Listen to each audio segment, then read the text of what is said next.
trying to shut you down as well, right? So how does that play out? What's your strategy to overcome that?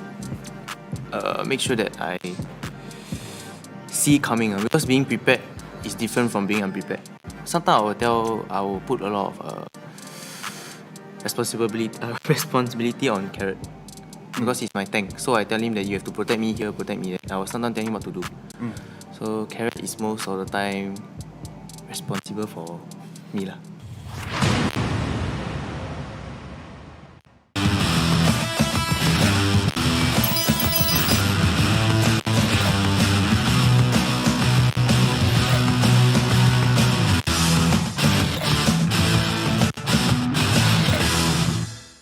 Hey everyone! We launched Project Next Necrokeep back in June. Did you like the new Necrokeep and the 3 revamped heroes? We're back again this time to give you a preview of what's in store for the next Project Next update in September. The upcoming September update will feature 2 more hero revamps. This time we're shining the spotlight on a lethal duo, Leslie and Guzhan. Let's dive headfirst into Leslie's revamp. As the adopted daughter of House Vance, a clan renowned for its immense wealth, Leslie will be getting a makeover to showcase the understated opulence and elegance characteristic of House Vance. Leslie will be abandoning her cuffed sleeves for a more appropriate pair of long, dark leather gloves. Stunning leather knee-high boots will take place of her old brown calf boots, completing Leslie's more sniper-friendly look. Her brooch will also be replaced with the badge of House Vance. Expect a more mature-looking Leslie, with restyled bangs and eye patch. Her newly added optical sight should help Leslie aim more easily.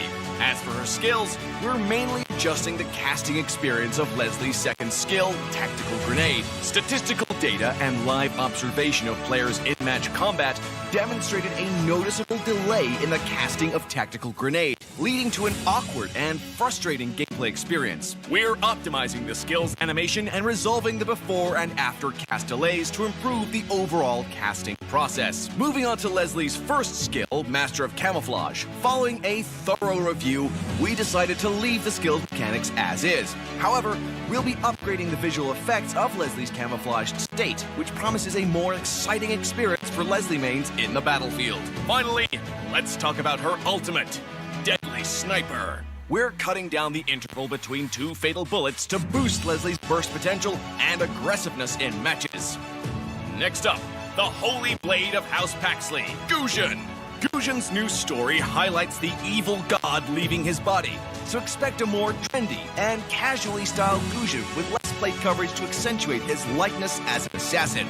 We've also incorporated Eamon's Mana Shards design at the end of Guzhan's scarf to reflect the 2 brothers' reconciliation. Since his debut in the early days of the game, Guzhan's popularity on the assassin roster has endured well into the present. Because of this, we've decided to keep his skill kit as is, at least for this update. However, we still feel that we should do something to show our gratitude for your continued love for Guzhan. That's why we're bringing Guzhan's visuals up to 2022 standards, with a full upgrade of his in-match model and skill effects. We've made sure that these adjustments won't affect his original design, so you'll still be greeted with that familiar face when you meet Guzhan in the battlefield after the update. And even though September might be a little too early for Valentine's Day, we're going ahead and revamping the 2 heroes' Valentine's Day skins in this update. Compared with the original design, we've restyled Guzhan's hair and added a few inches to his pants to highlight his elegance. The patterns and decorations have also been modified to better match Leslie's. As for Leslie, we're remodeling her high heels to further emphasize her femme fatale vibe. That's all for the first round of spoilers from this September's Project Next update. We've been hard at work, constantly improving every single hero's skills and visual effects to present you with the best gameplay experience at each stage. We hope you've loved all our improvements so far and are excited for what's to come. Get ready for the new Project Next update dropping soon. See you next time, and until then, we'll be seeing you in the Land of Dog.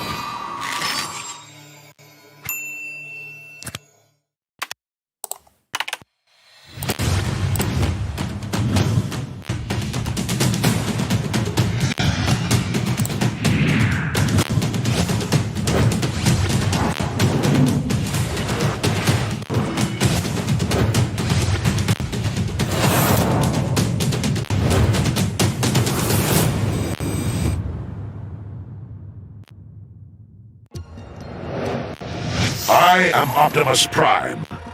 No one can outrun Bumblebee!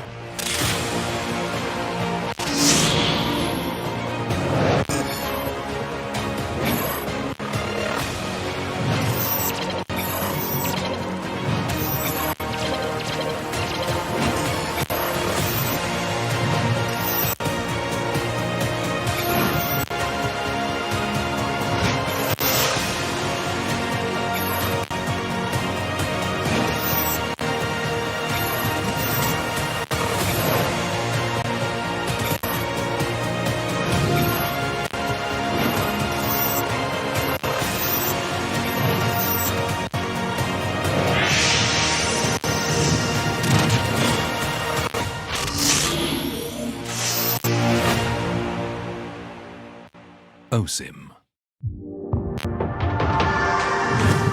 Who is going to be your biggest obstacle coming in this MPL SG? I think the biggest obstacle is the first two teams that we are facing off. If I'm not wrong, it's RSG and EVOS, right? Because they have always been in a top 2 spot. Who is the player to look out for this season? I think we can look out for Stellark. You know, yeah. Spicy Stellark SG. Bambi, Forza, Sing, all came out from retirement trying to do a second revival. I don't know. You know, reviving their careers. I think they felt the itch. They have this player, I think, it's from Laos import. He has like, wow, 35 Supremes, you know, the highest 10k points. Like, okay, we'll see how he does in the scene. I mean, professional gaming and ranked games is just two different things, I would say. Yeah, they say it's easy, then come on now, let's see how he performs. 10k points. My whole life I haven't even reached the 10k, man. I think my highest points was like 2k. So divided by 5 of his. Come on, man. I can't. Let's see. Do you have any tactics, strategy that you have in mind already? The only tactic we have, right, is to train harder. Train harder. Right, okay. because back again, we just formed newly and we do not have much experience with one another. But I'm pretty sure with our lineup with players like Forza, Sing, or Odia Bambi, right, we'll definitely reach a whole new level that none of the current SG players will witness before, right? You're saying that Stellark is a team to watch in MPL, but the way you're saying it, where do you think they're going to place? I don't know, they're a team full of experience, but now I think age is getting a problem for esports, so maybe lower 6 or.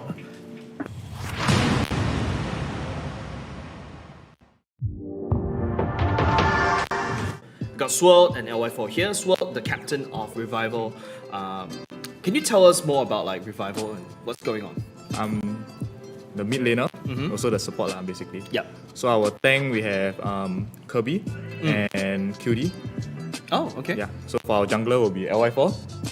I told you that. See, that's the issue. Every single one out there is telling me the wrong things. Just now, LY4 was literally telling me that he's the tank. So okay, LY4, jungler. All right, okay. So our goal lane is Sam. And our EXP lane is Ryan. So basically, most of them are all like first time playing in MPL. So it's quite a good experience for them. What are you looking forward to in this season? Is there anything that you're looking forward to?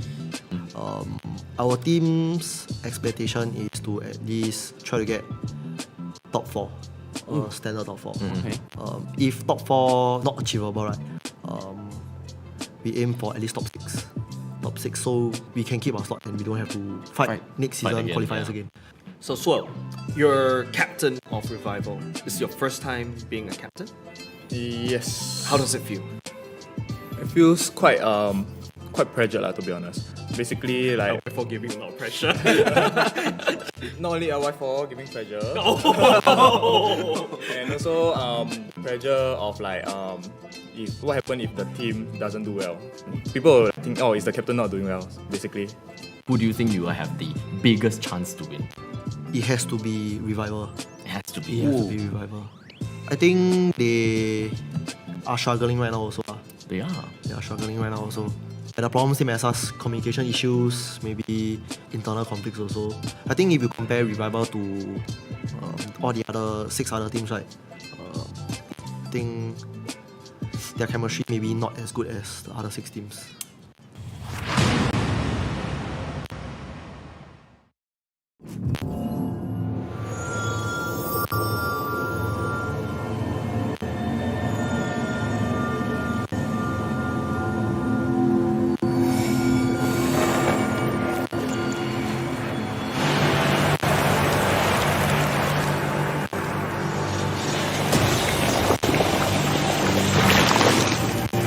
Hello, little friend.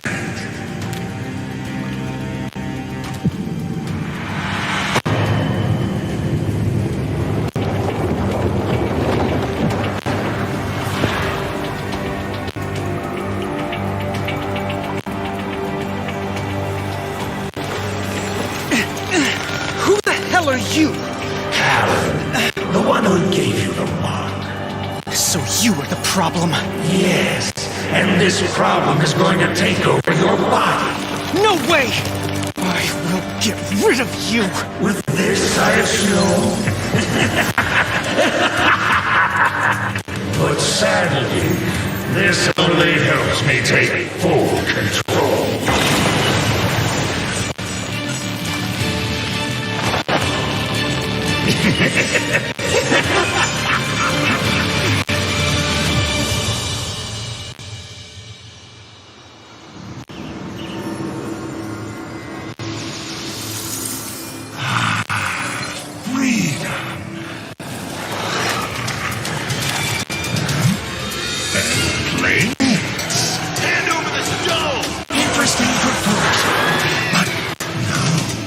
Get him! A bit early for warm-up, but I'm fine with it.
promised her I'll live and fight for the two of us.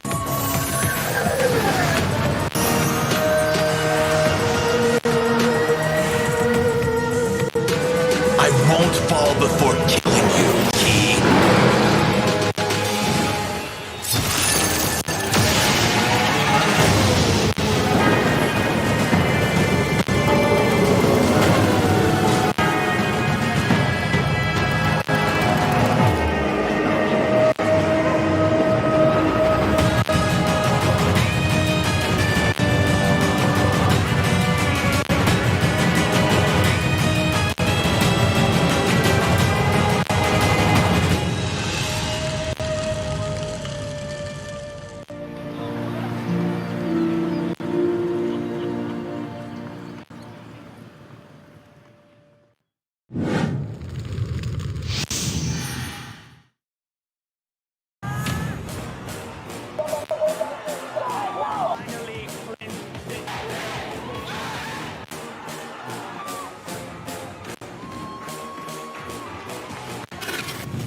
It's the era of change, a time where new teams fight old teams.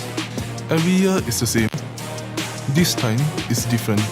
We see old squad mates becoming competitors, and some becoming a new dark horse. This year is going to be the hardest fight for us.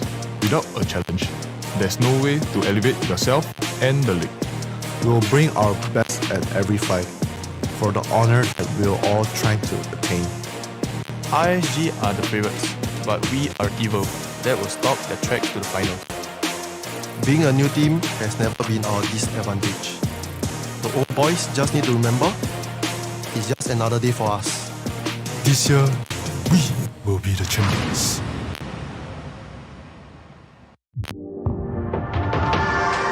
What's the biggest obstacle for you guys to achieve M4? Like we beating RSG and Evo also. Yeah. And maybe stage fright also lah. Like for the new players like Mango and Latte, they might have stage fright when they play on stage. Like there's audiences. Correct. Yeah. Oh yeah. So I think one of the obstacles that we will face is we have to learn how to make sure that they are ready first and foremost, and also make sure that they can perform well, like keep their cool and not get mentally like tilted or anything. Yeah. What happened in the last grand finals? What was going through your mind during grand finals? Things didn't go our way, and like everything that went wrong. Like it was like them fighting us at our lowest and them at their highest. I just remember the grand finals was just like me choking. Like that's my core memory of it. Who do you think is the best player in MPL right now? What about let's just start with a dream team? I'll probably have JPL as tank. That's the first answer that everyone would say. The one and only secret tank, JPL, and goal lane probably I'll take Adamir. Adamir. And the mage will probably be maybe Sayla. Sayla has been. It feels like a Slate Esports. It feels like a It's like a half Slate. Like I think 80% Slate. I'm pretty sure everyone's thinking the same as well. How does it feel to transition from EXP laner to a jungler in such a short time? It felt like I was like playing MPL all over again, but like instead of like starting off from regular season, you're immediately like at the playoffs. I can remember when I was it was like my first debut as a jungler, I was like damn stressed. Like I'm pretty sure my comms went down because like I was like too focused on like myself. Yeah.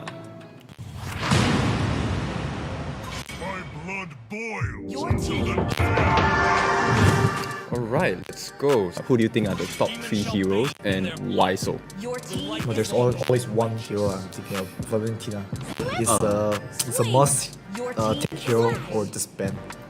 The ultimate from stealing from others. I think that impacts a lot from like choice of the enemy's hero. Who is the one in the team who is the most easily tilted? Oh yeah, I want to know that just too. The most likely one is him. That's pretty honest. Yeah, because Okay, he's very ambitious, so he gets tilted very easily. Who is the weakest player in your team? William. He has these things that he always says before every single like scrim or like rank game is that like, it's okay lah guys, I will carry you guys.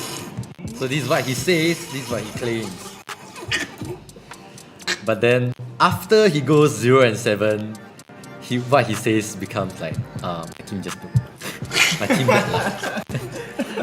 There's only one bronze on the team, and it's him. But my team bad lah. I don't remember the game, bro. You know, I've seen a lot of games where they target you specifically and try to shut you down as well, right? So how does that play out? What's your strategy to overcome that? Make sure that I see coming, because being prepared is different from being unprepared. Sometimes I will put a lot of responsibility on Carrot, because he's my tank. So I tell him that you have to protect me here, protect me there. I will sometimes tell him what to do. So Carrot is most of the time responsible for me lah.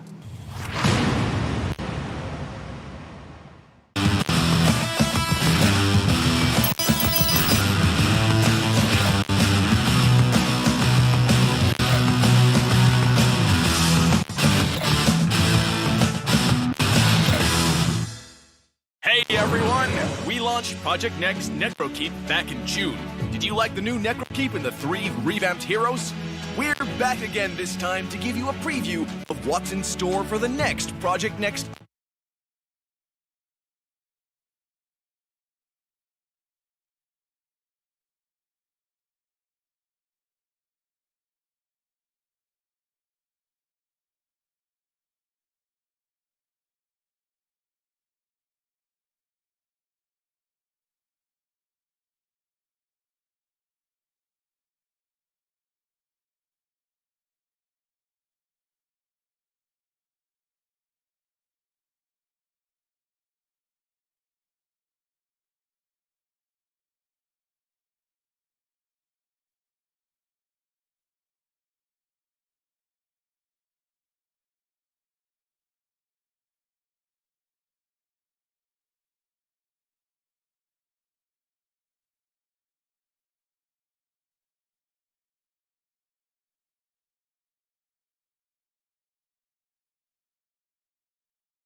Welcome, one and all, to MPL SG Season 4 right now. Today, it is our last hurrah, our final day right here for the regular season. So thank you so much everyone for taking the time off to join us right here today, to you guys online and to our live audiences right here to support your favorite teams. Now if you do have any friends who would like to catch in on all of the action that's happening right here at MPL SG Season 4, please do not hesitate to share that you can actually catch us right now on Twitch, YouTube, Facebook, and even TikTok. So yes, cast your predictions over there. We would love to see what your thoughts are on today's matchups. So yesterday was absolutely crazy over at Sanctum Island. It was torn apart, it was destroyed, and there's so much left to be desired today as well. So taking a look back at yesterday, we had a day of brilliance with Stellark pulling off a surprise mopping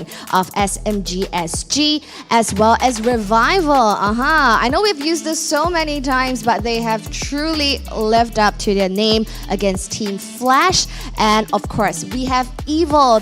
I'm so proud of that they have won their very first match against Zion yesterday, and that clinching a 2-0 spot. Now we also have the most anticipated match, the clash of the two titans that happened yesterday. They were both literally put in a pressure cooker, and boy, once they popped off, it was fabulous to watch. All right, so that is what happened yesterday, which means based on the current standing, which I'll show you later on, right now the top 2 spots are already seated well and cemented in their top 2 positions. But of course, our 3rd and 4th upper bracket spots are still up for contest today.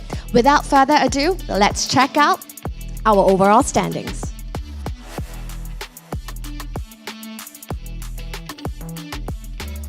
As you see here on your screens, we have RSG SG with 18 points seated at the very first position. Right behind, we have Slate at 14 points.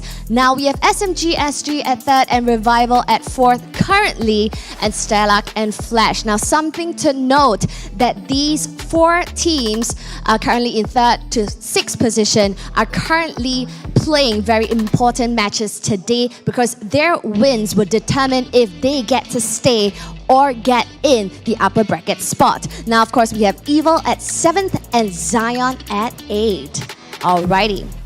So that is our current overall standings as of now. Now, this is the final chance, literally the last day for them to pull out all of their stops if they want to secure that coveted upper bracket spot. So yes, this is the last day right here at MPL SG Season 4. So without further ado, let's talk about our matchups for today. As you see right here on your screens, this is a highlight match. Our main highlight match would determine if our wonderful team of Stellark crossing swords with RSG SG will come out victorious. Now this already has commenced, and we are continuing with Stellark with already 1 point in the lead. Now this is a match with gunpowder in the air. This is a grudge match between RSG SG and Stellark SG, as RSG seeks to maintain their match win rate and avenge their week 1 loss against Stellark SG. Now match 2 would be Evil versus Flash. That's happening at 1 p.m. later on. Now as mentioned, this is very crucial for Flash as well if they want to get in the upper bracket spot. Thereafter at match 3, we have Team SMG and Revival happening at 4 p.m. Now this is also very crucial for the 2 teams if they want to secure the upper bracket spot. And finally, closing MPL SG Season 4 regular season, we have Slate versus Zion, ending the show at 7 p.m. What a day, isn't it? So we have so many important matches, actually crucial for most of the teams, especially if they're in the 3rd all the way to the 6th position, because it's very important for them to secure that upper bracket spot and gain the extra life in the playoff seasons. But of course, this is their final chance to do so. So this is a chance for them to pull out all their stops and make that happen. Now, this week is all the more important because Moon Tan Games has announced the invitational spots that are for each region for M4 to receive. Now, for MPL SG, we only have one spot. For M4, where we only have one team that can represent Singapore on the international stage. So the stakes haven't been higher for the teams as we near the end of the regular season right now. So once again, ladies and gentlemen, we'd like to take this opportunity to thank our amazing sponsors. Without them, MPL SG Season 4 would not have materialized. So MPL SG Season 4 is powered by Moon Tan Games and Zenway Productions. Supported by Frank by OCBC, OSIM, and TikTok.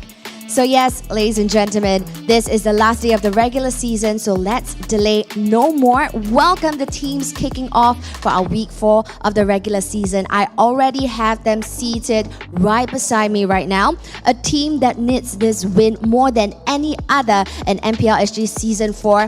We have Stellark SG right here on my right. And with almost a flawless run in this entire regular season, I have beside me on my left RSG SG. So yes, ladies and gentlemen, both teams are currently gearing up, waiting to meet you guys on Sanctum Island. So I'm gonna hand my time over to the casters. Take it away, friends.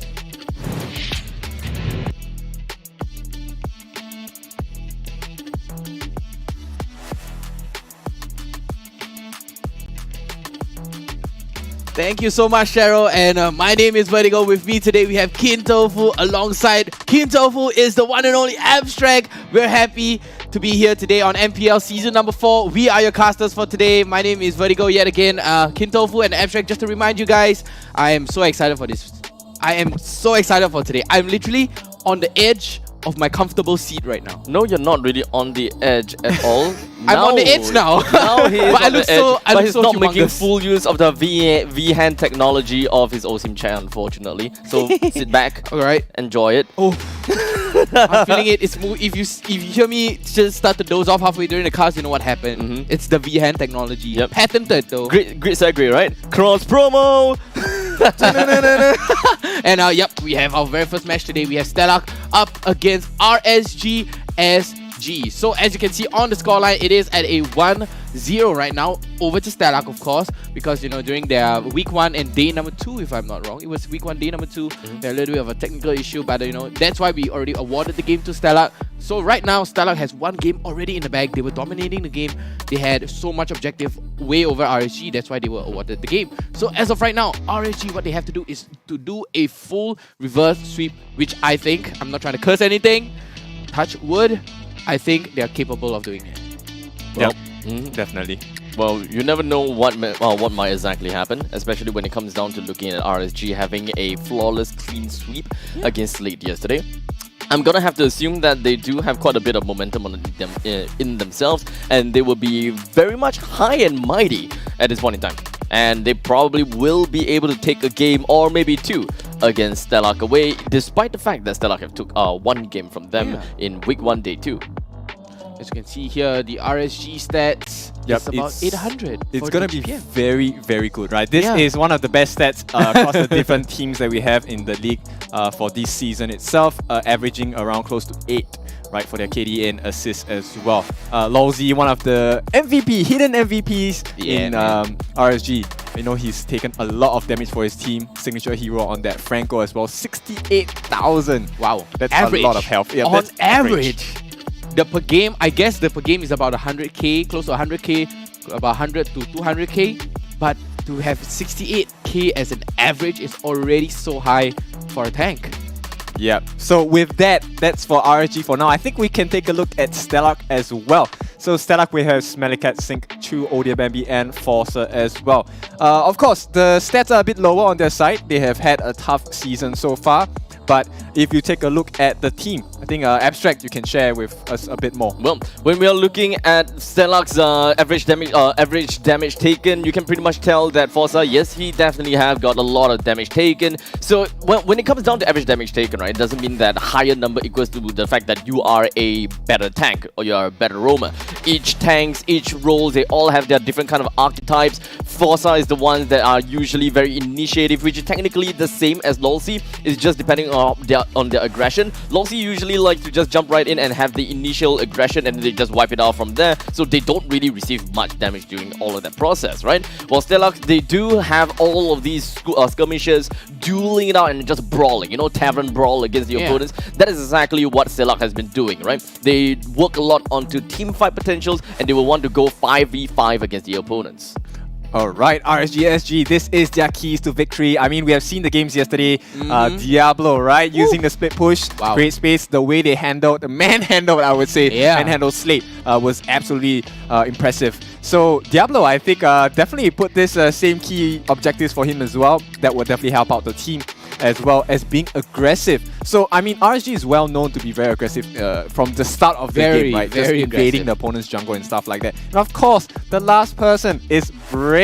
I mean, we have seen how Bray was chasing Gear, right? Chasing him for that. Hunted him down like he was a wanted man on the wanted list. He was the top one on the list for the wanted list. A few million berries on his head. Yeah, man. A few billion. Few billion berries on his head, and then Bray's like, I'm coming for you. You're not gonna run. And then with the Fanny, there's no way to run from that. There was no backup. He had information from RSG SG themselves. The whole team gave him the information. That's where he went in for the kill.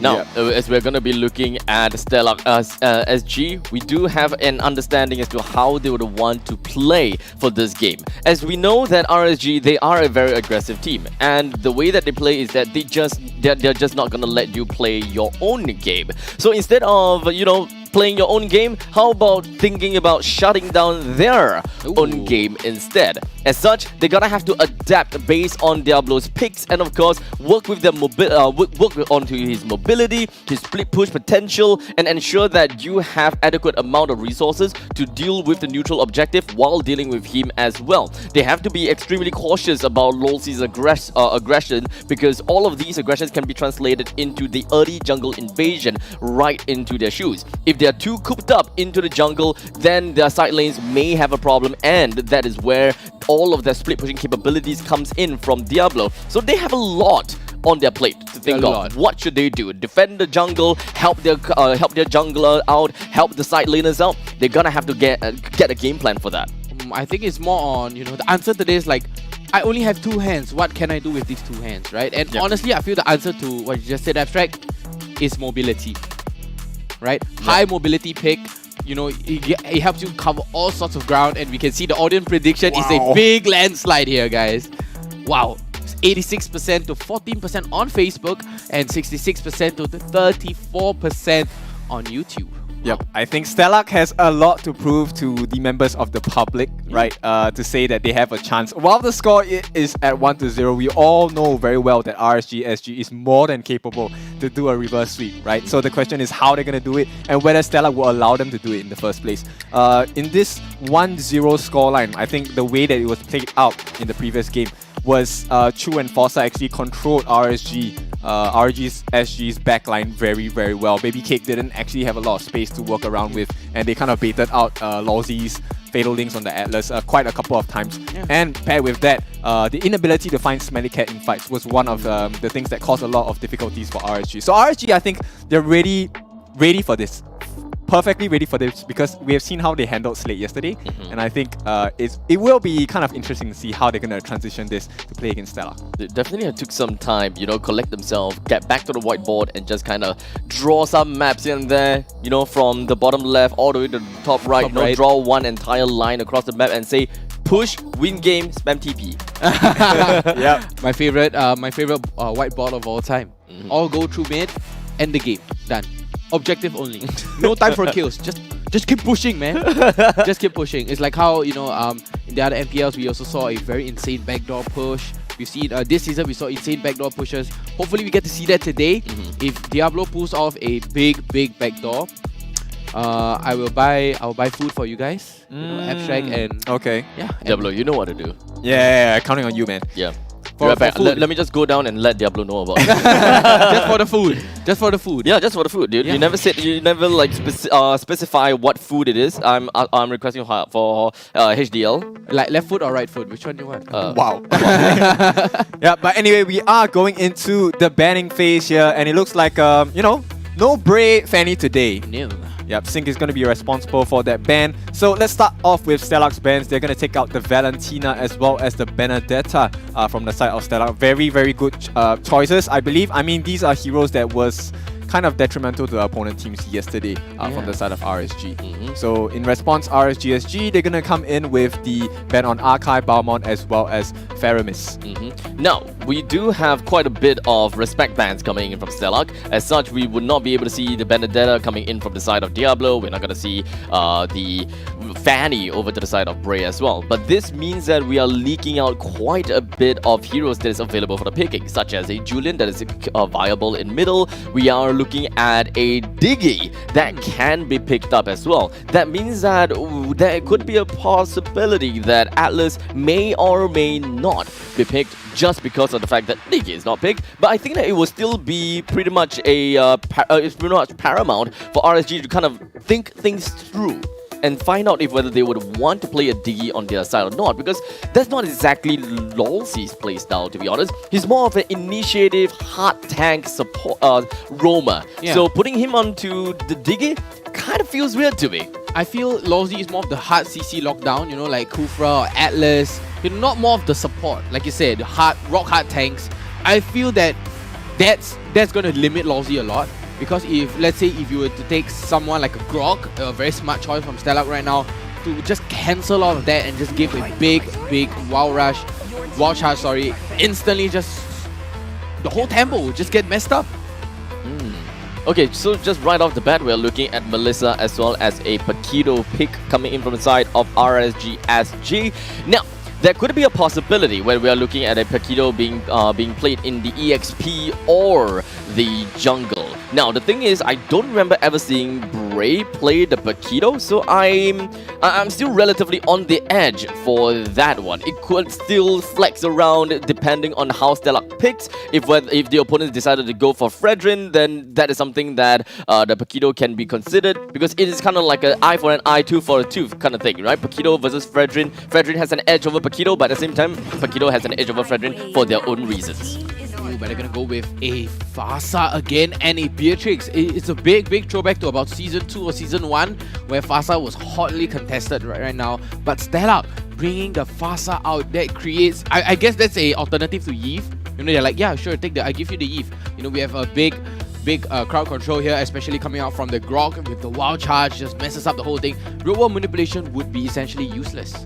Yep, exactly. I mean, and plus the fact that Smelly Cat has gotten his hands on Beatrix. So this is one of his signature heroes. Yes. But let me just put this in the minds of everyone. Like, the only reason why you allow someone to pick their signature hero is because you have already planned for it, right? So RGSG, I think this is well within their calculations. They do know that Smelly Cat is going to be playing this Beatrix if given the option.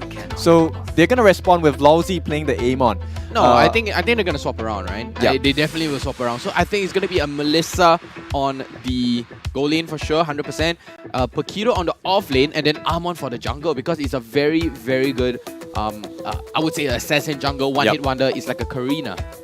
Now, after looking at an Amon pick coming in from RSG SG, we pretty much have a very good idea as to who's going to go to the EXP and who's going to go to the jungle. Understandably, the Amon will go over to the jungle, and EXP lane, that will be the Paquito. Here is a huge throwback over to Paquito, right? Yes. Because back in Season 1, when Diablo first debuted, we only looked at him play the Paquito, and he was only so successful with Paquito. Back then, we coined him one-trick Paquito. When he played other heroes, they weren't as good. His Yutong is pretty good. No, it wasn't as good. It wasn't really as good. That's true. But so a lot of teams find out that, you know what, in order to shut down Diablo, let's just ban Paquito. And that has been going on over and over again. When it comes down to Season 2 and 3, he expanded his hero pool a bit, and not a lot of people remembers about the fact that, yeah, you know what, he's pretty darn good at Paquito. And now he has a chance of picking up Paquito himself. Is this the redemption for Diablo's Paquito again? He's like, Abstract said this about me back in a few seasons ago. I'm gonna prove him wrong. I said nothing bad about Paquito. We didn't say anything bad. We just coined him. It's just that this is a good thing to have, right? Yeah. If this is like a Bruce Lee kind of thing. Yes. You are not afraid of someone who practiced 1,000 kicks. One time. But you're afraid of someone who practiced one kick 1,000 times. Yes. And that is Diablo's Paquito here. Yep, to add on to that, Paquito was also one of the main reasons why they lost the first game. Oh, yeah, that's true. I think it was Chu who was playing the Paquito in game 1, and he just went out and caught baby kicks majority of the time. They made life difficult for Lawsy as well as 505. So, I mean, it's a great pick from the side of RSG SG. Not only do they take away that win condition of Paquito away from Stellark, they also, like you said, Diablo is one of the well-known players for this. Looking at RSG's picks and bans, right, it really tells us a lot of story here. The first thing is the fact that they first picked onto Melissa and then afterwards they picked onto the Amon. One thing about the Melissa and the Amon combination is not exactly that they synergize with one another, but it's based on the fact that RSG can play the Amon, but they don't want to give the Amon away to Stellark because Amon can be quite a pain in the ass for this Melissa. He can burst Melissa down no problem, especially even if she has the Mother's Protection. And to add on top of that, Esmeralda is definitely a very annoying hero. I can understand why RSG decides to ban her out because it's really difficult to bring her down. Even Baby Cakes, even for Bray, they have problems just bursting him down. As for Fredden, pretty much makes sense. EXP versus EXP. You wouldn't want to get a Paquito face-to-face against a Fredden. Paquito definitely loses some edge over that because of all the knockups as well as taunt. It doesn't give Paquito that power that he usually have in a 1v1 scenario. That's very true. And Stellark is going to be coming in with the Karina pick, which is definitely, I would say, predicted. But then the Lapu Lapu, Philippines national hero right there, is such a wild pick, right?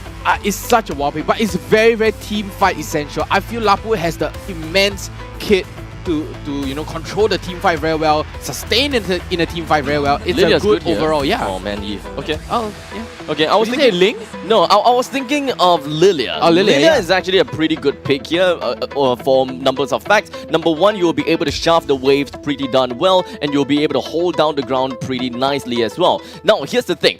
The reason why they went for Eve is mainly due to the fact that they would want to gain absolute control, high grounds, as well as zoning potential against the enemy's team. Knowing how Diablo usually plays, especially since we are looking at the Paquito. Paquito picking up the Hunter Strike allows the Paquito to be very mobile, split push, and then still run back into action, no problem. Only thing is, he gonna have to be super careful about his positioning because he's not necessarily the tankiest out there. But regardless, we've got the draft here between Stellark versus RSG. Who's gonna be the one on top for this game number 2 between these two teams? Will Stellark take a 2-0? Let us watch.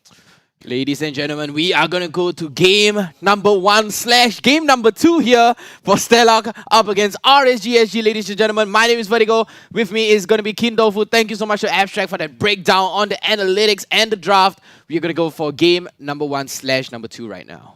Yep, welcome ladies and gentlemen. This is going to be an exciting game because Stellark is looking to end it all in one fell swoop here, and it looks like they want to get things started. Now, we already talked about RSG SG being very aggressive in the early game as well, and Stellark punished that the last time, right? So now, let's take a look at what Stellark has in mind for RSG SG, as we're going to take a look at the different lanes. Vertigo, let's see that bot lane, right? That bot lane, Lapu against Paquito. How does that work for Honestly, it's a 50-50 on the burger flip right here because on the Lapu Lapu, he's really strong. He has very good AoE wave clear in the early game, but in the late game, that Paquito is going to snowball way more harder as compared to the Lapu Lapu. But if that Lapu Lapu can, snowball faster than Diablo on the Paquito, definitely it's still a 50-50 for me here. It all comes down to the macro and micro plays here. Yep, so far the rotations are looking good from both sides. Respective steals on each other's jungles here. Once the steal happened at the top jungle for the side of Stellark, I think RSG's jungle was immediately invaded as well by the Valentina. By the Karina, sorry. Yeah. So in that case, it looks like everything is still even at this point. Stellark and RSG SG, they know what's at stake here, so they need to be very careful about it. Forcer's going to be in charge of protecting the jungle against Bray for any potential invasion so far, and I think the wave management is going to be very important, right? We have seen how Diablo makes use of the wave management to make sure that his team gets the advantage. That was very committed by Bray. I do not know why he did that because Bray literally just used that retribution to secure that neutral creep, and then the turtle just gets spawned. Bray is down 12 seconds right now as we speak, trying to secure the turtle. As of right now, Odia Bambi can just easily secure this, but Bray with a big calculator move right now. Odia Bambi though, Bambi still has his ultimate up. And it does seem like it is going to be a Numenon Blast to catch out. And the Turtle is going to go down onto Bray. And Odia Baby gets so close to death right now. And the Endless Shot is going to be ending onto Chu. But Diablo is going to get traded right now. Forza trying to put some aggression down onto Lowsy, but to no avail. And that was the trade that we were all looking for. The first blood and the first Turtle going towards RSG SG. Yeah, perfect for RSG SG if they're looking to take back this series. Good start. Yes, it is a 1-for-1 kill, but it's definitely all in favor of RSG SG. You get the extra experience and extra gold as well, and you do create a bit of space. So Bray is going to be busy invading the side of Stellark's jungle, and Stellark needs to find a way to address that, right? Right now, how RSG SG is going to start playing is they're going to start grouping up and getting more and more kills, allowing Diablo to make as much room for them to grow as possible as well. So Stellark, I think there's a lot of things they need to consider at this point. And right now, we have to take a look at the farm of Smelly Cat as well as Odia Bambi, because these two are going to be very vital for this game. Yep, and Lousy jumping in here, but Smelly Cat, hopefully we can get some nice snipes out of him. But that's the whole point of the Lolita. You have the aggression, but at the top lane though, Baby Cake's forced to use Go Away to protect himself, because Forza can literally just jump right in with a wild charge and just demolished him. But we do see four ultimates coming out from Stellark already have been used. Lousy here trying to defend for the turret, and here comes the Numenon Blast. And he is just going to go a little bit wide, trying to stop the push. But here comes a big wall charge, and he's going to be able to catch down onto Baby Cakes. And a very big trade though from RSG SG. That's their answer. Trading away Sing, denying all sorts of farm, denying any snowball coming out. And look at Diablo here up against you. That's the dodge. That's the dodge. That's the big dodge. Okay, that's the 50-50 burger flip I'm talking about. If you can land the hit onto Diablo, but it's a Paquito. He's going to be super slick. There's no way to catch him out with the ultimate on the Lapu Lapu. Yep, so far I'm liking how Stellark is responding to the pressure of RSG SG, as the next turtle is going to be spawned here.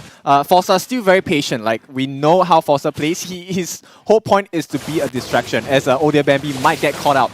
Exactly, and the Nimbus Passion here just to clear off the wave, and we do see a red tree battle here. Endless Shot coming out, and it is going to go to Odia Bambi for the air strike comes out. Real World Manipulation comes out. Sing runs very, very low. He's going to go down all the way onto the other side. That was just in disengagement, and Stellark is going to lose Sync in the process of stealing the turtle. But right now, the turtle is 1-1. One on the side of RSG SG and one on the side of Stellark. It is a 50-50 game right now. Goals are equal, kills are almost equal. RSG SG just up by 1. Yep, I cannot believe how close this is. It's 5 minutes only. They're both at close to 14k gold at this point. Yes, RSG has lost one turret at the top lane, but it doesn't matter much, right? I think the even trades through the kills as well as the turtle collection from their side. So RSG SG is still doing quite well. The only question is, once they hit their power spikes, what can they do to punish Stellark? Because Stellark's positioning so far hasn't been extremely aggressive, but they have been very mindful of where RSG SG is going to be at. Yeah, a lot of information being thrown out right now onto the Sanctum Island. Lousy here taking a little bit of too much damage. Odia Bambi uses the ultimate here. Lousy using the Numenon Blast, but to no avail. Here comes Forza with the big spin. Sync still holding on to, or does not have the endless.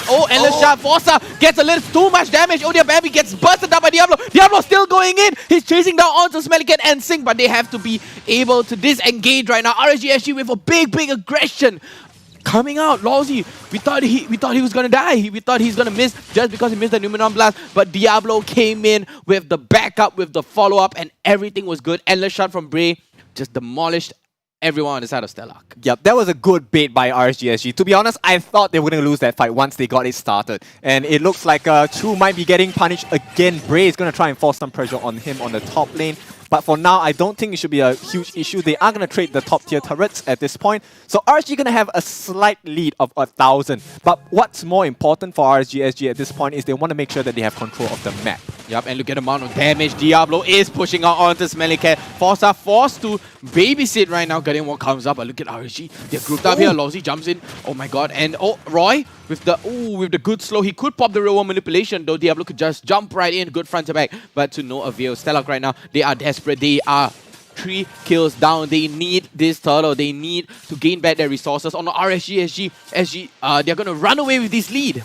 They're literally going to run away with this lead, and no contest Smelly Cat tried to steal that away with the sniper, but to no avail. Baby Cakes just picking up the Berserker's Fury. I think at this point, Stellark, they want to be patient, right? I can definitely see how they're trying to be patient.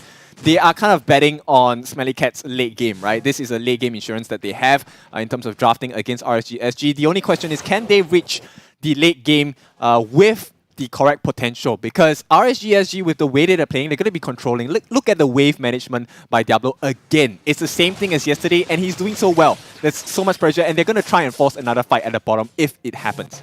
They are going to try to clear the waves. They are trying to secure onto this, but the wave nearly gets down.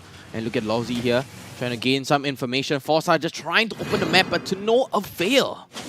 Well, Chu doing quite well though. He's going to push it out. The backup from Odia Bambi is a little too late for Stellark, so they are not going to be able to punish the aggression by RSG SG. But I think they might try to make something happen at the bot lane. Yep, Lousy just giving a little bit of a recall party right now, but look at Diablo. He's going to be able to flicker right out. Look at Odia Bambi trying to put some damage on it, but still emote on his way out. And look at the re-aggression. Odia Bambi forces to use the ultimate right now, and Bray still holds on to the endless shot. He does not have it. He had an airstrike. He's going to burst out onto Bray, and down goes Bray. Oh my gosh. Yeah, beautiful work by Stellark as they're going to try and keep it busy with Diablo as well. He's not going to achieve much at this point, but more importantly is the wave management at the bottom lane. The split push has happened for RSG SG. They managed to take one tier 1 turret at the bottom. And so, yes, they have lost Bray, but once again, the goal lead is still growing. It's about 2k goal at this point, and Stellark has yet to address this problem. But they have to figure it out because Diablo is busy doing what he does best. Yep, just wave cutting, and he is one full level at an advantage. And here comes the conceal play, trying to able to catch up onto Lousy though. But Forza walks right in, but to no avail. No wild charge coming out. There's no disruption, no nothing. But look at where Diablo is. He's in a very nice and optimal position. Chu here just trying to slow down the waves, but Diablo waves management is just out of control. Too good. Yep, I think it's a bit difficult, right? Because yes, while Grok in theory is very good, he hasn't been able to use his wild charge at all because it needs to be a perfect setting for his team. And Odia Bambi might get it started here. Oh, real world manipulation is going to be activated right now, but all the way to jump into the backline. Singh is going to get demolished right now instantly. But look in the backline. Smelly Cat is going to get busted down by Diablo, but Diablo's going to get a stun from the slash coming out from Chu. But look at Diablo. He's still going. He's still going all the way. He even pops the conceal and run right out. That was perfect play coming out from Lousy. And Bray able to secure onto the level 1 Lord. Forza forced to use the flicker all the way at Baby Cakes with the big aggression to secure down onto Forza right there, and Lousy just giving the recall on Bambi. Look at Bambi, still going strong though. Lousy with a big jump onto Bambi right now. Feather airstrike managed to catch down onto Lousy. Oh dear, Bambi catches out Lousy again. That's the desperate trade that is going to be coming out from Stellark. Yeah, that was very valuable. Having one member less to defend against is going to be very important. And the shots. Oh! Right on the edge! And Roy manages to secure that at the very tip of his second skill right there. What a play coming out from RSG SG. That's the organized team play that we are all waiting for. Yeah, we don't talk about Roy much, but Roy is such a vital part of the team for RSG SG. He, after having been subbed in for 505, I mean, he's been playing out of his mind for every game that he has, debuted for RSG SG. Even when he on his first debut, getting an MVP already right off the bat. Honestly, I would compare Roy to the crew here at Zenway Production because they are working hard behind the scenes. No one has ever noticed them, and they were right there, but they managed to pull it off just like Roy, right in the back of the scenes. You guys don't see it, but they put in all the effort to make it work, and that is how RSG SG is playing it out. Yup, that's right. So far, the hard work behind the scenes are showing up. The fact that they're having this immense pressure against Stellark, wanting to make things even, right? Yeah. They want to bring it to 1-1, and definitely with the momentum, I think it's going to be a breeze for them to try and take game 3. And Odia Bambi might get caught out here. They have to be very careful about Bray, right? Bray, I mean, on Amon is very irritating because he is going to be invis almost 1/3 of the time across the game. Yeah, exactly. And the endless shot just hurts too much. And Bambi, if we can take a look at the item on Odia Bambi, he is going to go with the tank build. I mean, maybe semi-tank, right? He's not going for the full tank because we don't see that amount of just sudden burst coming out. But you have to think of it. Paquito is so thick. Amon is just going for that full-on damage. And that's why Bambi decided to go for the tanky build. He wants to sustain in the team fight. And RSG SG right now, they're playing very, very patiently. Stellark too, they want to play on the passive side of the Sanctum Island. Yep, they have to be very careful, right? I mean, both of these teams are professional teams. One mistake, and you can see one mistake, RSG is going to rip up the entire map, and they might go for Chu here. Big conceal play, the real world manipulation gets popped up, and look at Bray just protecting him here, and all the way the go away is going to be able to stop down and push Chu into the wall, and that is a nice wall locked coming out from Baby Kings with Forza again. Yeah, this is very critical because for Stellark, they have to be very careful. Right now, RSG will take a fight anytime because the Lord is coming up. This is the best time. They're already in the 4v5 situation. And I'm pretty sure they wouldn't contest from the side of Stellark, so they have to be very careful. Right now, the option they're taking is to do the exact same thing as Diablo has been trying all game, which is a split push. And of course, Diablo is going to try and stop that. Yep, Diablo is trying to stop that. And look at Odia Bambi trying to push down the damage onto Diablo here. And Sync forced to TP all the way back home. And the Guardian Wall from Forza comes out. No engagement from Stellark. They are trying to, salvage some resources for themselves. Stellark are having their back against the wall. Yep, they have to be very, very careful because if you take a look at the positioning by Forza, Forza has not landed a very impactful wild charge, if any wild charge at all in this game yet. So that might be the turning point. That is probably what Stellark is waiting for. RSG SG, I think they are perfectly ready for this as well as they catch another glimpse of Forza. They're going to push him back as the Lord marches down mid lane. Yep, and the Lord marches down level 2 Lord right now, and the real world manipulation is going to get popped up, and look at Sing taking so much damage right now, forcing the rest of Stellark all the way back. RSG SG, they're looking to end it here. Here comes the top wave, and here comes the Numenon Blast from Lawsy. He's going to go, and a big Numenon Blast to catch out onto Chu. Chu goes down. Sync runs very low, and Sync is going to go down. Diablo, though, still at very low health, and Forza all the way in the backline. The endless shot is not going to be able to secure down onto Smelly Cat, and the stun comes down to Bambi. Down he goes, and the Lord pays all the way. RSG SG is going to make it level 1-1, ladies and gentlemen. Yep, definitely. RSG keeping this streak alive with that momentum from yesterday definitely has not worn off. Very comfortable win for them so far. I don't think Stellark has put up too much pressure against them. So they're going to tie this series up 1-1. Hey, no problem for RSG at this point. Stellark perhaps is still early morning for them. They might not have woken up yet. But RSG SG, very beautiful game. Now, Abstract, can you share with us your thoughts about the game so far? Yeah, well, I gotta have to say that both of these teams have got really good draft coming into this game, right? Both teams have got different kind of skilling, and when do they come online at different times. And when it comes down to looking at Stellark's composition, they definitely have got great skilling from start all the way to end, with a higher spike into the late stages, while for RSG, they have a higher spike in the middle stages of the game. It also depends on how much snowball, how much momentum and tempo they have gotten for themselves. At least in the early start, right? Stellark and RSG, they were pretty much neck and neck, so it's pretty tough for us to understand who is the one that actually will have an advantage. When it comes down to laning, that is a tricky part, right? Yep. When it comes down to laning, we are looking at Melissa that's fighting against Beatrix. And technically speaking, Melissa should have quite a bit of edge against the Beatrix because of the nerf down onto Beatrix. But unfortunately, I think that there is quite a bit of effort coming in from Stellark to shove up the top lane, and the top lane first tier turret went down pretty early, as such giving Melissa a little bit of a problem. When it comes down to the EXP lane, it is a Paquito fighting against a Lapu Lapu. Definitely not an easy line a matchup for either one of them. When it comes down to the Lapu Lapu, he's got great teamfight mechanics, and of course he got great lane dominance and good pokes as well. Once he got the Bravest Warriors, he doesn't even have to be too worried about Diablo when it comes down to the knockout punches. This way, not much CC will be done, and he wouldn't even be able to connect most of these knockout punches. As such, most of the time, Diablo as well as Chu, they wouldn't want to go face to face against one another in the lanes. They will result in mostly lane control and just wave management. Exactly, and Diablo here, looking at the items, nothing seems to be out of the ordinary apart from Diablo's build right now. As you can see, he went for the Battle Axe, the Hunter Strike, and the Athena Shield. Watch this! The Brute Force Breastplate though, and that is very much directed towards Smelly Cat and Chu.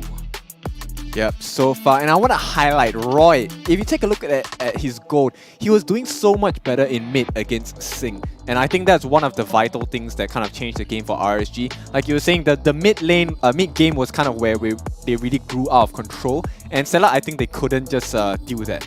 I think one thing that I would want to expand a little bit more about Diablo's itemization when it comes down to the brute force breastplate, because look at the fact that he has a Hunter Strike and the brute force breastplate. The way that they're looking into the game is the fact that yes, Paquito is great in team fights, right? But that doesn't mean that he has to go for team fights all the time. He have wave management on his own, and when it comes down to Stellark, they don't have someone who can really go for any form of split push. As such, Diablo geared himself in a way whereby he's got some sustainability and tank, and he also got movement speed. Both Hunter Strike as well as the brute force breastplate gives him the movement speed that he requires in order to sharpen the wave, and in any bad situations, he's able to run away pretty easily. Exactly, he has mobility, he can dash, he can just burst out the damage. Honestly, Paquito is kind of broken to me. Well, technically yes, because when it comes down to my notes, whenever you are picking up a Paquito, he does 3 things. 1, he can wave clear. Number 2, he can team fight. Number 3, he can do lane dominance. And if you get him in the right way, or rather in a different way, instead of a wave clear, it becomes a split. So split, team fight, and lane dominance. It really depends on how you want to play it around. It's relatively same as Benedetta in most situations. It's just that we can see that Paquito have got more consistent crowd control. Exactly, and we can see right here on the kill participation is very much spread equal, but Roy getting that 83%. But on the side of Stellark, it's very one-sided, I would say. It's more towards Audio Bambi, Forza, and towards Sync. But Smellican and Chu, they're forced, because these are your side laners, and they are forced to, trying to push up the waves, trying to get everything in control. But RSG SG is just clamping down on them, onto Stellark. And we have our MVP ready, ladies and gentlemen. Let's make a guess who is it. It's going to be Roy for sure. 3-0-7. Yep, mystery shop for sure. Ooh. That extra 90% off, whatever purchase. I mean, that's a good deal. 10% off. Yeah, 10% off. 10% off is a huge deal. Yeah, I mean, if 90% off, I can get literally everyone's going to be using this emblem, man. Yeah, confusion for me in the early morning as well. But anyway, 3-0-7. I mean, that 10% discount is definitely what allowed him to grow, right? Like I said, he had a very good mid game, so that allowed him to grow quite fast. Now, we haven't seen 505 in yesterday's games and today's games, and Roy is here to fill in his boots. And we gotta have to agree, 505, he left a huge boot in RSG's lineup. In fact, probably a size 13 in this case. Oh, damn, that's big. That's huge. And honestly, Roy seems to fill that boot pretty well. Is Roy a size 13 though? Well, I don't know, maybe a 12.5? Yeah, I mean, no normal human will have a size 13 shoes, abstract. I mean, you never know. How about Big Shaq? No, that's different. That's not a human. Dude, that's a giant. That's a giant right there. Big Shaq is like insane human being. Well, the case is here that Roy, he's doing a really good job filling into the shoes of 505. It's like as though 505 is still playing the game. Both of these two players, they have got great impact. And Roy, what do I have got to say? His debut coming in shows no sign of weaknesses. Coming in to be the MVP, he's doing a really good job adhering to his own gameplay and understanding what he needs to do within this established lineup. Exactly, and we can take a look at the highlight right now. Look at Chu just getting busted down. Roy with the perfect real-world manipulation. Forza was supposed to be the engager, the one to deny that real-world manipulation, but constantly look. And Lashad, feathered Ashray comes down, and look at Roy. Perfect timing on the real-world manipulation. Constantly, again and again. When it comes down to RSG and Stellark's lineup, they both have relatively similar win conditions, with both teams playing into team fights, front to back, and even when the fact that we are looking at an Amon from the side of RSG doesn't necessarily mean that Bray gonna have to jump over the back lines, because one of the most important things is that they have to bring down the front anchor, which is going to be Chu. You gotta have to burst down this sustainable hero who is going to be immune to all of these CC effects, which is pretty darn annoying to me, especially if Loxi can't do Numenon Blast, especially if the knockout punches doesn't work for him, and especially if the slows coming from RWM doesn't work for him. So bursting him down is absolutely important, and when you see Endless Shots, it's always gonna be on top of him. Loxi as well as Diablo, they have got their eyes onto Farsa, which puts Sync onto the target board for most of the time. Smelly Cat comes in secondary, because as long as the frontliner is gone, and as well as the zoning mechanism coming in from Stellark is gone, Smelly Cat can't hold his ground as well, because the burst mechanic, the burst potential coming from RSG is so high, they don't even have to care too much about what a Beatrix is able to do at that point in the game. If the fight can prolong for long, then yeah, they probably have to fall back, because the Beatrix is not part of their priority. That's why 0-0-0. They don't care about the Beatrix. They're like, yeah, it's not a threat to me. You know, I'll just deal with the more important stuff right now. And guess what's important? Are the things on the table here, ladies and gentlemen. This is the OCBC card. They just came out with this. It's amazing. It looks great. I would like to get my hands on one of these. And okay, guys, here's a guess. Which one will I take? Which one would you take? take? Which one would I take? Carmilla. Wow. Okay, that's a pretty spot on guess, I would say. All right, let's do the next guess. Let's do the next guess. On Kin, I feel Kin is more towards a 1-1. No, unfortunately. I'm gonna call a Sicilian. No. Oh, we both got wrong. Yeah, so I like the more flashy ones. I like the brighter ones. So I actually pick Ling. Okay, Ling okay. is my favorite card. Yeah, okay, how about Abstract right now? It's quite simple actually. Really? Yeah, it's really. It's How quite simple it is? It 1-1. adheres to my lane role. Oh, your lane roll. Okay. Guinevere. Yeah. Yeah, it's a EXP lane. It's a little bit too easy. I gave the hint away too much, but yes, Guinevere, and I have a nice, really nice skin from Guinevere as well. Which one is it? Yeah, I can't remember. The very nice one. The very nice one. There's so many nice skins. When you go into the game and you see the very nice one, you pick that one. Is it called the very nice one? Yes, it's called the very nice one. Fun fact, back then when Guinevere just came out, you know, I've been playing Guinevere so much, and then they nerfed her. And then a lot of people stopped playing Guinevere. So I put on my MLBB live stream, make Guinevere good again. Okay. And I constantly play and play and play and play. And she became great again. Oh, fun fact, I used to main Guinevere too, so 1v1 poser. 1v1. Wow. How dare you? I'm a good EXP laner too, and a very good tank roam. You know, I feel Choose it's one. Dang it. But look at the MPL players, right? They have the versatility to swap between the roles. Right? We might see some role swap today, we might see some player subs today, but we must focus on the more important issue right now. Stellark RSG SG 1-1, guys. What are your thoughts on this? What could Stellark do better? What could RSG do better? Well, that is actually a pretty tough question, right? Yes, because yeah, I think that when it comes down to Stellark, they have done mostly everything right. One thing that I just don't really like is the fact that out of 5 players, 4 of them picked Flicker. I would have assumed that it would have been better for them to actually go for a sprint, so that they will be able to technically disregard the RWM. So it's easier for them to get past the RWM, it's easier for them to play within or outside of the RWM, right? Because when it comes down to Flicker, yes, technically it's not too big of a deal, but there is a lot of versatility when it comes down to sprint, right? You are able to run within the grid, you are able to be as agile as possible, you want to get out, no problem. Get in. You want to get in, there's no problem too. Yeah, but not something that you would exactly want to have. Now, here's the thing: when it comes down to getting themselves an understanding as to how to play and shut down RSG, is the fact that their lane dominance for RSG is definitely good. They picked out a Lapu Lapu, which was great already, but it doesn't seem as though that they managed to really dominate the lane and make full use of it, right? So the earlier team fights, it was great. It all boils down to the execution as well as the mechanics on how they would want to eventually play things out. Like, they didn't really zone Amon away. They didn't really use the Fasa in a way whereby they are causing impact, that is invisible impact. And what invisible impact really means is that you don't use the Feather Airstrike just to kill an enemy. You use the Feather Airstrike as a zoning tool. It's the same way of how you use the real world manipulation, whereby you can damage the backlines, which is Melissa in this case. Before Melissa get any form of lifesteal, you gotta have to burst her down even to a quarter of a health.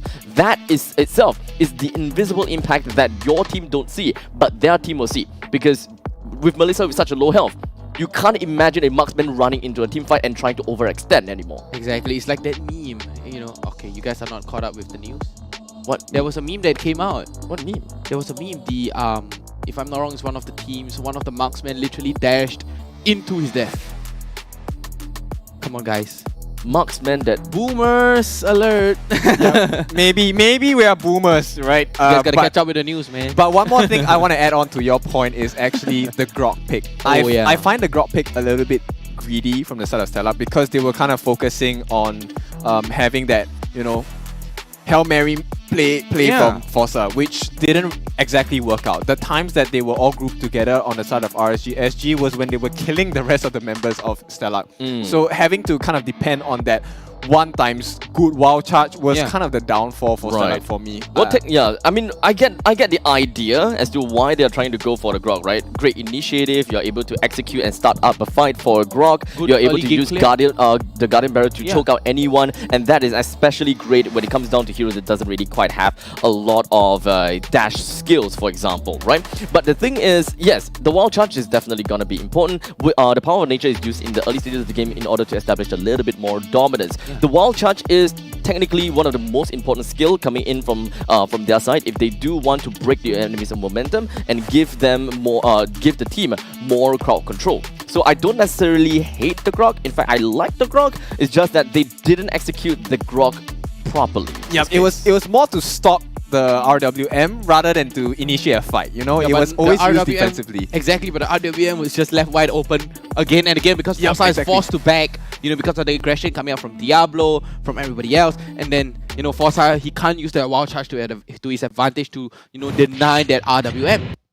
Yep, so we are going to get the draft started. It is going to be a Fanny and Valentina ban from the side of Stellark, followed by an Arkai and Balmond ban on RSG SG. Abstract, what do you think about this so far? Well, Fanny, Valentina, Arkai and Bauman, pretty much we're looking at meta, and of course Stellark just really doesn't want to look at Fanny from the side of Bray after looking at the performance yesterday. And I wouldn't be too surprised if Stellark were to go out for a ban onto the Benedetta again, Just ban out the heroes that you can't deal with. When it comes down to the phase 1 bans, you will want to look at meta bans, you'll want to look at respect bans in most cases. As such, Benedetta will be thrown in. RSG is just left with Faramis, Digi out there. So will Stellark actually play the Faramis? I believe that they can, but would they? They might go to mid though with the Faramis. I feel Faramis kind of soars better in the mid, but RSG SG, Sadie Lucas just shuts it down immediately. Wants nothing to do with it, with the Faramis at all. Well, the fact that there is no Valentina on the board will give us quite a bit of a clue. If Valentina is available on the board, then honestly, there is no point in trying to ban out either the Valentina or the Faramis by their last ban. So I see how it works. So far, so good. Ooh. Now the Paquito will be picked by Stellark. My.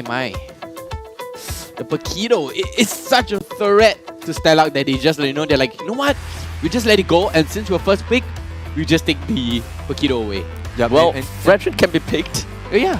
RSG may actually work with a Fredrin just so that they are able to win in the, not say win in the lane, but go neck and neck in the lane against the Paquito if the Paquito is going to go to the EXP lane, which is a very high possibility. But it's still too early for them to just jump the gun. They will probably look at some other comfort heroes to fill in the gaps first. They worked on a Melissa in the previous game, and I believe that they are going to work on the Melissa again here. With Eve and Fasa available, they may go for that. Oh, I was just about to say, in the first game, you did say that the Julian was open Abstract, and the Julian gets picked up by RSG SG. And then Lawsy picks up the Grok, and literally is like an answer, to Forza, like, hey, let me show you how to use Grok. Yeah, man. Like, you didn't do it properly, so let's show you how to play the actual Grok from the side of RSG SG. You're not doing it right.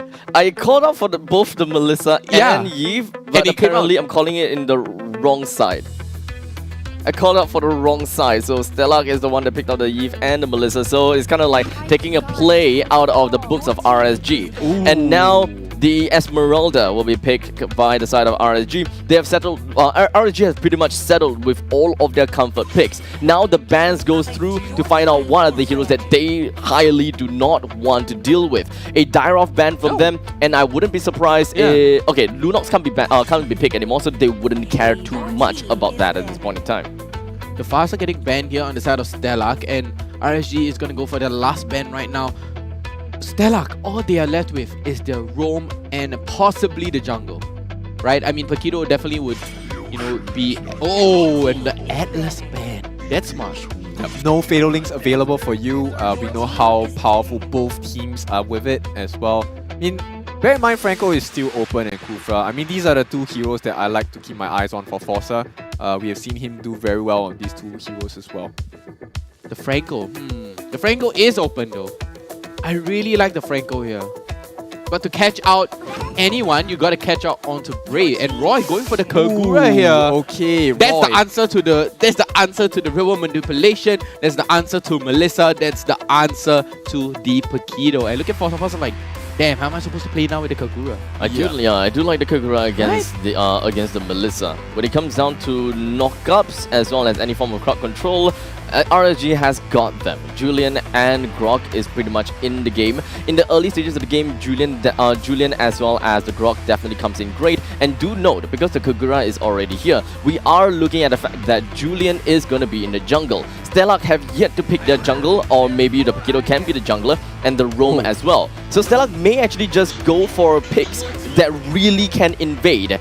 As such, yes, confused. the Jawhead comes in. Yeah, Jawhead comes in. Jawhead's gonna be the roam. Cho is gonna be in the EXP, and Paquito is gonna go to the jungle. So that way, with the Jawhead as well as Paquito, they can be very aggressive and just in your face against RSG. Once they finish their first purple buff, they immediately invade on the RSG, making full use of the fact that the Julian have not yet reached level 3, and it's essentially going to be a 3v2 unless they drag Diablo away from his lane. Oh, but going with the 1-1 though, that just sums up the rest of RSG lineup. That 1-1 is just going to be a nuisance to Stellark, and that's the beauty of the last pick, because you do not know what's your last pick, and you're forced to go into all 5 picks right now. And honestly, right now it looks very much towards the side of RSG SG. I actually disagree with you on that, but maybe from my perspective, let's take a look at how the way that Stellark can play this, right? Yes. So yes, I think the way that RSG drafted is really well done as well. The fact that they have a very well-rounded lineup like this is going to allow them to fight very well. But the thing is, same thing, right? They have insurance now. They're no longer depending on that one-time good wild charge to make everything happen, right? So even if the wild charge doesn't happen, the rest of the lineup still can make stuff around the map happen during team fights. The thing that I'm looking at from the side of Stellark is the fact that they're also mobile and they can move around. So they're going to make life difficult for Lawsy trying to get that perfect wild charge down. That's one. And the thing is, they do have considerable burst and CC as well. So they can control certain members of RSG during the fight. Exactly. And ladies and gentlemen, we are going to go into the last and only game for Stellark up against RSG here, the last of the last. And we are being graced with the presence of a unknown man. Yes. We are going to be waving behind the scenes. But right now, looks like the jungle invasion is going to happen from the side of Stellark. This is what we have planned for them, right? This is looking like what they have discussed beforehand when Abstract was talking about it. Yeah. Very good mobility coming out on the side of Stellark. Very good in your face. Chu can get all right up in your face going into the EXP lane. And oh dear, Bambi on that Paquito. He's looking to snowball. And yeah, he's just looking to snowball really, really hard up against that Julian. So I feel it's a very 50-50 here. Even going for the high and dry. Oh, that was close by Lawsy. That was very nicely done with the Guardian Barrier kind of pushing it out. It would have made it hard for Paquito to get the retribution off as well. And this allows Bray to kind of move around the map with a little more freedom. That extra 1 or 2 seconds that RSG SG has bought themselves normally is what allows them to grow, exponentially across the game itself. So far, Smellycat doing okay against the 1-1 Baby Hicks in the bot lane. As we might see any engage happening here. Roy jumps in. Jumps in and hand chains all the way up, but Roy takes a little bit too much damage right here by being forced to go all the way back, seeing with the perfectly placed second skill coming out from the Eve. And a very good aggression coming out. Retribution is still up from both sides. Bot lane, they might catch the 1-1. Oh, the 1-1 barely escapes away, and it looks like the gold plating on the bottom lane is going to go out. Very, very objective play coming out by Stellark right now. Oh dear, Bambi letting go of the turtle, but instead going for the turrets. And look at Logi getting busted down. Oh, dear Bambi, but he's gonna get the hand chase and the knockup. Ying Overturn comes in. He's gonna get traded right back. But look at Smelly Cat here, jumping in for Roy. The rest of Stellark is going in. Real world manipulation from Sing Brave trying to get out with the second skill, but he's gonna get immensely slowed down. And here, Stellark is showing all sorts of cards right now, throwing all cards to the table. RSG SG, what is the answer to Stellark right now? And the first blood, ladies and gentlemen, scan that QR code, redeem the code right now, right at the bottom of the screen. I mean, I was not expecting that from Stellark, and I mean, they are ready. Okay, sorry for the comments that you guys want to wake. I'm very sure that you guys they have woken up. Yeah, they have woken up. Right, so it's not going to be easy for RSG SG as we kind of guessed in the start of the day itself. So they're going to reset the turtle at this point. Everything needs to be reset. The red trees are both up for both junglers. Yes. So it's still okay. Even neck and neck at this point, they just have to make sure their positioning is very careful. Lawsy with a flicker and the wild charge trying to catch up onto Sing. Here comes Roy with a big yin overturn. Sing is going to get busted right now. Lawsy runs very, very low. Look at you. And Hand Chain is going to catch down onto Forza. Dear Bambi trying to push the damage down onto Diablo. But Diablo is thick. Diablo is tanky. And no way they are going to give more kills to that. Sing was just a little bit off position. Gets caught up by the wild charge. Dear Bambi trying to push some damage down onto Lawsy right now. And the first turtle is going to go towards RSG right now.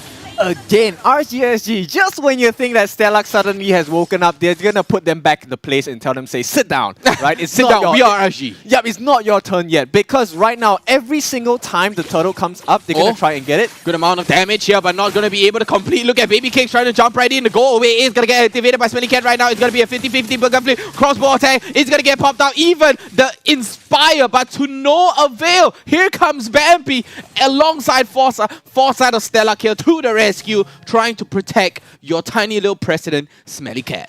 Yep, they have to be very careful here. But like I was saying, RSG SG, the way they position every single turtle fight is extremely nicely done, right? The fact that they always jump one member of Stellark before the entire, turtle dance starts is very detrimental to the side of Stellark, right? It just smashes and disrupts the game altogether. Push. Literally one Iron Fist came down and Stellark has no answer for that. But Stellark, they are very objective mind now. They are very objective based. They are going for all the objective. Managed to take down the gold plating and about 50% of the tier 1 bottom turret right now at 5 minutes. And dear Bambi, he's looking for the snowball. Diablo trying to interrupt the jungle right now. And RSG SG is a very 50-50 right now. Here comes the wild charge. He's going to get stunned up. He's going to be Sing. Falling Star Moon comes out. Sing gets a little bit of damage. But look at Sing with the real world manipulation getting popped up, but to no damage. He's still kind of underleveled right now. Sing falling behind just by a little bit. Yep, so far this is working out to RSG SG's plan. I think at this point they do have the experienced lead. Smelly Cat and Forza Sync as well going to be joining together, joining forces to try and pressure down this bot lane. So far this game, I think Stellark has handled the wave management a little better than game 2. Yeah, very good prioritization on the bottom lane. Forza constantly coming into the bottom lane, finally able to secure the tier 1 bottom turret. And that river fight! Oh, look at this. Diablo trying to go all the way in, and he's going to try to catch out to Sing with the falling star move, but Sing is going to get Diablo slowed down right now. Baby Cakes here to the rescue, and look at Lawsy. He's just waiting for the pounce. The turtle is coming out. Very good disciplinary play right now by Stella. Here comes the flicker, and the wild child gets out of the Smelly Cat, but the big Yin Overturn comes out. Real manipulation is gonna get popped out, but no, down goes Lawsy, being traded for Smelly Cat right now, and Sing not being able to dish out the damage to gets away by the skin of his teeth. But here comes the enhanced chain and the knockup. Forza forced to go all the way back, but oh no, Sing getting caught off guard in the bottom lane right now. 1 for 2, and RSG even securing the turtle. And here comes Bambi again trying to push the damage down onto Diablo. Even pops the retribution, trying to secure down onto Diablo, but Diablo is just too strong. Yep, it's difficult for Stellark, right? They're just holding on at this point. I think it's still a miracle. Oh no, Chu with the enhance, getting enhanced, knocked up right now. Chu trying to dash away with the Shun Po. Is he gonna get away though? He is gonna let go of the tier 1 bottom turret right now. But look at Roy with the burst to take down Bambi. This Kagura is on fire, ladies and gentlemen. Yep, the map control by RSG SG is so good. So far, Stellark has been struggling, right? Like I said, you don't give professional teams chances like this. Just a little opening, and take a look at what's happening. It's 1k goal lead already. At this point, it might not look like much, right? 1,000 goal lead, but it's going to be a very huge gap soon, because now they're going to try and jump in. consumer play gonna be used to escape, as it looks like so far they just want to get their positioning right because the Lord is coming up in another 40 seconds or so.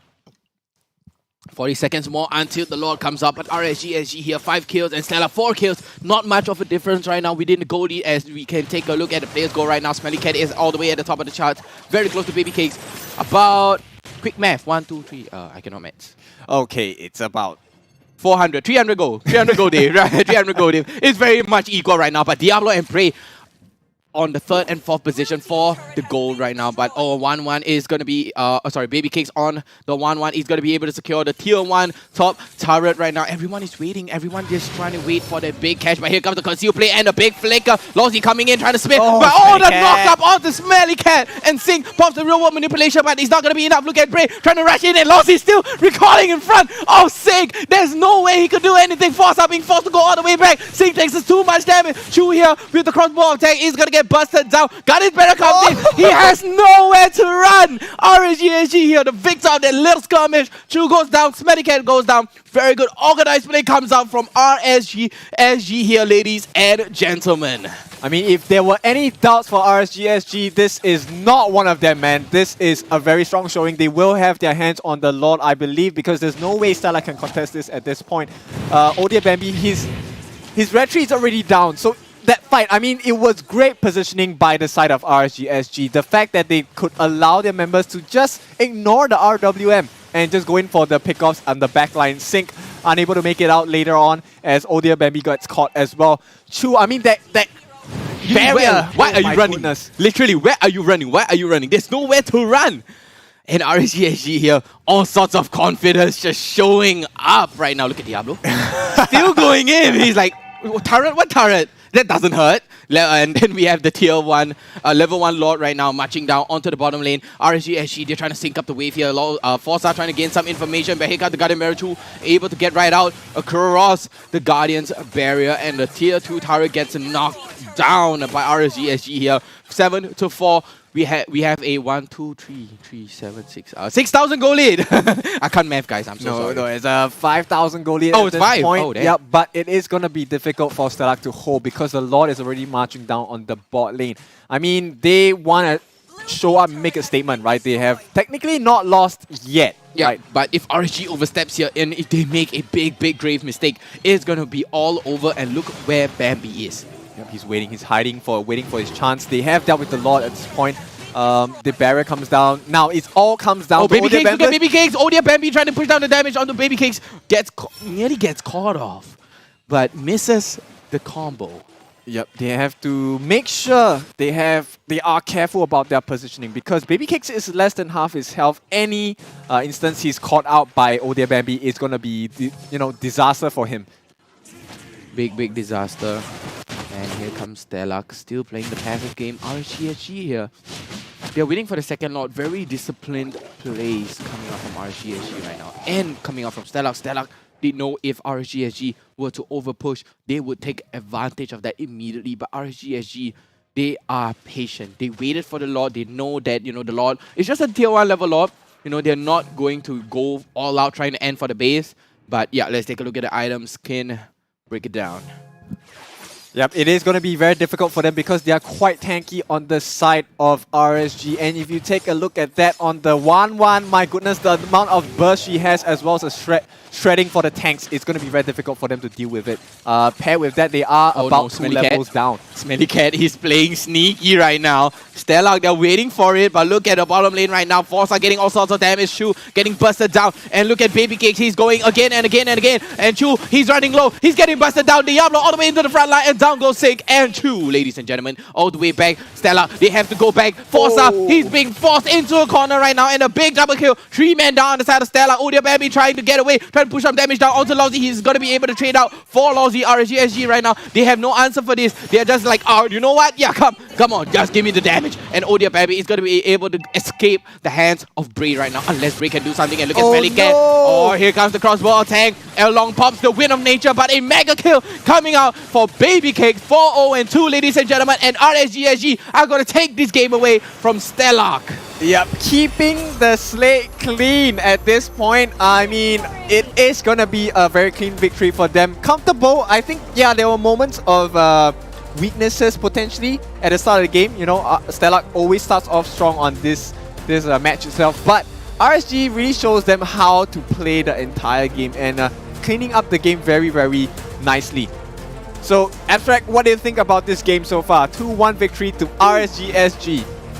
Well, when it comes down to Stellark versus RSG, there is definitely moments of surprise for me. The element of surprise really comes over to the fact that Stellark did not manage to capitalize onto their early game, especially pre-level 3 Julian. Because we know that when it comes down to power spike, Julian have the highest power spike in the early stages of the game. As such, you really want to stop this Julian before he even gets his power spike. As such, the disadvantages of Julian is that he clears creep waves really slow, or rather he clears the neutral camps super slowly. As such, plotting out a draft that allows a team to invade is understandably always a very right idea, and you would want to get in the face of the Julian. But that didn't quite work out for them, despite the fact that they have a Paquito as well as a Jawhead to help them with that invasion. But I believe that all in all, it is not just up to Stellark that does the invasion. It really depends on the defensive maneuvers coming from RSG. RSG has got the right idea. They gotta have to play defensive in the early stages and not allow the opponents to get close to onto Bray. That way, as long as they continue to hold onto the defenses into the jungle, they will still be able to keep their eyes onto the other lanes and provide assistance wherever necessary. Yup, and I've got to give it to Lousy with the ground. Constant wow charges again and again and again.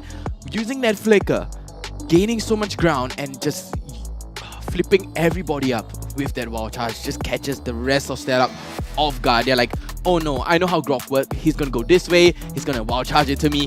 But then Lousy just demolish their thoughts, their predictions. They're like, oh, he's gonna go this way. And then Lousy comes in and boom! And then you're like, wait, what? I get knocked up, and by the time your screen goes dark because you're on the death timer already. Yep, I think he was less stingy with his wild Yes. charge. So it was one of the core reasons why they won in the first place. And like you can see, they are very tanky on the people that are supposed to be tanky. Bray as well. Yeah.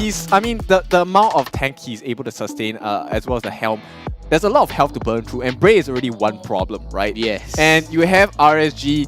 The rest of the lineup, Diablo is already so tanky with the amount of regen that she has as well as the shielding capabilities. And you have Roy who's at the backline just bursting you like crazy, right? And while that is not enough, right? If it's laying the smackdown on someone is not enough, you have Baby Cakes showing you how soft and nice his touch is, but when reality hits you, it's like bam, no. It's like a bee sting. You're like, oh, it's just a cute little bee, and then just Well, when you see the items, you can pretty much tell that out of 5 members of RSG, 3 of them went really tanky. Yep. As such, only the Kagura as well as the 1-1 is the one that gears for the damage. And this is understandable because looking at Stellark's lineup, their composition really works off as a pick-off strategy. They want to CC one of the RSG members and get that numbers advantage. And so RSG have decided, you know what? If you're gonna CC us, we'll fight fire with fire. We're just gonna build tankiness so that even if you overly CC me and I come back alive, you guys lose. Yeah, it's like, how dare you? You dare to do it? Come, punch me. It's like a random boxer and then a versus Mike Tyson.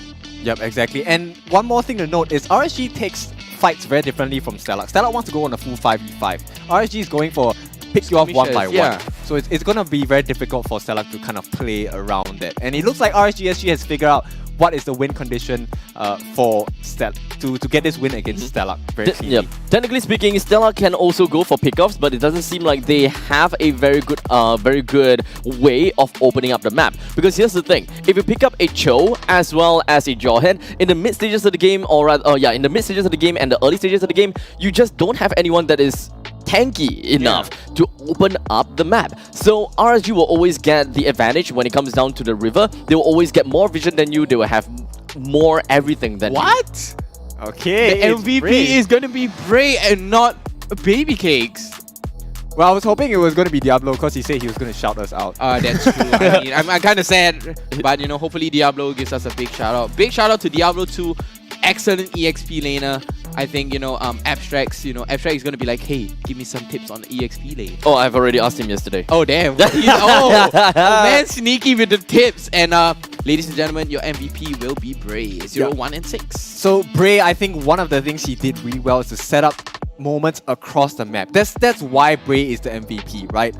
Yes, he may be a bit hidden underneath the entire place across the map by the teammates, but Bray is the one that starts the initiation. He's the one that also does some of the shot calling for the team, besides Lousy, right? So side note, Lousy shouts a lot, right? But exactly, that's Bray's what the makes secondary one. Yeah, that's what makes them so great, because that communication you cannot miss, and it's a priority, right? When Lousy says go, the whole team jumps on top. Exactly. And Bray also sometimes does that in the matches, right? Yep. So I think Bray took a very huge initiative in this match. The way that he was playing, positioning around the map, allowed them to catch off singular targets. That's the most important, singular targets of Stellark off. And that's where they really grew their lead, because once you get the kills done, hey, the map is open. Go and take whatever you need to take, right? Exactly. It's like you're going shopping in a supermarket for free. They're just going shopping and like picking off. Should I take this? Okay. Take this. Stellark is like a, does this have enough cows here? And the RSG is like, food. It's quick, it's swift, it's decisive. That's how RSG played. Exactly. Very good organized team play. Exactly. This is why they kept a clean slate. Yeah. RSG have got a trend, and that is the fact that whenever they go for the draft and their picks, they have a very good understanding as to what they want to do.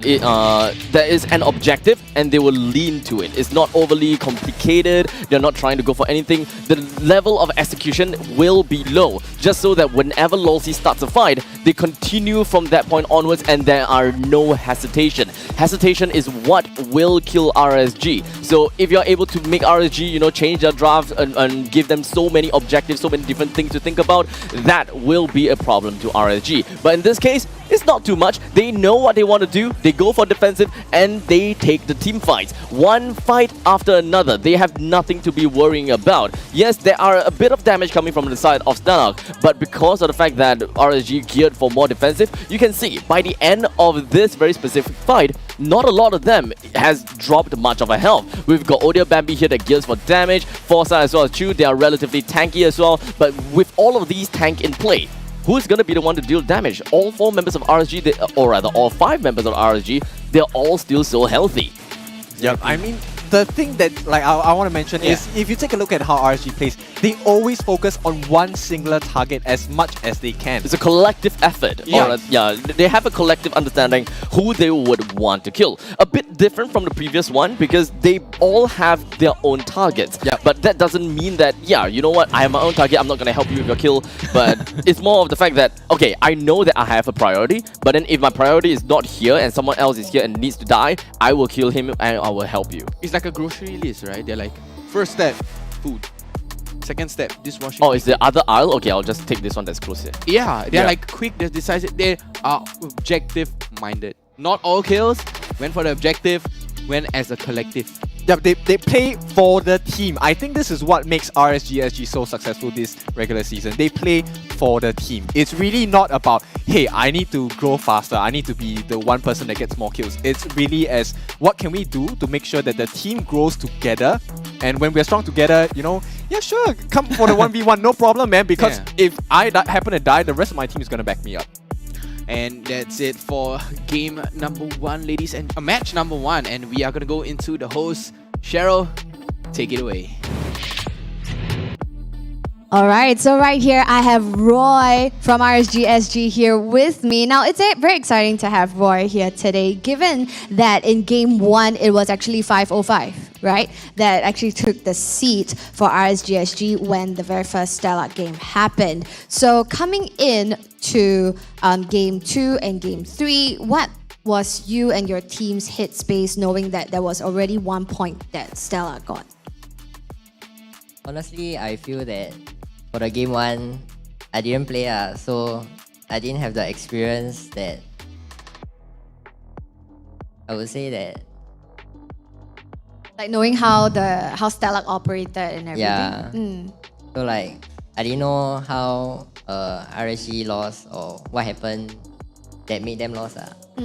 But all I know is that I've been training quite a bit with RSG for these 2 weeks, and I'll be training even harder for the playoffs.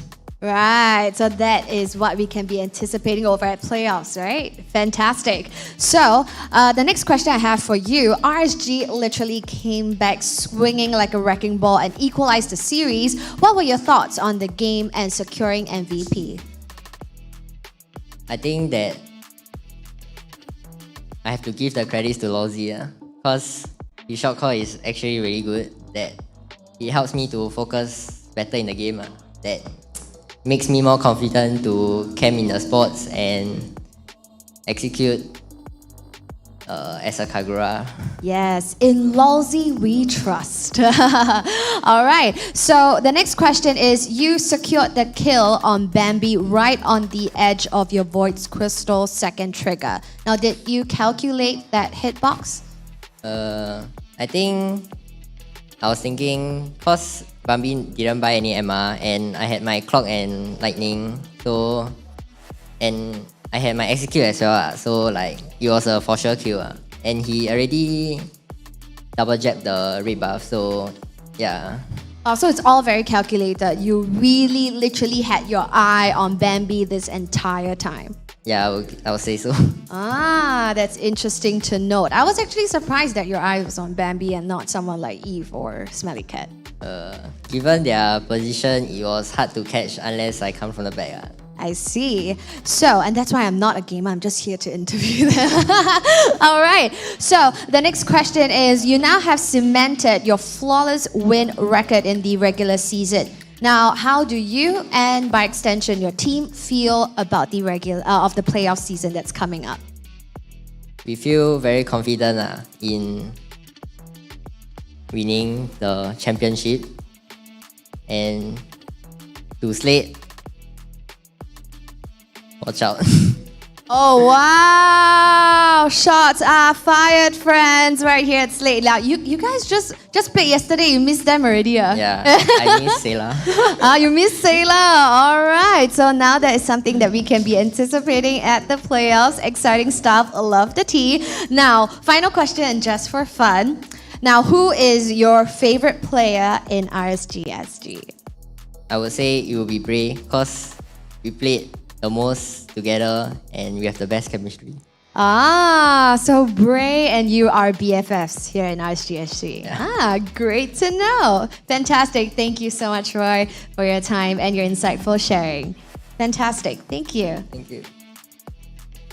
So, ladies and gentlemen, that was Roy from RSG SG.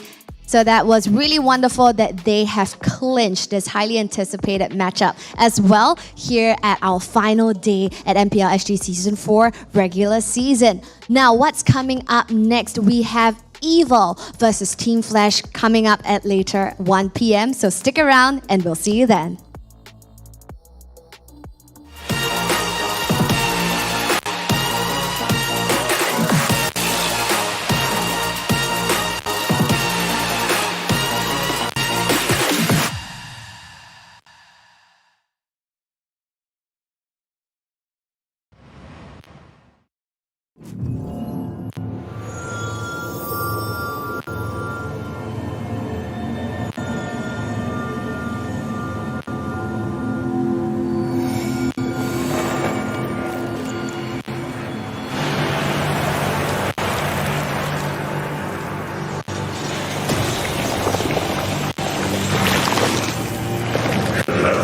Little friend.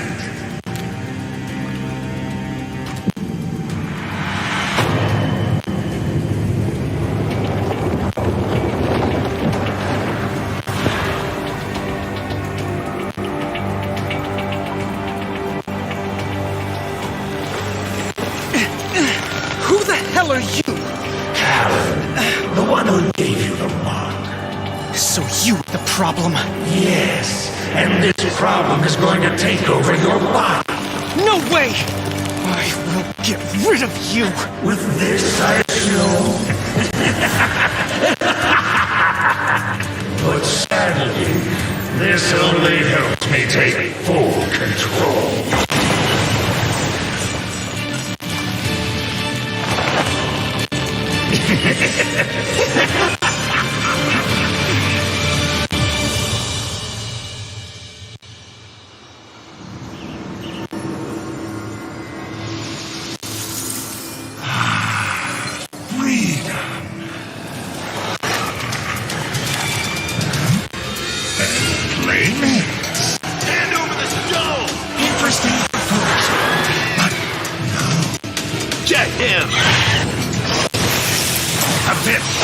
On warm up. But fine with it.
promised her I'll live and fight for the two of us.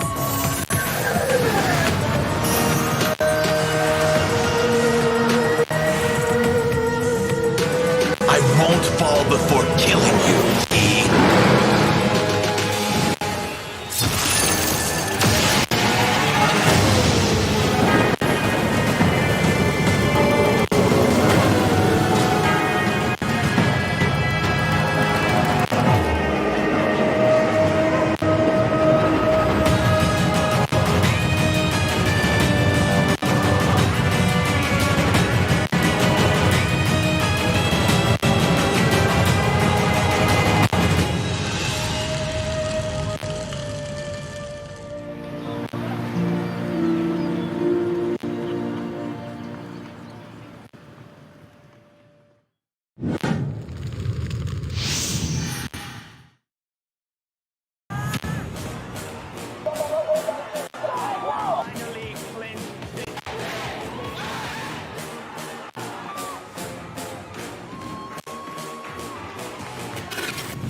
It's the era of change, a time where new teams fight old teams. Every year is the same. This time is different. We see old squad mates becoming competitors, and some becoming a new dark horse. This year is going to be the hardest fight for us. Without a challenge, there's no way to elevate yourself and the league. We'll bring our best at every fight, for the honor that we're all trying to attain. RSG are the favorites, but we are evil. That will stop the track to the finals. Being a new team has never been our disadvantage. The old boys just need to remember, it's just another day for us. This year, we will be the champions.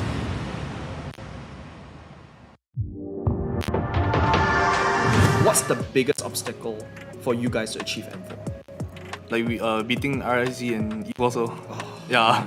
Basically And maybe stage fright also lah. Like for the new players like Mango and Latte, they might have stage fright when they play on stage. Like there's audiences. Correct. Yeah. Oh yeah. So I think one of the obstacles that we will face is we have to learn how to make sure that they are ready first and foremost, and also make sure that they can perform well, like keep their cool and not get mentally like tilted or anything. Yeah. What happened in the last grand finals? What was going through your mind during grand finals? Things didn't go our way, and like everything that went wrong. Like it was like them fighting us at our lowest and them at their highest. I just remember the grand finals was just like me choking. Like that's my core memory of it. Oh dear. Who do you think is the best player in MPL right now? What about let's just start with a dream team? I'll probably have JPL as tank. That's the first answer that everyone would say. The one and only secret tank, JPL, and goal lane probably I'll take Adamir. Adamir. And the mage will probably be maybe Sayla. Sayla has been. It feels like a Slate Esports. It feels like a rip-off. Yeah, like a half Slate. Like I think 80% Slate. I'm pretty sure everyone's thinking the same as well. How does it feel to transition from EXP laner to a jungler in such a short time? It felt like I was like playing MPL all over again, but like instead of like starting off from regular season, you're immediately like at the playoffs. I can remember like when it was like my first debut as a jungler, I was like damn stressed. Like I'm pretty sure my comms like went down because like I was like too focused on like myself. Yeah.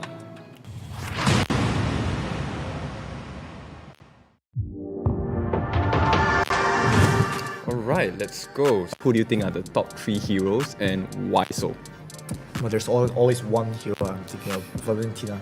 It's a must take hero or disband. The ultimate from stealing from others. I think that impacts a lot from like choice of the enemy's hero. Who is the one in the team who is the most easily tilted? Oh yeah, I want to know that juice too. The most likely one was him. That's pretty honest. Yeah, because Okay, he's very ambitious, so he gets tilted very easily. Who is the weakest player in your team? William. He has these things that he always says before every single like scrim or like rank game is that like it's okay like guys, I will carry you guys. So this is what he says, this is what he claims.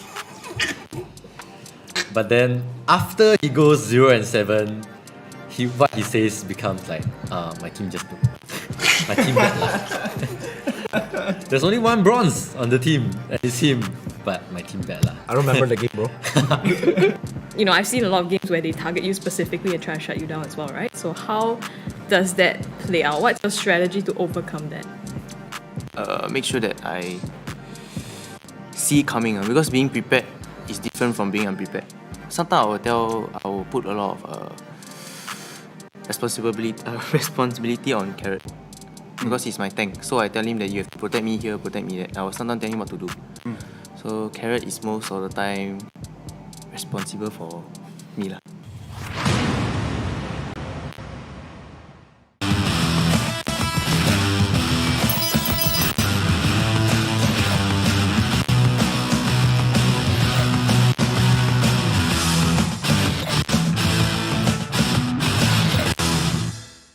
Hey everyone!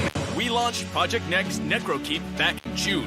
Did you like the new Necrokeep and the 3 revamped heroes?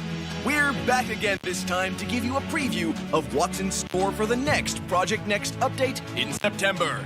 The upcoming September update will feature 2 more hero revamps. This time we're shining the spotlight on a lethal duo, Leslie and Gusion. Let's dive headfirst into Leslie's revamp. As the adopted daughter of House Vance, a clan renowned for its immense wealth, Leslie will be getting a makeover to showcase the understated opulence and elegance characteristic of House Vance. Leslie will be abandoning her cuffed sleeves for a more appropriate pair of long, dark leather gloves.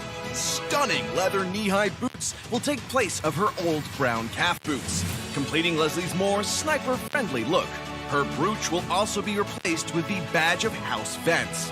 Expect a more mature-looking Leslie, with restyled bangs and eye patch.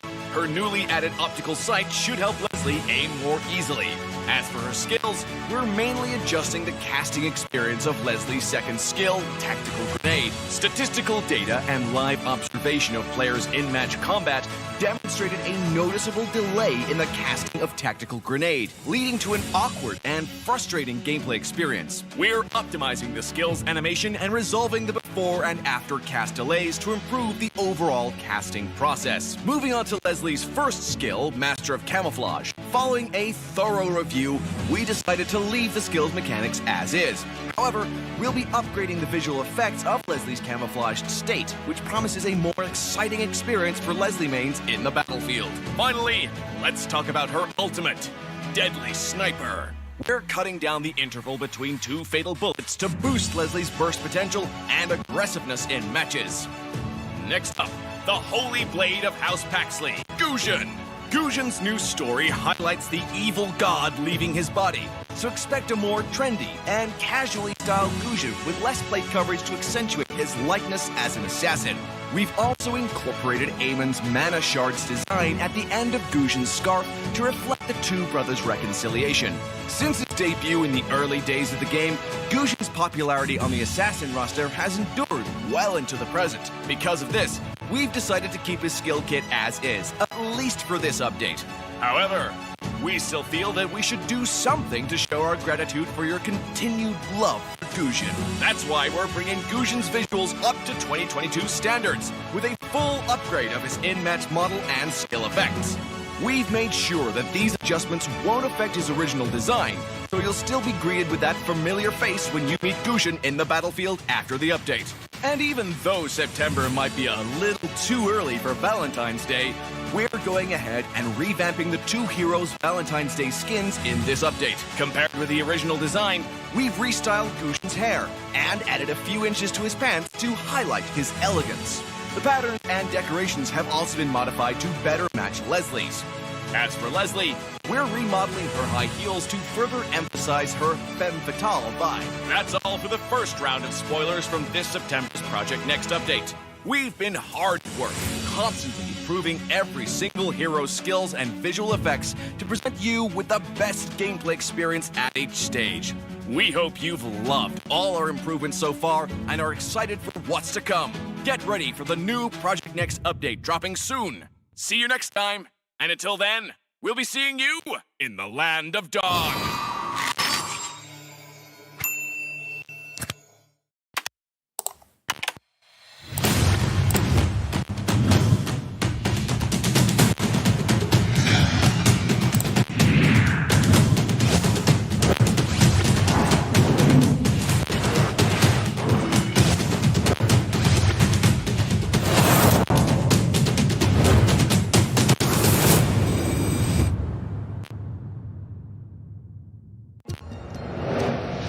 I am Optimus Prime.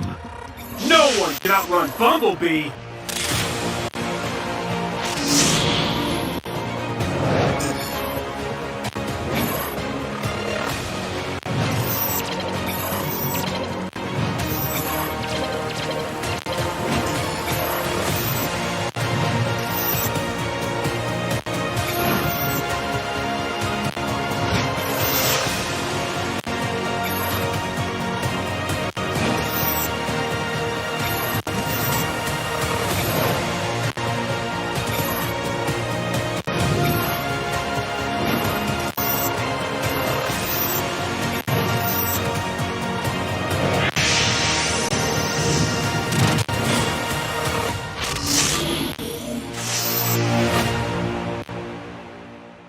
OSIM.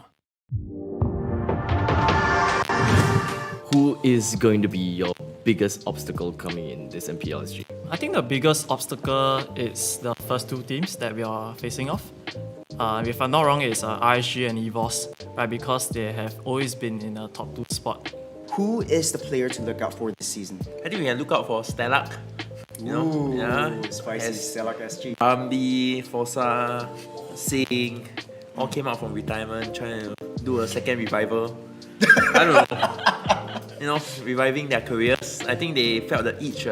They have this player, I think, it's from Laos import. He has 35 Supremes, the highest 10k points. Okay, we'll see how he does in the scene. I mean, professional gaming and rank games is just two different things, I would say. Yeah, they say it's easy, then come on, let's see how he performs. 10k points. My whole life I haven't even reached the 10k, man. I think my highest points was 2k. So divided by 5 of his. Come on, man. I can't. Let's see. Do you have any tactics, strategy that you have in mind already? The only tactic we have, right, is to train harder. Train harder, right? okay. Because back again, we just formed newly and we do not have much experience with one another. I'm pretty sure with our lineup with players like Forza, Sing, or Odia Bambi, right, we will definitely reach a whole new level that none of the current SG players will witness before, right? You're saying that Stellark is a team to watch in MPL, but the way you're saying it, where do you think they're going to place? I don't know, they're a team full of experience, but now I think age is getting a problem for esports, so maybe lower 6 or.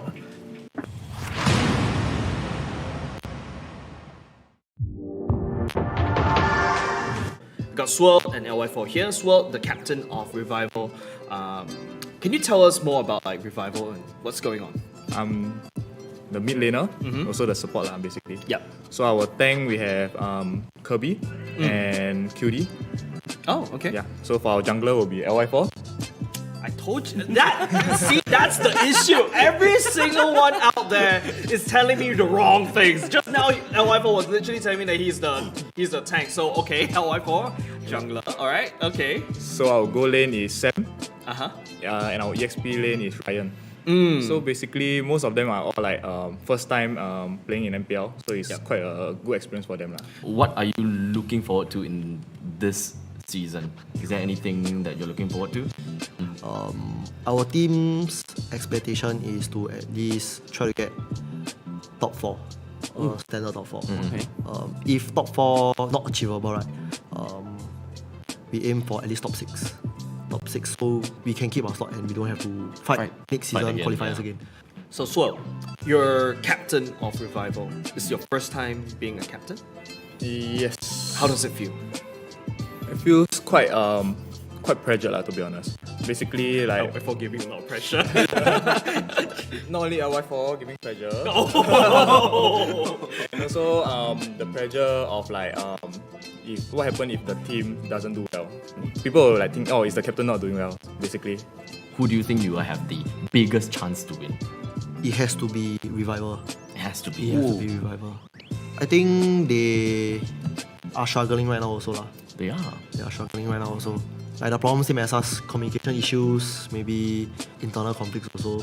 I think if you compare Revival to all the other 6 other teams, right, I think their chemistry maybe not as good as the other 6 teams.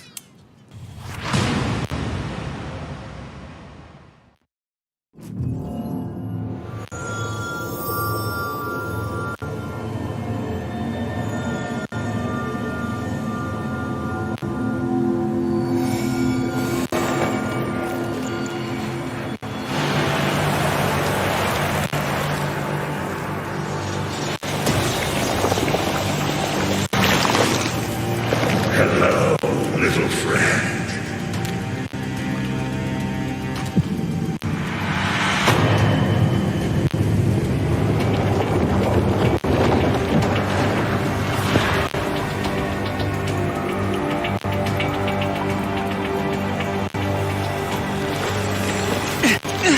Who the hell are you? Coward, the one who gave you the mark. So you are the problem? Yes, and this problem is going to take over your body. No way! I will get rid of you! With this, I assume. But sadly, this only helps me take full control.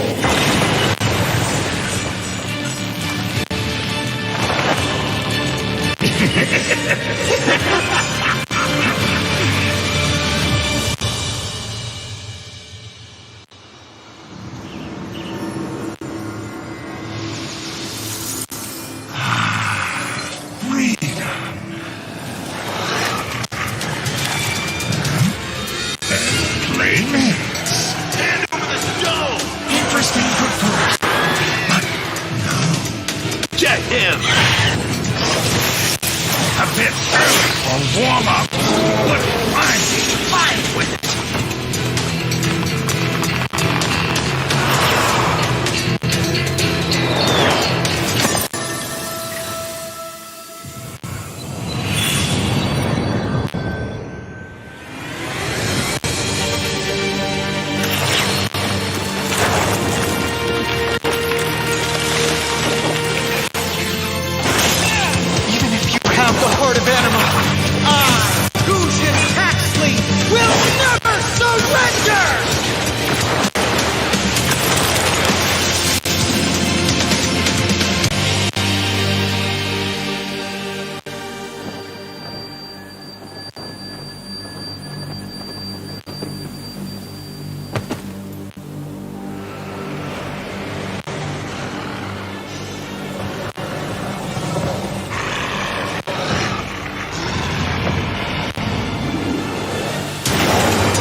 promised her I'll live and fight for the two of us.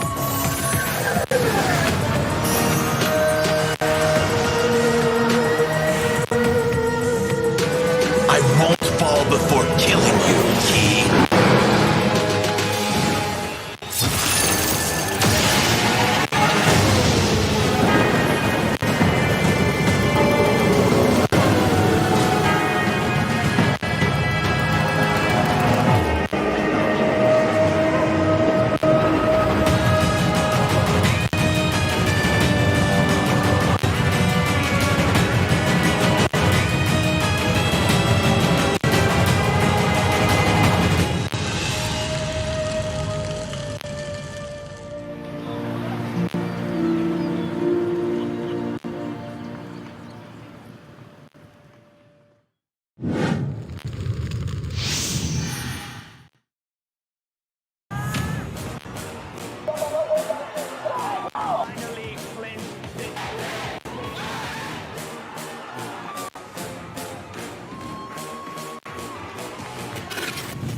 It's the era of change, a time where new teams fight old teams.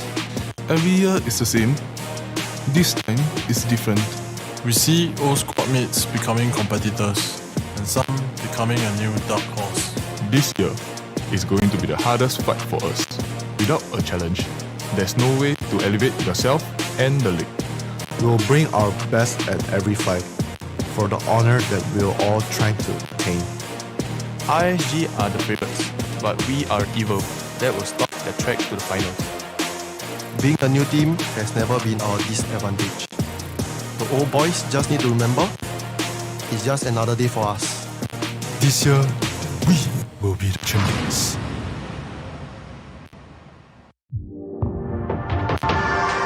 What's the biggest obstacle for you guys to achieve M4? Like we beating RSG and EVE also.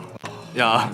Basically And maybe stage fright also like for the new players like Mango and Latte, they might have stage fright when they play on stage. Like there's audiences. Correct. Yeah. Oh yeah. So I think one of the obstacles that we will face is we have to learn.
And just now, we have concluded the ultimate cliffhanger of MPL SG Season 4 with Stellark versus RSG SG. Right now, it has concluded with RSG SG taking the win for match 1. Now, upcoming for match 2 is a very exciting one where we have Evil and Flash coming up real soon. Now, Evil yesterday had a stellar performance where they wiped out Zion Esports, really showing that they have picked up momentum right here at MPL SG Season 4.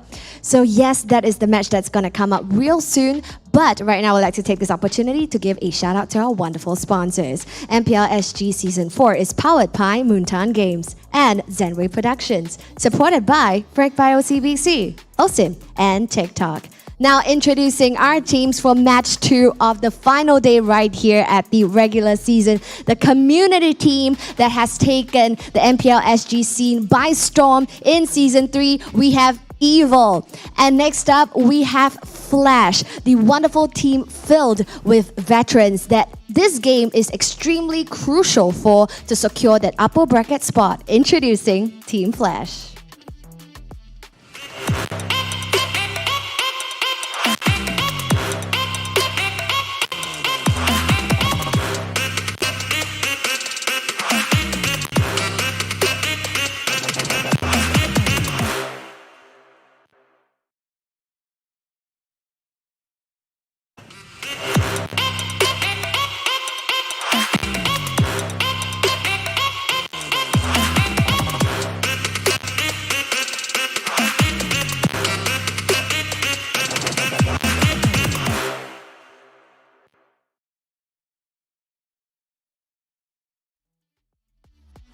Now the stakes are high as right now I have Team Evil right beside me as they are trying to prove that they are still the dark horse here at MPL SG Season 4. And on my left here I have Team Flash proving that they really want that upper bracket spot. So we can only find out who emerged victorious. But before that, let's take it apart. Take it away, casters.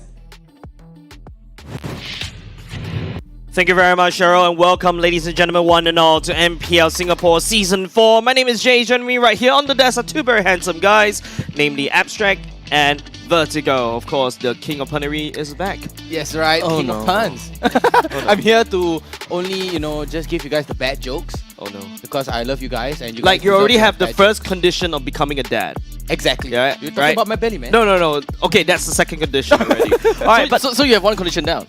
Yeah, he's there. No, I feel a little bit attacked, but ladies and gentlemen, let me tell you why you guys should actually watch out for this. Now, Evil has proven us time and time again wrong over and over and over. It makes us feel like idiots when we come out with the casters' predictions, and well, they always make our glasses drop. But the problem is right now, they're facing up one of the fan favorite teams, which is Team Flash, consisting of, very powerful pro players. Well, when it comes down to Team Flash, they are definitely powerful, but I don't think that we can count out Evil just yet. I'm trying to not laugh at the pun. You guys not realize the pun? What Team pun? Flash is powerful. Oh, Jesus. Come on, man. That was a good pun. Yes. Evil, let's get on with it. We've got Alright, we gotta stop. Alright, let's take a look at the stats. Abstract, take it away. Coconut, Melon, JS Powerful, and Carrot, stop it. We've got all players all across the board, and when it comes down to the gold laners here in Evil, the main thing that we'll always want to look at is gonna be the average gold per minute, which we have been looking throughout the board, such as for Slate, they have roughly about 700 plus. When it comes down to RSG, I think that they have reached 800, if I'm not wrong. But when it comes down to Evil, they're looking at 632. So Coconut still have quite a lot of boots to fill when it comes down to the gold lane department. Signature hero, we're looking at Beatrix. Unfortunately, Beatrix is not that good anymore, so the main question is if whether Coconut is still gonna be rocking that Beatrix or not. But all across the board, Carrot, he is quite an initiative roaming tank, right?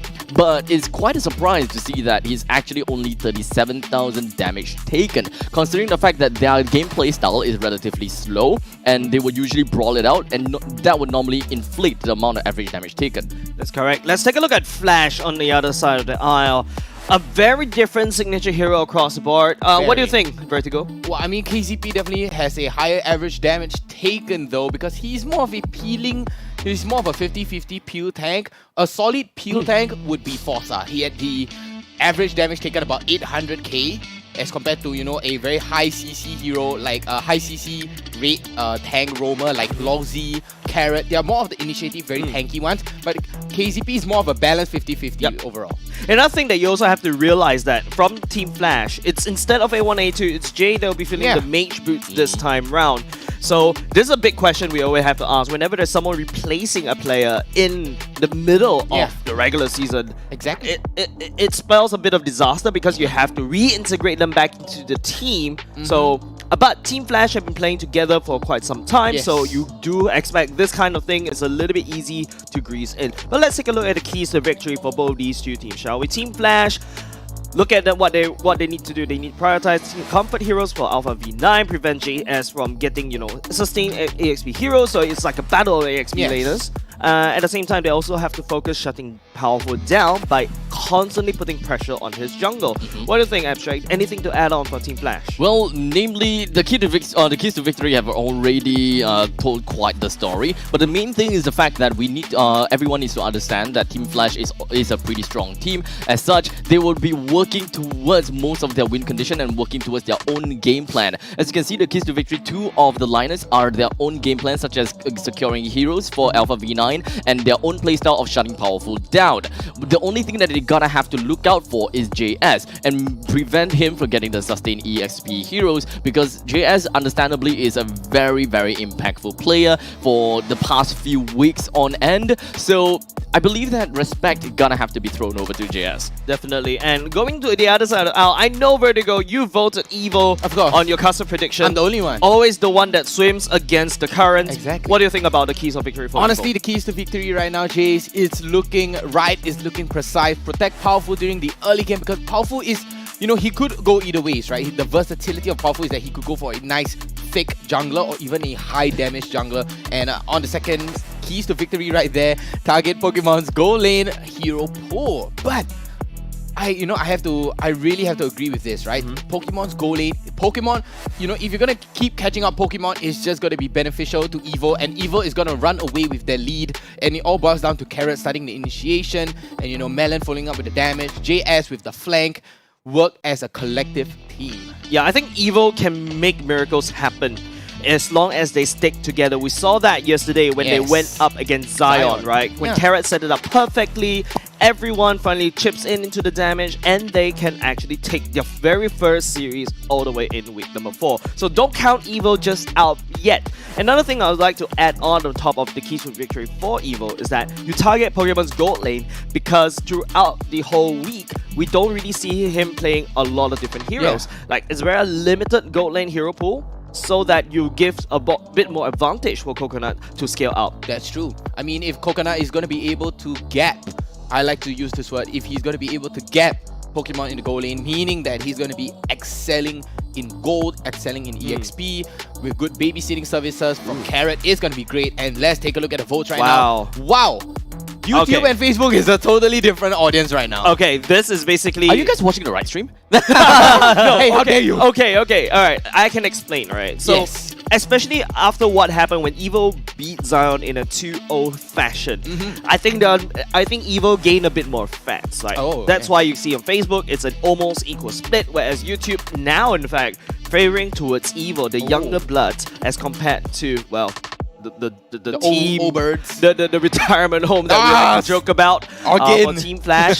But now it's a competition between Stellark and Team Flash, who is the real OG retirement home. But with retirement home, with the veterans in there, comes with invaluable experience. They know how to drag out the game, and they can be very precise when it comes towards the later parts of the game.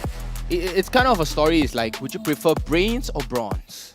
Or a mix of 50-50? Yeah, exactly. Which team do you think over here, Evil versus Flash, which, how do they portray this? Which one is the bronze, which one is the bronze, or is it a 50-50, or is it a 60-40 on either of the teams? I think both of these teams have got different ways of playing things, So far, when we are looking at Evil, their draft sometimes may be questionable, but when it comes down to the execution, some of them definitely knows what they're trying to do. Of course, putting the spotlight onto JS once again, right? We have seen the marvelous play of his Benedetta, just split pushing and of course getting themselves the win that way. But that is not a sole effort. The entire team knew exactly what they got to do. They asserted the pressure that they wanted to, and thus getting themselves the win. Something like that can definitely happen again fighting against Flash here. Yep, onto the draft we go, ladies and gents. Evil on first pick, Flash on second. Evil bans away the Diggy and the Bellman right off the bat. Flash bans away the Arcar. Top 3 bans in MPL Singapore for now. Exactly, Diggy and the Balmon. Honestly, because Evil is the first pick, if I am not wrong, I would prioritize the Balmon for myself and, force Flash into banning away the Balmon and even prioritizing the Paquito for myself. If I were on the side of Evil. But on the side of Flash, it could be the mind games. Look at that. Banning away JS's, Esmeralda. Now, looking at the rest of the bans coming out here, we are mostly looking at bans targeting meta bans, comfort bans, as well as annoying hero bans. For of course, we are looking at Evil and Flash that have managed to throw heroes in that they do not want to deal with. Evil decided to ban a Valentina. This pretty much means that a force onto the ban of a Faramis is going to be very much viable. Flash have to ban the Faramis, otherwise Evil will take the Faramis and Flash gotta have to look for other conditions in order to deal with this Faramis. Well, technically speaking, they can pick an Atlas itself in order to quote-unquote negate or neutralize that called Alter. Yep, and just like you said, Abstract, the Faramis is going to get banned away, and Evil possibly might pick up the Paquito, and I was right. The Paquito is going to get picked up. It's a very good versatility option, don't you guys think? You can go into the EXP lane, you can go into the jungle, and the snowball rate on the Paquito, like we said in the previous game, is insane. Yep, when it comes down to the first few picks, we can pretty much expect that most of these players would want to go for a very comfort pick. And I don't think that Team Flash will want to focus onto their marksman just yet. The main thing that I'm looking out for is Melissa. They need to force Evil to pick up both the EXP laners as well as the jungle before they can pick up the Melissa of their own. But if Evil doesn't go for the any jungle or EXP in the last two pick, then they can actually just eventually go for a ban on Amon if they want to play into the Melissa. Now, Flash decided to go for a Lunox as well as a Cho. I would assume most of this all comes down to comfort for now. They don't really have an understanding to the synergy just yet. Maybe in the later stages, they would.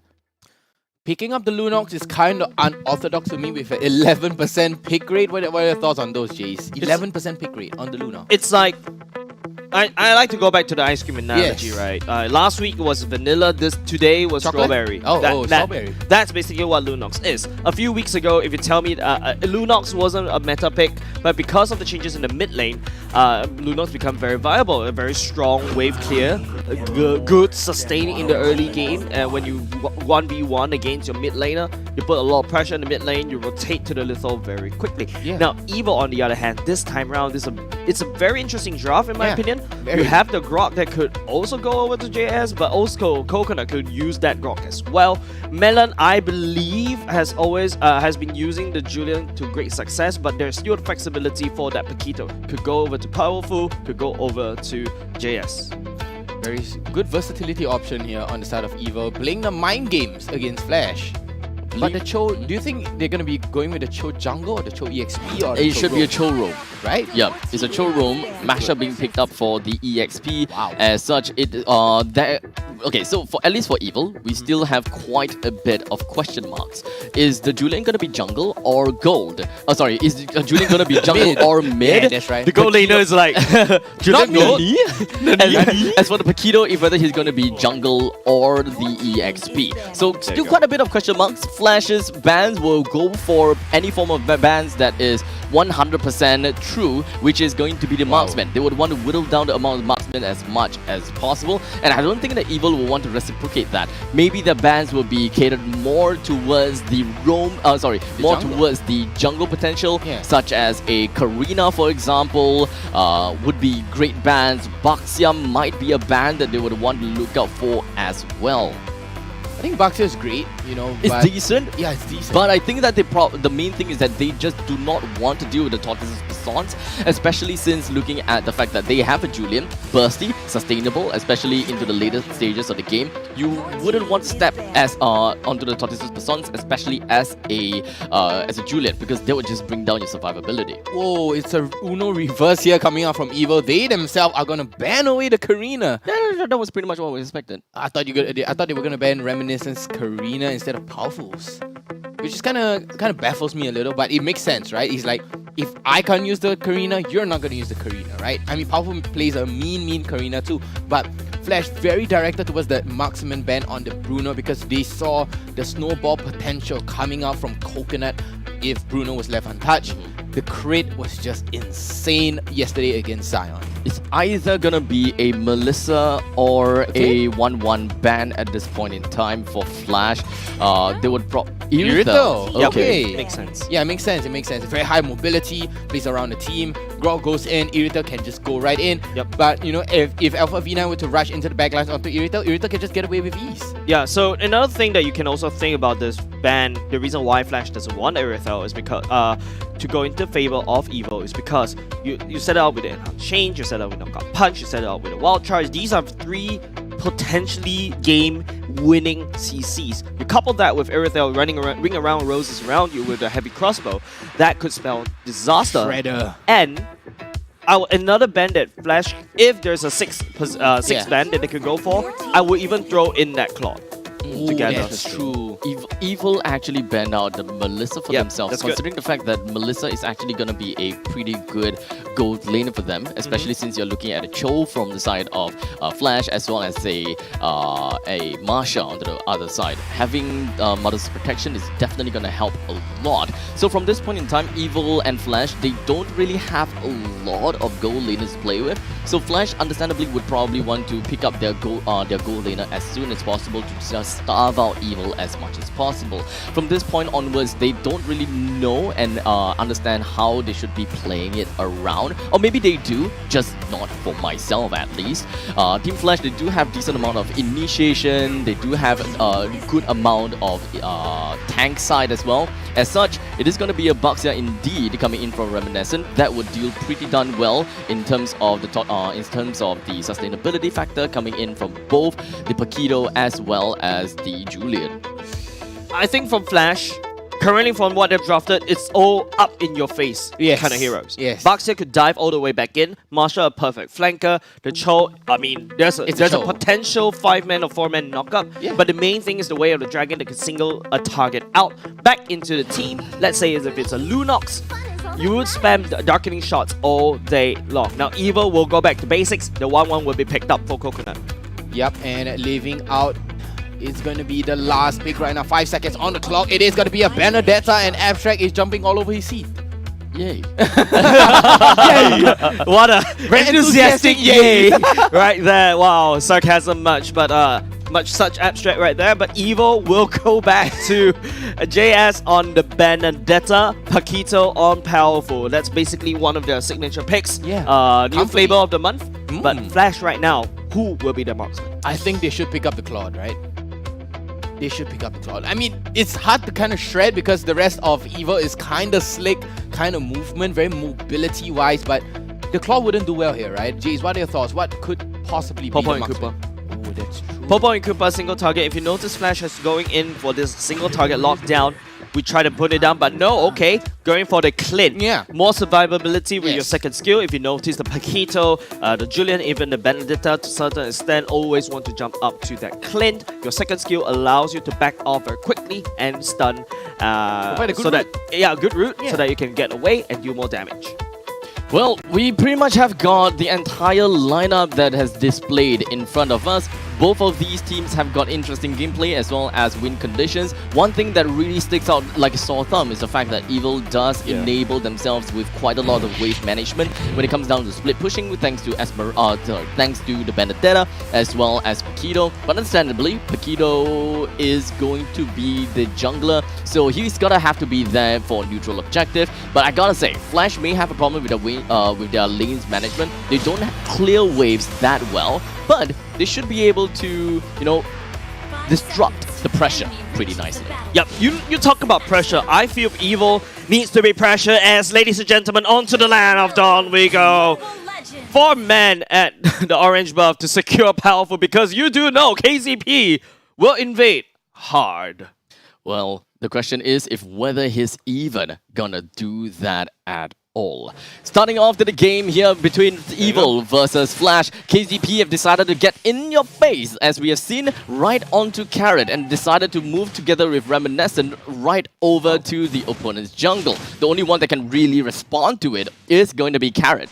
And they know, as a matter of fact, that they can do these aggression because Julian is just not online yet. So they can disrupt that one creep in order to make things a little bit slow in terms of the EXP gain for the Paquito. Yeah, the best part about Grok is that you can build a wall to kind of block Flash aggression, invading your jungle as well. So I think that's a good one, but let's take a look at the emblems. Well, when it comes down to looking at Benedetta with the Festival of Blood, we can pretty much assume that he would want to play more towards the later stages of the game. High risk, high reward. And not to forget, he's definitely gonna go for full-on damage and maybe 2 little defense items for himself. While the rest of the heroes, one thing that we are looking out from the side of Julian is that he have decided to go for Magic Warship instead of Mystery Shop. This pretty much means that, well, he doesn't really care about getting his items online as soon as possible, but right off the bat, we are already seeing Evil getting themselves the first blood over to the side of Jay.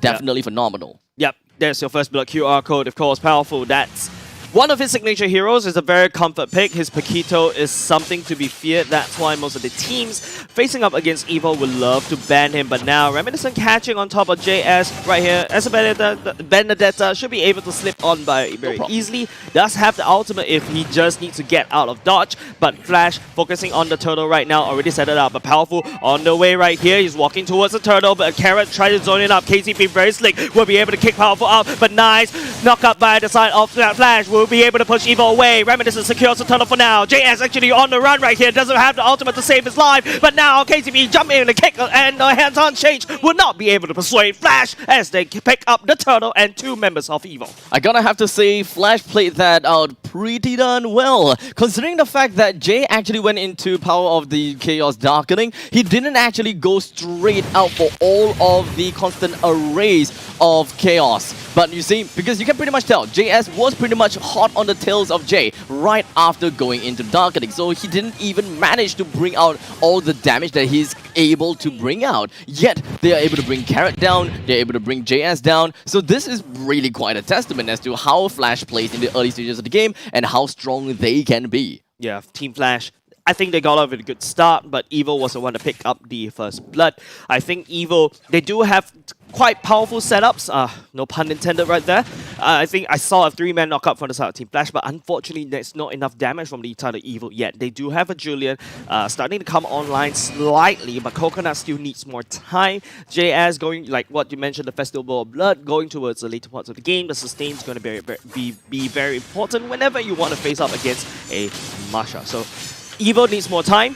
Team Flash, they might not just want to give them more time. They will come online very quickly around towards the mid parts of the game. On paper, Evil is supposed to have a definitely stronger early game. Considering the fact that we are looking at a Paquito, a Grok, as well as a Julian, these roaming trio is definitely going to be quite a menace. And to make things worse, we're looking at a Benedetta that can wave clear very fast, shove the lane, and join into the objective. In the meantime, top lane, Alpha DV9, dealing with a little bit of danger, but I don't think that he's gonna be out just yet, as the damage is coming in from Evil is just not quite up the mark. 3 HP bars is something that is not something to scoff at, right? Evil, like I said, doesn't really have the damage right now. Flash already identifying. He's going to jump all the way in. Reminiscent jumping on top of Carrot for now. JS slashing, rushing around Reminiscent, just putting out some damage, but Powerful already secured a purple buff, already ready to rumble at the same time. KCP and Jay all the way at the back line. The turtle will go towards Evil's side as Jay will jump all the way in with the brightening, but Powerful will be the one securing the turtle.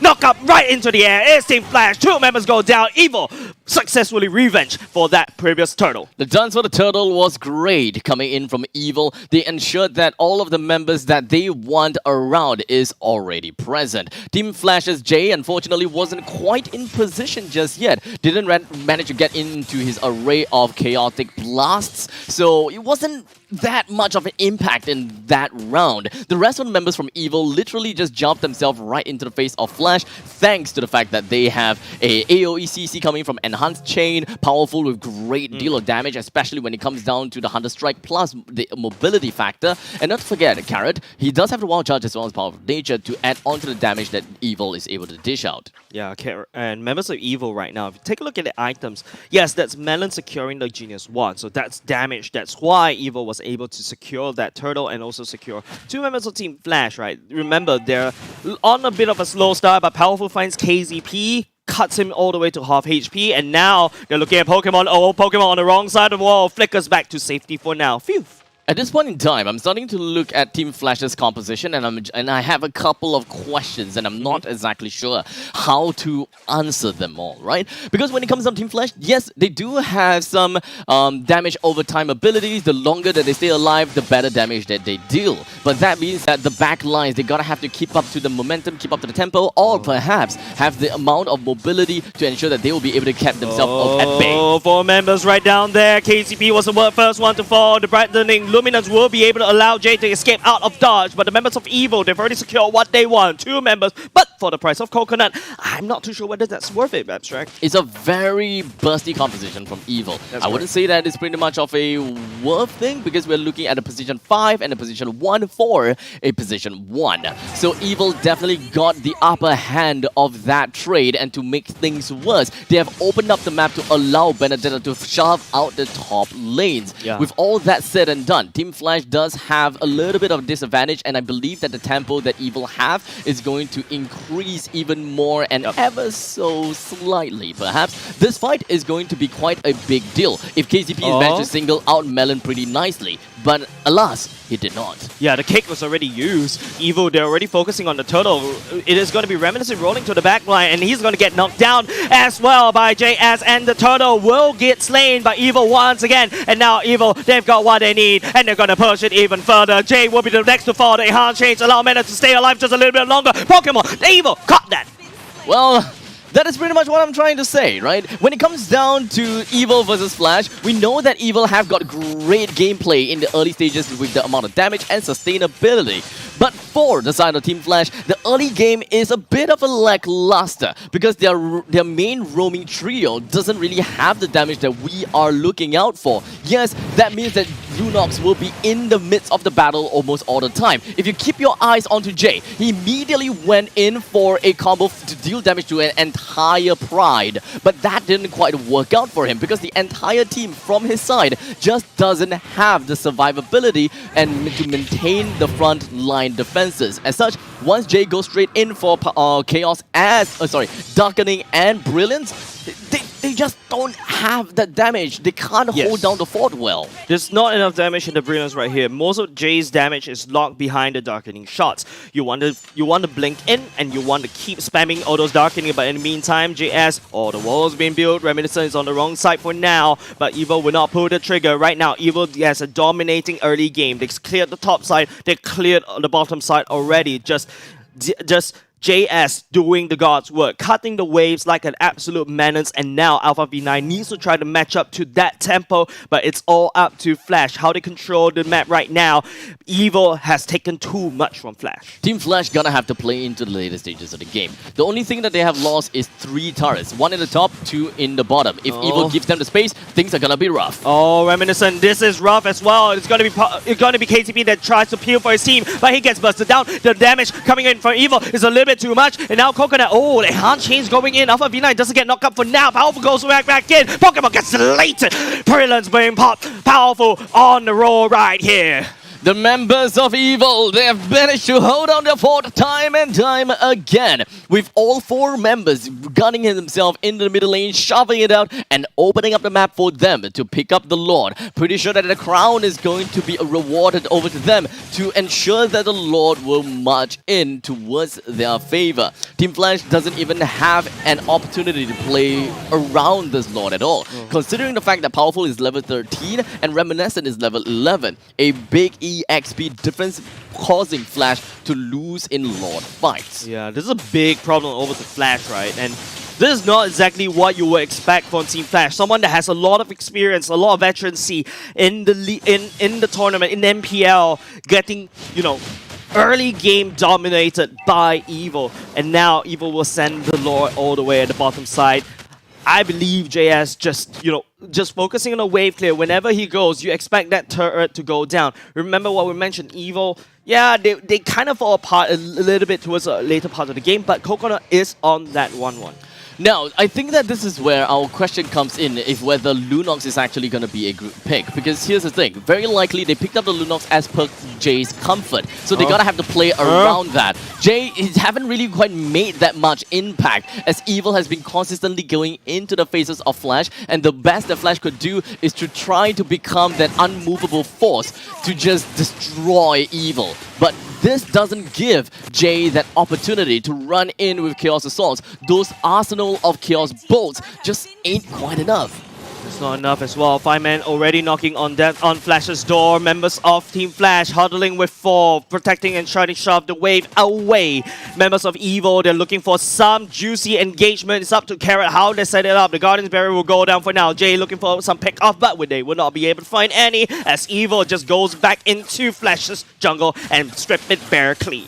Well, we can pretty much say, yes, Flash is definitely going to be starved out, but that doesn't mean that it's going to be end just yet. KCB! He is actually going to go alone. Concealed Play will be able to get him out alive, but Reminiscent will not be long for the world. Alpha V9 trying to hold down the fort, but it's going to be Coconut still holding on. Okay, there's no crossbow attack for now. It already has been used, but the damage from Evil is a little bit too much for Flash to bear. At this point in time, yes, too much for them to bear. But Team Flash, once the game eventually turns up for a notch, Team Flash would have the sustainability that they want, and I believe that Jay will start to become a lot scarier. We don't really have any heroes that can really help bolster the damage coming in from Pokemon, and to make matters worse, his emblem is set towards quality of life using the Killing Spree. As such, he won't get the additional skill link coming into the later stages of the game, much as what the 1-1 has, right? He's using Weakness Finder. Yes, it's more quality of life, but at least it works towards the marksman side. It lets you skill towards the later stages of the game just by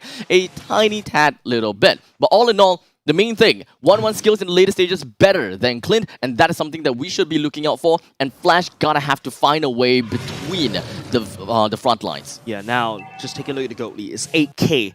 Evil has already got the Luminous Lord set up and not ready to go. Team Flash, look at how Carrot just getting them zoned all the way out. Members of Team Flash, they try to look for some entrance. JS flanking or ready to flank. Looking at J Pokemon, he gets knocked up into air. Mela goes all the way in deep. Flickers and secures that kill. That's a big deal of damage towards Flash, as Evil desperately trying to get away. It's gonna be JS that kicks Airbomb, Powerful will secure the Luminous Lord. Well, Luminous Lord, but at what cost? Do they have an advantage despite getting this Lord here? Well, technically, yes, because they do have 1-1 still in the game. The only thing that is missing out is the fact that they are able to fight in a team fight, or perhaps the fact that they can't go for split pushes. But hey, who cares about that? Because we do have Mega Creeps that will be marching all across the map. The creeps themselves is the split push factor. And not to forget, we are looking at the Lord just popping out and the Benedetta coming in 5 seconds. He's gonna catch up with the Lord, no problem. Yeah, but JS did a wonderful job, right? Cutting away Flash's main damage dealers away from the front lines,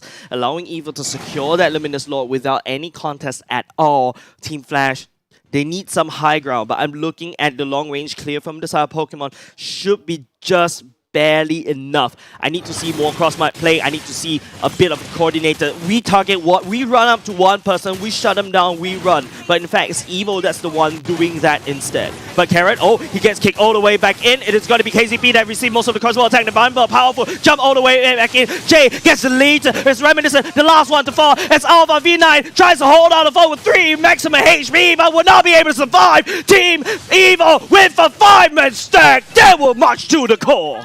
And ladies and gentlemen, game number 1 goes over to the hands of Evil. Definitely an easier game for Evil, considering the fact that their heroes are set up to play in the early and the mid stages of the game and even have decent skilling over to the late.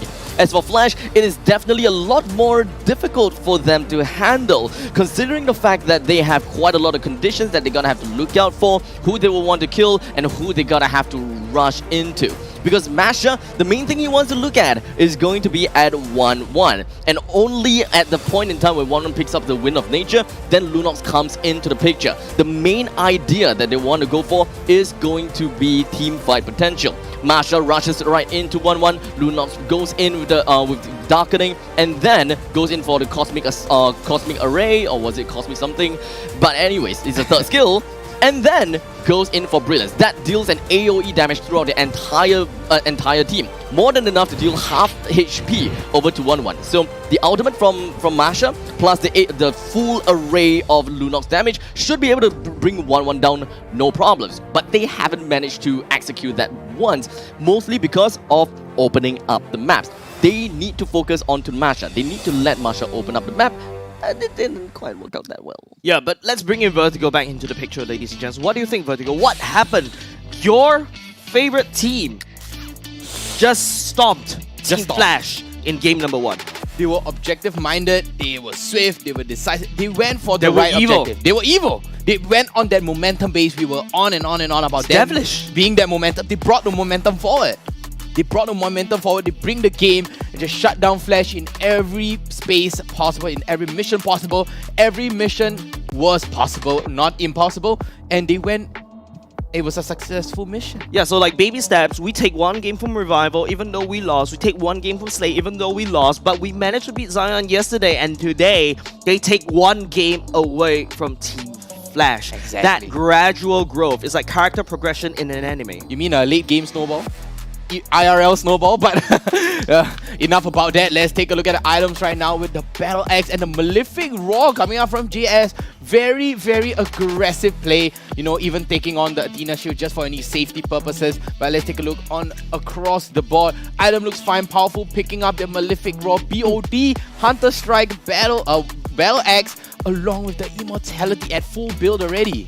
Personally, I feel it could be a mistake coming up from Flash to leak out Powerful's Comfort Hero. Yeah. You see, Paquito, Powerful, 906. He's going left and right, punching people down, bursting it before you could blink at all. And then you give JS that has been constantly clearing off the side lanes. You saw for a period of time, it's a very clean side lane. It's just the mid lane that's standing strong for the side of Team Flash.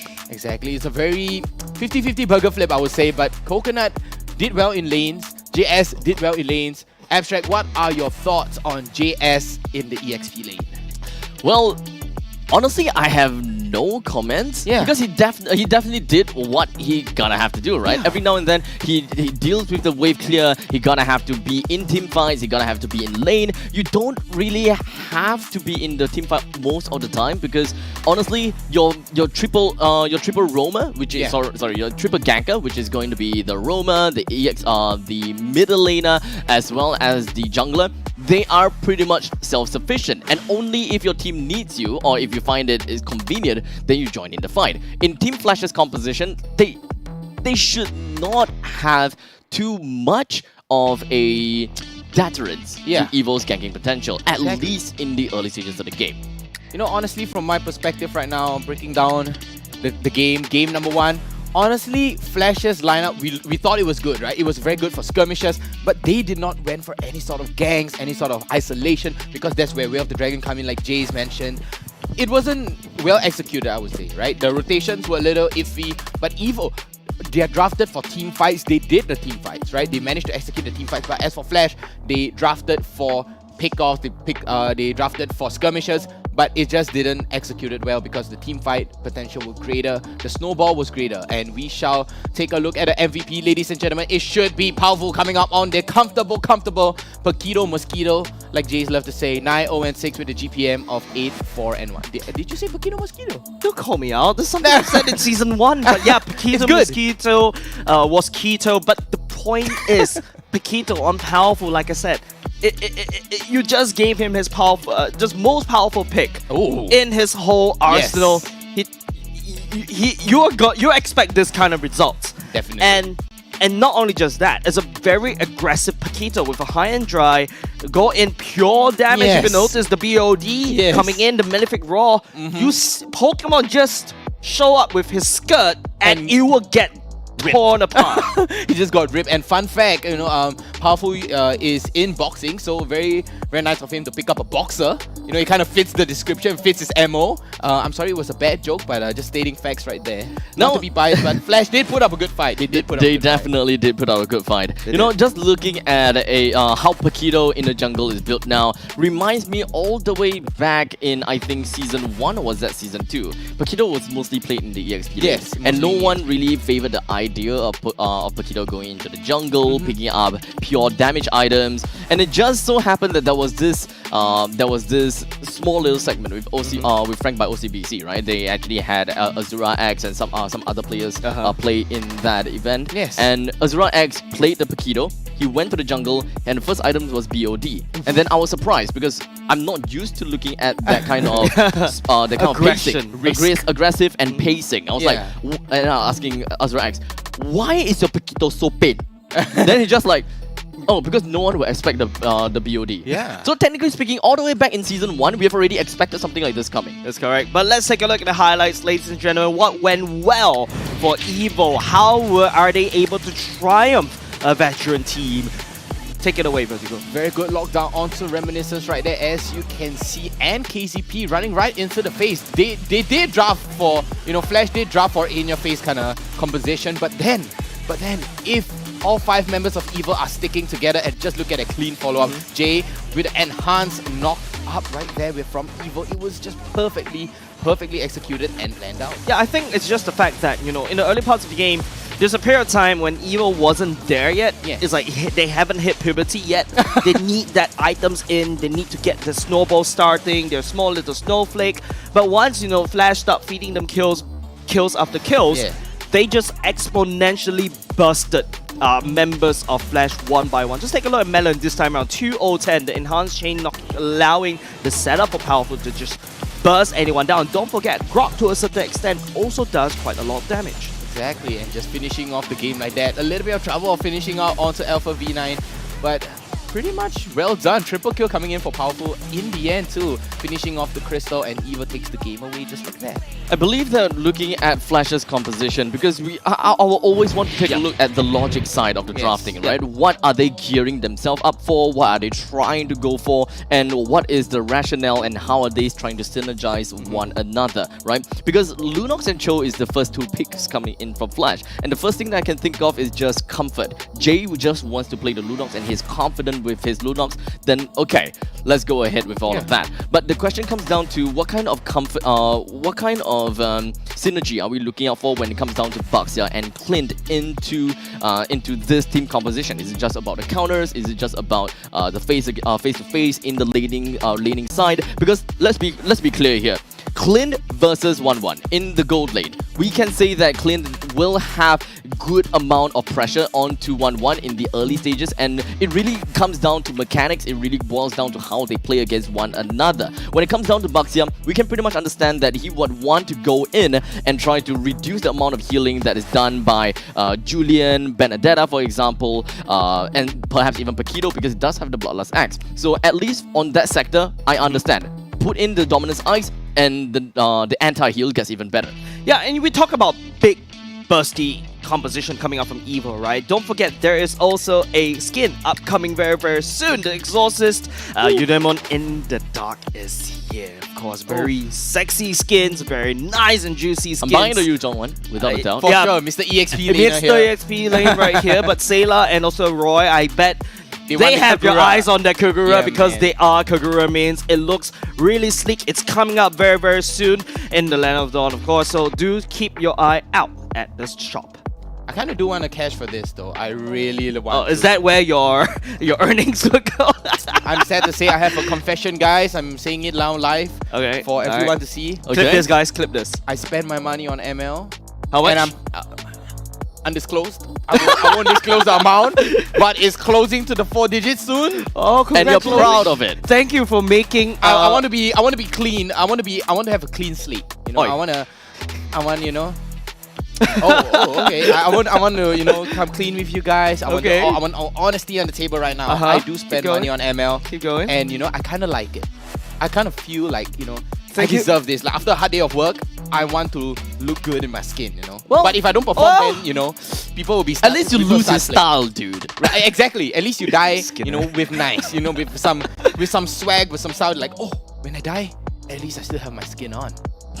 Okay, I gotta say this, and that's why I buy it. You know, Okay. skin buff. Skin buff. There is a +8 attack. There is a +8. Okay, there is. Okay, so there is a physical skin buff, like you actually have a buff from the skin with a +8 magic of physical not damage, joking. or plus HP based on the 100 HP, 100 Yes. HP on the tank heroes. Yeah. But honestly, there are some changes into the hero skins that actually makes the game feel easier to play, nicer to play. Yeah. Like for Benedetta, for Okay. example, you know Exactly. the original skin. Yes. When you charge up the skill, you definitely know when you can go out with the sword out slash. But when I'm using the collector Benedetta skin, collector Benedetta skin is actually and weirdly easier to time it, and I am more on point on coming out with the sword out slashes. Like almost like millisecond immediately once it reaches max bar, I start slashing. I like the fact that, okay, I have a collector Leslie skin. Yeah. And Leslie is coming back, I believe, back in meta because of the change in the true damage. You know, I would like to say that I've been using Leslie a lot. All I thought was Jace in my head. Have you thought about this? Now that Leslie is in meta, the more you're unable to play it. Just first pick it, man. Yeah, just first go pick, with right. we go with a First pick. 5-man stack. First pick the Leslie. Have you heard of this thing called ban? Have you heard of this thing called classic all the way? Anyways, ladies and gentlemen, we do have the draft coming up very, very soon. Just going back to the collector skin, I think you have a collector Kufra skin. That's right. The Kufra Collector skin. Benedetta, collector Leslie. So we Yes. are almost like With the collectors. we have a collector's caster dash. But let's take a look at game number 2. What does Flash need to tweak in their blueprint going up against Evo now that they're going into first pick?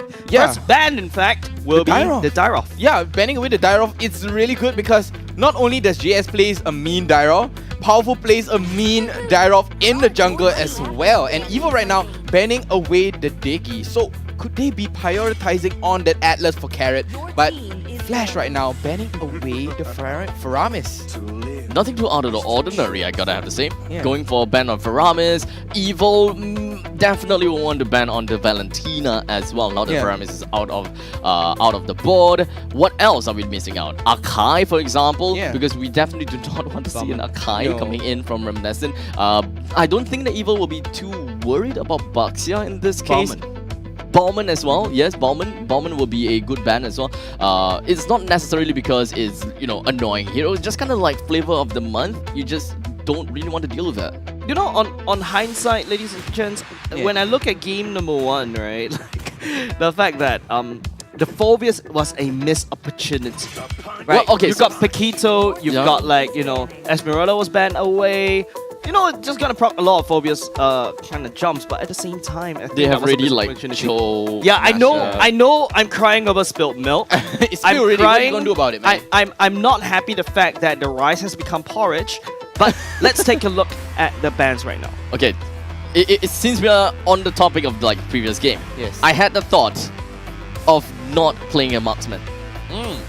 The Pokemon MO. Which honestly is pretty okay in my opinion. You can actually send the Lunox over to the gold lane and you have a more bursty mage in the mid game, in the mid lane. So at least you will have a better foundation in the early game. But unfortunately, that didn't really quite go the way it is, and I don't think that Pokemon is too comfortable with playing either Lunox or any other mage heroes. It could be the Might comeback. as well. I mean, you never know. Yeah, it could be a comeback of the Harif Go lane. Oh, yeah. But that would be too much. That would be too much late game. Stop! Vertigo, stop! Come on, guys. Don't tease. Prove me wrong. Don't tease. But Flash right now on first pick, right? Yes. This is how they can set it up. Archive Embowelment, it's over. It's open.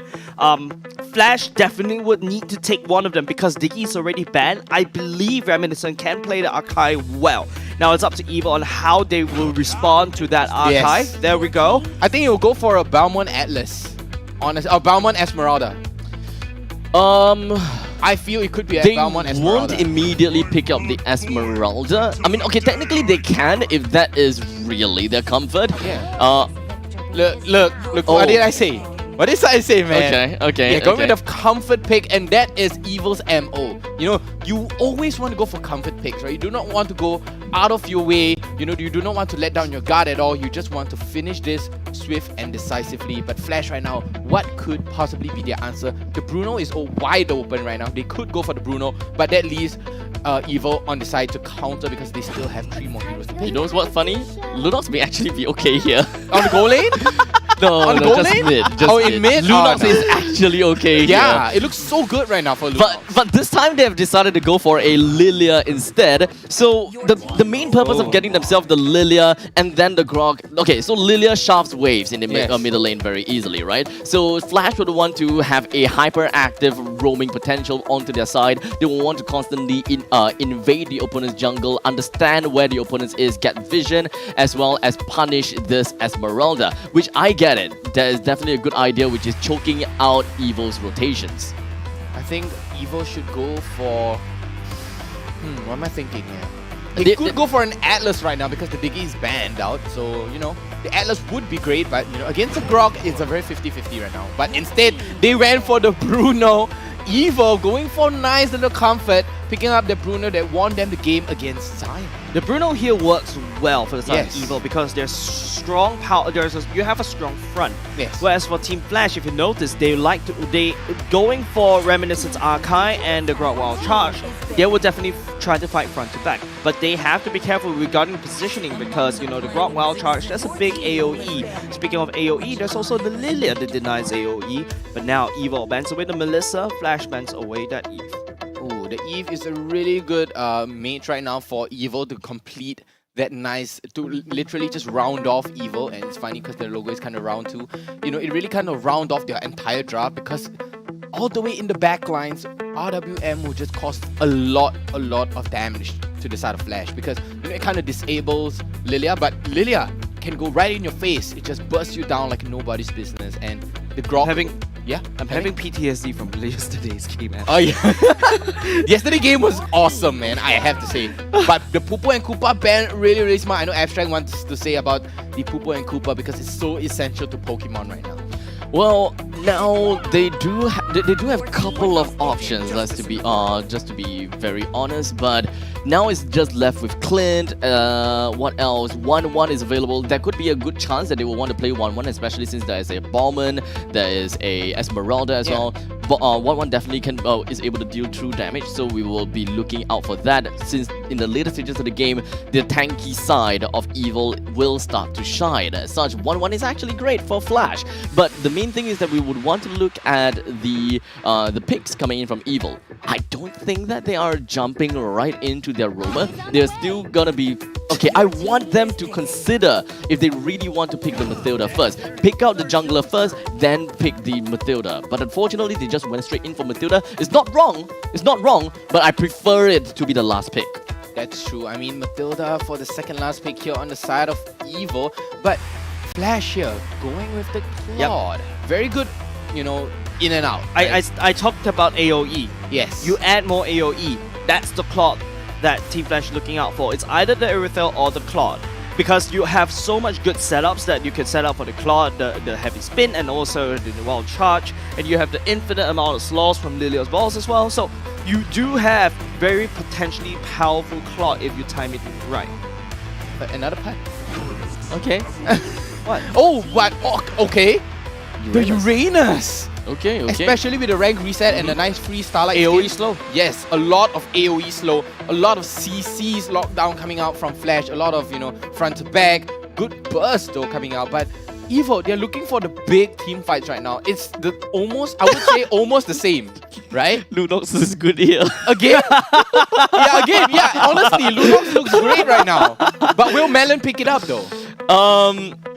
Will Melon pick it up? Okay, ladies and gents, I have to give some context why the caster desk is laughing because Abstract's girlfriend loves the Lunox. And there we go. That's the Lunox. They went for the Lunox. Oh my god. Okay. Here is the idea. I can imagine Abstract's girlfriend like going crazy I for this love Lunox. the Lunox. pick. Let's go. Okay, here's the idea here, right? Because when it comes down to looking at Flash's composition, they are understandably very, very tanky. In the previous game, when Flash picked up the Lunox, the front lines wasn't really much from Evo, so they would want to focus their Lunox over to the back lines a little bit more. But this time, with such a beefy front line, the Lunox will have an easier chance connecting all of their Chaos Assaults to really burst down heroes, such as Uranus, which is very difficult to bring down. But that's where the Esmeralda come in, to cut your shields away and away and away. Guys, take it away. Of course, the ladies and gen. Very heaty draft for both these two sides. A lot of celebratory jumps, but here we go, ladies and gentlemen, on to the land of the gone. This is game number 2 if Evil takes this one. Wow. The ladder is a little bit wonky coming out from this particular game because if Evil takes 2-0, they will be at 8 points. They'll be borderline around the 4th or 5th placement if they manage to get this game. Well, Uranus doing Uranus things, right? Just proxying into lane, not giving a care in the world, considering that he's just going to get his stacks pretty darn easily. And not to forget, as long as you keep on connecting down onto your discs, you're honestly not too afraid of anything at all. Wait, hold on a second. It's Pokemon on the Uranus. It's Alpha V9 on the Claude. What is this? What? Huh?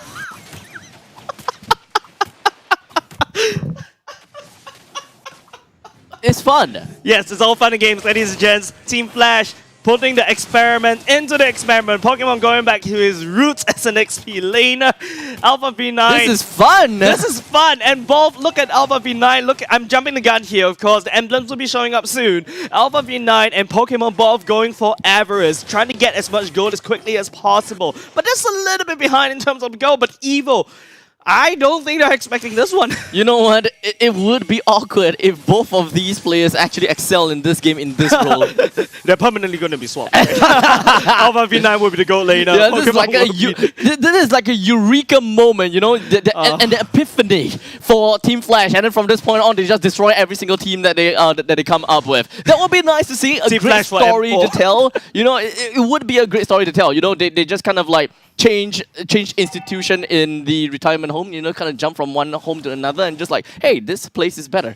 The grass is always greener on the other side. Speaking about the grass, that's greener. The XP lane is greener. That's when the turtle is already spawned. Powerful making his way over. Does have the retreat. Does have the ultimate. But Reminiscent as well. He does have the ultimate at the same time. Pokemon coming in, but it's going to be JS that's going to start it all the way out. Reminiscent gets rooted, but Reminiscent is sticking towards the turtle. The heavy spin coming in, pushing Powerful away. Flash will need to try to take this turtle away because it's supposed to be theirs, but Evil will not be able to secure his team. Flash comes in with the turtle soup. The ultimate going down. Powerful will be the first to fall. Oh man, oh man. There must be something that has happened in the team fight. The thing is, it should not be a stolen turtle by the hands of Akai. I've been keeping my eyes onto JS the entire time, and it's been, well, soaking quite a bit of damage coming in from Lilia. Constantly, the Gloomus is just bursting in their faces, and despite the fact that Esmeralda is not that sustainable or tanky in the early stages, I thought that was a pretty bold move for him to just go in between of 3 other heroes and yet not die. So we can pretty much tell that the members coming in from Team Flash, they are not necessarily caring about this Esmeralda even in the early stages. I thought that would be great collective effort if they just shut down the Esmeralda, then one thing happen, shut down one player to the other, because Esmeralda was already overextended. Yeah, and not only just Esmeralda overextended, I think the reason why JS jumped in front is trying to stall the Archive from jumping in the middle of the turtle. But if you notice, the Archive is like, nope, I'm gonna ignore you. I'm gonna go right for the target, which is the turtle. I put the heavy spin in between Powerful and the turtle, push Powerful away like Beyblade a little bit, and then come in for the retry steal. I think that's absolutely disgusting coming out from Team Flash, and absolutely evil against evil. Well, what can I say at this point in time, right?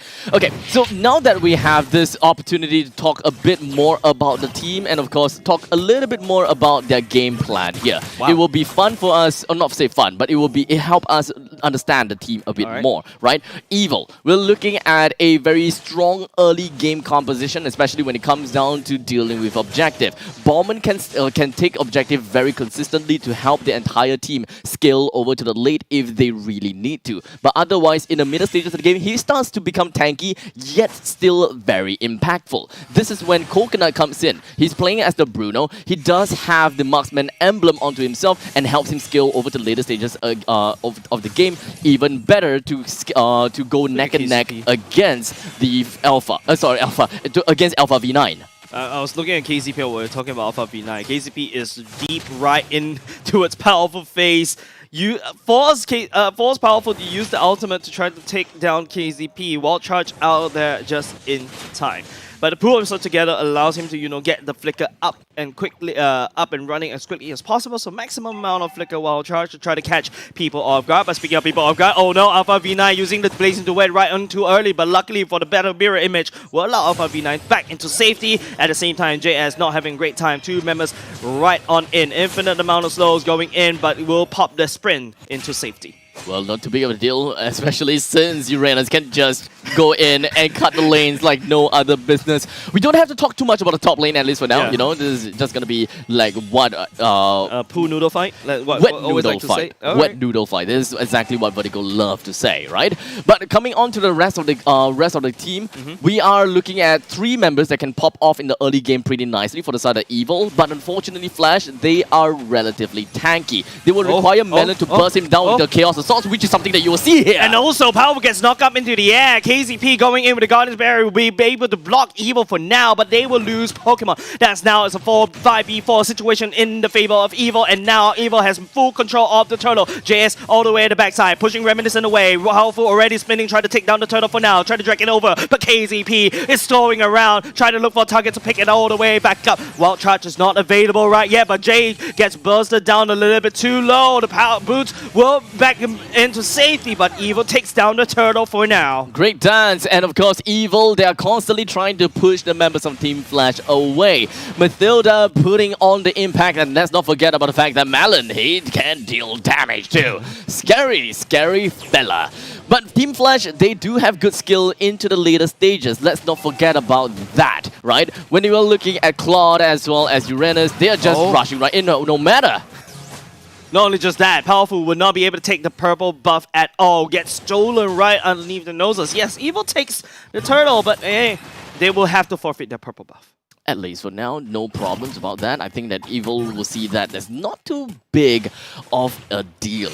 Team fight-wise, how should both of these teams play? Team Flash, they definitely have to play in team fights, but Pokemon can sustain a lot of pressure onto the other lanes. But his main job here in the top lane isn't to bring turrets down, but to just keep on pushing out the wave, and if there are going to be any contention in the turtle, that is where Uranus can just come in and help things out. While for Team Flash's Claude, he gotta have to push the turrets a little bit more. He gotta need the help of Grok as well as Lilia, or perhaps even the Akai. Ooh, Alpha V9, not long for the world. The burst damage coming out from Evil is a little bit too much to handle. Reminiscent coming in with a concealed play. KCP misses the wild charge now. Flash coming in an awkward position. Powerful will come in for the spin, but KCP, he's taking a bit of damage, will get tickled by Evil for now.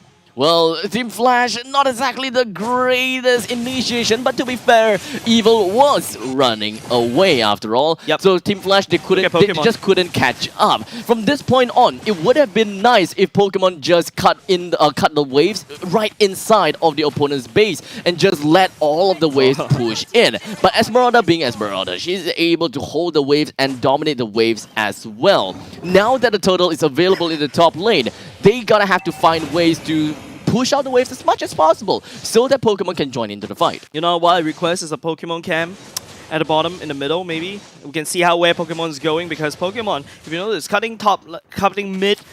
I'm not like he's never joining team fights at all. It You don't have to. He doesn't need to. Team Flash is finding a 3v4 or 3v5 situation, but hold on a second. KZP, off the side of the screen, takes down Melon, and now Eva doesn't really have a damage dealer anymore. Reminiscent will be there, taking the turtle away for now. JS may find himself in a bit of trouble, gets knocked up by the headbutt as JS pop the sprint, gets right into safety for the time being. Pokemon is already there to greet him, but not enough damage to deal with this Esmeralda. But Karen, he comes flying, he goes onto Pokemon, and now Flash will have to disengage. Well, let's be honest, Pokemon is not gonna die anytime soon right now, but now Evil, they wanted to go for a comeback. KCP, he does have the little counter, but Reminiscent will be pushing Coconut White on the back. Alpha V Iron doesn't want to fight this at all. Jay coming in for the flank, will not be able to find anything anymore. He will go down. Now Pokemon coming in just to say hi and bye. Ionic Blade trying to slow, but not enough damage onto Evil. 2-4.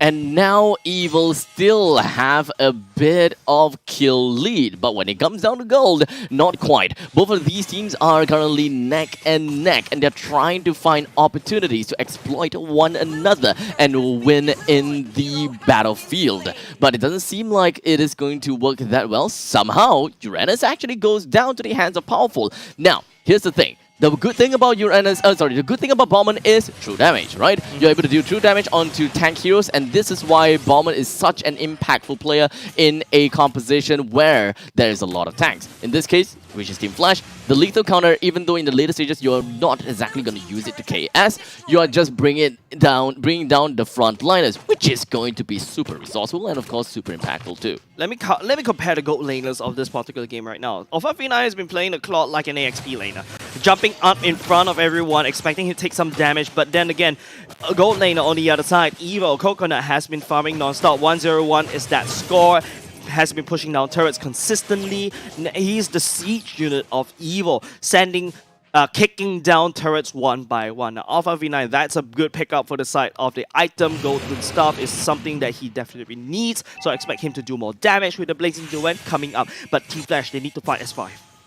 Team Flash, at this point in time, they have quite a lot of members that are just going to be congregating in the bottom side. Evil is going to respond to that as well. They're pushing Bauman right into the face of Akai, and they are just dancing around a lot, you know, dancing in the summer. But I don't think that it will be either side. I heard that in a song. I heard that as a song instead of a lyric. Sorry, instead of you reading it out. I was like, wait, isn't that a song? I'm glad you caught that up. But you know, the main thing is the fact that Uranus is actually trying to do a very good job in trying to cut in the waves. But one thing that they don't know and not having information of is the fact that Esmeralda is now joining in the ranks of Evil. They are all preparing for themselves. They don't know where KZP is until the Soul Bloom eventually pops. Powerful joins in a little bit closer, but unfortunately not exactly the right time just yet, because the Lord still have half HP. They're dancing around, playing around. Pokemon is finally joining in the fray, and this is the point in time where Flash goes in. Flash goes all the way in, but now the Guardian Barrier just a little bit wonky for now. The Lord is getting forgotten. JS goes all the way deep in the backline, but at the same time, Pokemon, oh no, he's getting chased by Jay as well, but it's going to be Coconut again. Alpha V9 comes in with the Blazing Duet, picking up the kill, but now it's just Karen. Alpha V9 managed to get all the way safely. The roll swap coming in sweet for Flash. Pokemon is just going to be continuing on to his Ionic Disc, and somehow Melon has been found inside of the brush by the hands of Reminiscent. They're trying to steal the purple buff, and yes, they will. No problems whatsoever. Knowing the fact that Pokemon is super sustainable, he will still stand up tall, putting himself right in front of Reminiscent and do what he can. Team Flash takes the Lord away, takes a couple of members as a bonus. I'm still laughing at Alpha V9. I was like, wait, hold on a second. Alpha V9 is the Claude, not Pokemon. It takes some time to get used to, isn't it? Yeah, it does. But this Rose Swap coming in very sweet for Team Flash because they have a nice little Lord marching down the mid lane. So a lot of pushing pressure for the side of Team Flash for now. There will be more tempo going into the hands of Flash, and they do have a Grok as well. So from this point onwards, they should be able to shove out every single wave of Evil and to keep Evil at bay. Unless Evil decides to take the fight first. The question is, how powerful is... How tanky is powerful? Alright? How tanky is powerful? That sounds weird, but that is actually the right sentence I want to say. It kind of reminds me that time when I first when we had to cast for JS's game. It's like Jesus, but in the meantime, Pokemon's just pushing the issue right here. None of the Evil has enough damage to deal with him. Just take a look, constantly healing. Members of Team Flash, they're just waiting. They're just waiting for this window of opportunity for the side of Evil. But Evil right now, they will lose all their turrets outside their base. Team Flash, that was a nice little lore. They translated it into a big, massive push, pushing Evil back into base. Working onto those chip damage, something that Eurydice as well as a Grok is capable of doing. They're just going to be pushing onto the side of Evil's jungles as much as possible. Powerful was trying to go for a steal, but unfortunately got knocked into a wall. Got knocked into the wall indeed. Powerful will be able to survive for that, but JS goes all the way to the backline. Jay will be the back victim for now, but he may fight himself more than he could chew. Pokemon coming in, joining the fight, trying to put down JS, but JS has proven so tanky. KCB coming in, putting down the wall to try to split apart the team fight. Melon go in, blazing the way all the way into the backline as well. Powerful, he takes too much damage. Powerful will be able to spin him to death, and now Evil, this is the time to strike. The little counter go all the way in. KCB gets striked down all the way down low, and now Flash may have pushed the limit a little bit too far. They didn't really quite get the collective effort to bring a single person down. I mean, we have seen that Pokemon absorb so much damage. He weaves himself in and out, just to get himself the restoration. But now everyone focuses himself on the Pokemon. Oh, Pokemon, the great escape. But KCB coming in with a stun, denying Powerful from the little counter. What is going on? Team Flash outplaying Evil for the time being, but they're not out of the woods just yet. Perfect wild charge coming in from KCP. Really saved Pokemon from all of that action.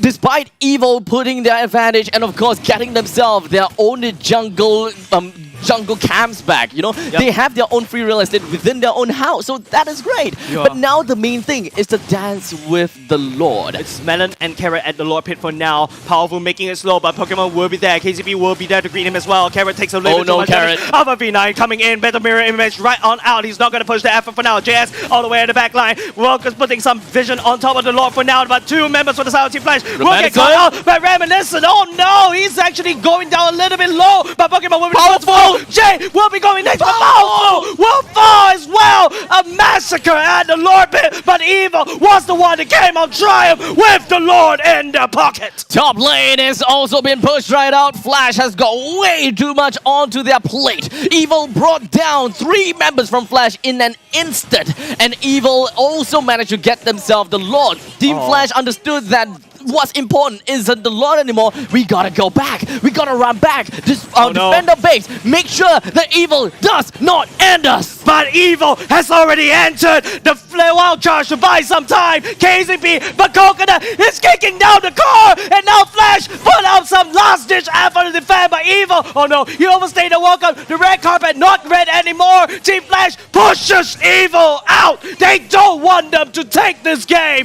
as Team Flash will manage to bring Coconut down. No more damage, Alpha V9 go all the way to the back line. 1v3, but better mirror image just get him out alive, and they focus on the defense. It's a barren wasteland coming from the side of Flash. They are all still trying to defend from the Lord, defend from all of the mega creeps that will slowly be marching in. Team Flash, they have the sustainability, they have that bit of damage that they really need as well. Now, the main thing is to understand how Evil plays, react accordingly, predict it, and of course, trample all over them. Team Flash didn't really quite play that round that well, but perhaps they'll be able to get themselves another try, because the next Lord ought to end things, even if it goes over to the side of Flash or Evil. That impeccable defense coming out from Team Flash warded the Evil out of their base. Open doors, mind you, coming out from Flash. Team Evil does have the inner turret, but they're sending super minions marching into Flash one at a time. So Team Flash, you expect them to be a little bit busy on the defense. It's all up to the next Lord Dance coming out in 60 seconds. Evil right now, you know, they will try to bide their time. Coconut does have the damage. Alpha V9 needs to find the right target, the right timing to come in with the blazing duet to clean up house. I think one of the other difficult thing that for Flash to play and do is the fact that they don't really have a lot of damage to work with. The only thing that they can rely on is Alpha V9 for the burst amount of damage coming in from the Blazing Duet. Aside from that, they rely on to J. But for because in the later stages of the game, Romanison as well as KGP, they just don't have that natural damage from their heroes anymore. They are all just kind of like poking here and there. They're mostly throwing their bodies and just shuffling the damage in between of everyone. They are just taking in damage. Pokemon, yes, you gotta have to say that he can deal damage with his Ionic Discs, but he gotta have to stay in the team fight for long and just keep stacking onto them. It's a 4v4 right here coming in for the Evo around the Lord Pit. Now it is Pokemon that has to deal with the waves coming in, but look at JS sending up for the flanks, but it's 2 members all the way down. If Flash caught wind of this, they will have to pull the trigger, but Pokemon, I think he's able to juke. He's trying to buy some time. The Chaos shots going in on top of Pokemon does quite a bit of damage, but now Team Flash, it's their time to try to push. It's 3 members right here against 3. Lilia going back in for the defense. Flash, they need to do something. They need to make up their mind, but Pokemon will fall, and now this fight turns into a 5v4. Now Team Evil, they will know that they have a manpower advantage and they will try to push. Team Flash, they will not be able to reach the Lord Pit for now. It's going to be Evil setting up shop right around the Lord Pit. Alpha Vina going all the way back in, and Powerful and Reminiscent trying to juke it around the push going in, but man, they take down the Lord as Evil circling Eagle coming in for the side of Carrot. JS stops Flash from running away. Alpha V9 running for the woods, blazing the way, but JS will pick up his head as Flash, they bit more than they can chew. The Evil will not be warded out by Team Flash. A little bit anticlimactic here because the only thing the Evil can do is stop here, wait and see until the bottom lane Ballistas join into the fray and be beaten by Lilia. This is the power of Lilia, just clearing out creeps so fast. Yes, Jay coming in, clearing clutch, but J-Evil may have taken too much damage before the Lord could actually march all the way back in. Flash, Jet Spirit trying to put up some defense. Reminiscent puts Coconut to the wall. Where's the damage coming up from Flash? It's not being able to connect on top of Coconut, but the Lord is already here. Reminiscent doesn't have damage, but Evil will punish the core instead, as Flash will not be able to defend this. Evil takes game number 2. A 2-0 in favor of Evil. A lot of us definitely did not quite expect this outcome, but the late game, well, unfortunately, seems like I have missed out something in my calculations as well.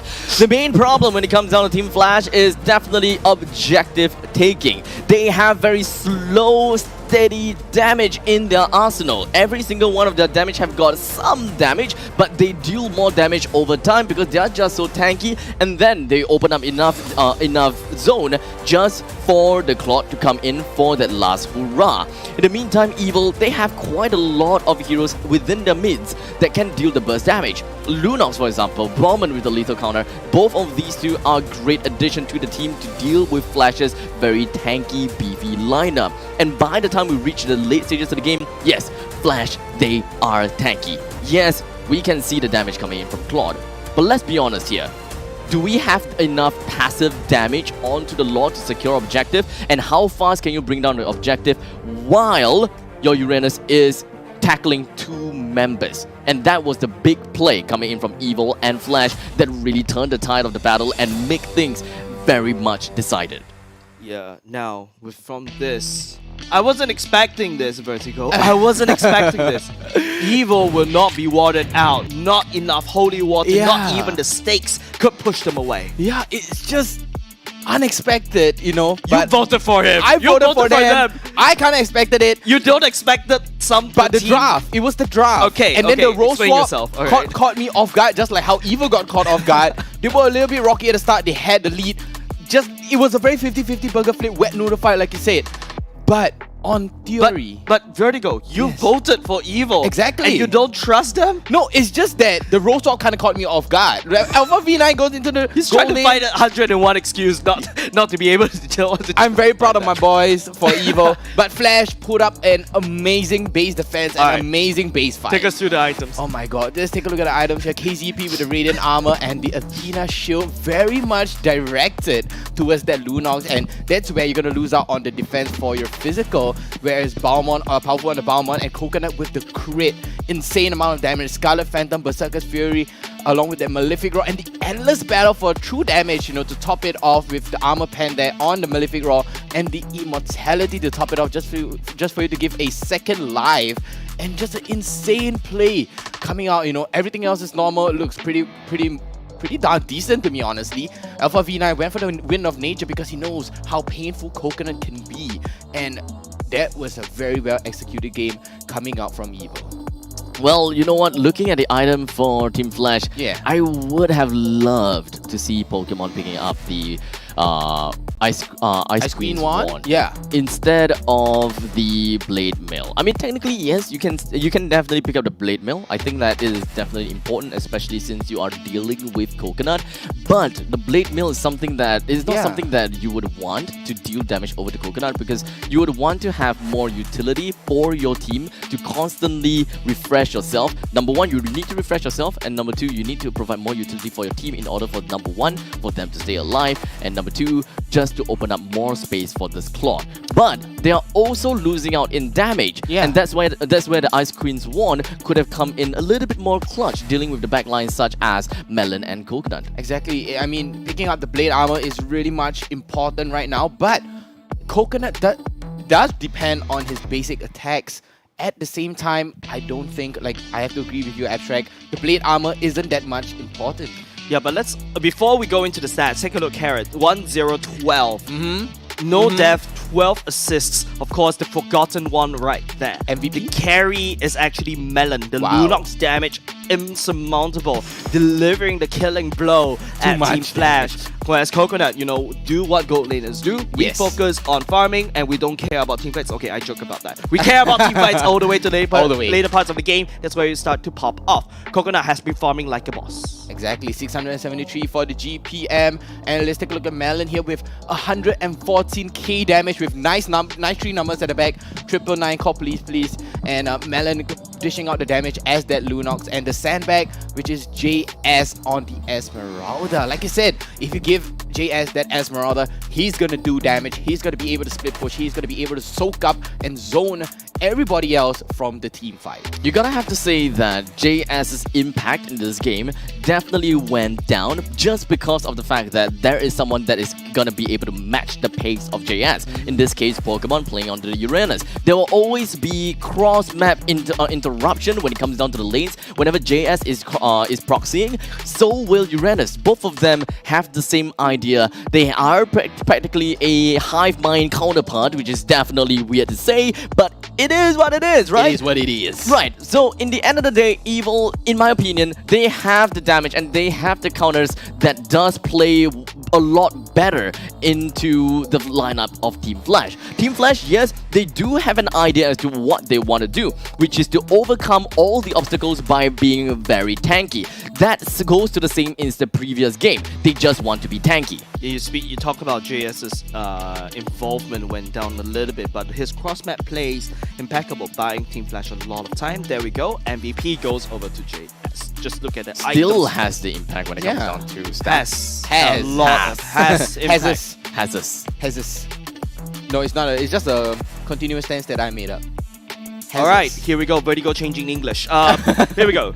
Look at the items right here. Avarice to pick up as much items, gold as quickly as possible. Get the enchant, the book quickly, so that it doesn't have any issues with mana, so that you can constantly cut the waves. And then comes into Ice Queen 1 as well. It's the item that, you know, Abstract want the Pokemon to build, because the slows will be very impactful to basically slow down the person that you're trying to kill. Very, very impactful here. Even going with the Dom Eyes to, you know, regen any sort of healing, and then the Oracle for extra healing, and then going with the Blade Armor to just top off the entire arsenal of JS. Well, no questions asked when it comes down to Evil's lineup and how they've played. They definitely showed us how they brought down Flash's composition and how how it works out. All in all, I definitely gotta have to say Evil won in terms of the draft. They knew who they gotta have to target, and they went into that game methodically. Because of the Lunox, right? Because of the Lunox. And technically the Ballman as well, right? Because Team Flash, they have the same, technically the same MO in Game 1 and Game 2 that they travel across. Tanky, tanky. They want to out-sustain themselves and out-tank the enemy's damage. And usually that will work very well if your opponents are very reliant on skills. And once they are off cooldown, oh crap, no damage. And then the opponent is still, what, half HP and they will just run it down on you. Yeah, just burst them down, shred them down, just like... It's like a paper shredder 1000. That is something that works with Paquito and Julian against in game number 1. But unfortunately, they don't have the damage to outrun the enemies, or rather to just destroy them after they tank everything. So let's take a look at the paper shredder right here, right? Like, look at this part of the highlights. Alpha V9 actually picking up a double kill all the way at the back line, but Pokemon coming in a little bit clutched. I think that was a wonderful play for Pokemon to make sure that Alpha V9 stays alive. Now, this is when, we're still at the earlier parts of the game where it's still a big seesaw coming in, but look at JS, the MVP coming in at the very last moment as well. But this is also another fight that's also quite interesting because Flash was consistently winning throughout the early to mid game. However, when Coconut starts to come online, he's already level 14, mind you, and he kicked down that Lord. Though that standing goal gave over to the side of Evil, and this is the wonderful defense coming out from the side of Team Flash. That was a miracle defense. Look at the core, half HP all the way. But Jay coming in super clutch. The Lilia Wave Fear is very important. Exactly, and KZP with the big clutch. And look at JS here with the 3-man falling Star Moon. And Evo just here following up. And JS with the super aggression here. Getting the double kill. Yeah, unfortunately, the previous clip, it was kind of like... it was what was fast-forwarded version, right? Because the most important thing is the fact that we are looking at the fact that Flash, they just don't have enough damage to bring the Lord down as a 4-man, as compared to Evil having 3-man. Because Evil have got 2-person that ran right into Pokemon to deal with him. Because once Pokemon has seen, okay, look, there's 2 people here, he's definitely going to be communicating to his friends and be like, guys, take the Lord down now, because you guys have got an advantage, or let's go and kill them. That's what you want to do. But unfortunately, it doesn't seem like they have damage at all. Akai, Lilia, Claude, and Grog, it seems like they're supposed to, but somehow it just didn't quite work out for them. I think it all boils down to the fact that Evo, this whole... Don't forget, they are a community team. They managed to stay seeded for one whole season. That itself is a feat, and that doesn't come without the massive support of each other, the massive support of their fans, and of course, the support of the things they've been sitting on. Of course, these massage chairs. I like the fact that we all take out a lumbar support. I'm gonna keep it there. I like it a lot. And of course, it does have this is the Awesome U-Throne V gaming massage chair that we're sitting on with the Transformers edition. So you get to pick your flavor. If you like yellow, go for the Bumblebee. If you like orange and blue, go for the Optimus Prime one. And the best part is, it syncs up with the skins. Oh, that's true. We have Johnson and we have X-Bog on the Bumblebee. I really like, the outlook of it. They even captured the 2 stripes on Bumblebee, the Chevrolet masterpiece. It's so amazing. And Autobots roll out. Okay. That's the Autobot sound, guys. Come on, just do it with me. I remember yesterday we were talking about my Shings. I think you can go Vertigo instead for the weird VOs. But of course, Conquer Sanctum Island today in comfort and style with Osim. Thank you very much, Osim, for allowing us to sit in comfort whereas we cast. Of course, ladies and gents, Evil taking 2-0 against Team Flash. What a massive upset. I believe, Evil definitely earned quite a bit of fans back again after a turmoil of the turmoil of the earlier parts of the regular season. I mean, looking at the fact that Flash has been winning and losing, I'm just going to go back and say they are doing what they did in season 3. They're going back to their MO. They're hibernating. They're hibernating indeed. They will come back in playoff. Trust me on this. Okay, I remember one of the interview question is whether they actually wake up. But of course, we're going to throw that question over to Cheryl. But it will be Cheryl asking Evil. Let's take it away, Cheryl. If you guys think that epic comebacks can only happen in game, now ladies and gentlemen, let me tell you that epic comebacks can come in the regular season as well, and it has come super timely right here today at the final day of the regular season. Now I am so pleased and really so happy, beaming from year to year, that I have Powerful right here from Evil with me. Hi Powerful. Hello. Yeah, so we're really excited. Powerful really popped off. I believe all of our fans can definitely agree. This is the Powerful that we wanted. And we do have so many questions for you. See, everybody agree. Yeah, this is the Powerful we wanted. Now, we're so proud of you. Now, the first question is, Game 1 was fully in Evil's control. How do you feel about the draft on both sides for Game 1? We wanted what we want. I wanted to pick Paquito, then the job go well. Yeah. So you just played what you wanted and everything was good. And trust in your teammates. That's fantastic. Now, the second question is, Game 2 was also firmly in your hands. Now, something that interests us quite a bit is, why did you guys pick Lunox? Because they got a lot of tanky hero. Then we know the Uranus gonna keep cutting the lane.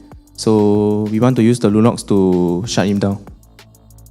So that's exactly what you guys did. Fantastic work. Now, who do you think contributed most to your win? Everyone. It's a team game.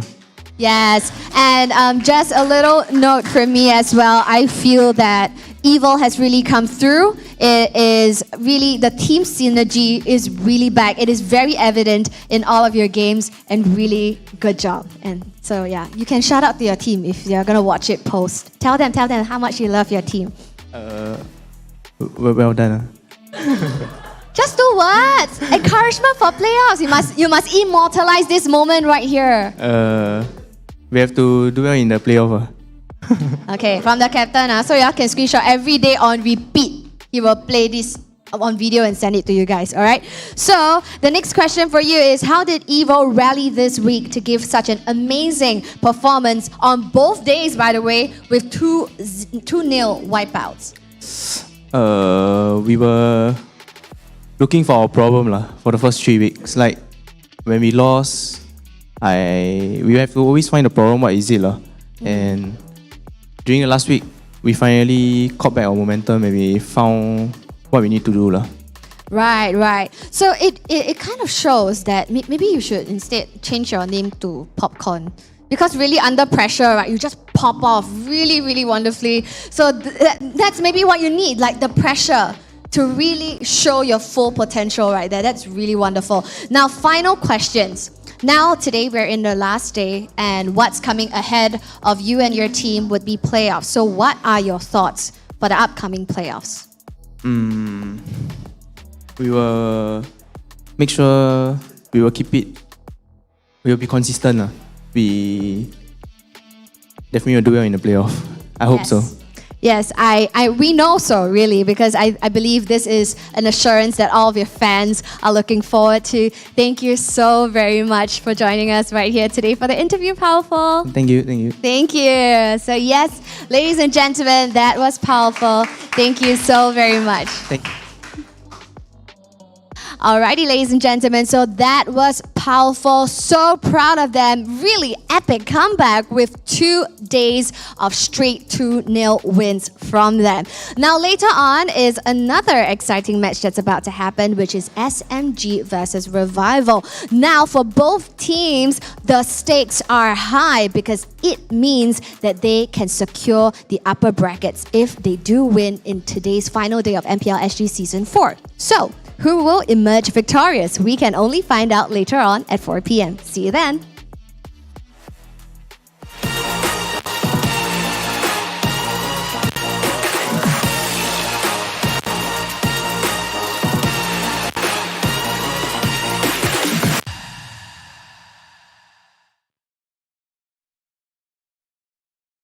Gaming and rank games is just 2 different things, I would say.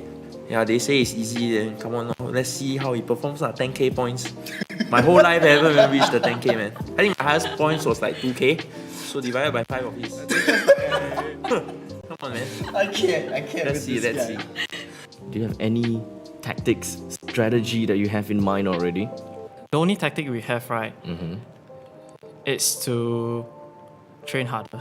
Train harder. Right, okay. because back again, we just formed newly and we do not have much experience with one another. But I'm pretty sure with our lineup with players like Forza, Sing, or Odia Bambi, right, we've definitely reached a whole new level that none of the current SG players will witness before. Right.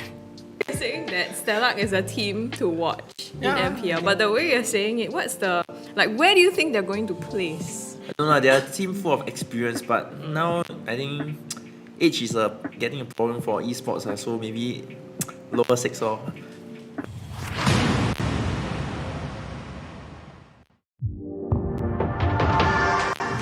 Got Swirl and LY4 here. Swirl, the captain of Revival. Can you tell us more about Revival and what's going on? I'm the mid laner, also the support basically. Yeah. So our tank we have Kirby and QD. Oh, okay. Yeah. So for our jungler will be LY4. I told you that. See, that's the issue. Every single one out there is telling me the wrong things. Just now, LY4 was literally telling me that he's the tank. So okay, LY4 jungler. All right. Okay. So our goal lane is Sam. Yeah, and our EXP lane is Ryan. So basically, most of them are all first time playing in MPL. So it's quite a good experience for them. What are you looking forward to in this season? Is there anything that you're looking forward to? Our team's expectation is to at least try to get top 4, standard top 4. Okay. If top 4 not achievable, right, we aim for at least top 6. Top 6, so we can keep our slot and we don't have to fight next season again, qualifiers again. So Swirl, you're captain of Revival. This is your first time being a captain. Yes. How does it feel? It feels quite pressure to be honest. Basically for giving a lot of pressure. Not only LY4 giving pressure. Oh. And also the pressure of if what happens if the team doesn't do well. People will think, is the captain not doing well, basically. Who do you think you will have the biggest chance to win? It has to be Revival. It has to be. It has to be Revival. I think they are struggling right now also. They are struggling right now also. The problem same as us, communication issues, maybe internal conflicts also. I think if you compare Revival to all the other 6 other teams, right, I think their chemistry may be not as good as the other 6 teams.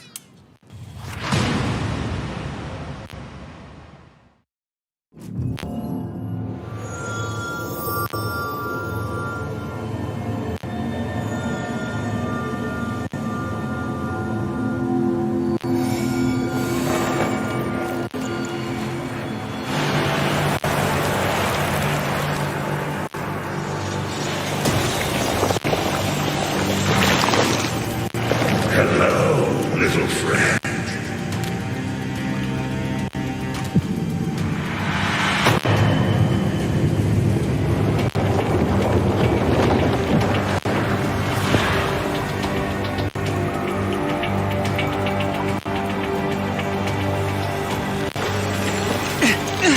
Who the hell are you? Alan, the one who gave you the mark. So you are the problem? Yes, and this problem is going to take over your body. No way! I will get rid of you! With this, I assume. But sadly, this only helps me take full control.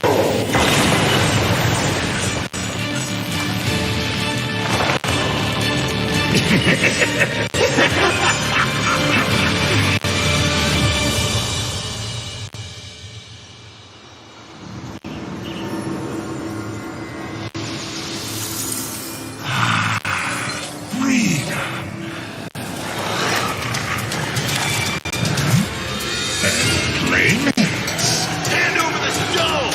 Interesting preparation. But no. Get him! A bit early for warm-up, but I'll be fine with it.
Police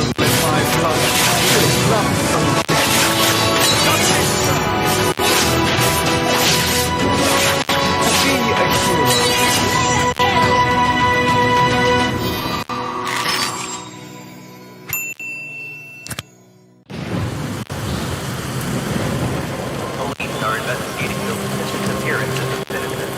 We advise all citizens to exercise caution with the authorities for any suspicious acts of harm.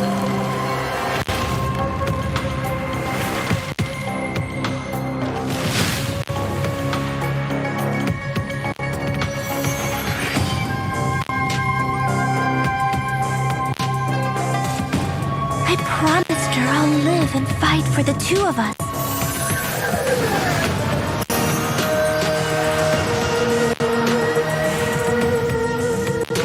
I won't fall before killing you, Key.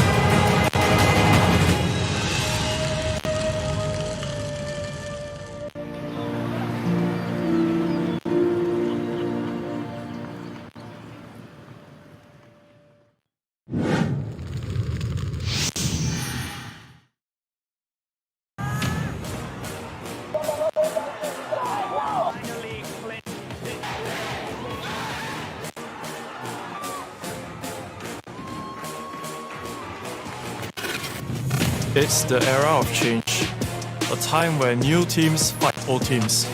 Every year is the same. This time is different. We see old squad mates becoming competitors, and some becoming a new dark horse. This year is going to be the hardest fight for us. Without a challenge, there's no way to elevate yourself and the league.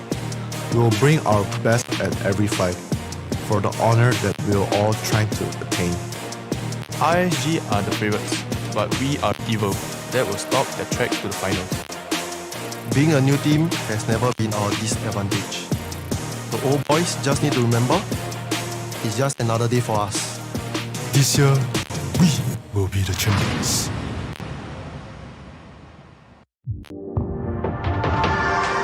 What's the biggest obstacle for you guys to achieve M4? Like we beating RSG and Evo also. Yeah. And Maybe- maybe stage fright also like for the new players like Mango and Latte, they might have stage fright when they play on stage. Like there's audiences. Correct. Yeah. Oh yeah. So I think one of the obstacles that we will face is we have to learn how to make sure that they are ready first and foremost, and also make sure that they can perform well, like keep their cool and not get mentally like tilted or anything. What happened in the last grand finals? What was going through your mind during grand finals? Things didn't go our way, and like everything that went wrong. Like it was like them fighting us at our lowest and them at their highest. I just remember the grand finals was just like me choking. Like that's my core memory of it. Oh dear. Who do you think is the best player in MPL right now? What about let's just start with a dream team? I'll probably have JPL as tank. That's the first answer that everyone would say. The one and only secret tank, JPL, and goal lane probably I'll take Adamir. Adamir. And the mage will probably be maybe Sayla. Sayla has been. It feels like a Slate Esports. It feels like a rip-off. Slate. Yeah, like a half Slate, like I think 80% Slate. I'm pretty sure everyone's thinking the same as well. How does it feel to transition from EXP laner to a jungler in such a short time? It felt like I was like playing MPL all over again, but like instead of like starting off from regular season, you're immediately like at the playoffs. I can remember like when I was it was like my first debut as a jungler, I was like damn stressed. Like I'm pretty sure my comms like went down because like I was like too focused on like myself. Yeah.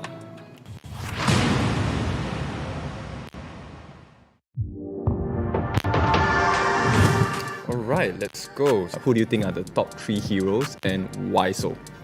But there's always one hero I'm thinking of, Valentina.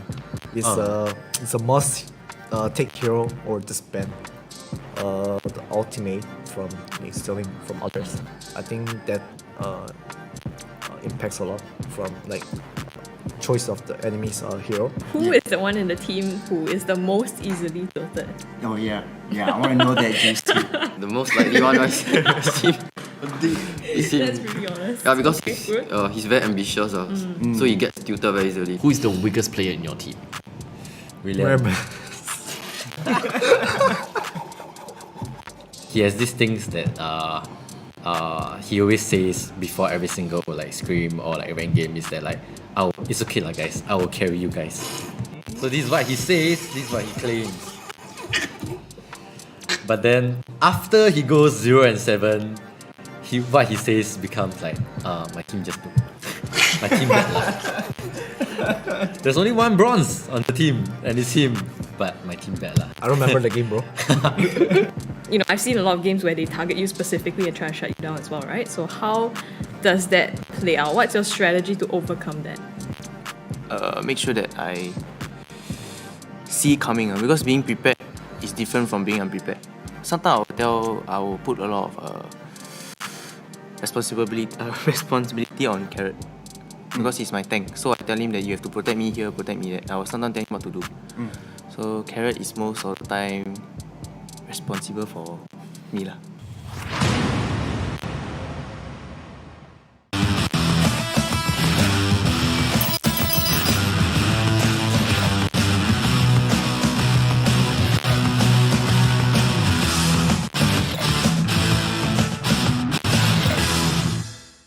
Hey everyone! We launched Project Next Necrokeep back in June. Did you like the new Necrokeep and the 3 revamped heroes? We're back again this time to give you a preview of what's in store for the next Project Next update in September. The upcoming September update will feature 2 more hero revamps.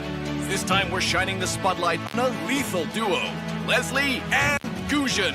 Let's dive headfirst into Leslie's revamp. As the adopted daughter of House Vance, a clan renowned for its immense wealth, Leslie will be getting a makeover to showcase the understated opulence and elegance characteristic of House Vance. Leslie will be abandoning her cuffed sleeves for a more appropriate pair of long, dark leather gloves. Stunning leather knee-high boots will take place of her old brown calf boots, completing Leslie's more sniper-friendly look. Her brooch will also be replaced with the badge of House Vance. Expect a more mature-looking Leslie, with restyled bangs and eye patch. Her newly added optical sight should help Leslie aim more easily.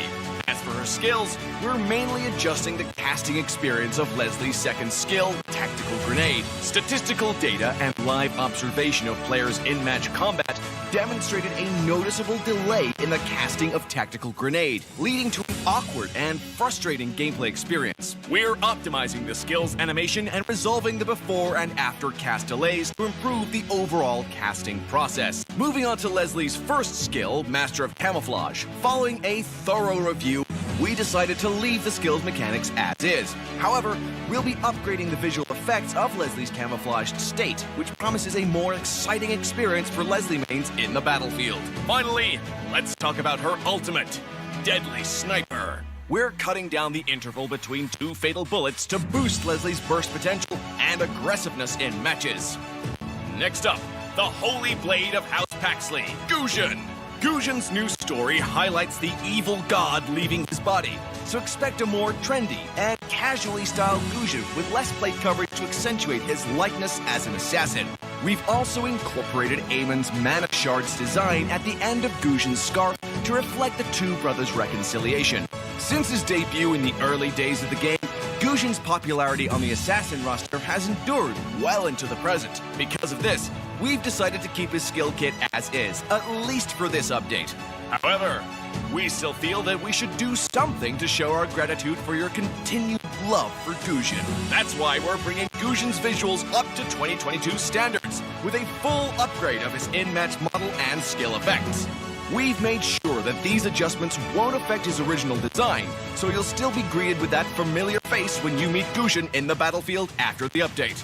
And even though September might be a little too early for Valentine's Day, we're going ahead and revamping the two heroes' Valentine's Day skins in this update. Compared with the original design, we've restyled Guzhen's hair and added a few inches to his pants to highlight his elegance.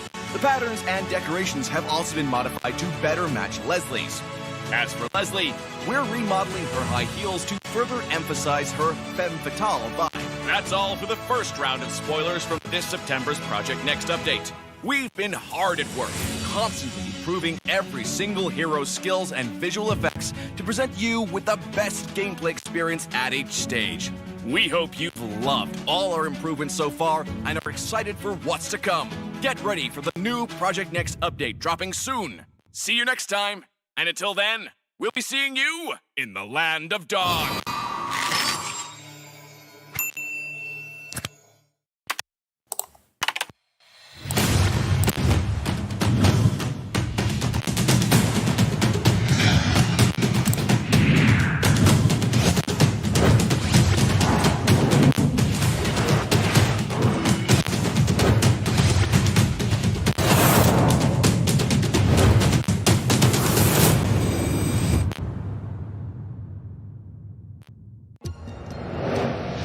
I am Optimus Prime.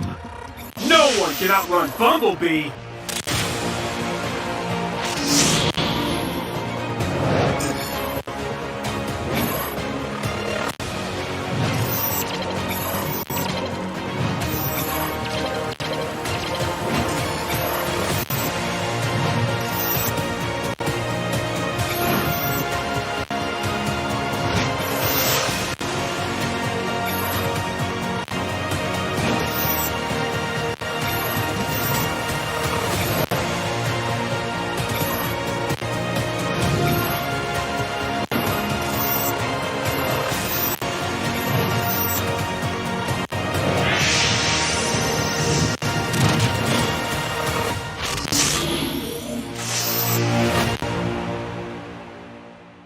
Sim. Who is going to be your biggest obstacle coming in this MPL SG? I think the biggest obstacle is the first two teams that we are facing off. If I'm not wrong, it's RSG and EVOS, right? Because they have always been in a top 2 spot. Who is the player to look out for this season? I think we can look out for Stellark. You know, yeah, spicy Stellark SG. Bambi, Fossa, Sing, all came out from retirement, trying to do a second revival. I don't know. You know, reviving their careers. I think they felt the itch. They have this player, I think, it's from Laos import. He has like, wow, 35 Supremes, you know, the highest 10k points. Like, okay, we'll see how he does in the scene. I mean, professional gaming and ranked games is just two different things, I would say.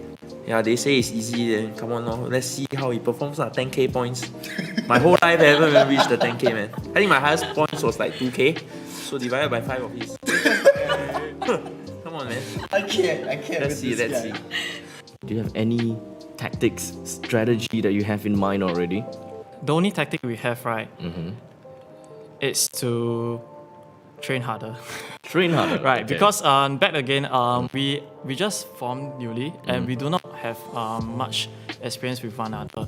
But I'm pretty sure with our lineup with players like Fossa, Sing, or Odia Bambi, right, we'll definitely reach a whole new level that none of the current SG players will witness before, right?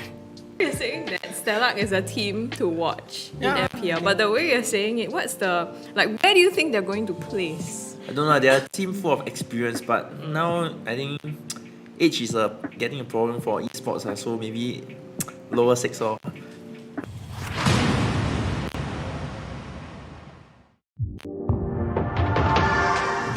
Got Swirl and LY4 here. Swirl, the captain of Revival. Can you tell us more about like Revival and what's going on? I'm the mid laner, also the support basically. Yep. So our tank we have Kirby and QD. Oh, okay. Yeah. So for our jungler will be LY4. I told you that. See, that's the issue. Every single one out there is telling me the wrong things. Just now, LY4 was literally telling me that he's the tank. So okay, LY4, Jungler, alright, okay. So our goal lane is Sam. Uh-huh. And our EXP lane is Ryan. Mm. So basically, most of them are all like first time playing in MPL. So it's quite a good experience for them. What are you looking forward to in this season? Is there anything that you're looking forward to? Our team's expectation is to at least try to get top 4. Standard top 4. Okay. If top 4 not achievable, right? We aim for at least top 6. Top 6 so we can keep our slot and we don't have to fight next season again, qualifiers yeah. again. So 12, you're captain of Revival. This is your first time being a captain? Yes. How does it feel? It feels quite pressure, to be honest. Basically, like LY4 giving a lot of pressure. not only LY4 giving pressure, Oh. and also the pressure of like if what happens if the team doesn't do well. People will like think, oh, is the captain not doing well? Basically. Who do you think you will have the biggest chance to win? It has to be Revival. It has to be. It has to be Revival. I think they are struggling right now also. They are?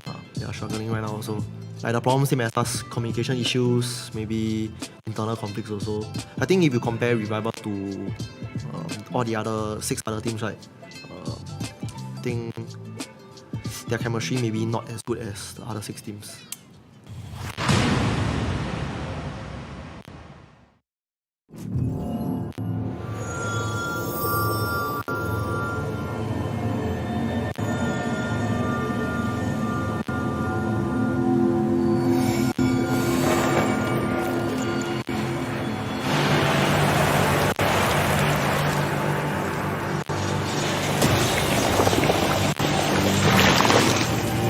Hello, little friend.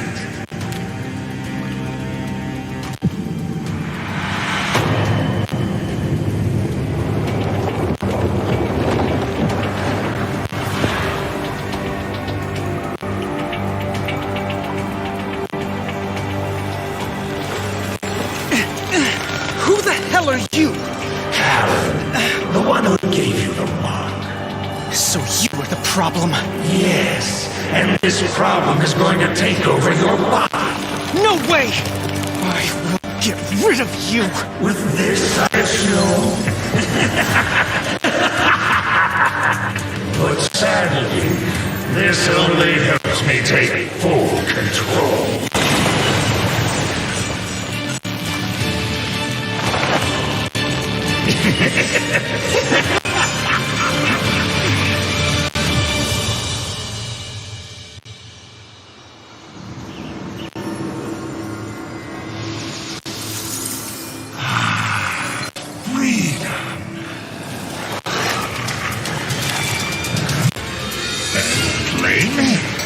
Hand over the stone! Interesting report. But no. Get him! A bit early for warm-up, but I'm fine with it.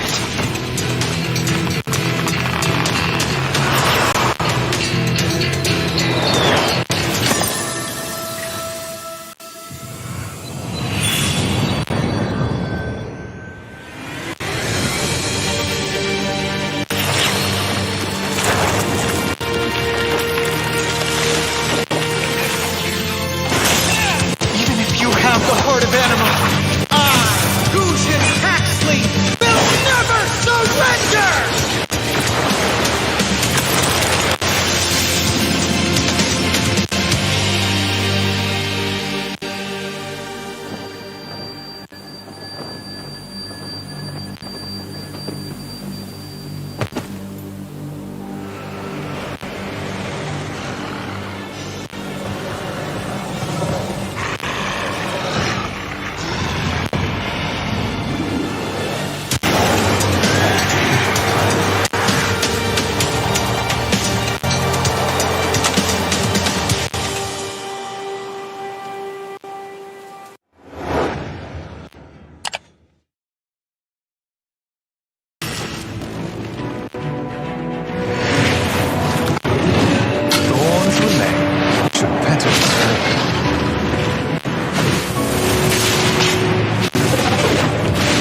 for the two of us.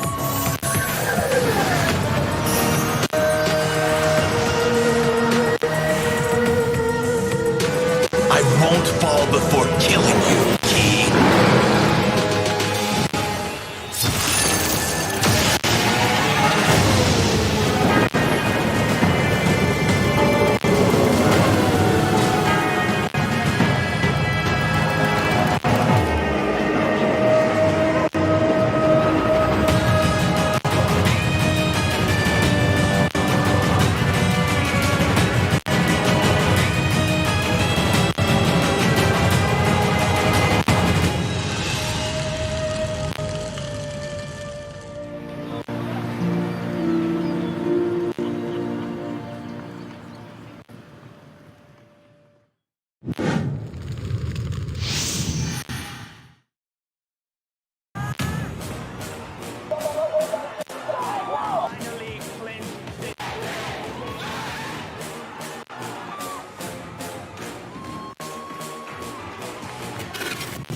It's the era of change, a time where new teams fight old teams.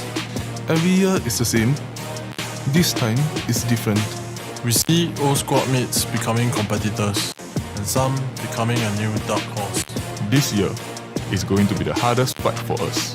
Without a challenge, there's no way to elevate yourself and the league. We will bring our best at every fight for the honor that we are all trying to attain. RSG are the favourites, but we are evil. That will stop the track to the finals. Being a new team has never been our disadvantage. The old boys just need to remember, it's just another day for us. This year, we will be the champions.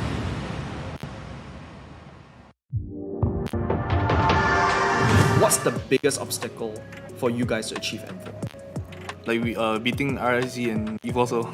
Yeah. Basically And maybe we- maybe stage fright also lah. Like for the new players like Mango and Latte, they might have stage fright when they play on stage. Like there's audiences. Correct. Yeah. So I think one of the obstacles that we will face is we have to learn how to make sure that they are ready first and foremost, and also make sure that they can perform well, like keep their cool and not get mentally like tilted or anything. What happened in the last grand finals? What was going through your mind during grand finals? Things didn't go our way, and like everything that went wrong. Like it was like them fighting us at our lowest and them at their highest. I just remember the grand finals was just like me choking. Like that's my core memory of it. Oh dear. Who do you think is the best player in MPL right now? What about let's just start with a dream team? I'll probably have JPL as tank. That's the first answer that everyone would say. The one and only secret tank, JPL, and goal lane probably I'll take Adamir. Adamir. And the mage will probably be maybe Sayla. Sayla has been. It feels like a Slate Esports. It feels like a ripoff. Slate. Yeah, it's like a half Slate. Like I think 80% Slate. I'm pretty sure everyone's thinking the same as well. How does it feel to transition from EXP laner to a jungler in such a short time? It felt like I was like playing MPL all over again, but like instead of like starting off from regular season, you're immediately like at the playoffs. I can remember like when it was like my first debut as a jungler, I was like damn stressed. Like I'm pretty sure my comms like went down because like I was like too focused on like myself. Yeah.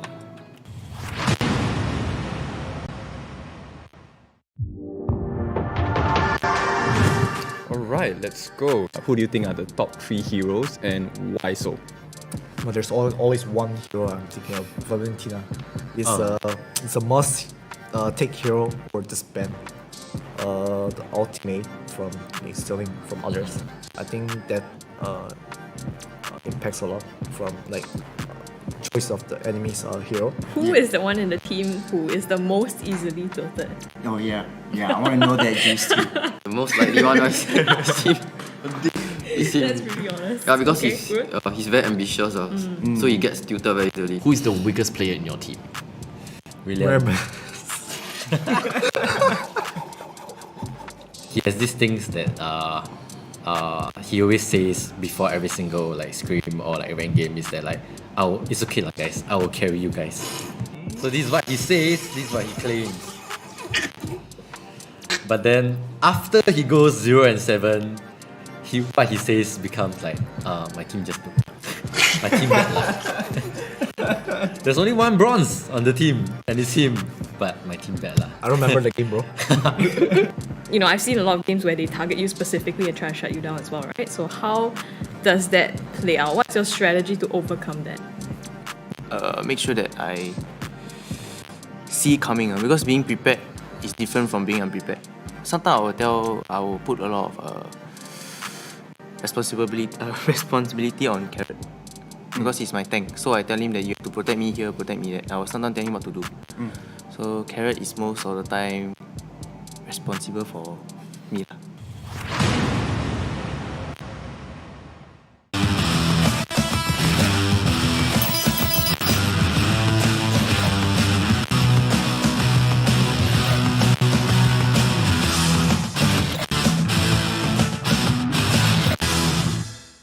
Hey everyone! We launched Project Next Necrokeep back in June.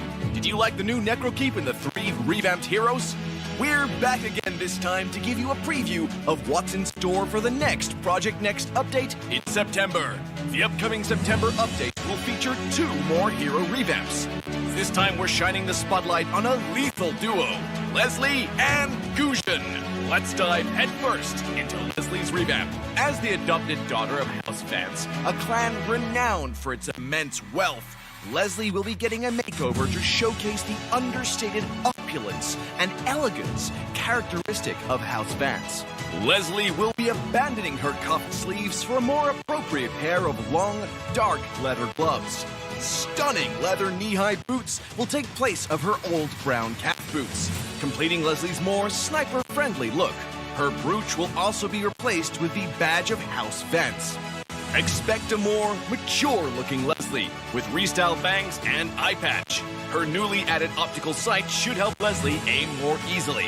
As for her skills, we're mainly adjusting the casting experience of Leslie's second skill, Tactical Grenade. Statistical data and live observation of players in match combat demonstrated a noticeable delay in the casting of Tactical Grenade, leading to an awkward and frustrating gameplay experience. We're optimizing the skills animation and resolving before and after cast delays to improve the overall casting process. Moving on to Leslie's first skill, Master of Camouflage. Following a thorough review, we decided to leave the skill's mechanics as is. However, we'll be upgrading the visual effects of Leslie's camouflaged state, which promises a more exciting experience for Leslie mains in the battlefield. Finally, let's talk about her ultimate, Deadly Sniper. We're cutting down the interval between 2 fatal bullets to boost Leslie's burst potential and aggressiveness in matches.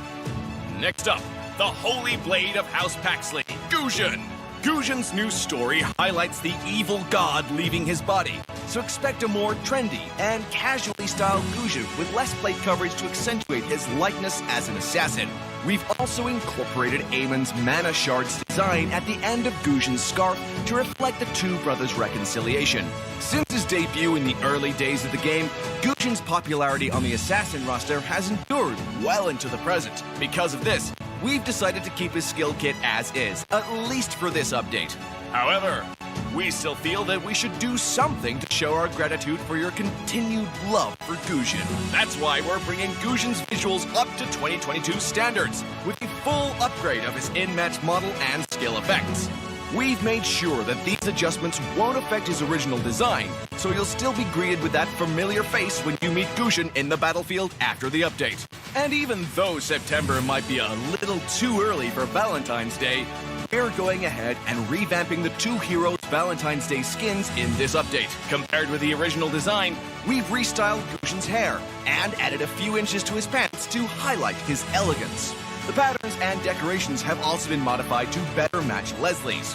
As for Leslie, we're remodeling her high heels to further emphasize her femme fatale vibe. That's all for the first round of spoilers from this September's Project Next update. We've been hard at work, constantly improving every single hero's skills and visual effects to present you with the best gameplay experience at each stage. We hope you've loved all our improvements so far and are excited for what's to come. Get ready for the new Project Next update dropping soon. See you next time. And until then, we'll be seeing you in the land of dog.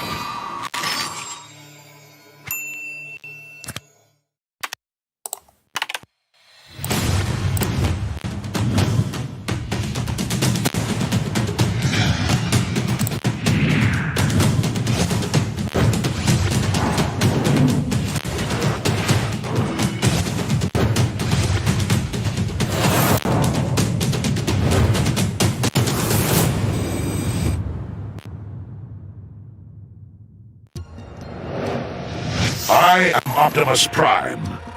No one can outrun Bumblebee!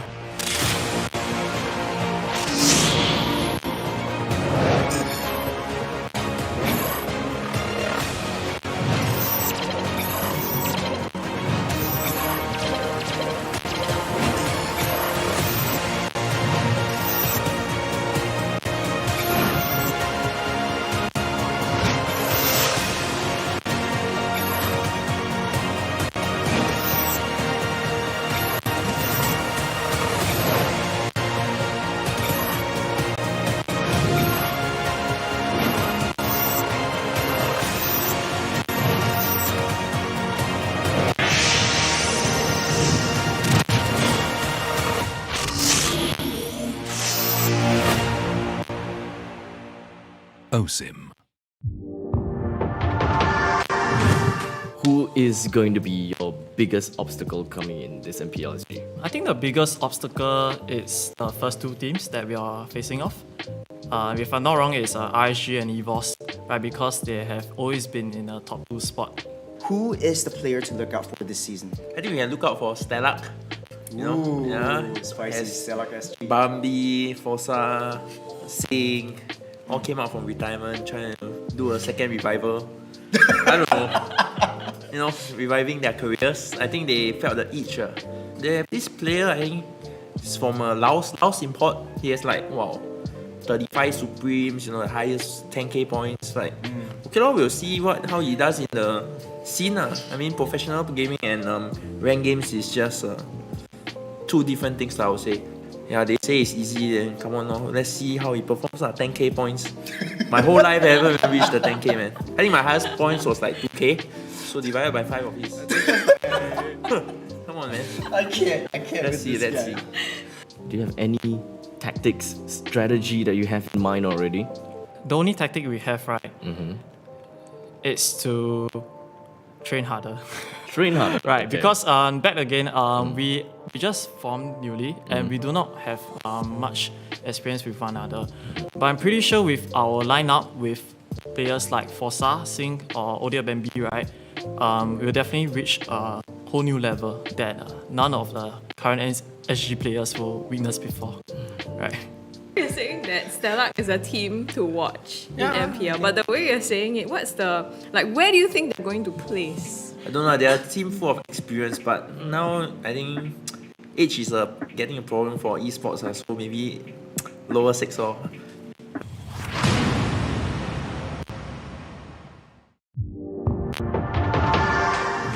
Got Swirl and LY4 here. Swirl, the captain of Revival. Can you tell us more about like Revival and what's going on? I'm the mid laner, also the support basically. Yep. So our tank we have Kirby and QD.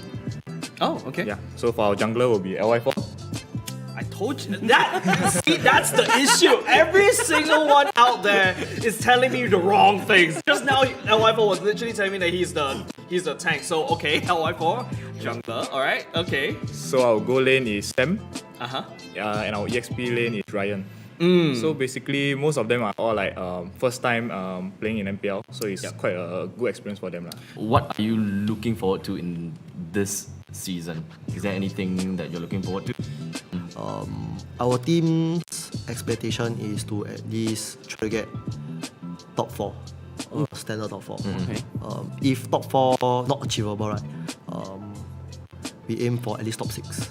Top 6, so we can keep our slot and we don't have to fight next season again, qualifiers again.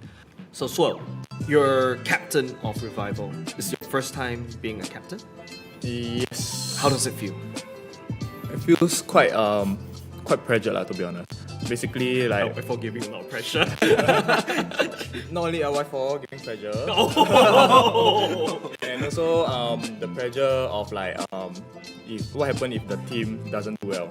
People will like think, oh, is the captain not doing well? Basically. Who do you think you will have the biggest chance to win? It has to be Revival. It has to be. It has to be Revival. I think they are struggling right now also lah. They are. They are struggling right now also. Like the problem same as us, communication issues, maybe internal conflicts also. I think if you compare Revival to all the other 6 other teams, right, I think their chemistry maybe not as good as other 6 teams.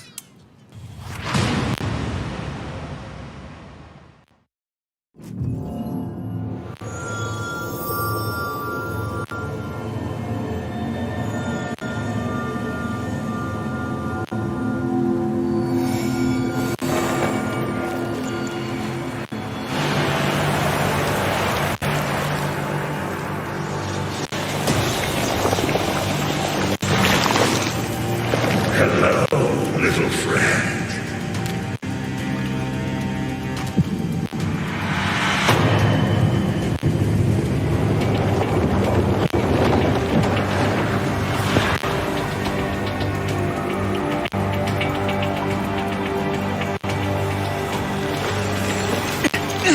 Who the hell are you? Callan, the one who gave you the mark. So you are the problem? Yes, and this problem is going to take over your body. No way!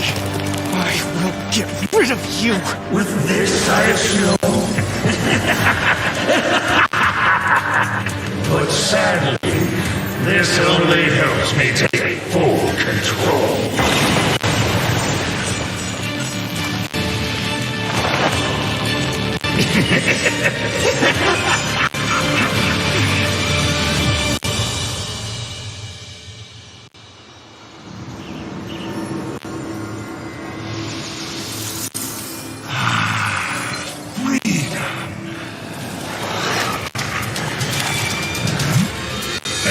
Playmates.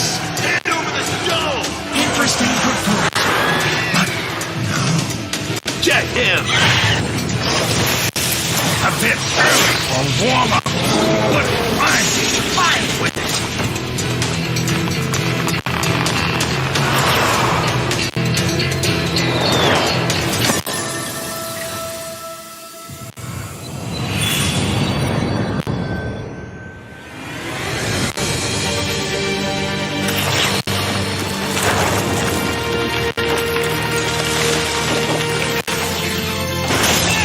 Even if you have the heart of animal, I, Fusion Taxley, will never surrender!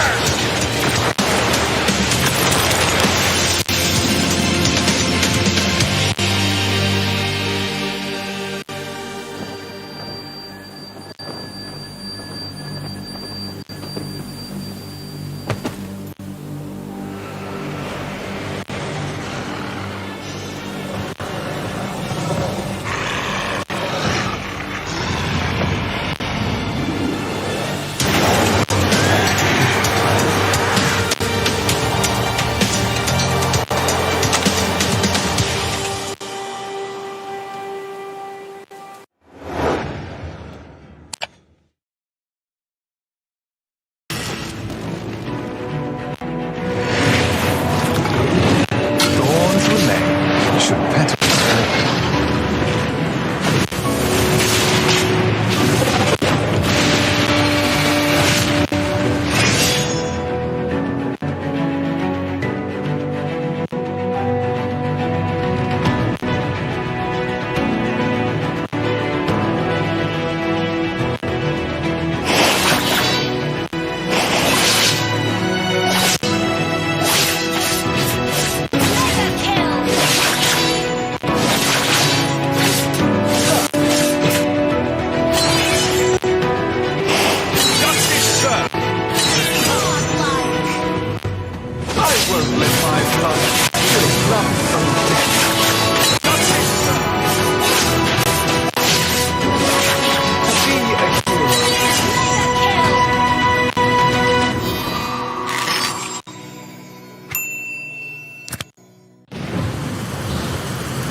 I promised her I'll live and fight for the two of us.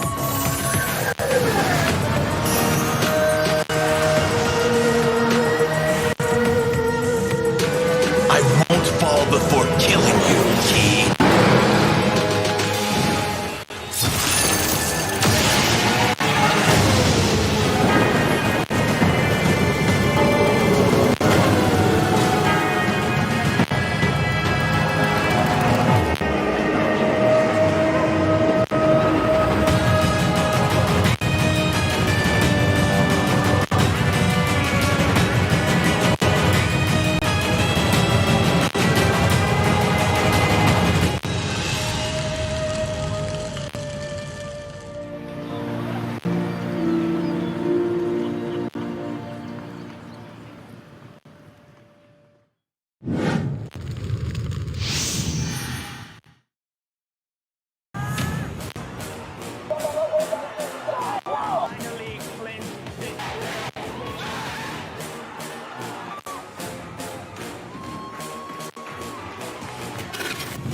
It's the era of change, a time where new teams fight old teams. Every year is the same. This time is different. We see old squad mates becoming competitors, and some becoming a new dark horse. This year is going to be the hardest fight for us. Without a challenge, there's no way to elevate yourself and the league. We will bring our best at every fight for the honor that we are all trying to attain. RSG are the favorites, but we are evil. That will stop the track to the finals. Being a new team has never been our disadvantage. The old boys just need to remember, it's just another day for us. This year, we will be the champions.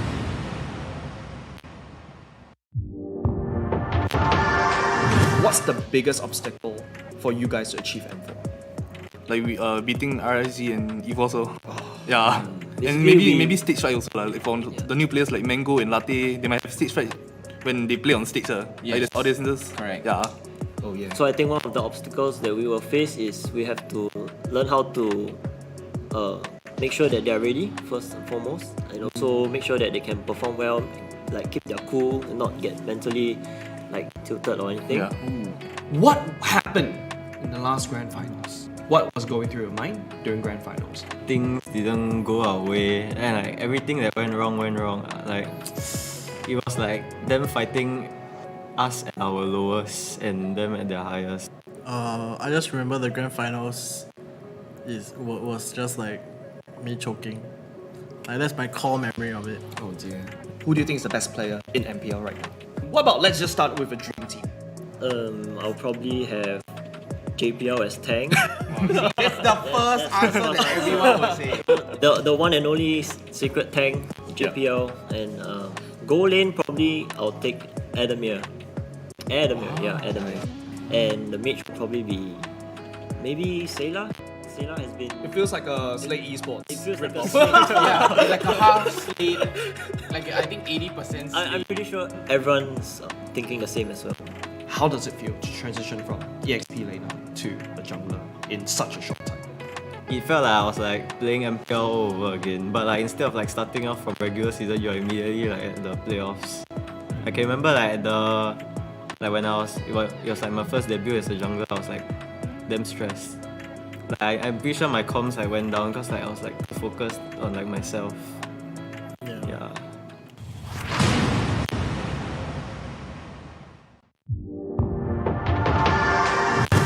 Alright, let's go. Who do you think are the top 3 heroes and why so?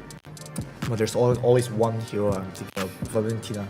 It's a must take hero or disband the ultimate from stealing from others. I think that impacts a lot from like choice of the enemy's hero. Who is the one in the team who is the most easily tilted? Oh yeah, I want to know that James too. The most likely one is him. That's pretty honest. Yeah, because Okay, good. he's very ambitious, so he gets tilted very easily. Who is the weakest player in your team? William. He has these things that he always says before every single like scrim or like every game is that like, it's okay lah guys, I will carry you guys. So this is what he says, this is what he claims. But then after he goes 0-7, what he says becomes like, my team just my team bad lah. There's only one bronze on the team and it's him, but my team bad lah. I don't remember the game, bro. You know, I've seen a lot of games where they target you specifically and try to shut you down as well, right? So how does that play out? What's your strategy to overcome that? Make sure that I see coming, because being prepared is different from being unprepared. Sometimes I will put a lot of responsibility on Carrot, because he's my tank. So I tell him that you have to protect me here, protect me there. I will sometimes tell him what to do. So Carrot is most of the time responsible for me lah.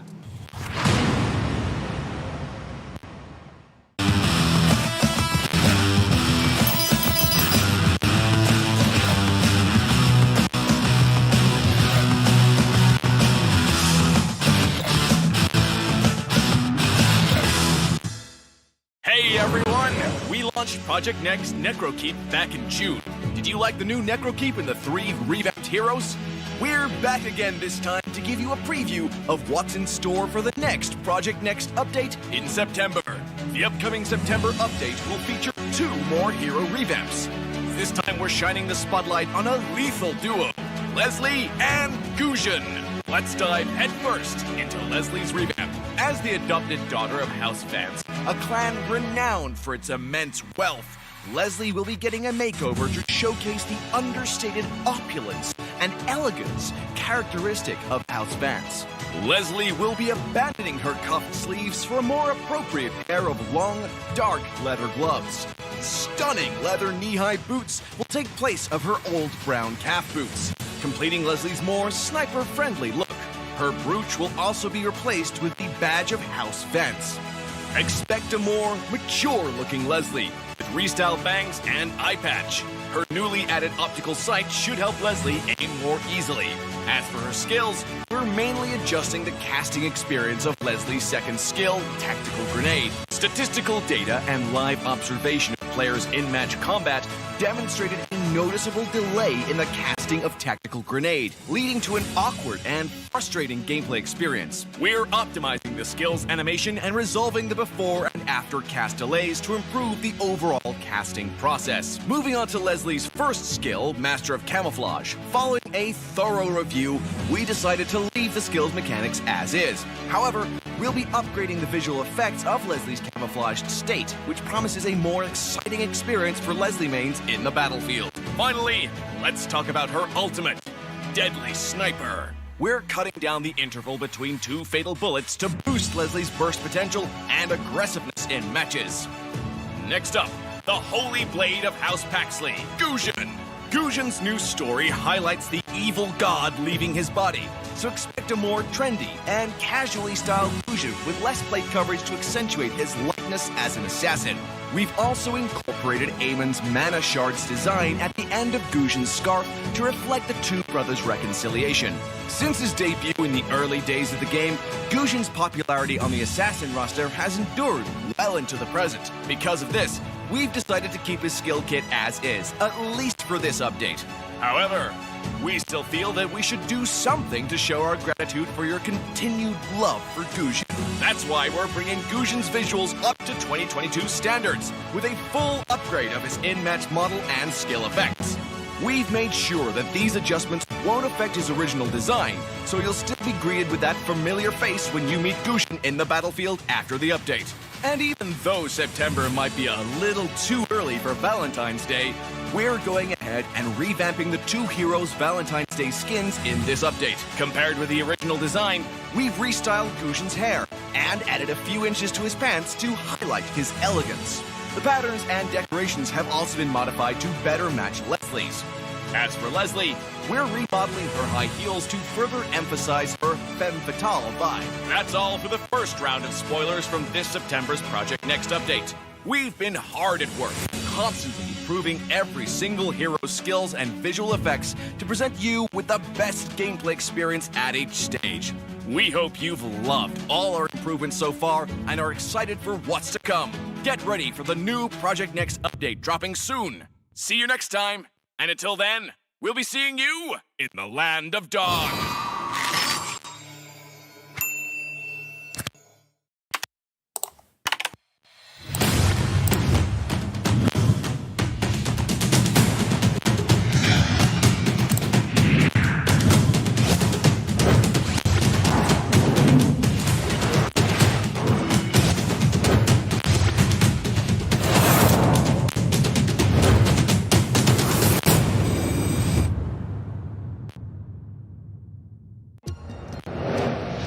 I am Optimus Prime. No one can outrun Bumblebee!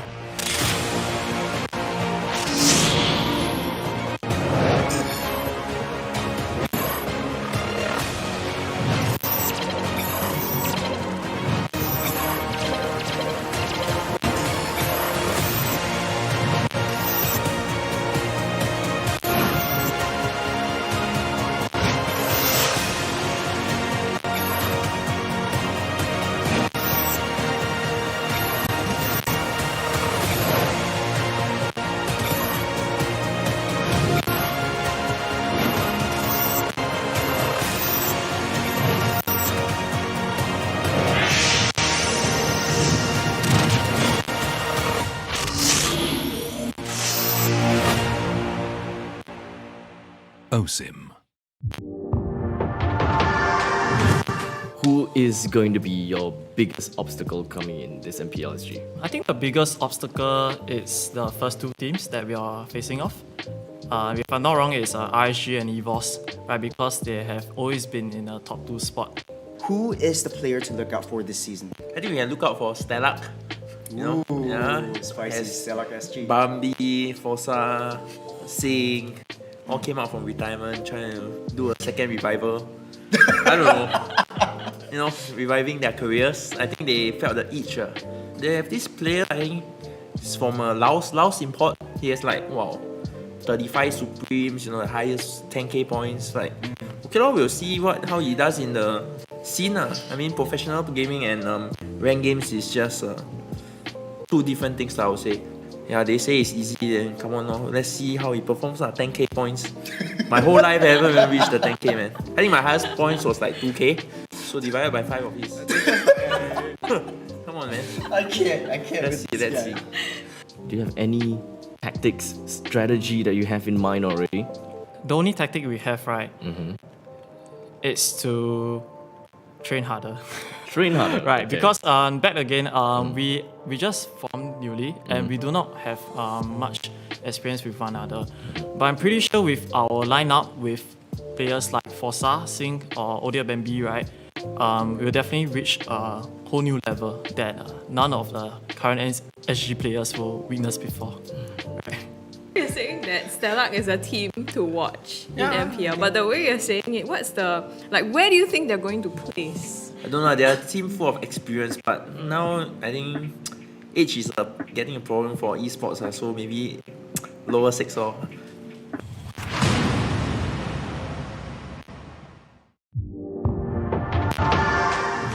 Got Swirl and LY4 here. Swirl, the captain of Revival. Can you tell us more about like Revival and what's going on? I'm the mid laner, also the support basically. Yep. So our tank we have Kirby and QD. Oh, okay. Yeah. So for our jungler will be LY4. I told you that. See, that's the issue. Every single one out there is telling me the wrong things. Just now, LY4 was literally telling me that he's the tank. So okay, LY4, jungler. All right, okay. So our goal lane is Sam. And our EXP lane is Ryan. So basically, most of them are all like first time playing in MPL. So it's quite a good experience for them. What are you looking forward to in this season? Is there anything that you're looking forward to? Our team's expectation is to at least try to get top 4. Standard top 4. Okay. If top 4 not achievable, right, we aim for at least top 6. Top 6 so we can keep our slot and we don't have to fight next season again, qualifiers again. So Swirl, you're captain of Revival. This is your first time being a captain? Yes. How does it feel? It feels quite pressured lah, to be honest. Basically like LY4 giving a lot of pressure. not only LY4 giving pressure. Oh. And also the pressure of like if what happens if the team doesn't do well. People will like think, oh, is the captain not doing well, basically. Who do you think you will have the biggest chance to win? It has to be Revival. It has to be. It has to be Revival. I think they are struggling right now also lah. They are. They are struggling right now also. Like the problem same as us, communication issues, maybe internal conflicts also. I think if you compare Revival to all the other 6 other teams, right, I think their chemistry maybe not as good as the other 6 teams.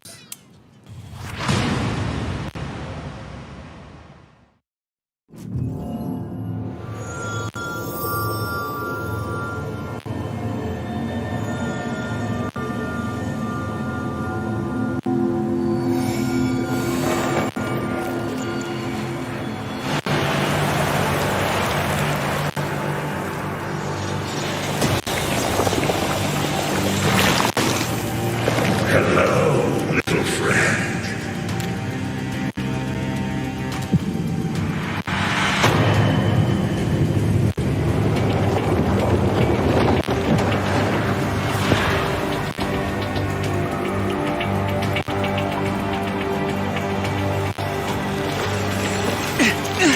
Who the hell are you? The one who gave you the mark. So you are the problem? Yes, and this problem is going to take over your body. No way! I will get rid of you! With this, I assume. But sadly, this only helps me take full control.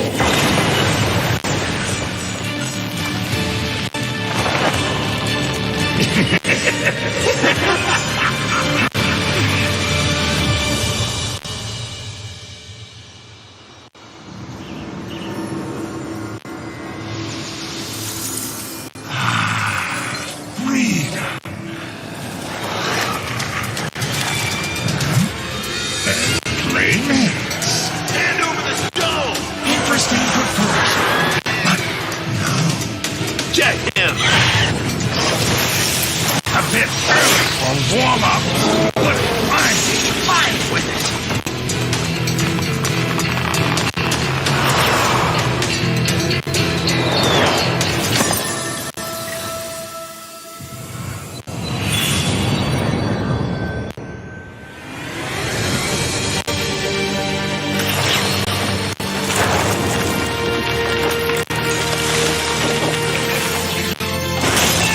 Even if you have the heart of anima, I, who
live and fight for the two of us.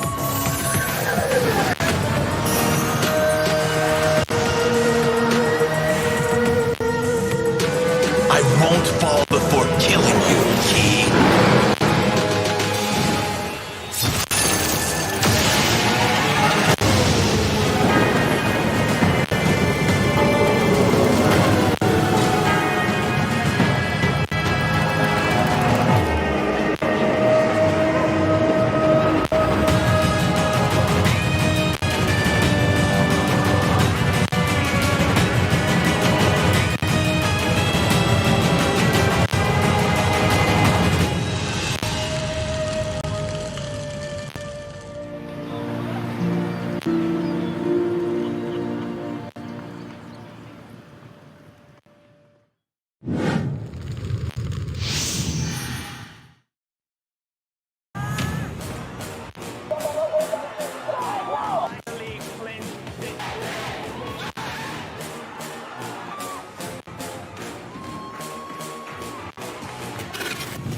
It's the era of change, a time where new teams fight old teams. Every year is the same. This time, it's different. We see old squad mates becoming competitors, and some becoming a new dark horse. This year is going to be the hardest fight for us. Without a challenge, there's no way to elevate yourself and the league. We'll bring our best at every fight for the honor that we're all trying to attain. RSG are the favorites, but we are evil. That will stop the track to the finals. Being a new team has never been our disadvantage. The old boys just need to remember, it's just another day for us. This year, we will be the champions.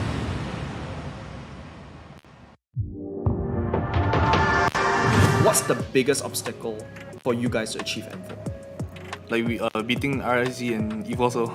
Yeah. And Basically, maybe stage fright also lah. Like for the new players like Mango and Latte, they might have stage fright when they play on stage. Like there's audiences. Correct. Yeah. Oh yeah. So I think one of the obstacles that we will face is we have to learn how to make sure that they are ready first and foremost, and also make sure that they can perform well, like keep their cool and not get mentally like tilted or anything. Yeah. What happened in the last grand finals? What was going through your mind during grand finals? Things didn't go our way, and like everything that went wrong. Like it was like them fighting us at our lowest and them at their highest. I just remember the grand finals was just like me choking. Like that's my core memory of it. Oh dear. Who do you think is the best player in MPL right now?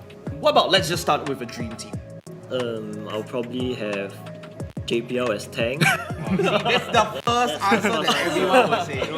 The one and only secret tank, JPL. And goal lane, probably I'll take Adamir. Adamir. And the mage will probably be maybe Sayla. Sayla has been... It feels like a Slate Esports. It feels like a Yeah, it's like a half Slate. Like I think 80% Slate. I'm pretty sure everyone's thinking the same as well. How does it feel to transition from EXP laner to a jungler in such a short time? It felt like I was like playing MPL all over again, but like instead of like starting off from regular season, you're immediately like at the playoffs. Okay, remember like when I was it was like my first debut as a jungler, I was like damn stressed. Like I'm pretty sure my comms like went down because like I was like too focused on like myself. Yeah.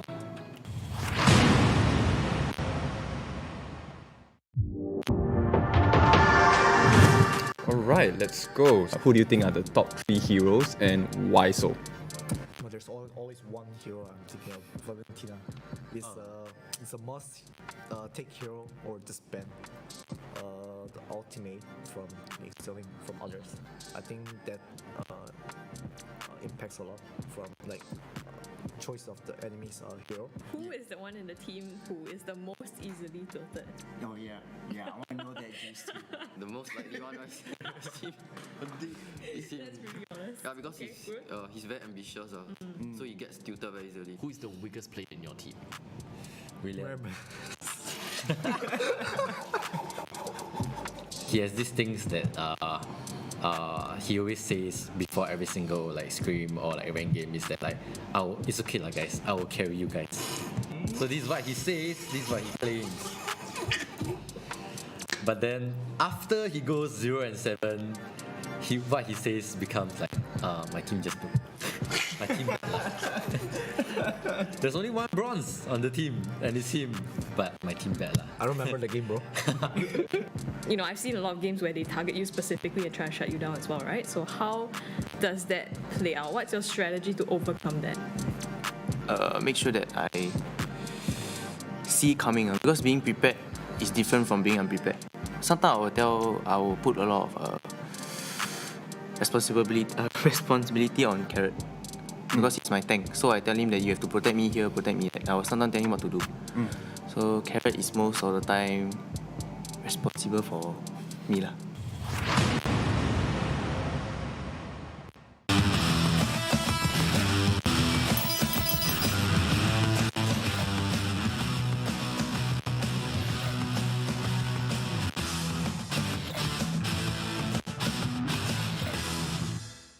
Hey everyone! We launched Project Next Necrokeep back in June. Did you like the new Necrokeep and the 3 revamped heroes? We're back again this time to give you a preview of what's in store for the next Project Next update in September. The upcoming September update will feature 2 more hero revamps. This time we're shining the spotlight on a lethal duo, Leslie and Gusion.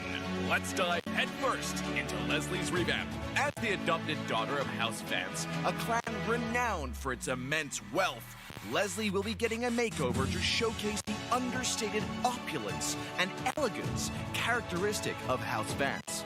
Leslie will be abandoning her cuffed sleeves for a more appropriate pair of long, dark leather gloves. Stunning leather knee-high boots will take place of her old brown calf boots, completing Leslie's more sniper-friendly look. Her brooch will also be replaced with the badge of House Vance. Expect a more mature-looking Leslie with restyled bangs and eye patch. Her newly added optical sight should help Leslie aim more easily.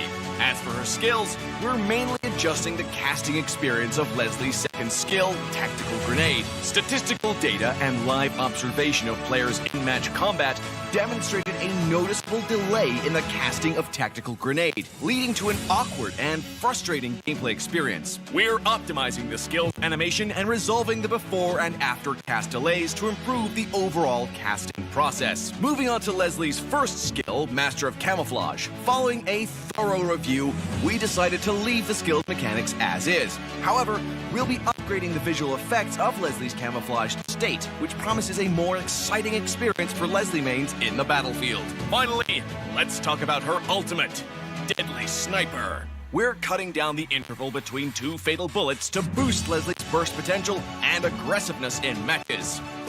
Next up, the Holy Blade of House Paxley, Gusion. Gusion's new story highlights the evil god leaving his body, so expect a more trendy and casually styled Gusion with less plate coverage to accentuate his likeness as an assassin.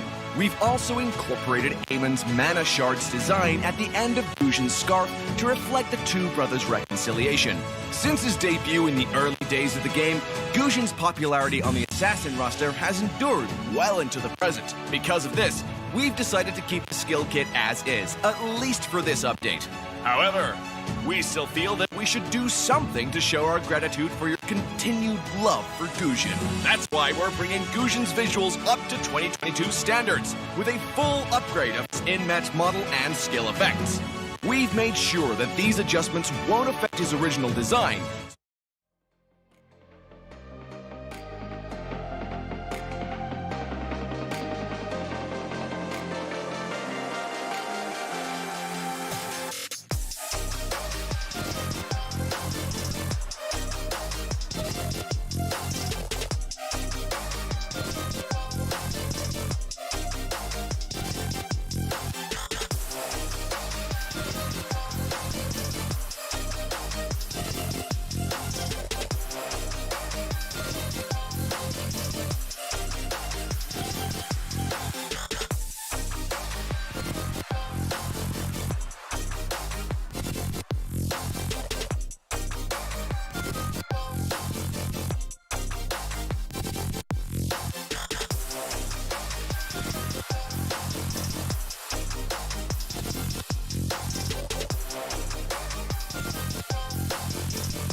And welcome back, ladies and gentlemen. Right now, it was so exciting earlier on in match 2. It was truly an epic comeback. Now, Evil actually mopped and canned Team Flash earlier with a 2-0 win. Really, instantly in a flash, Team Flash was gone.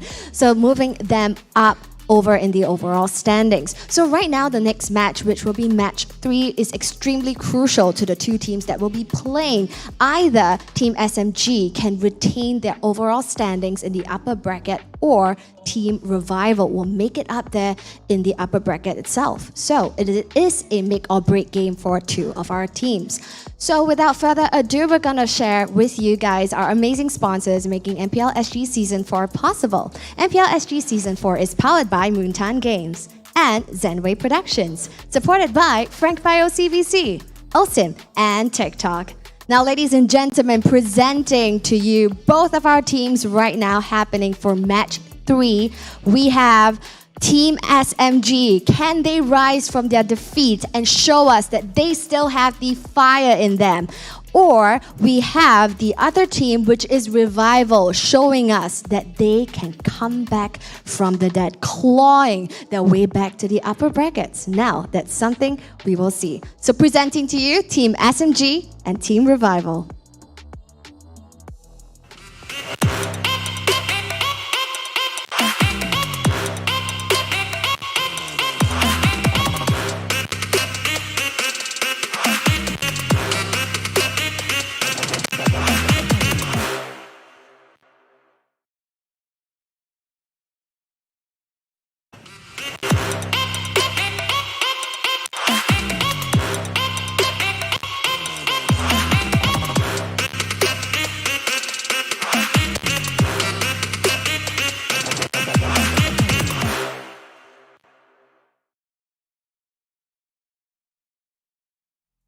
Now, stakes are extremely high for this match, as we will find out which team is hungrier for that upper bracket spot. Now, let's hand it over to the casters to see what they think. Take it away, guys. All right, ladies and gentlemen, welcome. I was like, SJ's gonna do that. And I was like, oh yeah, I forgot about this. Yeah, you forgot about that. But anyways, welcome back, ladies and gentlemen, to the next game. And what we're gonna be looking at is SMG versus Revival. Before we talk even more about SMG versus Revival, let me just ask my fellow casters here, Jace as well as Kindofu, if whether Cheryl actually just did a flash pun. Yes, and I even though I am the king of puns, or well, Vertigo and we share that title, I solemnly swear we did not teach her that. I swear I'm going to, you know, I'm going to find a way to get Cheryl out of the way from you and Vertigo. She's been spending way too much time with you guys. No. But the main point is that Team SMG going up against Revival. This is the series to watch. Not only just because, you know, it's a battle between SMG and Revival, but these two teams, depending on the situation, will impact the standings in a very big way. At this point in time, what kind of changes might we be expecting from the standings? Alright, so right now I think Stellark's life hangs in the balance based on this match itself, and Revival as well. So if Revival is able to win this game itself, they should be able to move themselves up to the upper side of the table. But before that, let's take a look at the stats of the teams first. Jumping right into SMG, what can we find out about these stats coming in from Enya, Joe, Ram, Jox, and Dairy? Okay, so in terms of GPM, if you notice how Jox and Enya we show average GPM is because we need to see the farming speed, right? And how effective they are in changing that GPM into KDA. Look at Enya, still decent, 700 above average in my opinion, and average KDA of 4.13. So which means that he does actually do the damage, and he also does pick up the kill. At the same time, Jox, on the other hand, kill percentage is 23%. It's not too shabby in my opinion, but I think there is also a bigger point of view because Jox has always gone in, not only just as a jungler assassin, but mostly like archives and Balmers and whatnot. And now, of course, let's not forget about the rest of the players here. You know, when it comes down to Dewey, especially, I love to look at tanks, right? 37,000 damage taken when it comes down to the most recent game played. Of course, he has been, well, practically he has been going on with many different kinds of roamers, and of course, different kind of average amount of damage taken all across the board. But how about our members, our friends over from the side of Revival? Peace, Swirled, Ryan, LY4, and QDX Love. One thing that pops out immediately is the average damage taken from QDX Love. Yep, that's right. Like you mentioned earlier today, right? Average damage taken does not necessarily reflect how they are playing. So yes, he does take a lot of damage for his team, but he's very effective in team fights as well. Now, if you take into comparison about the GPM, let's take a look at Peace as well as LY4. Slightly lower than the other side. Actually, in my opinion, it's better for Peace because if you notice, it is Enya that has a higher GPM but a lower KDS compared to Peace. So Peace actually made it more effective. Like you're a bit more efficient as a gold laner compared to LY4 as well. If you notice, a very, very high GPM for a jungler. This means that he actually spends a lot of time making sure that he gets the item up and ready. But also don't forget, Revival has a pattern. They have to play more. They play more games than SMG, so therefore these numbers a little bit inaccurate. Well, inaccurate is one thing. I wouldn't call it inaccurate to a point. Little bit. It's more like skewed. Yes, skewed would be the right word, right? Because Revival, more games equals to the fact that their average is more accurate. Actually, it's more accurate to their actual playstyle. Maybe some other teams that have played lesser games, for example, Slate and RSG, they have 2-0, 2-0, 2-0, and 1-2-1s. Most of their stats, if they are able to burst out in the open and just give us a lot of kills and such, their numbers are going to be inflated. But let's talk a little bit more about the keys to victory for SMG first. Yeah, for SMG, I think the most important thing is the battle of the gold lane, right? Enya going up against Peace. So therefore, the first one that you see, watch out for Peace impact on the gold lane. Namely, Peace's Clint you must be a little bit careful about that. Secondly, SMG must be more aggressive in taking objectives. They're very aggressive for the kills, but sometimes you have to convert those kills that they're very aggressive for into actual objectives. Another thing that, some other teams have found success in denying Revival that win, it's also to deny the map presence or vision by hard invading LY4 or limiting QDX Love. And of course, when it comes down to understanding the entirety of how SMG plays, let's not forget about the fact that, well, Dairy has been very aggressive when it comes down to his role, right? So they do have their own playstyle, they do have their own game plan, and that is catered towards different teams, and sometimes they play the same game, they have the same game plan for every single team, just to add in a little bit more factors about how they should be dealing with each and every other team, just working the way, breaking down the defenses, and so far for SMG, did pretty darn well, I gotta have to say, bringing down Evil, Flash, and Zion. Now Revival is the last one onto their checklist, and they gotta bring them down with a Flash. That's right. Now let's take a look at Revival itself. Now, one of the things that we need to keep our eye on is actually QDX Love. He has been paramount in a lot of the fight for Revival. Lately, I've seen that QDX Love, the moment he initiates the team fights, most of the time it should end well for them. Granted, they have had a lot of working experience in the later matches, right? Ramping up so many games. They have found a signature success for them, which is to play safe early game. And they always set up for a late game play. Right? This late game push wins them the games every single time. It's a Lord fight. That big fight around the Lord pit is always what sets them up to come back from any deficit that they might face in the early game. And of course, the last point is to deny the aggressive heroes from SMG. Like you were saying earlier, like the both of you were saying earlier, SMG is a very aggressive team. They are very hungry for kills. So perhaps they could kind of mitigate that risk by getting them to have lesser aggressive heroes on their lineup. But that remains to be seen when we head into the draft and pick. Yeah, so just to kind of sum up a little bit, right? You have SMG who is hyper aggressive in the earlier parts of the game, whereas for a Revival, they're a little bit slow paced, but they ramp up their aggression towards the later part of the game when they're contesting the lore. And because of the fact that Revival love to play in the late stages of the game, it would be good if the team is able to find, at least for SMG, if they find some of advantages in the early stages of the game, right? If the opponent is gonna play defensive, you gotta go aggressive and make full use of the fact that they're not gonna overextend. Let's do what we can. As such, the audience does have their prediction putting SMG SG in favor of 66% of audience votes in Facebook and 75% of audience votes in YouTube. Do we agree on this? I mean, I do, at least. Well, my prediction is definitely still SMG because, well, I support SMG. I would say Revival do stand a small chance, alright? Because when it comes to late game, they are really patient. They are really passive. They wait for you to come into the snapping jaws. They identify the right opportunity and they strike you when you're least expected that. So hyper aggression must be a little bit controlled for SMG in order to take this game. Small chance?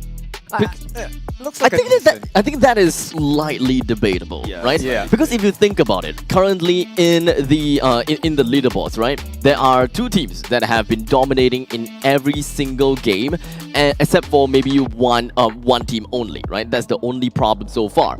But when it comes down to Revival, they have demolished every single team. Okay, not say demolished, but they have been, well, I don't know, but scraping by the hairs against most of the other teams. 2-1 for almost every single damn game, except for RSG versus Slate, where they got 2-0'd. So that is the only exception. So it is relatively fair to say that Revival is currently at the top of the list when it comes down to fighting against all the other teams except for RSG and Slate. I gotta say, they're pretty decent. They're pretty good. Yep, I agree with you as well. I mean, the way they have played and evolved over this past few games and past few weeks has been really, really impressive. To be honest, let me be honest with you. I kind of wrote them off earlier in the first 2 weeks, right? The performance wasn't exactly stellar from them.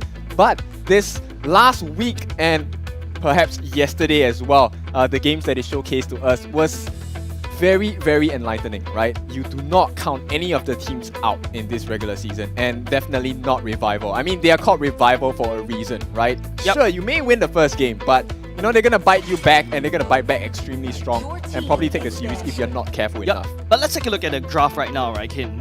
We're going into the draft for game number 1. SMG on first pick, Revival on second.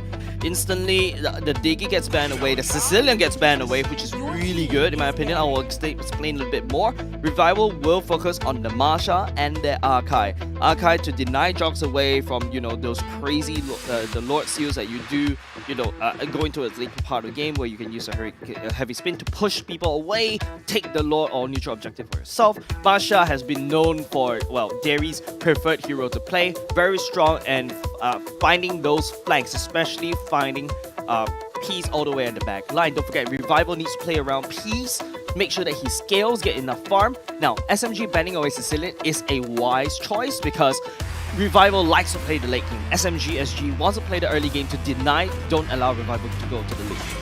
Yep, that's right. And I think we would be taking a look at a couple of very fresh picks from them. As the Faramis is going to be banned away from SMG SG. A good choice as well. I mean, we have seen how Revival plays around the Faramis. It's a very irritating lineup for both the competitors as well as the casters, right? And of course with that, this leaves Valentina still open, one of the very core meta heroes that we've seen so far in the season. I'm not sure whether Revival will want to take this character out of the game yet, as we've seen them put up some quite good performances against it. Alright, Revival going to ban away. Bauman will get banned away by Revival. This means that the Valentina is wide open. But this is also quite scary because I would have expected Revival to ban away the Valentina. Yep. But you're also, from Revival's point of view, you're giving away the Bauman over to SMG SG. Now SMG SG, I don't think they're expecting this. This is a little bit of a curveball being tossed at them. They are forced to pick the Valentina. But rest assured, if Revival is intending to throw that Valentina over to SMG, rest assured, Revival definitely has a good chance, but okay, SMG SG focusing on the Eve pick instead. Okay, so we have seen the Eve. We might get a response in the terms of Fasa. This is one of the responses by one of the teams today when placed against this. But remains to be seen, right? I mean, Revival, the fact that they banned out the Balmon and the Arkai kind of goes against the drafting that they did earlier in the phase, which which brings me to my point about their evolution, right? They have now evolved from the different matches they've played. It's a very different style. And the way that they're drafting, we all know they like to play the late game. So now the issue for SMG is, can they pick a carry, a hyper carry that can last and be the insurance in the late game? Can they match up against that late game pressure by Revival? Speaking of which, Revival going for the Dire off this Dire SG wide open, could go into the XP lane, could go into jungle. We've seen Dire being played in jungles before, has that very painful armor debuff kind of thing, and also good sustainability as well. You kind of play it like a Thamus in a sense. But now Revival also picked out the Valentina, taking away big ultimates. Once again, whoever picks out the Valentina this early on gets to control the draft. Once again, still surprised that SMG SG did not go for the Valentina, but SMG SG, I think they're wary as well, right? The fact that you leave that Valentina open for me to take, it could be a bait, so they're not falling for that. That's right. I mean, the fact that the IMU is potentially going to be used to steal the real-world manipulation might be something that SMG SG has already put in their calculations as well. So they're going to follow up the picks with a Grok and a Clint. Wow. Now, heard from Enya earlier, I was speaking to him. It looks like Clint is the pocket pick for today, right? But how well this Clint can do, we're not sure. We have to look at the rest of the draft from Revival and how does this early game play out, right? Grok with the Wild Charge and the Guardian's Barrier is going to be very irritating for them, right? That is going to be their frontline defense for Rum, while he used their RWM to kind of cause disaster across the front lines of Revival. Now, P's going to reply with the Bruno. What do you think about Bruno against this? I like the fact that, SMG SG initially was the one that played the Bruno in the earlier parts of the week before that it became sort of meta. But SMG Enya took the Clint away from Peace, and Peace decided to take the Bruno away from Enya. So it's a tit for tat kind of thing going on before we go into the second phase ban. Revival bans away the Amon once again, then also up to SMG SG to kind of go and decide for the next ban. Right now, if you look at Revival side of the map, they don't really have a very strong front line. Well, unless you include the Darov as a jungle, but it remains to be seen. It's a very wide open draft for the side of Revival. Yes, you do have your win cons going in for the side of Revival, which is to get Peace that Bruno up, running as quickly as possible with the Berserker's Fury, BOD, even Magnific Raw, so that you do a lot of crit damage, and of course, hopefully Swirl with the Valentina's positioning, take away the real world manipulation away from, I believe that would be Joe.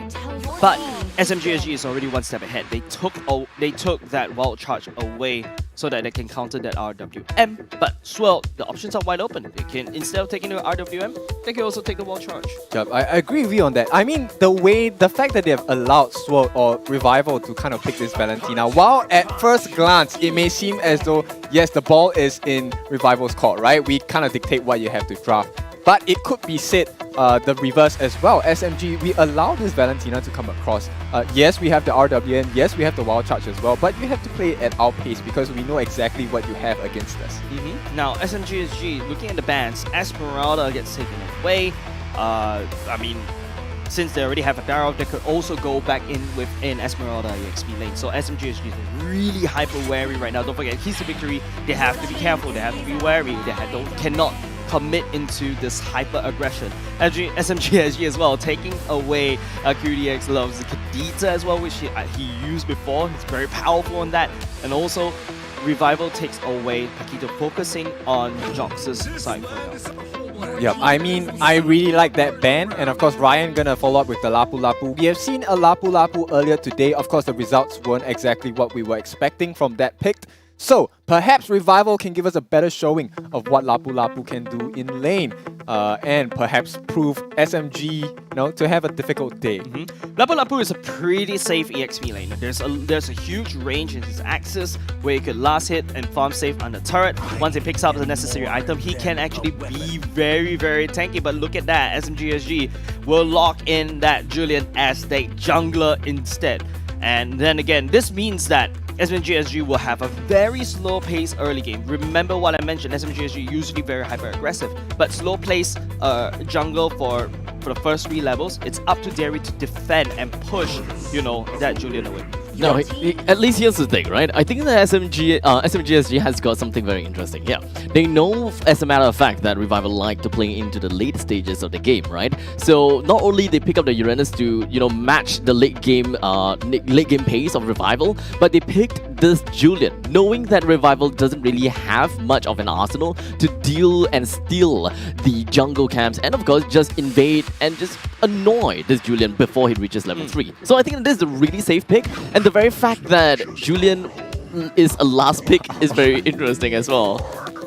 Okay, we're gonna wrap it up. We're here with the Atlas pick by QDX Love. Now, we have seen many and multiple Fatal Links across the various games that we have had across the season, right? And so far, most of them have been on point. How do you guys find the drafts by both teams so far, and who are you leaning towards? Well, this is tough, actually.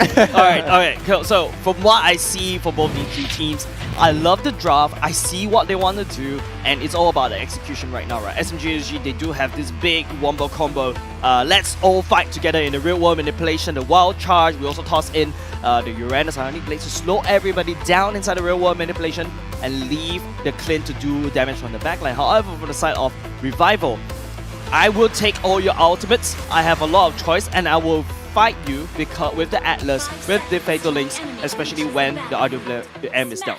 It is a tough call as to which team is definitely better, or rather in terms of the drafting, but they all have their different points in time where they start to become strong. Yep. So honestly, this game could go to anyone. It really boils down to the execution. Right off the bat, we're looking at SMG's Enya playing on the clean, helping this Julian to clear out the orange buff almost immediately and try to keep up with the pace of what Dyrov is capable of. And unfortunately for Revival, and of course as SMG has expected, Revival will not invade the jungle, and that is going to be a very easy level 3 for Julian. Yep, and SMG SG feels like they really... And a free lethal? Sorry? And a free lethal Wanderer? Probably is, because they've already set it all the way up. Junk's already at level 2, one more tick. He should be able at level 3. That's where you will start seeing SMG SG to start playing more aggressive. What I want to see from side Revival, yes, they are very conservative in the early game, but early game is where Swirl will shine as this Valentina. You don't really see this Valentina hard invading as much, but they need to wait for LY4. That's where, towards the mid part of the game, that's where you'll see he starts to ramp up the aggression and he will shine.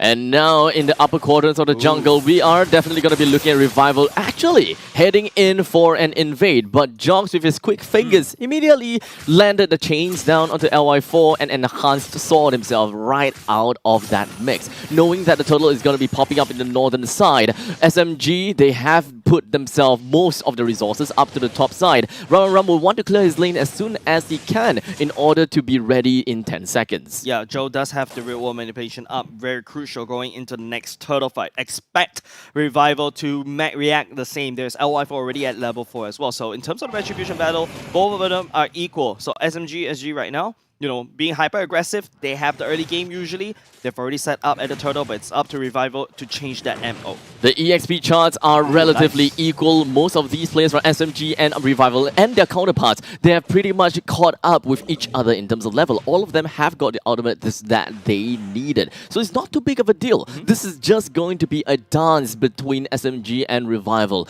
It will take some time before something eventually erupts. Yeah, look at Swirl, who already takes instead of taking the real world manipulation, as I mentioned, takes the wild charge instead. QDX Love does have the Fatal Links, Rum sticking on top of it. The turtle is already half HP. QDX Love, he saw the body, he's looking for someone. And unfortunately, that someone is going to be Dairy. Immediately flew up into the air because of the Fatal Links. And to move things onwards, Revival found himself yet another one on top of Joe. The RWM wasn't even managed to be popped up in time. SMG SG came in to that turtle fight for the neutral objective, lacking as they could not find the time. They couldn't find the time, and Revival making miracles, proving themselves wrong again, proving us wrong again and again. They were hyper aggressive at the turtle pit. They took the turtle away from SMG SG, a team that relies on hyper aggression, now falling flat. Well, Dairy is naturally a very aggressive roamer, and playing as a Grok allows him to wander around the maps and open up the map as much as possible to catch out any players from the side of Revival rotating. He can catch them,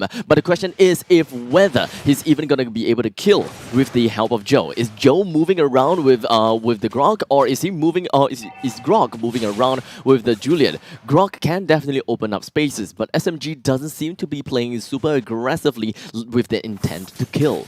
Yeah, SMG SG not following the MO. This is uncharted territory for SMG SG. Same could be said over to the side of Revival. That first 2 kills will be huge. Revival with that LY4 picking up the kill, LY4 picking up the assist, Ryan picking up the kill, and QDX Love as well. That is huge, but look at how SMG, they're focusing on the bot. Dairy jumping in. And immediately went for the wall charge, hoping that he will be able to connect on QDX Love. But unfortunately, Dairy is just a tad bit too fast. And that is going to put Jox into the face of QDX Love and got caught out. One after another, Revival managed to whittle down the numbers of SMG, bringing down and breaking down their entire lineup and their chance to be aggressive in bottom. SMG SG, they decide to change the pace a little bit. They realize that they're past passive, but then when they start to pull the trigger, I think that was a very forced invade, especially when you got the turtle coming up right now. This is another free turtle given over to Side Revival. I can tell what SMG was really trying to do, right? They want to get a gank down on the piece. They even expanded the flicker, the wild charge. But unfortunately, Jox wasn't really quite on the same, well, sense as Dairy, right? They didn't quite either have, number one, the communication, or number two, something was just relatively slow. There was definitely some form of hesitation from the side of Jox. When Dairy immediately commit to it, Jox didn't. Yeah, it's not looking good for SMG SG fans. Revival, on the other hand, already earlier just now pick up a second turtle. They are in the lead in terms of the gold. SMG SG, they're still not giving up the aggression, still trying to look for some pick-up plays. But look at how Jox is rotating right here. It's looking for opportunity, but Revival, they're not showing any signs of weakness. Well, they do have 2,000 gold lead on top of SMG SG. But based on their MO, like the fact that they love to play into the late stages of the game, and they know that they can play in the macro sense, they are going to bring this snowball over to the late stages, right when every single one of these players have got their power spikes and the fact that they know how to dance with the Lord. They will make full use of all of these situations in order to find more weaknesses from the side of SMG. And yeah, unfortunately, he's trying to get himself away, so Revival is not able to catch up onto him. LY4 with a dash connects down onto Dairy, putting both of these SMG players right underneath the turret's nose. 4 members from Revival, they still want to engage, they still want more food, but unfortunately, that is not going to be that's not going to be a fantastic story for SMG, as 2 of the members have been taken down again and again and again. Yeah, Dairy missing that wall charge definitely costed that bottom lane, and then just all of a sudden it's Joe and Enya left alone to their devices. The members of Revival storm the front gate, taking down the bottom lane turret. Very uncharacteristic, right? Revival is the one that is playing super aggressive. Actually, I wouldn't even call this super aggressive, but more of the fact that they are just moving around, right? They're moving around, they're trying to find opportunities and of course exploit the small little weaknesses between of SMG. And somehow, SMG's weakness have been showed off and they're just definitely dejected from this current situation. Revival literally found where the wound is and decided to pour more salt over it. I think it's not only just salt, pouring chlorine into it is actually definitely hurts. Just look at that. Third turtle already secured by the side of Revival. SMG SG, they do have Naive to siege, but SMG SG desperately needs to buy more time. Jox needs to snowball 0-2-0, especially when they have the mystery shop for both Joe and Jox. They need more items, but they can't find the farm. Jox and Dairy is definitely a duo that can deal a very good amount of damage in the early stages. And if they go down over to the gold lane, they should be able to shut down Peace with no problems. But Revival, I believe that it is more about their discipline. It is probably also about the fact that they are able to open the maps, understand where SMG SG is, and predict the next move. And so far, Revival has been doing pretty darn well. There wasn't any unprecedented surprise attack coming from SMG SG that Revival did not find out about. And just like that, QDX Love wasted out on the Fatal Links, wasn't able to do quite much. This could actually be the chance for SMG to turn things around. It is going to be a wild charge that connects right down onto that Uranus. It is still a stolen wild charge, by the way. Rum and Jogs once again taken down. Yeah, that's not a very wise play. SMG SG, they get caught with their pants down. Revival, QDX Love are just focusing on Rum instead. One pickoff is good. Another Jogs coming in at the very last moment. He doesn't really have any damage. You can see the effort coming out from inside SMG SG, but it's not doing well, especially when they're 6k gold lead behind. I believe that this is the time is pretty paramount for us to identify exactly what SMG is doing, what they should be doing as well based on their lineups.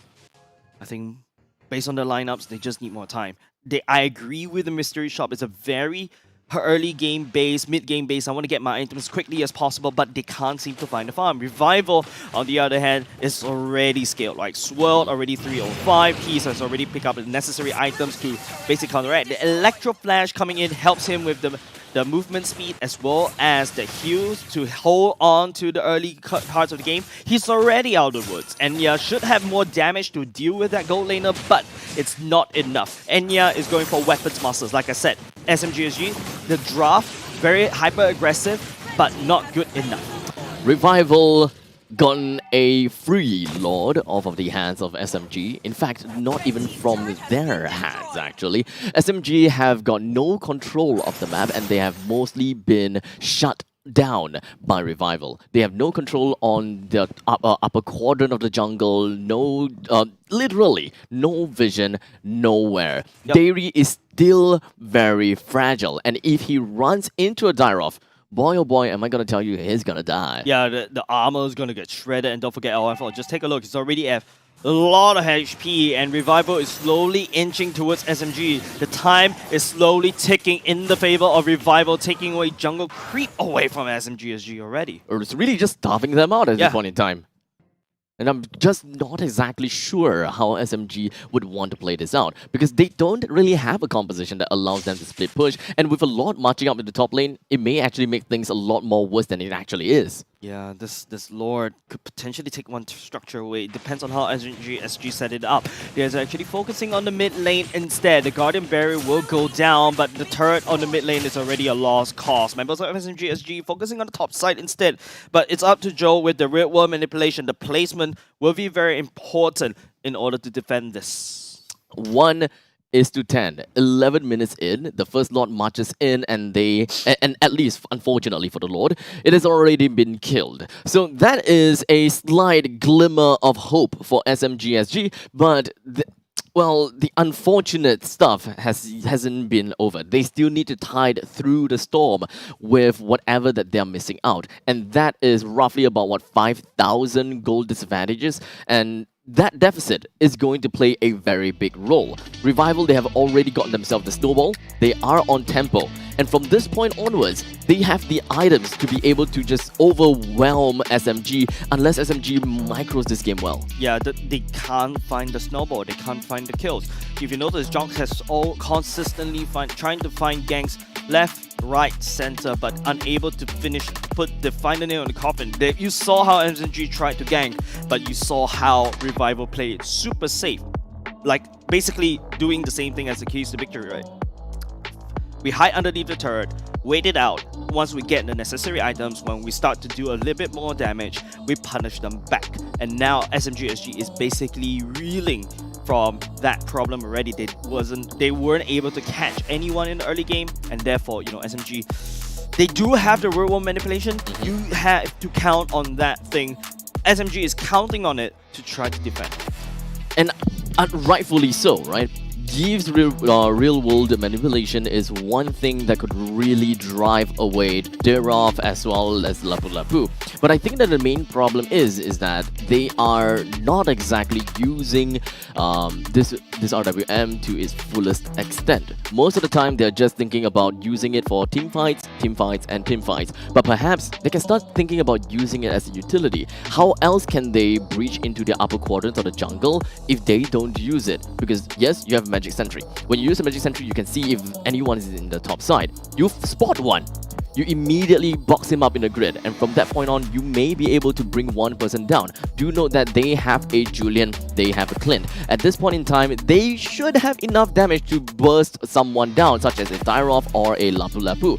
Understanding the priority of a kill, you see a Dyrov, snag him out immediately. 4 versus 5, no neutral objective takes coming for Revival. I call that a win. Yeah, but right now I think SMG, they don't really have enough items to be able to burst down the Dire. We saw that just earlier just now. The HP bar of LY4 is pretty thick. They need to go through so much, and they need to invest every single ultimate just on that one person. And if SMG were to invest everything on that one person, LY4's job is complete. I am the bait, literally. I just allow Peace to walk in. I have QDX stuff to, peel for my team. Or in fact, if LY4 manages to survive, and there's also, some armor penetration going in, even if he dies, his job is complete. He'll allow Revival to come back with a fighting chance as well. So that's what I feel coming off SMG. They just need more time, but Revival is already knocking at their doorsteps. When it comes down to SMG's lineups, in terms of the damage department, right, the way that they start the fight, they will have the most amount of damage. Just right off the bat, when they start something out, you will see Jogs going in with Enhanced Chain, you will see Enya bursting out with every single skill of his, Dairy goes for his washing machine as well as a single charge. And don't forget, Joe has got himself the RWM. From that point onwards, the damage will start to slowly go down, with only some spikes in terms of damage graph, thanks to Jogs. Enya will keep on with the concussive attacks, due to the fact that he is a marksman after all. So from this point on, SMG have got one way to make this work, and that is a one-hit wonder. Go in and immediately go hard. But Revival is not gonna let things up so easily for them, because QDS Love, he is playing as his Atlas, and he is the pacemaker of this game. Once they see the perfect match, SMG would be scared. Yes, I think SMG is scared at all. If you notice how Jogs, instead of going aggressive, throwing out spells to try to wave killer, trying to peel for our Revival, Jogs has always trying to pull back. I think SMG SG right now, understanding that they cannot give up their kills because they're 8k gold lead behind, that's not exactly very healthy. And Derry as well is still charging, but QDX Love, he's on the hunt. He's looking for something to pull in the Fatal Links right here, but they're not falling for the bait. SMG SG, there's nothing to be gained here. There's no farm, and our Revival will try to pull it in. That is exactly what I'm talking about when it comes down to singling someone out. We have got Grok coming in with a good idea, which is going to use the Goddess Baron to single one person out.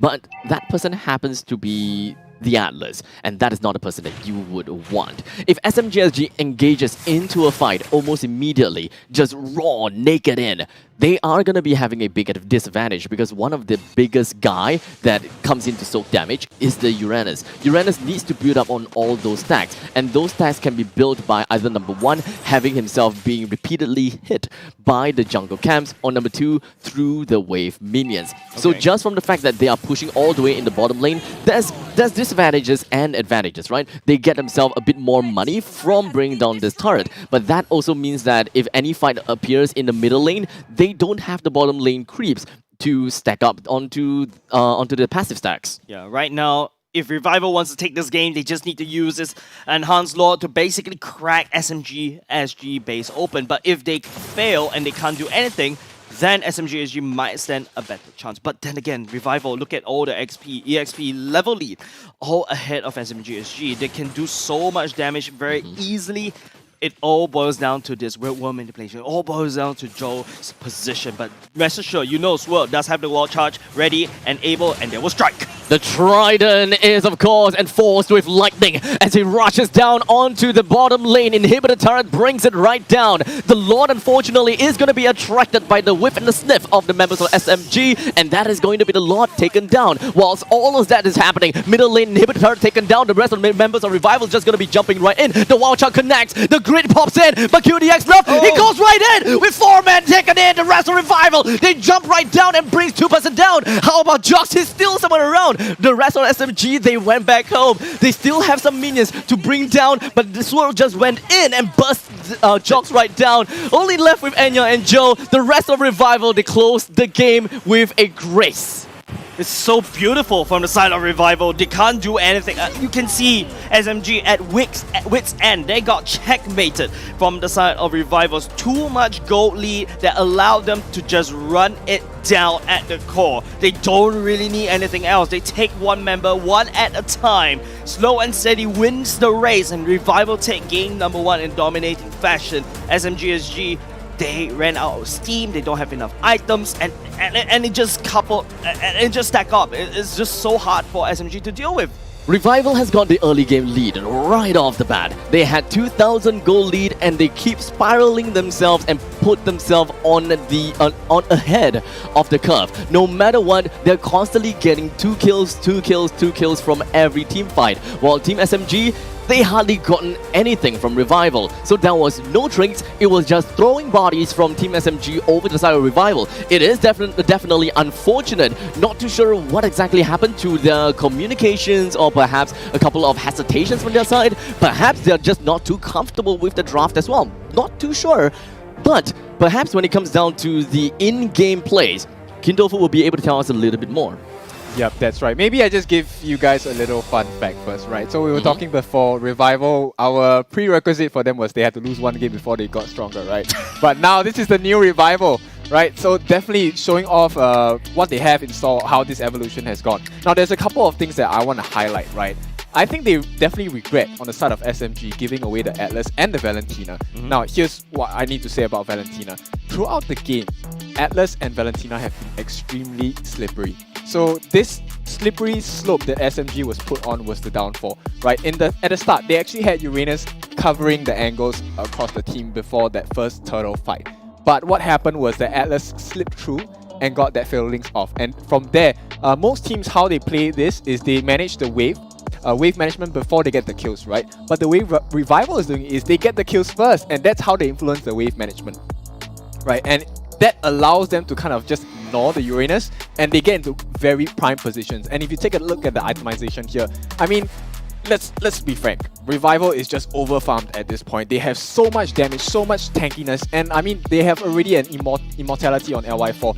It's already so hard to deal with Dyroth already with the sustained damage from the items that he can have, as well as that mitigation of damage altogether. He already has a helm as well, so this is all just one person, which is LY4, right? And while they're busy dealing with that, they have to deal with Peace and QDX Love as well as Sword. So Sword, he has constant mana regeneration, he's ready to just poke you, no problem. And while the poke is being done, the members of SMG are getting damage dealt to them. They can't do anything, they have to back off, and they happen to crowd around, and QDX Love just comes in with a fatal link to just close it off. Now, let's take a look at the rest of the stats while we break it down more for the side of why Revival won SMG. Yeah, but then again, if you look at the kill participation, 0% for Rum and Jogs.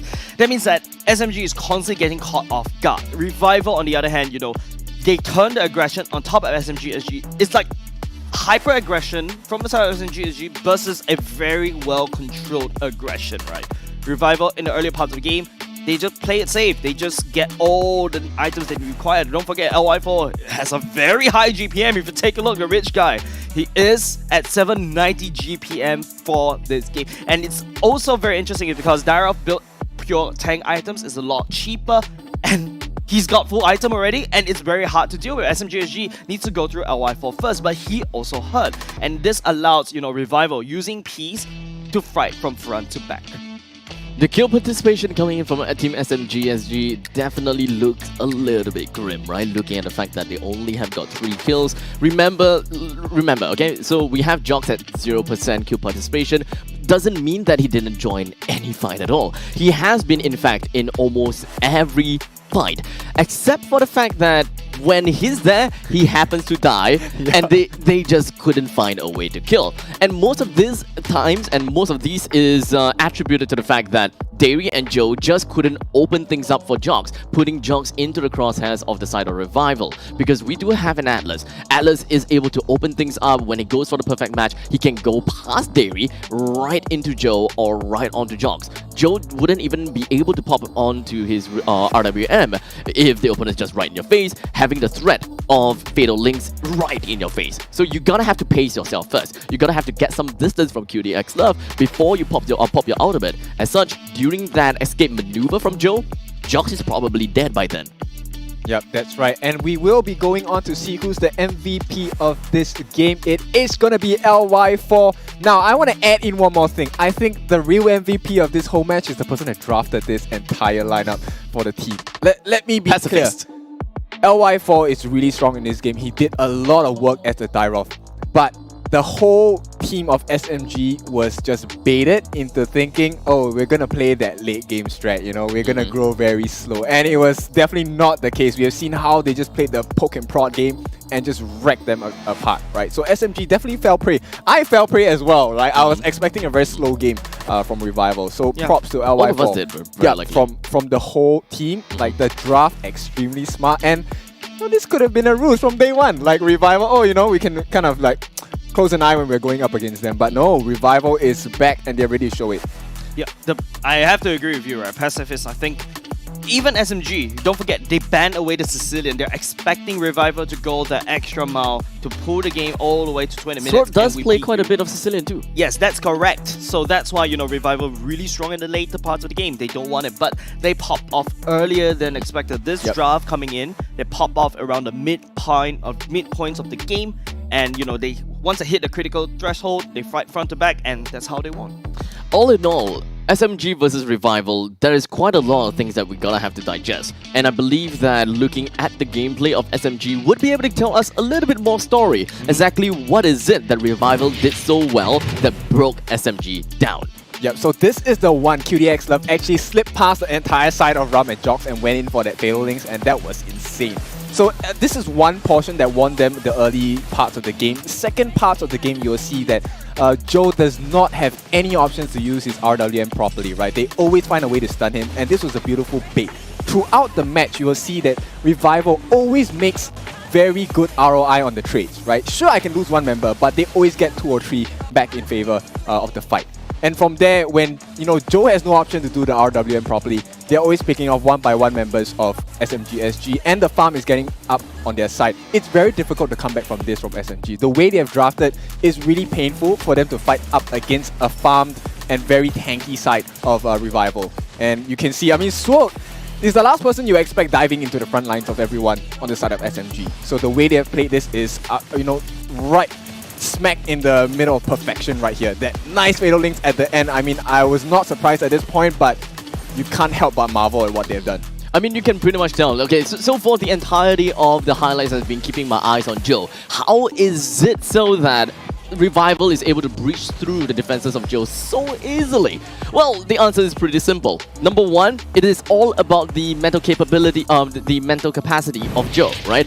You know that you can pop your RWM, but when can you pop your RWM? Because the opponents, they are rather divey. Atlas can really just jump into your face. Let's not forget about the fact that when it comes down to Lapu Lapu, going into the Bravest Warriors, you're not afraid of any crowd control abilities. Yep. You do have immunity to crowd control. As such, you're not afraid of the slows coming in from the side of you're not afraid of slows coming in from Yves, and you do have a stun in your kit as well. A long range one. Exactly. Yep. So you are able to connect onto Yves pretty darn easily. Let's not forget about the presence of Atlas.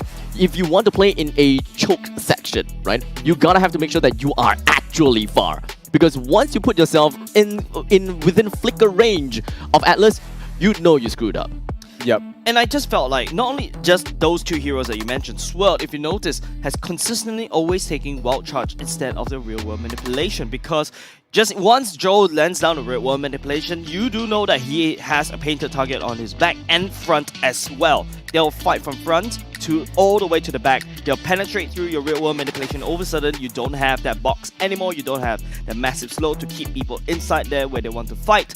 SMG just lost scheme all across the board. And don't forget, if you notice, Jox, during the highlights, has always consistently tried to target the backline, but Peace is just way too hard to kill at that point of time. Fun fact, when it comes down to the highlights, I've been counting the amount of counting and seeing who is the one that's actually targeting Joe. And so far, I believe that I saw Dyrov going in onto Joe like twice, Lapu Lapu once or twice, and then once or twice from Atlas. So we have players all across the board that have a collective thinking that, you know what, I'm gonna go for Joe, I'm gonna go for the Yves. But that doesn't mean that only one person is designated to that role. If someone is occupied and Yves is open, okay, I'm volunteering myself, I'm going straight in. Yeah, and sometimes it's Sword that set it up, right? And usually I would expect the Valentina to be a more aggressive early game because you want to just constantly spam up your skills, get as much XP as possible. You want to push the enemy mid laner out, and then you start rotating. But this world is using this Valentina not very aggressively. It's more like a utility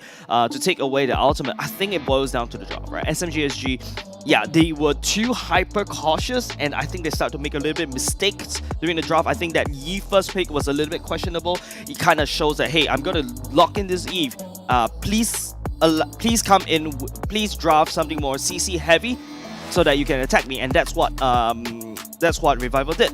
The Atlas starts to come into play. The Valentina starts to come into play just in case if SMG decides to draw something to counteract that CC. The Valentina as that utility, as their wild card to turn the tide around. It seems as though SMG is mostly very hesitant in their gameplay here, right? Most of the time, they just couldn't find themselves the opportunity. There was a few times that they wanted to go for a gank in the bottom lane, and that only erupted into something completely different that they did not expect. You know, remember Jogs being left behind because Davey went in for a flicker plus wild charge. Yeah, okay, I can understand, but the thing is, Jogs as a Julian, he does have the second skill to actually get out of dodge.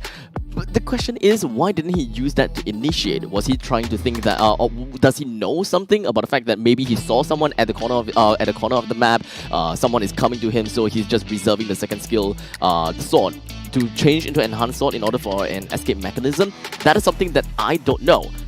But in the end of the day, he still went down. He still went for enhanced chains, knocking 4 people in the air, and the only one that could continue with the damage and the utility such as stuns is Yi. And unfortunately, she was just right at the edge of the turret. Yeah, so you have to say SMG SG, I think this hyper-cautious move, remember one of the keys of victory, we asked them to like play a bit more hyper-aggressive, but then again, you have to scale back the aggression. I think they went to the wrong extreme, right? Yep. Hyper-aggressive, no. Let's go even more passive, and it started to cost them the game, number one. I mean, it looks like they are the end of the extremes, right? Either they're too cautious or they're too aggressive. But right now, as we head into the second game, let's see what are the bans again. So Revival going to start off with the Marsha as well as the Balmon. Very standard picks. It's almost similar to game 1, if I'm not wrong. They did ban out the Marsha. I remember Balmon as well. Arkai is going to be banned out by Rum, and now we're left with Jox. So if we take a look at the information we've been presented in game 1, right? SMG now knows that, okay, we were a bit too cautious in this game 1. And Revival definitely has shown that we can be aggressive as well. Now, the question for SMG is, how do they counteract this aggression? Do they, you know, play a bit more aggressive? And how do they manage the aggression across this second game?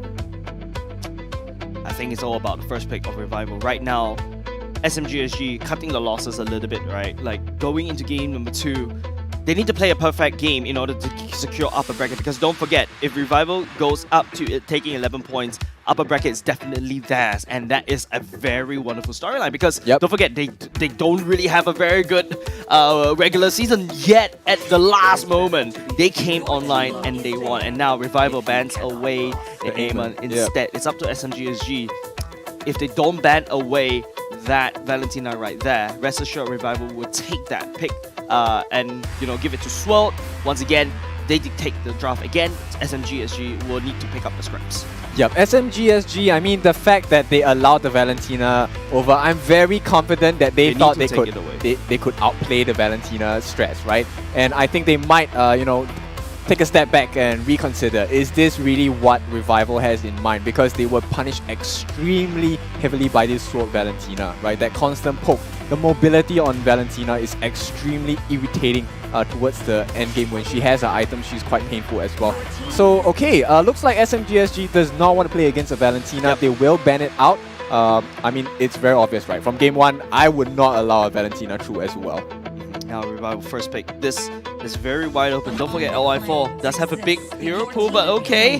This time round, Revival will take a book, take a page out of SMG SG's book. They will first pick that Eve.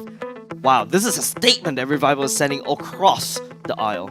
Yeah, we can do better at Eve than you can, right? But it could also be interesting from the side of Revival, because right now, if it's just this singular pick, right, what could be running through SMG's mind is that Revival will draft around this Eve pick, which could be a possibility, very highly likely, but Revival, we know they are kind of random at times. We have seen their drafts are a bit interesting, the way they have drafted, example, the healing meta when they first started trying to evolve the way they draft and the way they play. So it could be something more, it could be something different, right, in terms of flavor. Yeah, Paquito and Lilia will be picked up. Things that could counteract against that Eve. You don't deny when Swirl goes into the real world manipulation. You come in for the flank using the Paquito. Don't forget as Paquito could go. It's a very flexible pick as well. That's why it's preferred to be picked during the first phases of the draft. Paquito come in for the flank to deny the real world manipulation, burst the Eve down, and then move on to find the next targets. Yeah, we have seen very good shutdowns from Paquito, as well as I think there was a Cho in one of the other games earlier in this regular season, right? They just completely shut down the Eve. And I think this is one of the perfect answers they have, right? Rum on that Paquito, if he chooses to play this Paquito, it can be a very tanky one, and they can offer a lot of sustain and damage as well. Ryan gonna reply with the Dyrov as well as he's on the Bruno.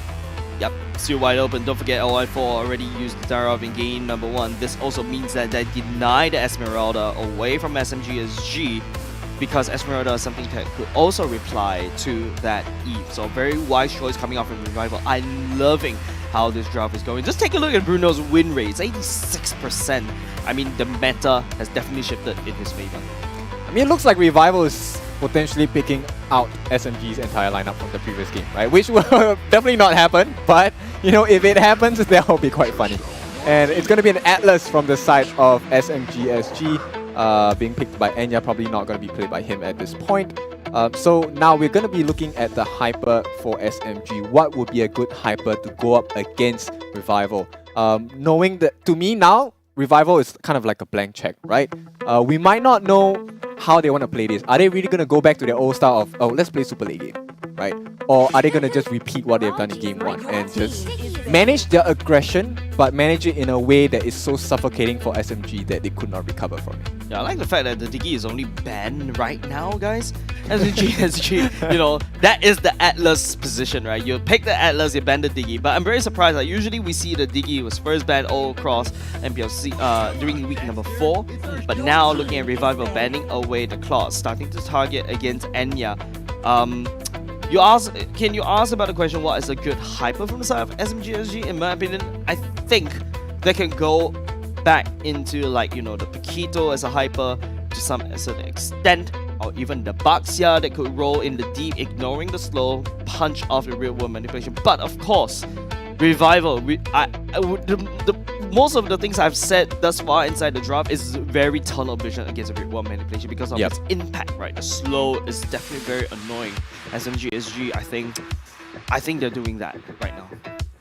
If we take a look at the late game insurance, I mean, Revival definitely has the Bruno in terms of late game insurance, right? There's a bunch of damage from there. Eve can provide so much damage and cover with the RWM towards, I mean, even at level 4. The moment the early game starts, RWM is going to be a very vital skill for them to kind of fend off any movements from SMG SG, right? And of course, looking at the rotations by Revival, it was much cleaner than SMG SG. They were kind of baited into the rotations of Revival. They were really in the driver's seat. Now, I think SMG SG, this spot right here, Melissa looks very nice. The Atlas, Beta links all the way in, you throw your puppet out, and it's just 3 easy pickings, 3 damage spread all across the board. You also have the Atlas to tank. You also got the knockup coming up from Rum, and just in case someone wants to run away, you have Joe that uses the Lilia with the Ice Cream 1. You slow down everyone to run away from that. I'm loving this Melissa pick. It's also something that you can deny the Dyrov to jump on top of you as well. So this could be what SMG SG could be going for, but knowing that the Revival selected a marksman, SMG SG is going to be Rum that goes for the Benedetta, but also Benedetta could be going into the jungle. So it's yep. very wide open for the side of SMG right now. Yep, I like the flexibility in the draft by SMG SG. They're keeping things open and viable at this point. And also for the Eve too. Yeah, it looks like they want to put the pressure on Revival, right? Okay, bear in mind, regardless the result of today's game, Team SMG will definitely be in the top 4. So I think they are riding on that to kind of put the pressure on Revival, right? Revival's lifeline now depends on this match. If I'm not wrong, they should have the win. Looking at Team SMG's lineup, the question is if whether Benedetta or Paquito is going to go to the jungle. That's correct. Honestly, in my opinion, it kind of seems as though it is going to be a Benedetta jungle. It could very well be a Benedetta jungle and then a Paquito in the EXP lane, namely based on the fact that Paquito that goes over to the EXP lane would be able to do a better job against the Dyrov. And not to forget, it's easier for him to weave past the members of Revival and reach Yve in order to get his knockout punch onto the Yve. Benedetta, even though if he goes over to the EXP lane, yeah, sure, he's just going to be split pushing most of the time, and Revival might not have an answer to it. But now that they picked up these Esmeralda, my idea of Benedetta in the into the jungle would be a lot more feasible, at least in my opinion. Yeah, I mean this is nice, right? From the side of Revival, QDX love on the Rafaela, Ryan gonna go back on his Esmeralda. I think it's workable. I think it's workable at this point. But the question is, can QDX love really pull, the strings from his end? Because as a Rafaela, if you're unable to support your carries, is kind of hard, right? And this looks pretty decent in the early game. I think it can provide them quite a lot of support for the Eve as well. But SMG SG, knowing how they play extremely aggressively, I would like to see how this game works out.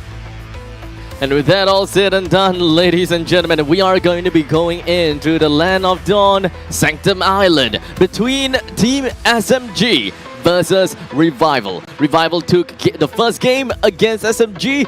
It is up to SMG to find out, or rather, it's up to them to deter the aggression for Revival and bring this series into game number 3. Would that even happen? Game number 2, ladies and gentlemen.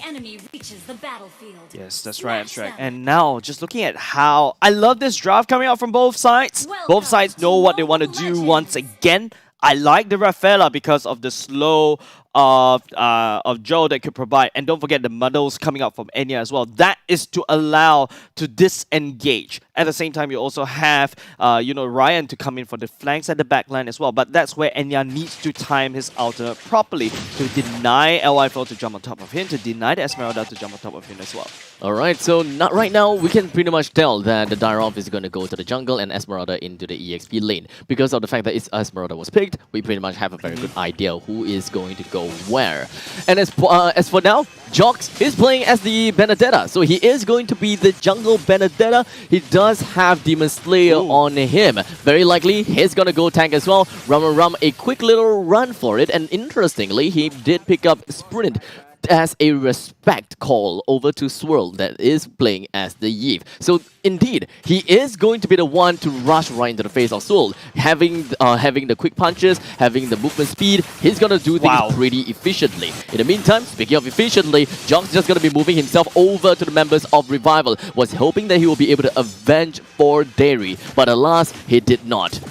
And not only just that, right, LI4 pick up that first kill. The Daryl will be picking up that first blood. That's more gold. Playing very aggressively from the side of Revival. This is not the usual Revival we see. And not only just that, the gold lane, it is Enya that's actually slightly behind. Usually it's the Bruno that will be... Oh, but hold on, Joe. I have no idea what was going on there, but he has been waddling around like a little penguin, not too sure that the the sheet of ice below her feet is about to break. And in the end, he did go down. The Lilia didn't really hold quite a candle against the Yi. And it's Lilia, level 3, Swirled, level 4. Oh, that's not looking good. Revival picking up the first blood, already hit the turtle, and also with an EXP lead against SMG SG on, both lanes, in my opinion. Rum just hitting level 4, and also the gold lane as well, and yeah, still stuck at level 3. Peace, on the other hand, has already have the ultimate, could easily shred through armor. You couple that with LY4 Dyrov as well. That's a lot of armor being torn apart. There's this small little problem that I see within our Revival's game plan is the fact that they have a support roam in the name of QDX Love using the Rafaela. Now, if SMG SG doesn't really work a lot of split pushes, that will be great, right? Because of the fact that Revival, they are going to go for a team fight against team fight. But there is a Benedetta, there is a Paquito. Both of them can be efficient in the split pushes, and the only one that can really respond to split pushes is the Esmeralda to a certain extent. That is she is the one that can put on more of that pressure. And if Esmeralda is not in a team fight, Revival have got no one to open up the maps at all, and gotta have to leave to that very paper Rafaela in the mid stages of the game, and the only thing that she would have is probably a single item. Yeah, we're only 3 minutes in, the gold lead is starting to gap. 2k gold lead in the favor of Revival.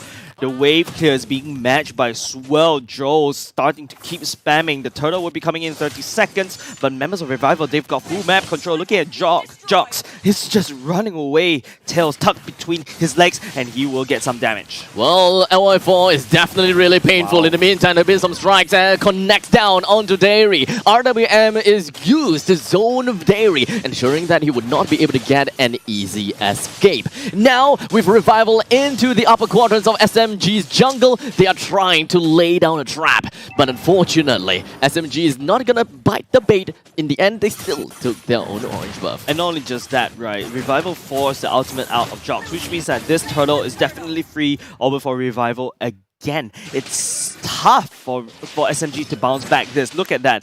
Lanes are being win from in the favor of Revival for all sides, even the jungle. Jox right now, LY4 just showing the jungle dominance for all of us. And now a beautiful Fatal Links right now from the side of Dairy, immediately pulling most of the members from the side of Revival right in between of the first tier and the second tier turret. But in the end, they have only gotten a single kill, which is onto LY4 for a trade for Enya. Jox almost going down as well. Enya doesn't really have enough damage. Like I said, SMG, they need more time to build up, but Revival, they're not giving them any form of time at all. They're not going to give them any reprieve. They will press on, put salt in that wound. And Rum coming in from behind was hoping to go for a flank. Did not manage to do much damage, understandably, but he will continue to put on some pressure in the other lanes going in head-to-head against the Esmeralda. All in all, we're looking at 5 minutes into the game with about 4 kill deficit from SMG as well as 3,000 gold deficit. What exactly is SMG SG doing wrong here? I think they lost the early game already. Jox, LI4 has been hard invading Jox. Usually it was supposed to be the other way around, but LI4 is showing that, hey, I am still relevant in this game. I'm still relevant in Revival. I'm showing how to hard invade. He's the one that received all that invade in the previous weeks, and he's just doing that against SMG SG. At this point in time, Dairy has got a big role to fill. He's gonna be the one to open up the map and really find an opportunity to bring the members of Revival into him and give them one big hug. It's not exactly something that Jock's gotta have to do. Ryan flew himself right in, Black Shoes activated, and while Ryan trying to get himself away from the grasp of Joe and Enya, in the end, he still went down to the hands of SMG. Definitely a great start for SMG as they slowly getting themselves back on tempo. Yeah, they get some gold lead back, but Revival focuses on the turtle instead.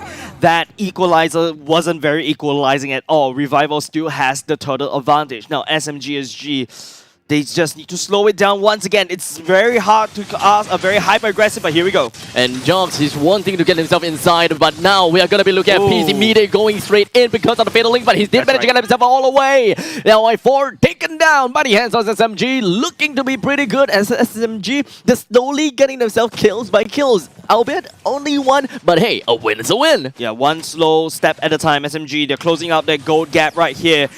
The flanks has been coming very crucial, and also Dairy, those models and also the Fatal Links will be crucial. Dairy needs to land a perfect Fatal Links. You saw Peace has to burn the flicker just to get out of safety, and Enya build slowly to stack up items. Revival already have reached the point in time where they can initiate a lane swap, as Peace have managed to bring down the first tier defense turret in the top lane, allowing the Esmeralda to be ever so agile after unlocking herself, not needing to pay too much attention to the top lane. As long as she pushed it all the way out, she can start roaming around, she can start being in the team fights. So I believe that Revival knows what they're gonna have to do. They need to ensure that Esmeralda is not constantly split pushing, not constantly doing pressure. She needs to be part of the team fight. This is a very team fight composition. Without Esmeralda, Revival will have a tough time into the later stages of the game. SMG SG.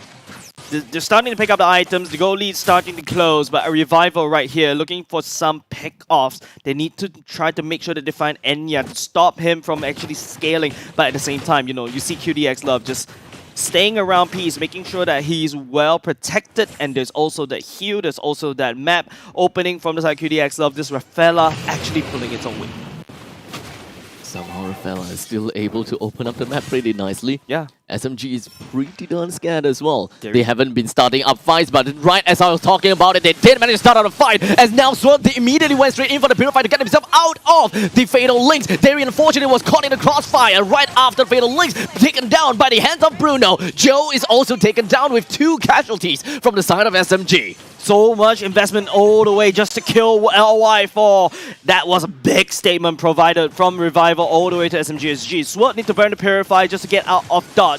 But then again, SMG, did they manage to convert anything at all? It's up to Jogs to make things work. Jogs, he doesn't have the Lecto final blow, unfortunately. Rum was hoping that he will be able to get himself away from all of that. Enya comes in from behind, Bardo's protection. He's gonna be safe for now, but unfortunately, Ryan comes in with a little bit of a Stardust dance, brings him down to her knees. And not only just that, Revival crack open the mid lane turret already. So much map control in the favor of Revival, and they're gonna escalate that even more. Expect Revival to start hard invading against SMG SG as they prep for the Lord. It's definitely something that SMG was trying to do, a high risk, high reward gameplay, and SMG has been kind of working onto that for quite a bit. So far, things are not exactly towards their expectations. And a quick little rundown on the items ought to tell us a little bit more of the story. Yeah, this Rafaela building pure tank for the time being. Already brute force breastplate, allowing her to get even more movement speed and also do a bit more, not say damage, but like so that he could actually catch up onto the person they need to slow. Bruno, on the other hand, Berserker's Fury, Scarlet Phantom already built out. You're gonna expect this piece to do a lot of crit damage, but look at that Dire item building in pure tank once again. Well, nothing too big of a surprise. At this point in time, Dairy, where is he flying to? He flew damn far! As now the real world manipulation has popped. A lot of the members for SMG is not even within the grid. So this is exactly what I was talking about for SMG. They needed to make plays like this. They don't have to think too much about team fights. If you gotta pop it, you just pop it. You will be able to deny something away from the opponents and waste some resources. Yeah, this was what we wanted from game number 1 from the side of SMG SG, right? You use the real world manipulation to zone. You don't use it for the kills. Look at how Sword has been using it to take objectives after objectives. SMG SG now starting to fall a little bit behind in terms of goal lead runs again. This is not very comfortable for SMG SG. Now, Jogs also building a little bit more tankiness. They need to find that perfect Fatal Links. Once again, Dairy needs to find that perfect opportunity, but Revival, they're not syncing together as a big whole clump together so that the Fatal Links doesn't hit.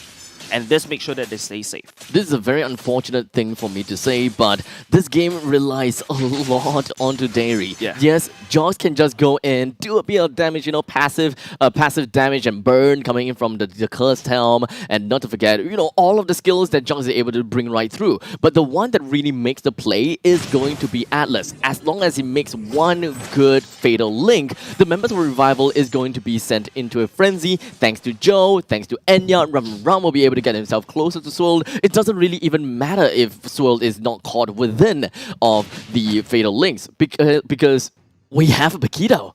And not only just that, look at Swirl and QDX Love. The Purify coming in very clutch. I think Derry this time around playing a little bit more passive. You know, and because of Derry playing even passive, this allows the Purify to come back online even faster. Now it's all up to Ram. How is he going to cut the way? Because take a look at that. Ryan has been consistently being on the side lane, making sure that SMG SG hands are full. All the turrets are already cleared. A Revival is setting up for the Lord in 20 seconds. There's now Derry. Perfect match, but it's not going to be touching himself onto anyone just yet.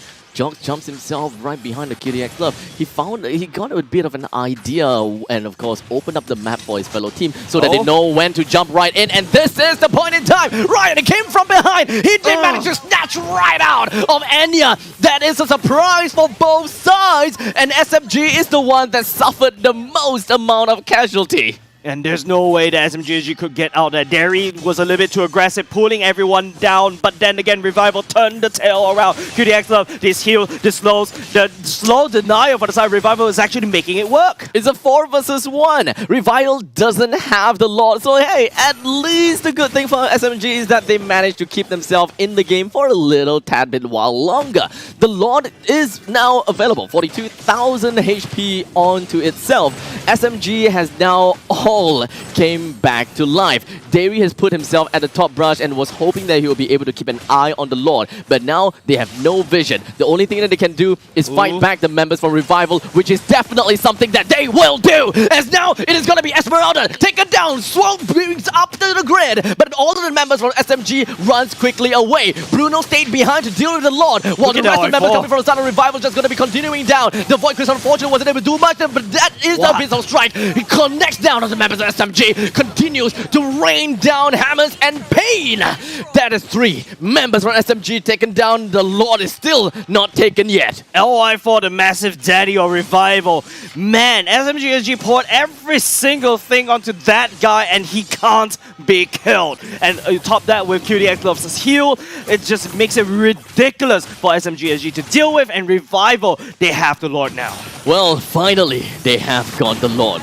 There is no vision, there is no understanding of the health bars of the Lord. Revival gets himself the second one, and this ought to end the game. The top lane somehow got pushed so darn far. If only SMG has found the opportunity to actually go for the split push, it will be fun. But SMG, they just wouldn't dare to go for the split push. In fact, now is actually a pretty good time. Or rather, not say now, but at this point in the game, Jocks, whenever there is no neutral objective, he should look to go for a little bit more split push, and only if you really need to, join back into the fight. Because yes, they are losing, but the longer you drag out the game by exerting pressure on the other side, and I think that it should go well. Yeah, SMG SG, I think, or whatever they want to do with this draft get denied by QDX Love, right? The Joe's slow doesn't really feel like much anymore because of the heal, and the damage of SMG SG gets neutralized by the heal at the same time. And you saw how much damage that QDX Love can heal LI for back into almost, not say full hell, but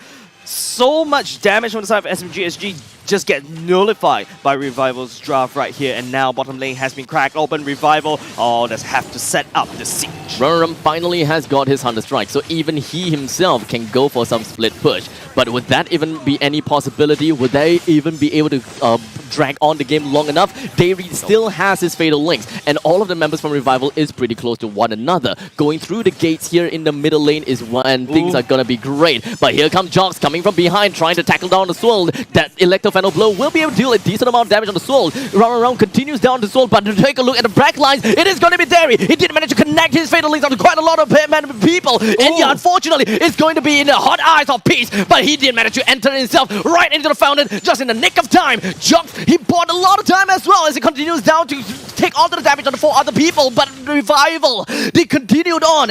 A lot of them can still be healthy, and they brought down the core with style. And Revival, the miracle worker this time round, instead of going in a 2-1 fashion, they ended the game in a 2-0. Not losing in the 2-0 fashion, but winning in the 2-0 fashion. Revival came back from the pits. Well, looks like they don't have to revive anymore. They don't have to lose in order to perform. Because technically speaking, 1, 2, 3, 4. No, 1, 2, 3. Yeah, they have already... No, 4, yeah. They have lost 4 times in a game, not a series. And I think that is enough for Revival. They can just spring back up. And unfortunately for SMG, they got caught in the crossfire. They have woken up. Revival, my goodness. So that tank Darov pulling its weight. You saw how LY4 could just take all the damage like nothing in the world at a period of time. Once he secured the third item, the Garden Helm going in, the Radiant Armor, and also the Cursed Helm as well, he's unkillable. He is literally unkillable. He has been in the team fight for the longest time ever, and he constantly have a lot of impact in the game, be it pure raw damage from Abyssum Strike or the slow from Abyssum Strike. And of course, let's not forget his second skill can whittle down 70% of the opponent's physical defense, so that is going to be a huge buff over to Bruno. So all in all, Revival, great game. I love what they have been doing so far. Kintofu, tell us a little bit more about this game. Yep, this is a really tough game for SMG. I think it's going to be the same thing, right? We're going to focus on 3 things. So the first thing is about the goal lead that they established for themselves. Not sure if you guys noticed this, but the first one to actually buy a full stacked item was actually Peace, right? He got his Berserker's crit much earlier than Enya, and Enya's first item was actually a Wind Talker, right? And both of these items, they offer different kind of capabilities, right? But it allowed Peace to do much earlier wave clears for his team, which then allowed them to do better wave management. And using the same formula from game 1, which is you already have a good wave management, right? But now you take away the members of SMG SG and suddenly your wave management is a breeze. And if you take a look at the itemization on the side of SMG SG, they didn't exactly get to itemize very strongly against magic defense, right? Most of it did come from the boots itself. The only one that had significant magic resistance was the Radiant Armor on Run, right? And that allowed Sword to kind of just take the whole game over the moment he opened the RWM. And one of the mistakes that SMG did was to fight in the RWM, which is one of the last things you want to do, especially during team fights. Now, pair that up with the immense growth of gold that they have, and they literally took almost every objective on the side of Revival. It's really hard to defeat that team.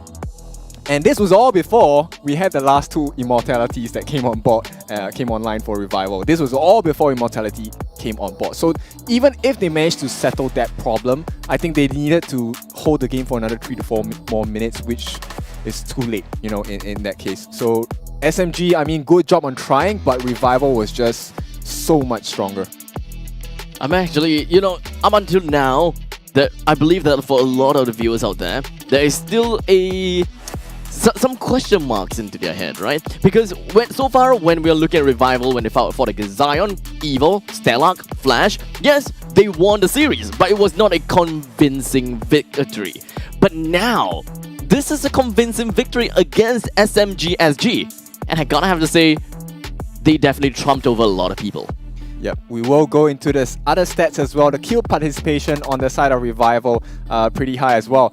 But SMG SG, you see, Davey as well as Joe were kind of forced to fight the entire game. Now, one thing I need to highlight for you guys is the amount of Purify on the side of Revival. They had 3 Purifies, which allowed them to group up, and that was the perfect bait for SMG SG, right? They forced Davey to use that Fatal Links at very inappropriate times, and it just cost them the game because every single time the Fatal Links was committed, it meant that SMG SG, you know, ironically grouped up as well, which allowed the RWM to come into play for the side of Revival. The ironic part is that look at LY4. Has the most damage dealt in the whole team. You would expect that from Peace, right? Despite building tank. This tank, there is SMG SG is not the it feels like the Valentina wasn't the problem in game number 1. It was the tank thereof that they don't have an answer at all. Even Enya earlier just now was building the the Demon Hunter sword, but it's not enough to bring down that Dyrov. And now, of course, I gotta have to say that the MVP, right? Because looking at LY4, you know, a high amount of damage dealt, not exactly the highest amount of damage taken, considering the fact that, you know, a Rafaela, how does he receive so much damage, right? Yeah, Swirled, okay. Oh my god. Okay, so Yves. Swirled is the one that got himself the MVP. 3, 0, and 13. 0 death, okay, mind you. Playing as a Yves when the opponents have an Atlas. So a completely different playstyle where our friend Joe had so much problems with. Now Swirled took it to a whole new level, up a notch. and didn't even show any signs of retreat or weakness. Another thing that you have to also point out is that if you notice how SMG SG is drafting against that Eve, and yet no depths to Sword's name, and still getting, of course, getting MVP as well. Yep. So to highlight this later, we'll take a look at the highlights, right? How this actually played out for Swirl. It's Swirl always on the back line, and they always take the fight early on. They wait for Swirl to do the RWM, and then they just eradicate the entire team. They force the Atlas to use the Fatal Links on them. So they had no more options. Like you see, there's no one near Swirl, right? There were a couple of moments later on, you will see that they're trying to dive in with Jox, right? But Jox, even if he makes it to the back line, he gets his hands on Swirl. The rest of the team has already cleared off the other members of SMG. So what can Jox do? There's nothing else that he can do alone. Another thing that you also have to point out is that, look, the timing of Swirl. Once he sees the Fatal Links was being used, Swirl immediately respond with the Red World manipulation. You see Jox at the back line. On the edge, he doesn't have enough damage because Jox was building mostly tank. But here's the thing. It is not exactly Jox's job to deal with Swirl.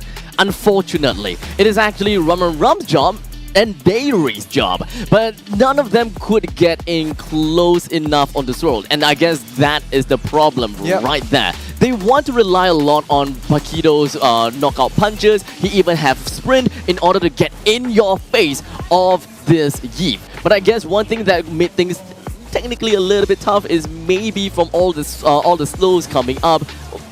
Sometimes it's just relatively tough. Maybe Ram just wants to focus on the person that's in front of his face. Yeah, the slow coming out from QDX Love as well has been very crucial. And don't forget Swirl to a certain extent with the Void Crystals and the first skill as well. You couple that with the Ice Queen 1.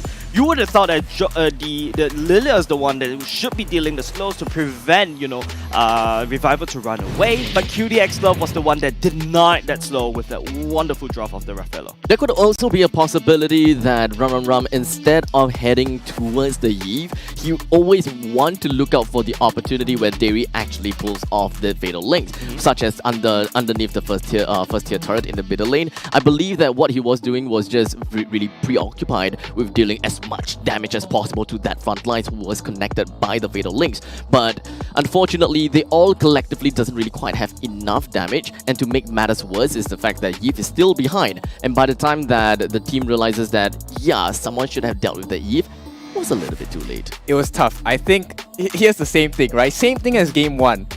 We said that SMG SG was kind of cautious in game 1, right?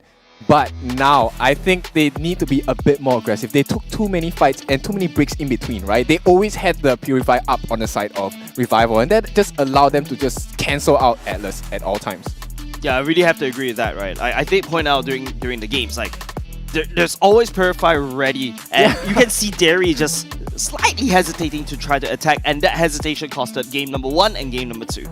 Well, the games are definitely great to watch in between of these two teams, and I guess that for the side of Revival, they can flaunt the amount of points that they have onto themselves. And speaking of flaunt, it is time for you to flaunt out the cards from Frank by OCBC, as they do have the Frank by OCBC X MLBB debit card. As you can see right in front of us, you will be able to get choose one of the 5 limited edition MLBB card designs. Why 1 out of 5? Well, it's called limited edition for a reason. We're gonna have to pass out to some other people who wants to be part of the Frank by OCBC family. Of course, let's not forget, despite the fact that you can get just this sweet puppy, there's still more that you can get, and that is the fact that be the first 275 applicable applicants, yeah, eligible. Okay, eligible will be a better word, right? Okay. 275 eligible applicants, and you spend $200 with that debit, with that MLBB debit card. Well, you will be able to get a redemption. You will be able to get a redemption code of $25. For epic skin. Okay, so the $25 is the value of the epic skin. So you will be able to get yourself an epic skin whenever you spend $200 with this card if you are one of the first 275 people. So what are you waiting for? Get yourself one now. Yeah, I'm sorry, I haven't renewed my Frank OCBC card, man. I've been a loyal customer since 2016. Yeah, so I actually have one. It's the very OG kind of style, but I mean, I'm still waiting for it to. I'm still finding the time to go down to a Frank OCBC post, getting myself one of that one day. What are you waiting for? Yep. Still waiting. So I think with that, we are ready to bring this back to Miss Cheryl. Let's take a look at what she has for us.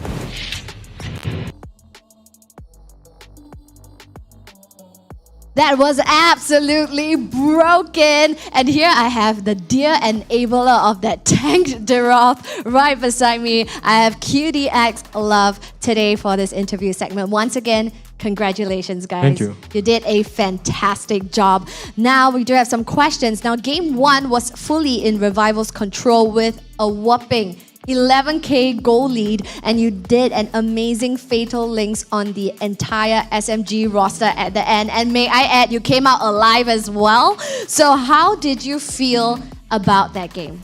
I feel that it was quite an intense game as when we all locked our heroes, then went to the battlefield. I saw that they had 3 purifies, so it's quite hard for me to catch anyone. So I made sure that the Eve and our marksman is able to kick them, as purify cannot really run away from anything. It's just like a self-defense for me. So I let them do their own things, then I just bait their spells. You did a fantastic job right there, especially in game 1 as the Atlas. Now, game 2 was a dominating show by Revival as well. Now, who do you feel carried the game? I would say everyone carried the game.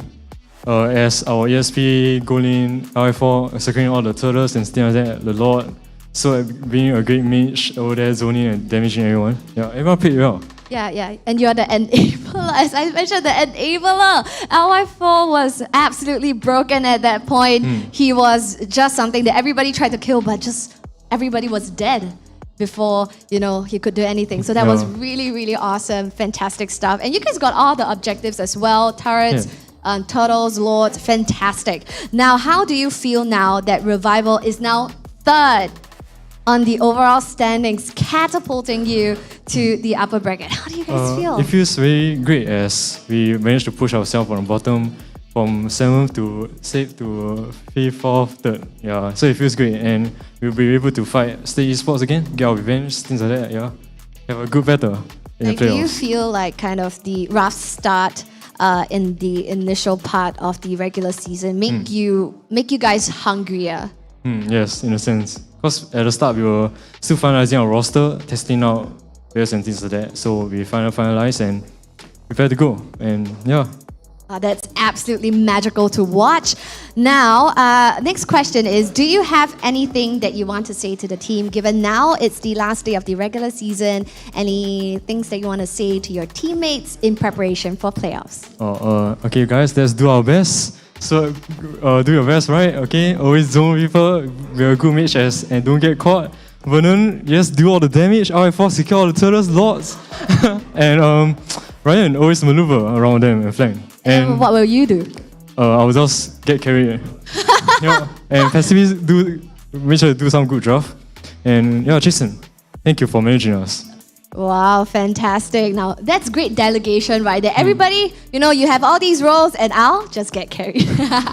Fantastic. So, final question. What are your thoughts about the upper brackets and the playoffs? Upper bracket and playoff? I would say it's quite exciting as we managed to make Stellark being able to fight RSG again, as they managed to, because due to some difficulties, but they managed to win game 1. Yeah, so I would say this is quite even in a sense, but even though we got 2-0 by Slate Esports, but I think we still stand a chance to fight them again. So if you guys are facing Slate Esports first, how are you guys going to work this? There are talks about, strat, going back to the drawing board.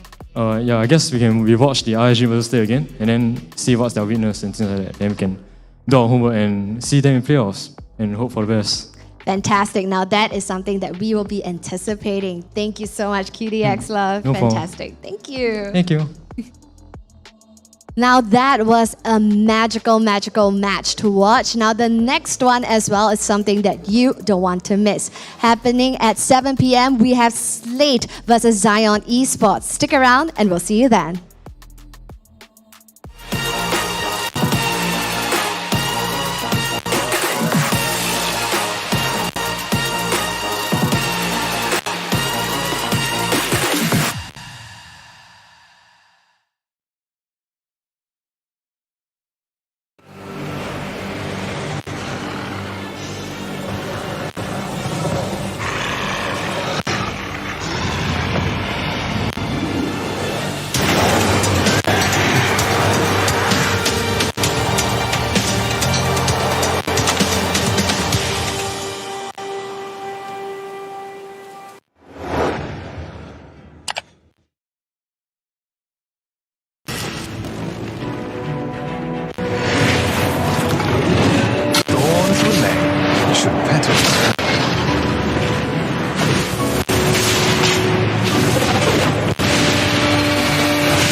Police are investigating the disappearances of citizens. We advise all citizens to exercise caution and alert the authorities for any suspicious acts of violence.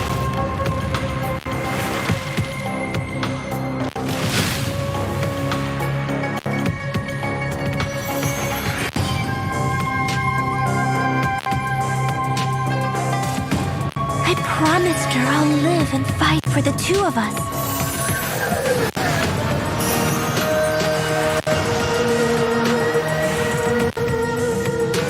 I won't fall before killing you, Key.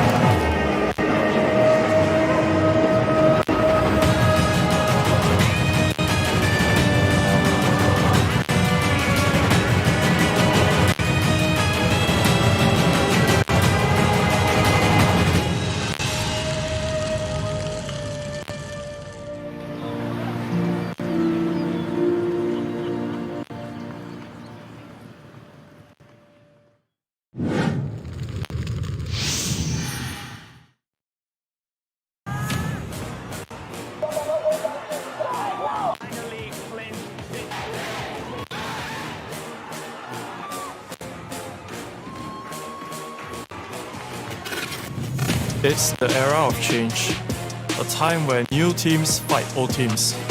MPL is the same. This time is different. We see old squad mates becoming competitors, and some becoming a new dark horse. This year is going to be the hardest fight for us. Without a challenge, there's no way to elevate yourself and the league. We'll bring our best at every fight for the honor that we're all trying to attain. RSG are the favorites, but we are evil. That will stop the track to the finals. Being a new team has never been our disadvantage. The old boys just need to remember, it's just another day for us. This year, we will be the champions.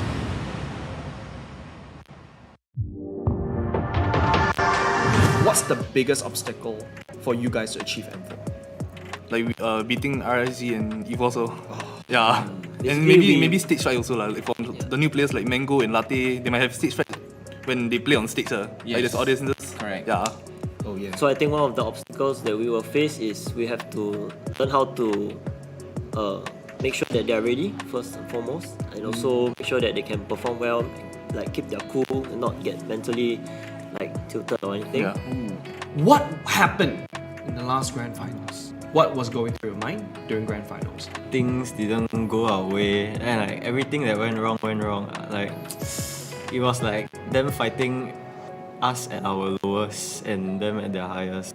I just remember the grand finals was just like me choking. Like that's my core memory of it. Oh dear. Who do you think is the best player in MPL right now? What about let's just start with a dream team? I'll probably have JPL as tank. That's the first answer that everyone would say. The one and only secret tank, JPL, and goal lane probably I'll take Adamir. Adamir. And the mage will probably be maybe Sayla. Sayla has been. It feels like a Slate Esports. It feels like a Yeah, like a half Slate. Like I think 80% Slate. I'm pretty sure everyone's thinking the same as well. How does it feel to transition from EXP laner to a jungler in such a short time? It felt like I was like playing MPL all over again, but like instead of like starting off from regular season, you're immediately like at the playoffs. I can remember when I was, it was like my first debut as a jungler, I was like damn stressed. Like I'm pretty sure my comms like went down because like I was like too focused on like myself. Yeah.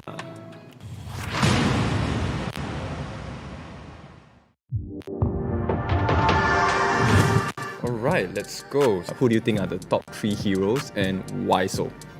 Well, there's always one hero I'm thinking of, Valentina. It's a must take hero or disband the ultimate from stealing from others. I think that impacts a lot from like choice of the enemy's hero. Who is the one in the team who is the most easily tilted? Oh yeah, I want to know that juice too.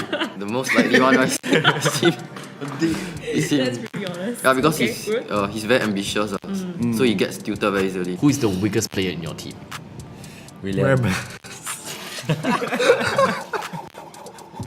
He has these things that he always says before every single like scrim or like rank game is that like, it's okay lah guys, I will carry you guys. So this is what he says, this is what he claims. But then after he goes 0 and 7, what he says becomes like, my team just took. My team bad lah.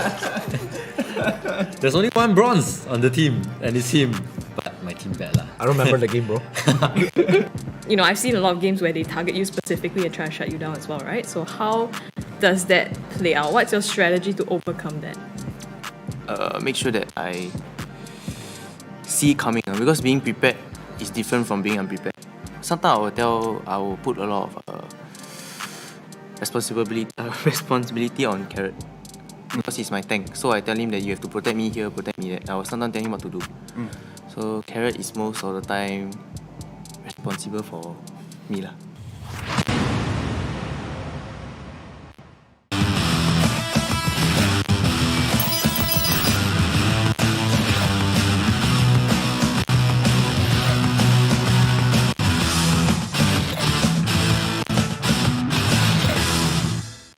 Hey everyone! We launched Project Next Necrokeep back in June. Did you like the new Necrokeep and the 3 revamped heroes? We're back again this time to give you a preview of what's in store for the next Project Next update in September. The upcoming September update will feature 2 more hero revamps. This time we're shining the spotlight on a lethal duo, Leslie and Gusion. Let's dive headfirst into Leslie's revamp. As the adopted daughter of House Vance, a clan renowned for its immense wealth, Leslie will be getting a makeover to showcase the understated opulence and elegance characteristic of House Vance. Leslie will be abandoning her cuffed sleeves for a more appropriate pair of long, dark leather gloves. Stunning leather knee-high boots will take place of her old brown calf boots, completing Leslie's more sniper-friendly look. Her brooch will also be replaced with the badge of House Vance. Expect a more mature-looking Leslie, with restyled bangs and eye patch. Her newly added optical sight should help Leslie aim more easily. As for her skills, we're mainly adjusting the casting experience of Leslie's second skill, Tactical Grenade. Statistical data and live observation of players in match combat demonstrated a noticeable delay in the casting of Tactical Grenade, leading to an awkward and frustrating gameplay experience. We're optimizing the skills animation and resolving the before and after cast delays to improve the overall casting process. Moving on to Leslie's first skill, Master of Camouflage. Following a thorough review, we decided to leave the skills mechanics as is. However, we'll be upgrading the visual effects of Leslie's camouflage state, which promises a more exciting experience for Leslie mains in the battlefield. Finally, let's talk about her ultimate, Deadly Sniper. We're cutting down the interval between 2 fatal bullets to boost Leslie's burst potential and aggressiveness in matches. Next up, the Holy Blade of House Paxley, Gusion. Gusion's new story highlights the evil god leaving his body, so expect a more trendy and casually styled Gusion with less plate coverage to accentuate his likeness as an assassin. We've also incorporated Eamon's Mana Shards design at the end of Guzhen's scarf to reflect the two brothers' reconciliation. Since his debut in the early days of the game, Guzhen's popularity on the Assassin roster has endured well into the present. Because of this, we've decided to keep his skill kit as is, at least for this update. However, we still feel that we should do something to show our gratitude for your continued love for Guzhen. That's why we're bringing Guzhen's visuals up to 2022 standards, with a full upgrade of his in-match model and skill effects. We've made sure that these adjustments won't affect his original design, so you'll still be greeted with that familiar face when you meet Guzhen in the battlefield after the update. And even though September might be a little too early for Valentine's Day, we're going ahead and revamping the two heroes' Valentine's Day skins in this update. Compared with the original design, we've restyled Guzhen's hair and added a few inches to his pants to highlight his elegance. The patterns and decorations have also been modified to better match Leslie's. As for Leslie, we're remodeling her high heels to further emphasize her femme fatale vibe. That's all for the first round of spoilers from this September's Project Next update. We've been hard at work, constantly improving every single hero's skills and visual effects to present you with the best gameplay experience at each stage. We hope you've loved all our improvements so far and are excited for what's to come. Get ready for the new Project Next update dropping soon. See you next time, and until then, we'll be seeing you in the Land of Dawn.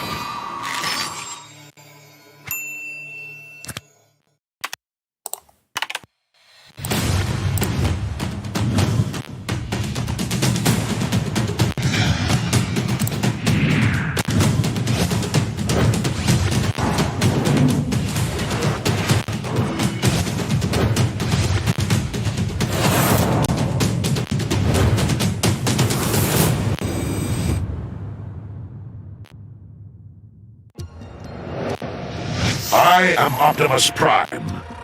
No one can outrun Bumblebee!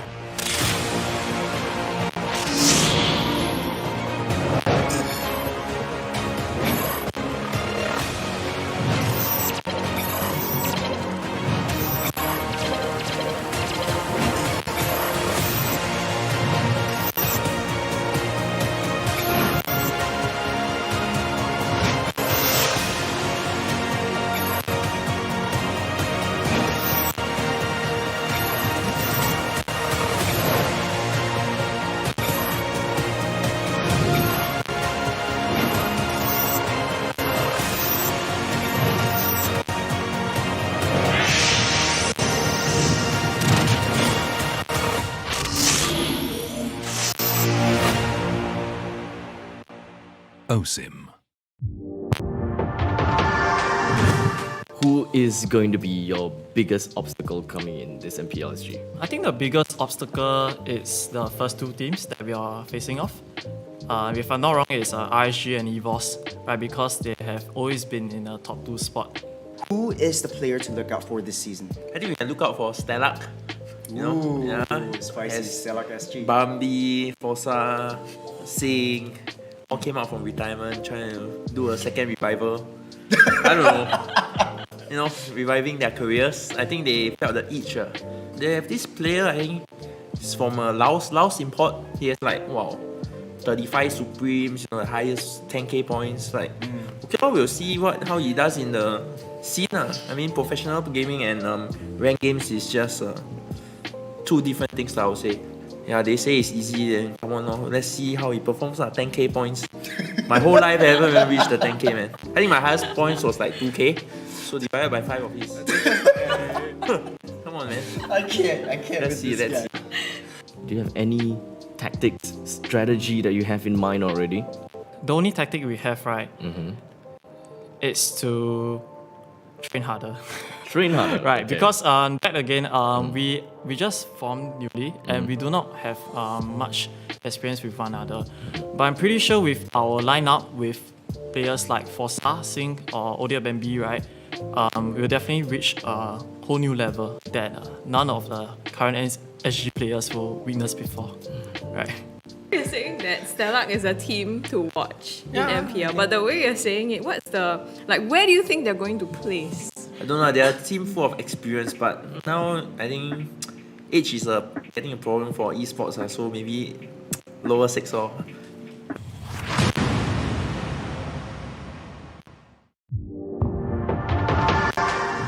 Got Swirl and LY4 here. Swirl, the captain of Revival. Can you tell us more about like Revival and what's going on? I'm the mid laner, also the support lah, basically. Yep. So our tank we have Kirby and QD. Oh, okay. Yeah. So for our jungler will be LY4. Told you that. See, that's the issue. Every single one out there is telling me the wrong things. Just now, LY4 was literally telling me that he's the tank. So okay, LY4 jungler. All right. Okay. So our gold lane is Sam. And our EXP lane is Ryan. So basically, most of them are all like first time playing in MPL. So it's quite a good experience for them lah. What are you looking forward to in this season? Is there anything that you're looking forward to? Our team's expectation is to at least try to get top 4, standard top 4. If top 4 not achievable, right, we aim for at least top 6. Top 6, so we can keep our slot and we don't have to fight next season qualifiers again. So Swirl, you're captain of Revival. This is your first time being captain? Yes. How does it feel? It feels quite pressure lah, to be honest. Basically, like LY4 giving a lot of pressure. Not only LY4 giving pressure, Oh. and also the pressure of like if what happens if the team doesn't do well. People will like think, oh, is the captain not doing well? Basically. Who do you think you will have the biggest chance to win? It has to be Revival. It has to be. It has to be Revival. I think they are struggling right now also lah. They are. They are struggling right now also. Like the problem same as us, communication issues, maybe internal conflicts also. I think if you compare Revival to all the other 6 other teams, right, I think their chemistry maybe not as good as the other 6 teams.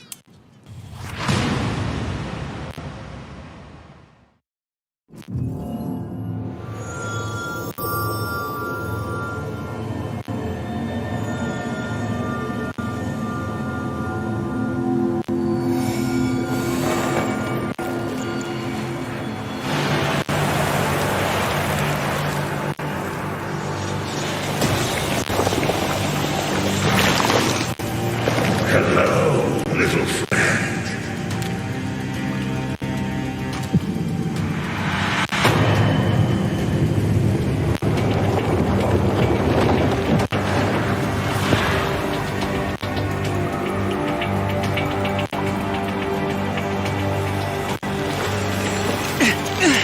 Who the hell are you? Alan, the one who gave you the mark. So you are the problem? Yes, and this problem is going to take over your body. No way! I will get rid of you! With this, I assume. But sadly, this only helps me take full control.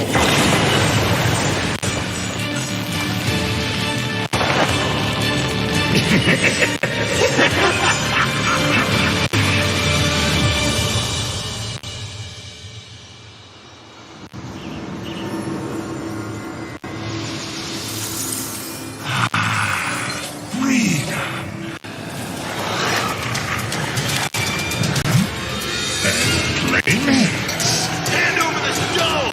Interesting proposal. But no. Get him! A bit early for warm-up, but I'm fine with it.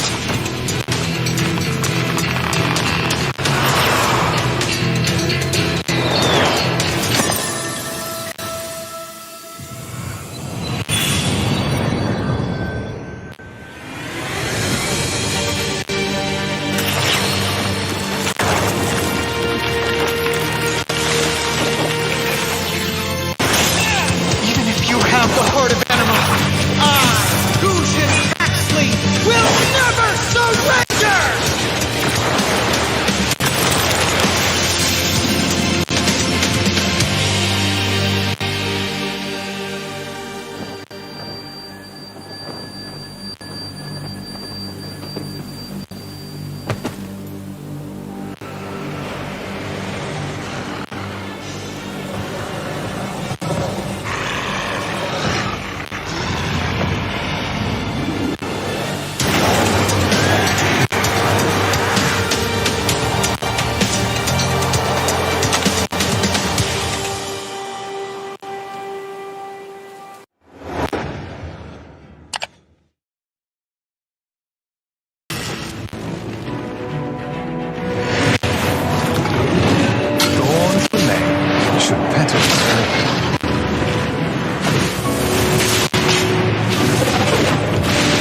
investigating the suspicious appearance of the citizen. We advise all citizens to exercise caution and alert the authorities for any suspicious acts of harm.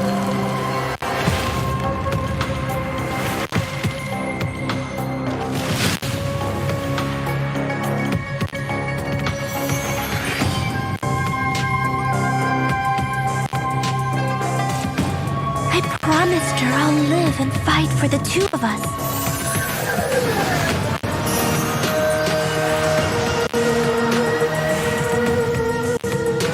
I won't fall before killing you, Key.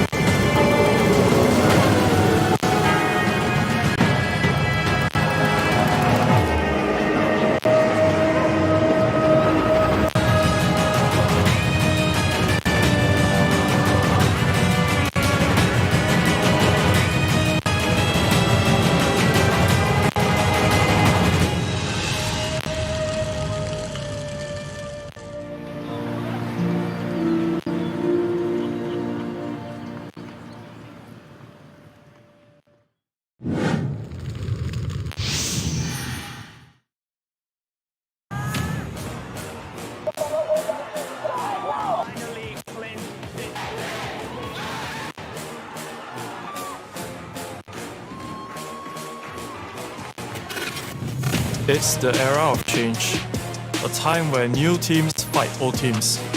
Every year is the same. This time is different. We see old squad mates becoming competitors, and some becoming a new dark horse. This year is going to be the hardest fight for us. Without a challenge, there's no way to elevate yourself and the league. We'll bring our best at every fight for the honor that we're all trying to attain. RSG are the favorites, but we are evil. That will stop their track to the finals. Being a new team has never been our disadvantage. Old boys just need to remember, it's just another day for us. This year, we will be the champions.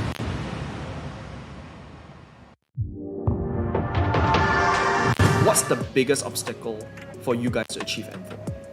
Like we beating RSG and EVE also. Yeah. Basically And maybe stage fright also like for the new players like Mango and Latte, they might have stage fright when they play on stage. Like there's audiences. Correct. Yeah.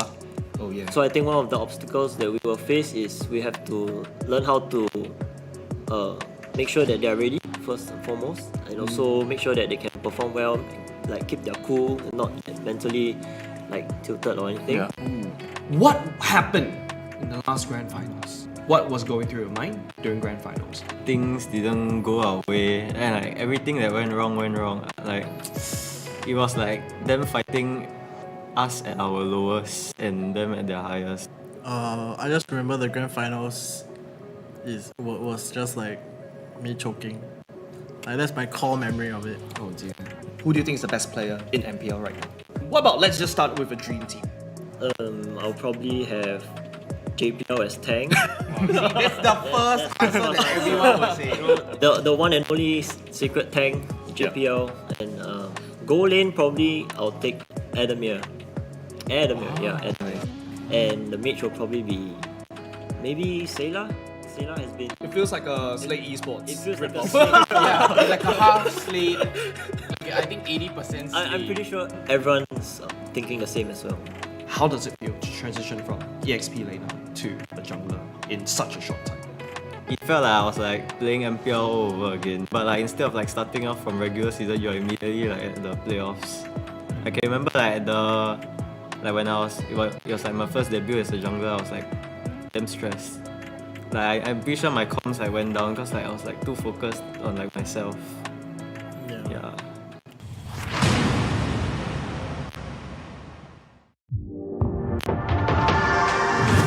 Alright, let's go. Who do you think are the top 3 heroes and why so?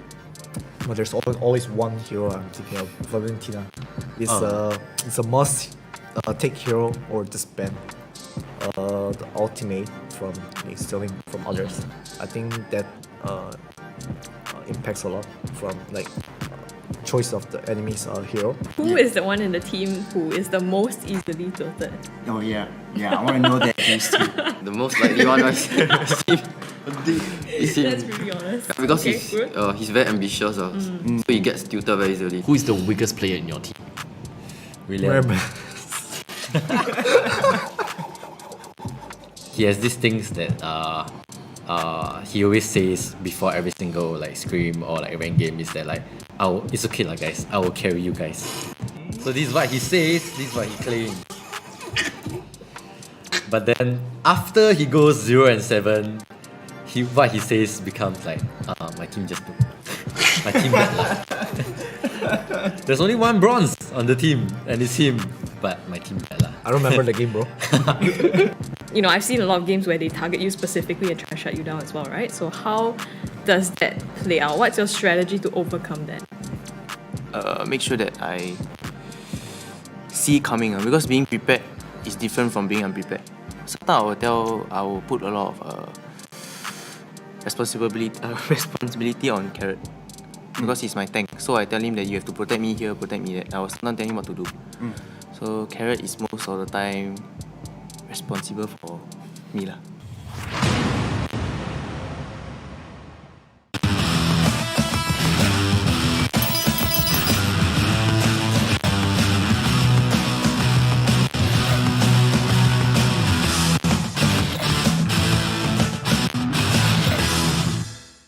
Hey everyone! We launched Project Next Necrokeep back in June. Did you like the new Necrokeep and the 3 revamped heroes? We're back again this time to give you a preview of what's in store for the next Project Next update in September. The upcoming September update will feature 2 more hero revamps. This time we're shining the spotlight on a lethal duo, Leslie and Gusion.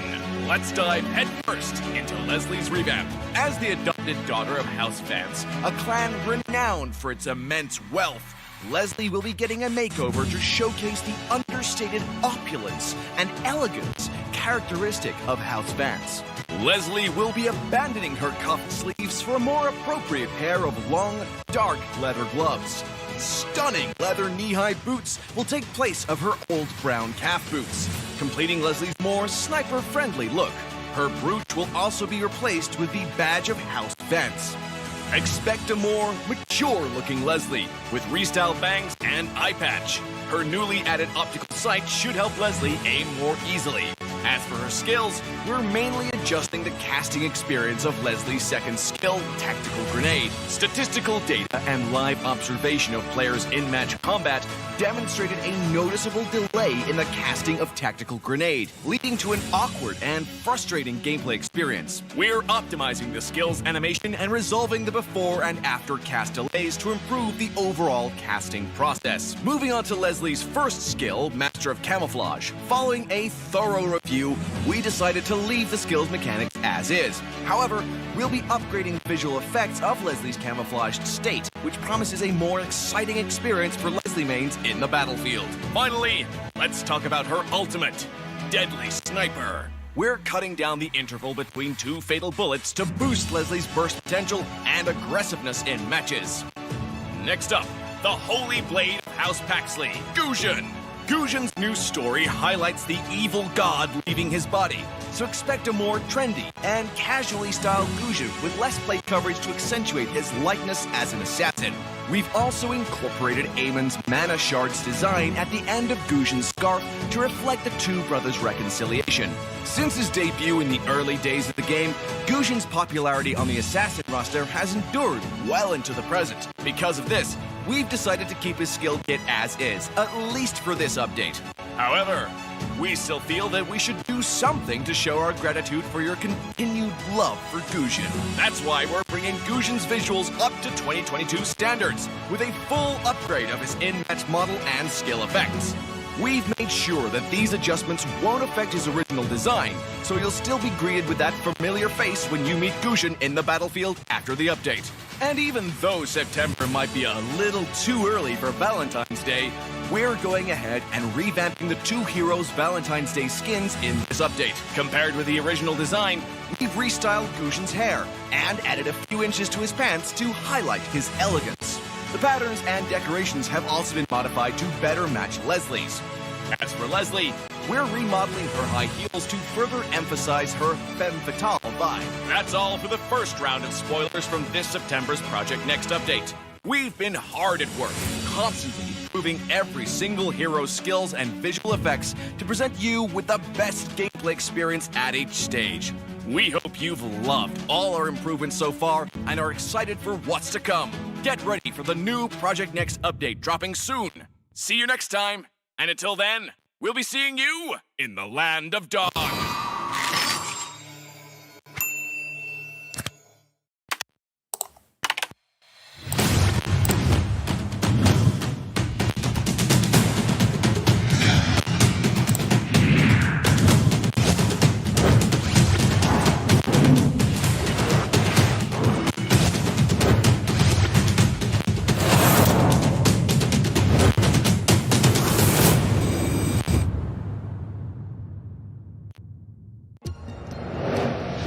I am Optimus Prime.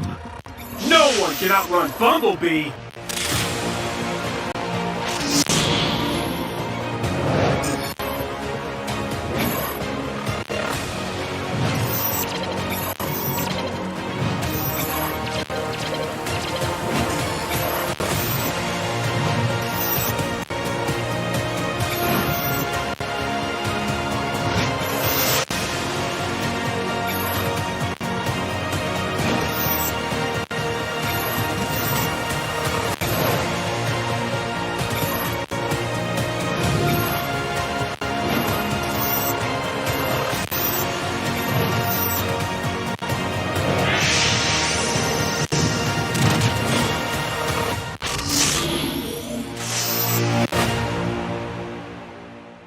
OSIM. Who is going to be your biggest obstacle coming in this MPL SG? I think the biggest obstacle is the first two teams that we are facing off. If I'm not wrong, it's RSG and EVOS, right? Because they have always been in a top 2 spot. Who is the player to look out for this season? I think we can look out for Stellark. You know? Yeah. Spicy Stellark SG. Bambi, Fossa, Sing, all came out from retirement trying to do a second revival. I don't know. You know, reviving their careers. I think they felt the itch. They have this player, I think, from Laos import. He has like, wow, 35 Supremes, you know, the highest 10k points. Like, okay, we'll see how he does in the scene. I mean, professional gaming and ranked games is just two different things, I would say. Yeah, they say it's easy, then come on, let's see how he performs. 10k points. My whole life I haven't even reached the 10k, man. I think my highest points was like 2k. So divided by 5 of his. Come on, man. I can't. Let's see. Do you have any tactics, strategy that you have in mind already? The only tactic we have, right, is to train harder. Train harder. Right, okay. because back again, we just formed newly and we do not have much experience with one another. But I'm pretty sure with our lineup with players like Fossa, Sing, or Odia Bambi, right, we'll definitely reach a whole new level that none of the current SG players will witness before. Right. You're saying that Stellark is a team to watch in MPL, but the way you're saying it, where do you think they're going to place? I don't know, they're a team full of experience, but now I think age is getting a problem for esports, so maybe lower 6 or.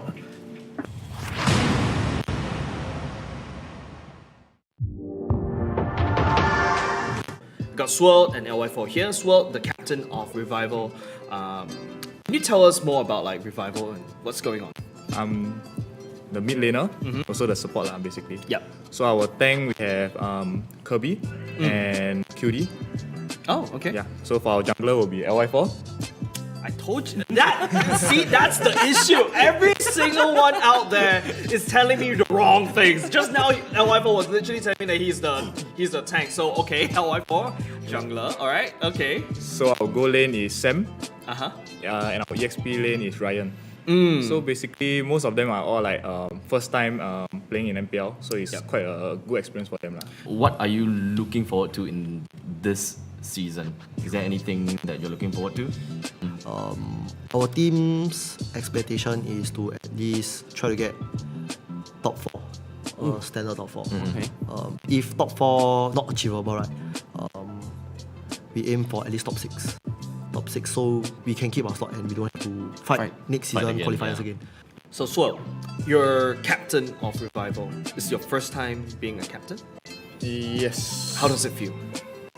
It feels quite pressure lah, to be honest. Basically, like for giving a lot of pressure. not only LY4 giving pressure, Oh. and also the pressure of like if what happens if the team doesn't do well. People will like think, oh, is the captain not doing well? Basically. Who do you think you will have the biggest chance to win? It has to be Revival. It has to be. It has to be Revival. I think they are struggling right now also lah. They are. They are struggling right now also. Like the problem same as us, communication issues, maybe internal conflicts also. I think if you compare Revival to all the other 6 other teams, right, I think their chemistry maybe not as good as the other 6 teams.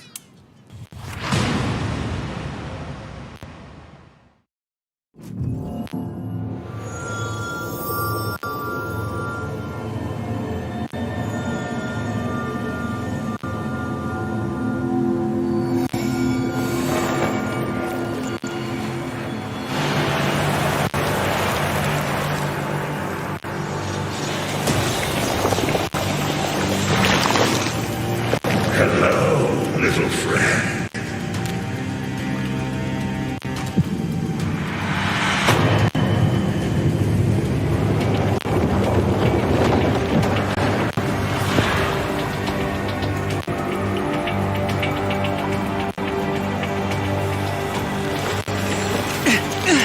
Who the hell are you?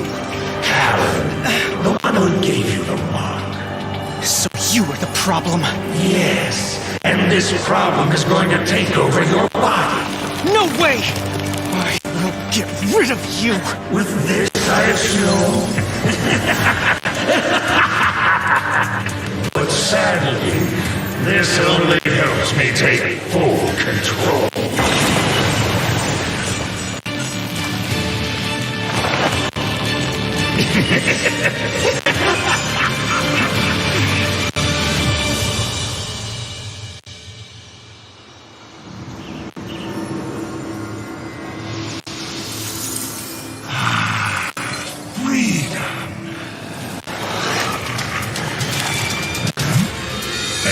Playmates. Hand over the stone! Interesting proposal. But no. Get him! A bit early.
promise her I'll live and fight for the two of us.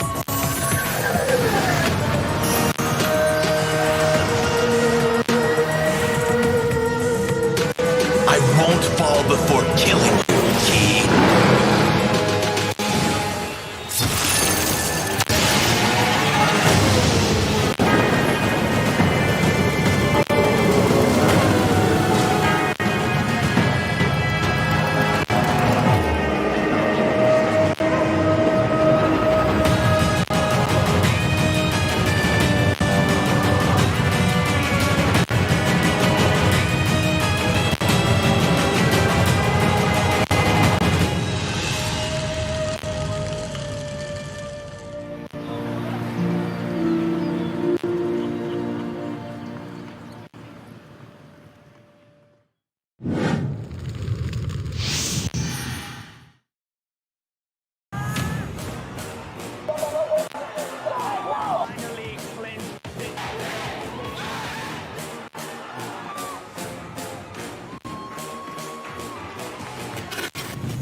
It's the era of change, a time where new teams fight old teams.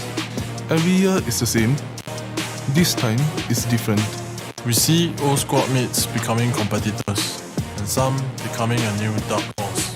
This year is going to be the hardest fight for us. Without a challenge, there's no way to elevate yourself and the league. We will bring our best at every fight for the honor that we're all trying to attain. RSG are the favorites, but we are evil. That will stop the track to the finals. Being a new team has never been our disadvantage. The old boys just need to remember, it's just another day for us. This year, we will be the champions.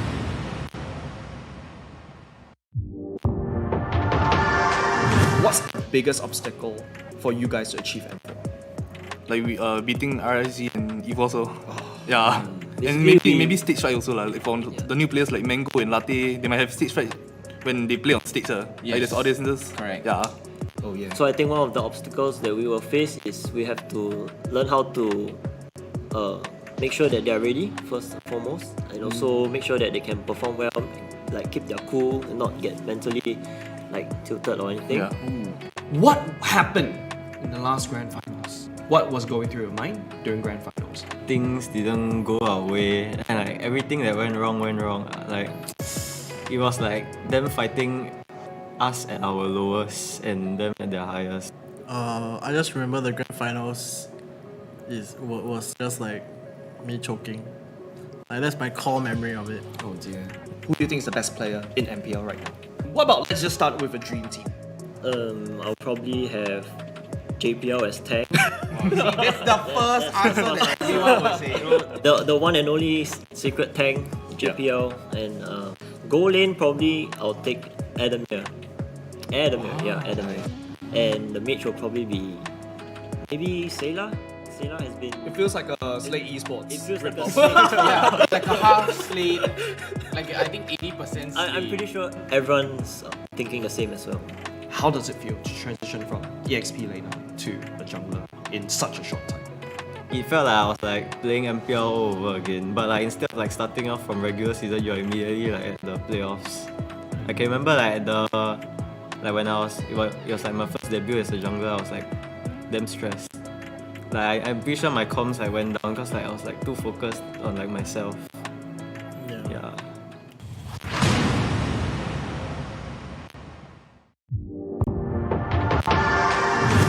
Alright, let's go. Who do you think are the top 3 heroes and why so? Well, there's always one hero I'm thinking of, Valentina. It's a must take hero or disband the ultimate from stealing from others. I think that impacts a lot from like choice of the enemy's hero. Who is the one in the team who is the most easily tilted? Oh yeah, I want to know that juice too. The most likely one is him. That's pretty honest. Yeah, because Okay, he's very ambitious, so he gets tilted very easily. Who is the weakest player in your team? William. He has these things that he always says before every single like scrim or like rank game is that like, it's okay lah guys, I will carry you guys. So this is what he says, this is what he claims. But then after he goes 0 and 7, what he says becomes like, my team just my team bad lah. There's only one bronze on the team and it's him, but my team bad lah. I don't remember the game, bro. You know, I've seen a lot of games where they target you specifically and try to shut you down as well, right? So how does that play out? What's your strategy to overcome that? Make sure that I see coming, because being prepared is different from being unprepared. Sometimes I will put a lot of responsibility on Carrot, because he's my tank. So I tell him that you have to protect me here, protect me there. I will sometimes tell him what to do. So Carrot is most of the time responsible for me lah.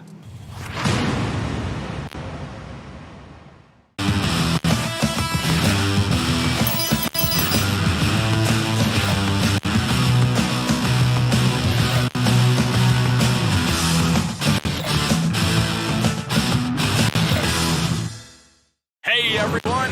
We launched Project Next Necrokeep back in June. Did you like the new Necrokeep with the 3 revamped heroes?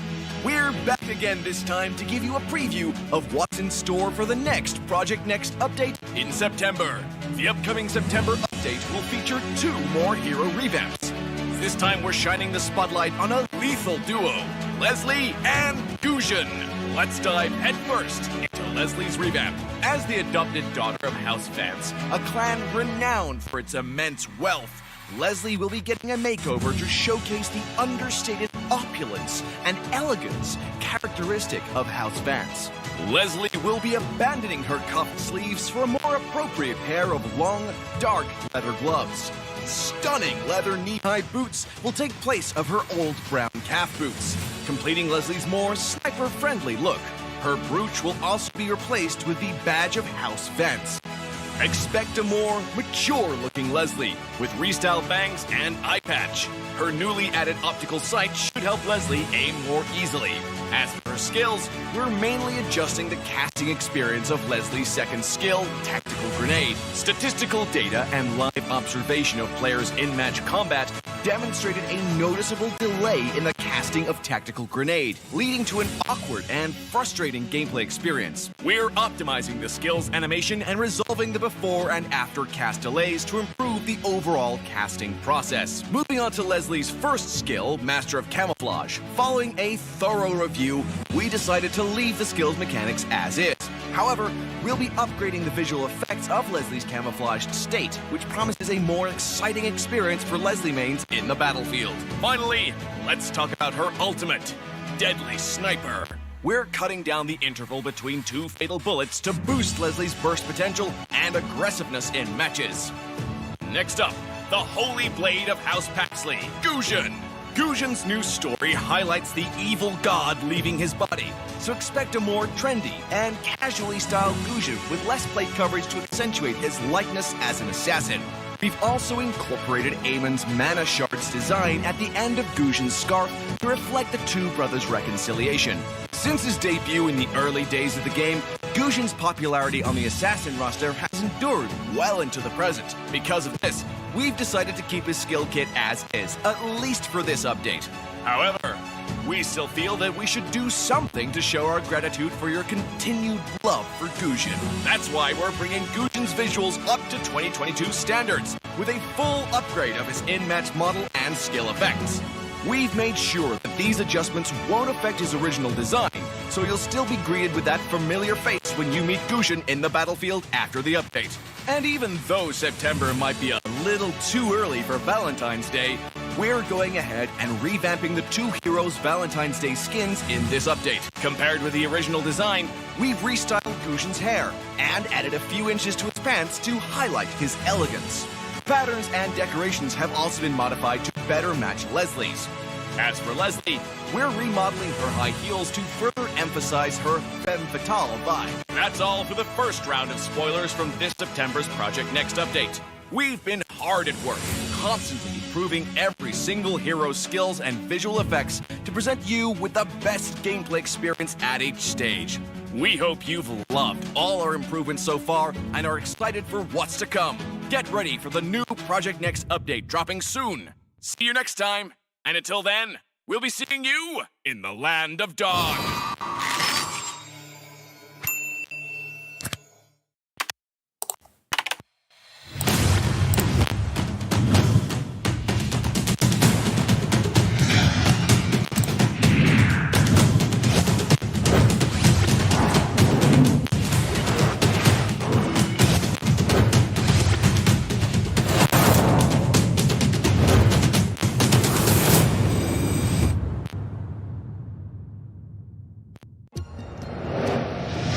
I am Optimus Prime. No one can outrun Bumblebee!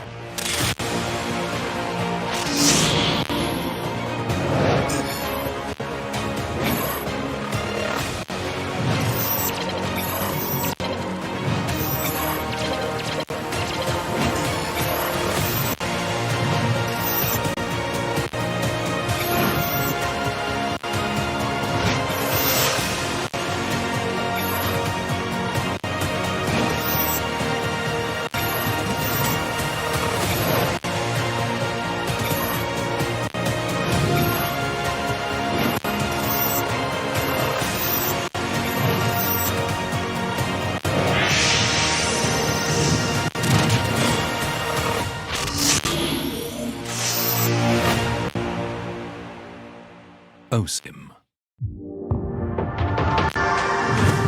Who is going to be your biggest obstacle coming in this MPL SG? I think the biggest obstacle is the first two teams that we are facing off. If I'm not wrong, it's RSG and Esports, right? Because they have always been in the top 2 spot. Who is the player to look out for this season? I think we can look out for Stellark. You know, yeah. Spicy Stellark SG. Bambi, Forza, Sing, all came out from retirement, trying to do a second revival. I don't know. You know, reviving their careers. I think they felt the itch.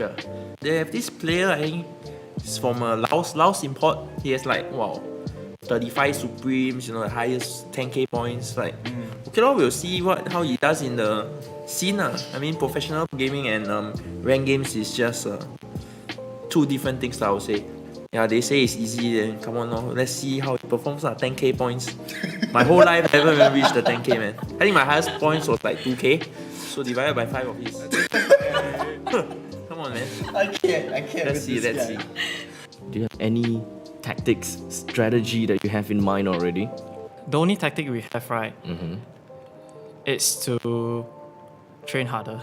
Train harder? Right, okay. because back again, we just formed newly and we do not have much experience with one another. But I'm pretty sure with our lineup, with players like Forza, Sing, or Odiak and B, right, we'll definitely reach a whole new level that none of the current SG players will witness before, right? You're saying that Stellark is a team to watch in MPL, but the way you're saying it, where do you think they're going to place? I don't know, they're a team full of experience, but now I think age is getting a problem for esports, so maybe lower 6 or.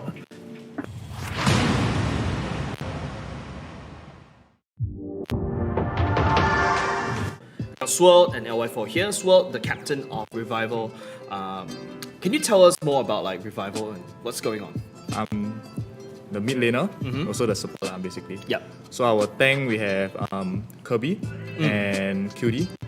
Oh, okay. Yeah. So for our jungler will be LY4. I told you that. See, that's the issue. Every single one out there is telling me the wrong things. Just now, LY4 was literally telling me that he's the tank. So okay, LY4, jungler. All right, okay. So our goal lane is Sam. And our EXP lane is Ryan. So basically, most of them are all first time playing in FPL. So it's quite a good experience for them lah. What are you looking forward to in this season? Is there anything that you're looking forward to? Our team's expectation is to at least try to get top 4. Standard top 4. Okay. If top 4 not achievable, right? We aim for at least top 6. Top 6 so we can keep our slot and we don't have to fight next season qualifiers again. So Swirl, you're captain of Revival. This is your first time being a captain? Yes. How does it feel? It feels quite pressured lah, to be honest. Basically like LY4 giving a lot of pressure. not only LY4 giving pressure. Oh. And also the pressure of like if what happens if the team doesn't do well. People will like think, oh, is the captain not doing well, basically. Who do you think you will have the biggest chance to win? It has to be Revival. It has to be. It has to be Revival. I think they are struggling right now also lah. They are. They are struggling right now also. Like the problem same as us, communication issues, maybe internal conflicts also. I think if you compare Revival to all the other 6 other teams, right? I think their chemistry maybe not as good as the other 6 teams.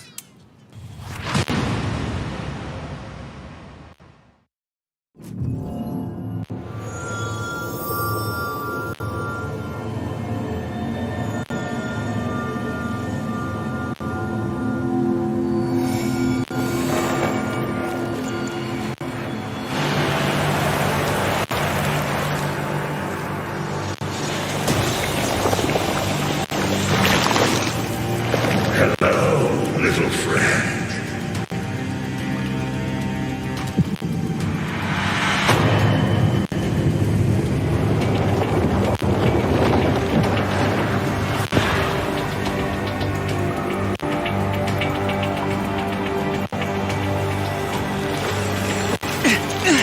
Who the hell are you? Alan, the one who gave you the mark. So you are the problem? Yes, and this problem is going to take over your body. No way! I will get rid of you! With this, I assume. But sadly, this only helps me take full control.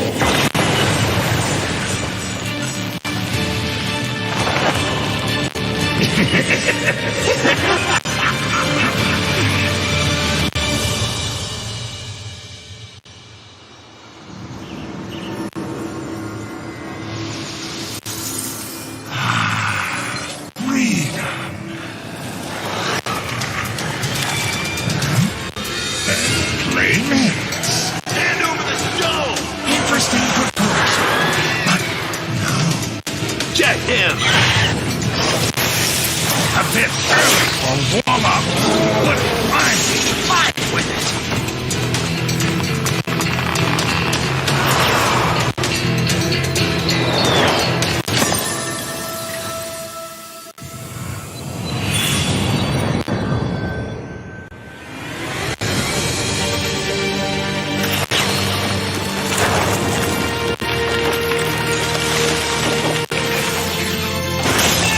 Even if you have the heart of animal, I, Fusion Tax Slate,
fight for the two of us.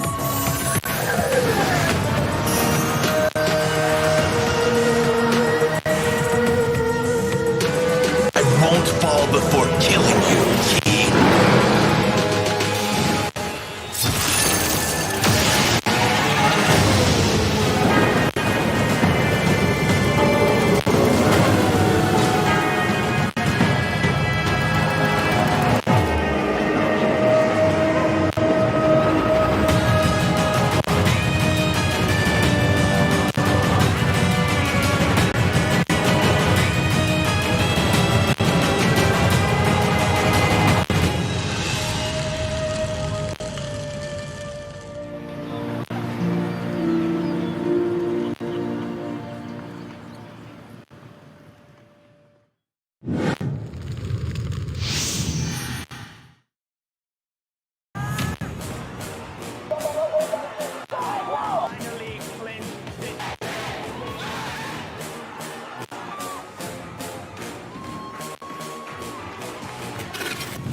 It's the era of change, a time where new teams fight old teams. Every year is the same. This time is different. We see old squad mates becoming competitors, and some becoming a new dark horse. This year is going to be the hardest fight for us. Without a challenge, there's no way to elevate yourself and the league. We will bring our best at every fight for the honor that we are all trying to attain. RSG are the favorites, but we are evil. That will stop the track to the finals. Being a new team has never been our disadvantage. The old boys just need to remember, it's just another day for us. This year, we will be the champions.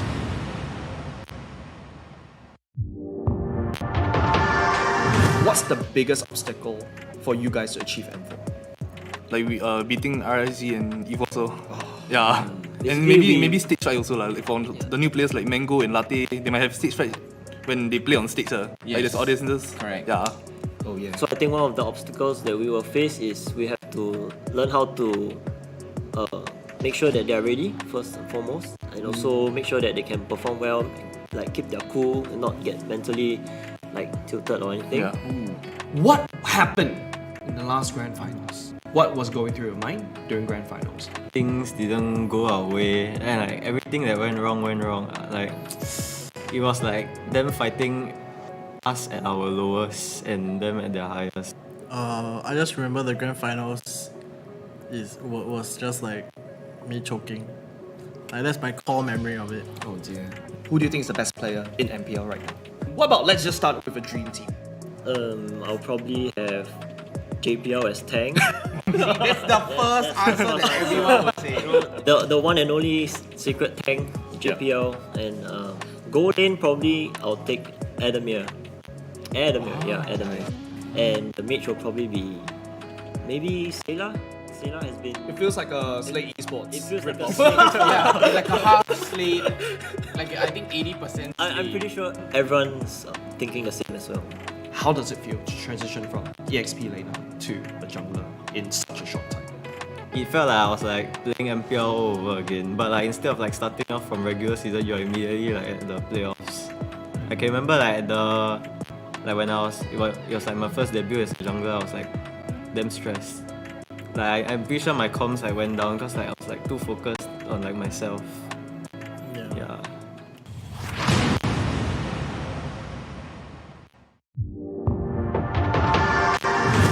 Alright, let's go. Who do you think are the top 3 heroes and why so? But there's always one hero I'm thinking of, Valentina. It's a must take hero or disband the ultimate from stealing from others.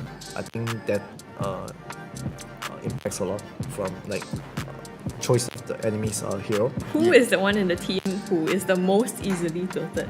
Oh yeah, I want to know that juice too. The most likely one was team.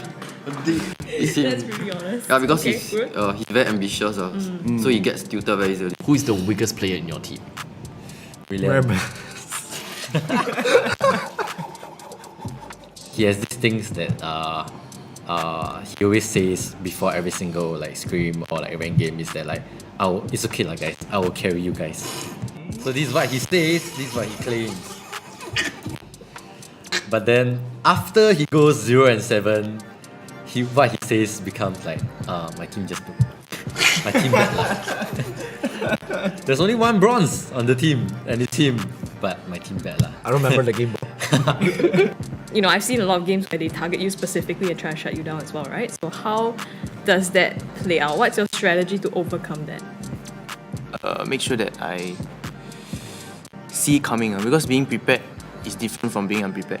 Sometimes I will put a lot of responsibility on Carrot, because he's my tank. So I tell him that you have to protect me here, protect me there. I will sometimes tell him what to do. So Carrot is most of the time responsible for me lah.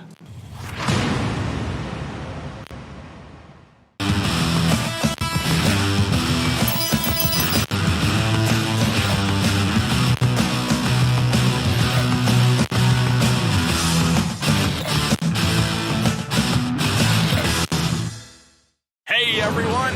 We launched Project Next Necrokeep back in June. Did you like the new Necrokeep and the 3 revamped heroes?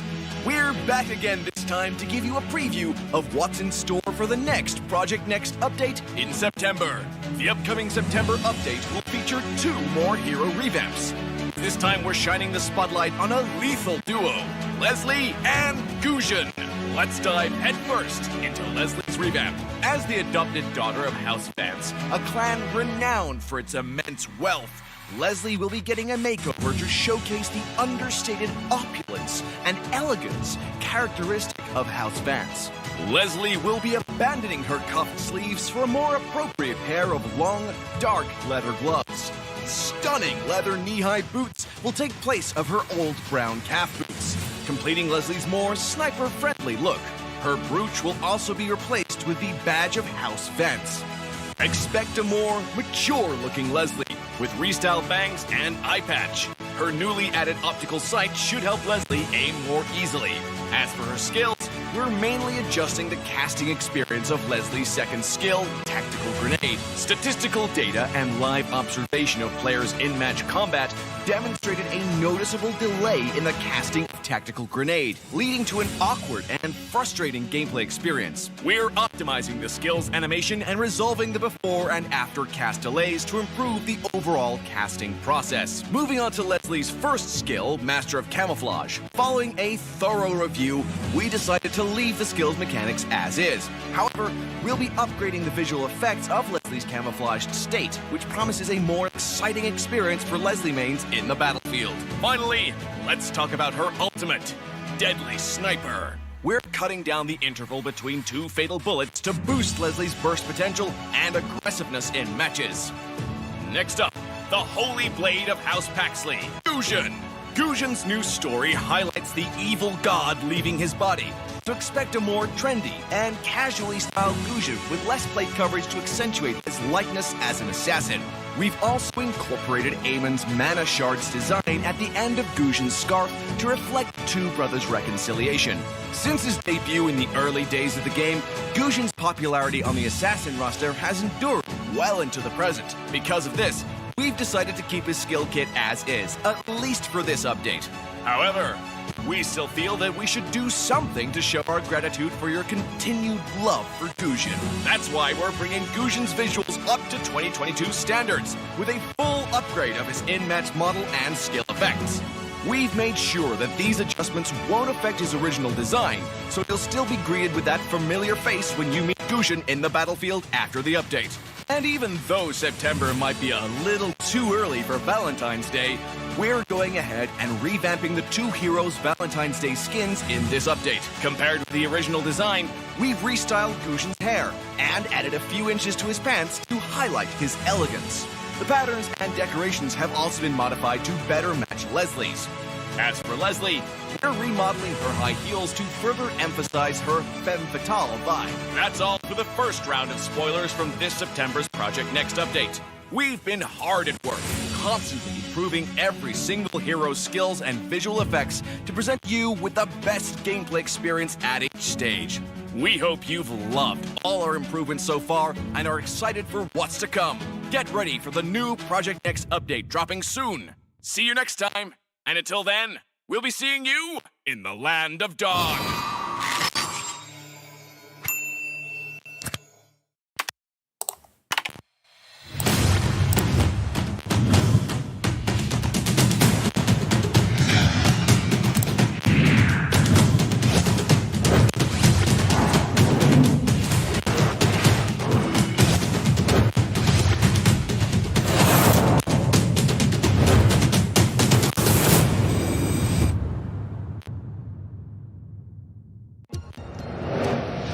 I am Optimus Prime. No one can outrun Bumblebee!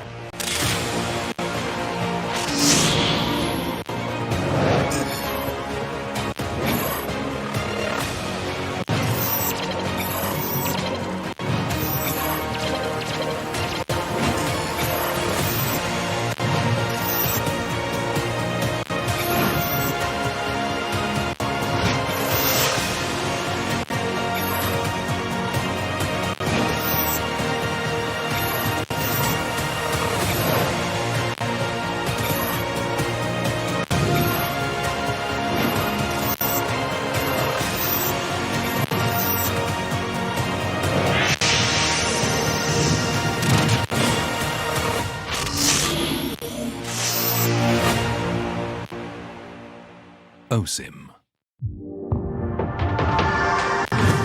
Who is going to be your biggest obstacle coming in this MPL SG? I think the biggest obstacle is the first two teams that we are facing off. If I'm not wrong, it's RSG and EVOS, right? Because they have always been in a top 2 spot.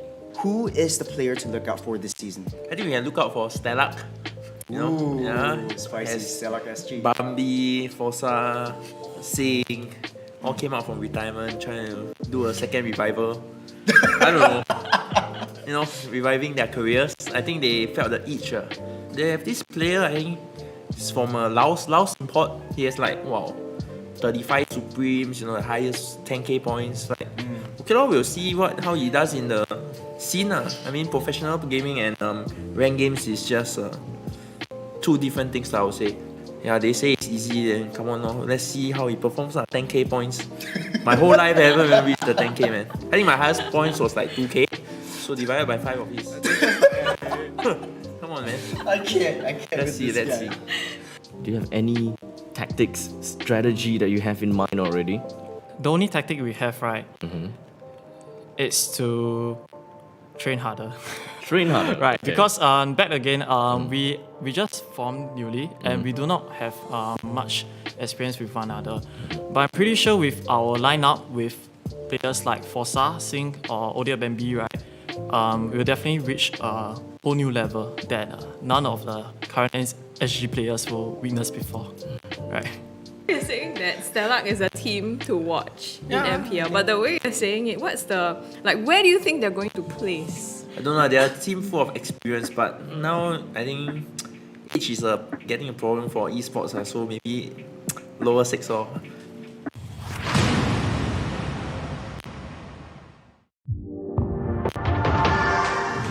Got Swirl and LY4 here. Swirl, the captain of Revival. Can you tell us more about Revival and what's going on? I'm the mid laner, also the support basically. Yep. So our tank we have Kirby and QD. Oh, okay. Yeah. So for our jungler will be LY4. I told you that. See, that's the issue. Every single one out there is telling me the wrong things. Just now, LY4 was literally telling me that he's the tank. So okay, LY4, jungler. All right, okay. So our gold lane is Sam.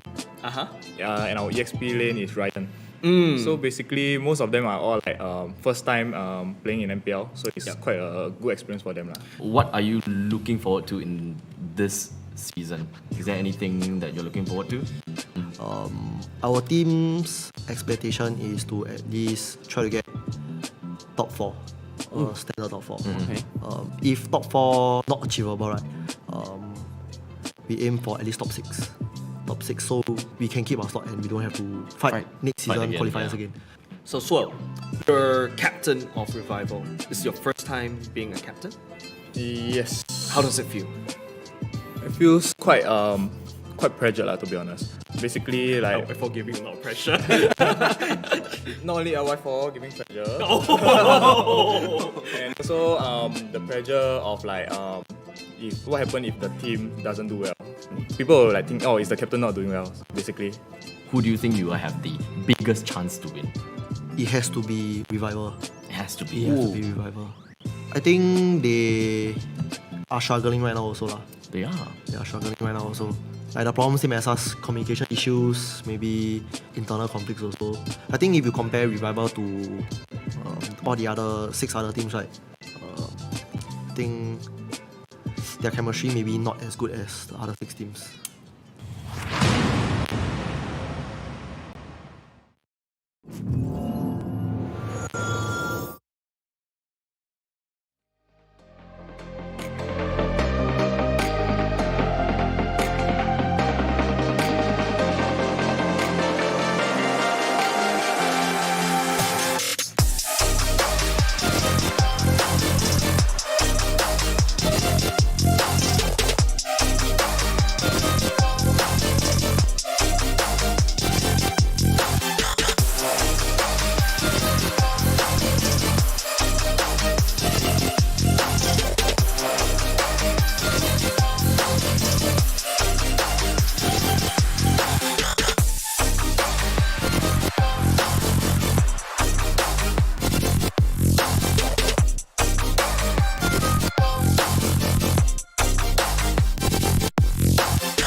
Now, today is a day of epic comebacks. And speaking of epic comebacks, over in match 3, Revival canned SMG SG 2-0, cementing their position right now at the 3rd spot, catapulting them into the upper brackets. How magical was that? Now, match 4, right now that's about to happen, is the concluding match of the entire regular season. So Slate Esports will be squaring off against Zion Esports. Now, this match is the match before we conclude the entire regular season and finalize the overall standings. So, presenting to you right now the Revenants, who are back to prove themselves, Slate Esports, and the team with spots of brilliance and should not be counted out on, we have Zion Esports.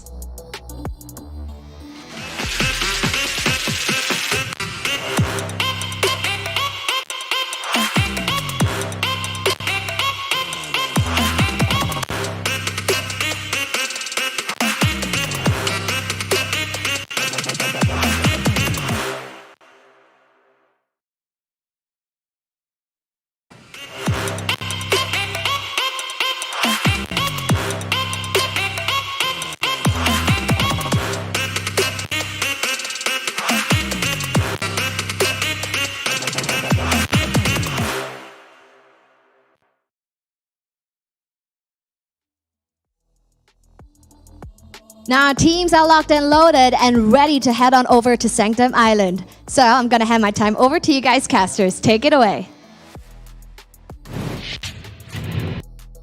Alright, welcome to the last game of the day, for the last day of the regular season. I'm Kindofu, with me is Vertigo as well as Jace. So now let's introduce our audience to the last game of the day. We have Zion and Slate. What are your thoughts about them so far? Oh, this is just too much on my mind, man. Like, what could Zion pull off at the last minute? Although, you know, the seedings has already solidified, it's the time for experimentation right now, man. Like, you can pull out anything you want, just something random. Alright, I'll pull out something for you for the side of Zion, right? Let's go. Supergirl going to the XP lane. That's right. Stain will be at the gold lane. Ooh. That is what Zion will be pulling out. The last ditch effort going up against the Revenant, which is Slate. Yeah, this is definitely very interesting because I've been briefed by our dear Vertigo that this new guy is a very strong community player. Yeah. And I can't wait to see what he's gonna show up in the pro scene. I'm really excited over this. Luxian Sane plays a mean Beatrix. That's correct. Like, I would say he's comparable to a lot of gold laners, but since this is his, you know, first appearance, I kind of have some hope for him. You know, I hold out hope for everyone. You know, there's someone new, there's someone debuting, a new team, anything, the underdogs. You know, I always give them hope. I always give them a chance. Like, honestly, you could never expect, you know, the outcome at all. Yep. It's the day of the, you know, reversals, the surprises. So maybe we'll see Zion pull off an upset. But let's go on to see the teams first in terms of their stats. Oh. Yeah, so looking at the stats right here, I mean, no biggie right here. FMM, you know, very good at Irithel. You also got Sailor on the Kagura. Adamir usually loves to play his at Paquito, but, you know, he's found some form of a little bit of a preference for Frederick recently, albeit to no avail. Hopefully, he should be able to pull this out this time round. But in overall, looking, of course, Gear with the Link, JPL, going back to Atlas, but overall looking at the stats once again, just look at FMM. It's 743 GPM for 7.34 KDA. Very effective conversion into damage, but at the same time, look at Sailor. A lot of assists. He has been integral as a Kagura to pull off all these damage. And of course, let's count JPL in. That's a whopping amount of damage that he has endured just to pull Slate forward. Oh, 84k on the average. Literally, I mean, I think that's the highest, you know, for the whole of MPL. 84k. That's a lot. I mean, that is just insane. But moving on, we'll be checking out the stats for Zion right now, and it as you can see right now, Supergirl signature hero may be the Irithel, but he's going back to his roots. He's going back to the OG lane, which is the EXP lane. And Luxusen is definitely going to be taking over that goal lane. We'll see how he performs on his debut match, on his debut game. Azura X on the mage role and then Vanix on the jungle. And honestly, right now, the GPM on Vanix is kind of low, but I feel like they're more objective based as compared to, you know, farming up on the goal. And Latte here with 48k average damage taken, but Latte is a very supportive player himself. He plays a lot of support heroes like Estes, like Diggy. He plays for the team and not for the CC or the initiation. Latte is not a very aggressive player, as we can tell from the rest of MPL SG. Yep, that's right. And I mean, we are going to be looking at the keys to victory for each team. You know, there's a lot of things they have to consider. So let's take a look at the keys to victory for our teams as we go ahead. Yep, going into the keys of victory right here for the Slate Esports, right, I think the most important player that we have to take a look on is JPL. The way that he initiates and sometimes the way that he serves the enemy heroes on a silver platter. But that also exposes one very important weakness from the side of Slate Esports. Another thing that also Slate Esports should also try to do is aggressively push on the EXP lane. FMM usually should be able to hold down the gold lane pretty well himself, and he's able to deliver quite well. So let's push on the EXP lane. That's where the turtle usually spawns. And of course, another thing that Slate Esports should take note of is to punish Zion when it comes to objective fights, especially when Zion overextends just a little bit. That's where Slate Esports will be waiting to bite on top of Zion. Honestly, Slate Esports, I feel like, you know, just the way they draft is very team fight eccentric, right? There's no pick off. It's like a very balanced draft, right? They usually draft that way. But let's move over to Zion right now. The keys to victory for the side of Zion Esports. Do not let Slate get their comfort heroes during drafting phase. Honestly, you know, Slate, they have a wide range, literally a big hero pool, right? And as you can see here, disrupt Gears jungle rotation in the early game. That is really, really crucial, right? To my opinion, I could agree to the second point here. Gears jungle rotation is really, really fast. It's very important to invade. You don't have to, you know, necessarily steal the, let's say, the buff or even the neutral creeps, but just, you know, just give him a little bit of disturbance, you know, just let to know, like, you know, just give a little bit of information to the team, just opening up the map. And as you can see here, focusing on killing JPL before the team fight, because we know the power of JPL during a team fight to be able to isolate anybody out like a skirmish, or even go for that big juicy ultimate, the big CC lockdown on a bunch of heroes.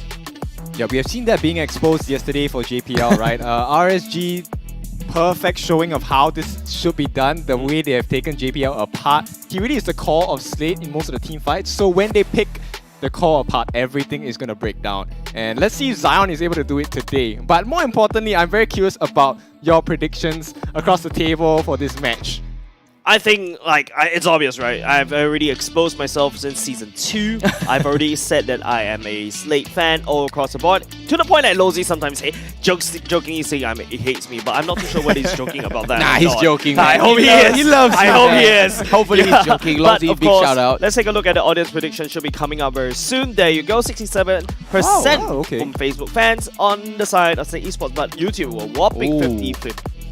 A 50-50 here. I think this is our very first 50-50, if I'm not wrong, from the time I cut. 50%. Yeah, clean 50% across the board here on the side of YouTube. Big shout out to Facebook and YouTube for giving us your votes and your predictions. And it does seem like it is favoring Slate Esports on the side of Facebook. Honestly, you could go either way right now. Right? Yeah, I mean, today, all my predictions has gone wrong.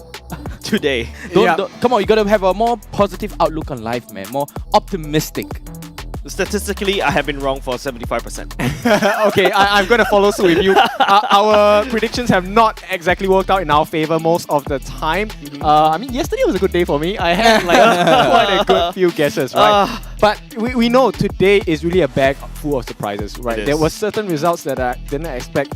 And just the previous game, like Revival's evolution is insane. It's crazy. It's what makes champions, right? The ability to adapt. And I know both teams have showcased their ability to adapt, especially Slate, right?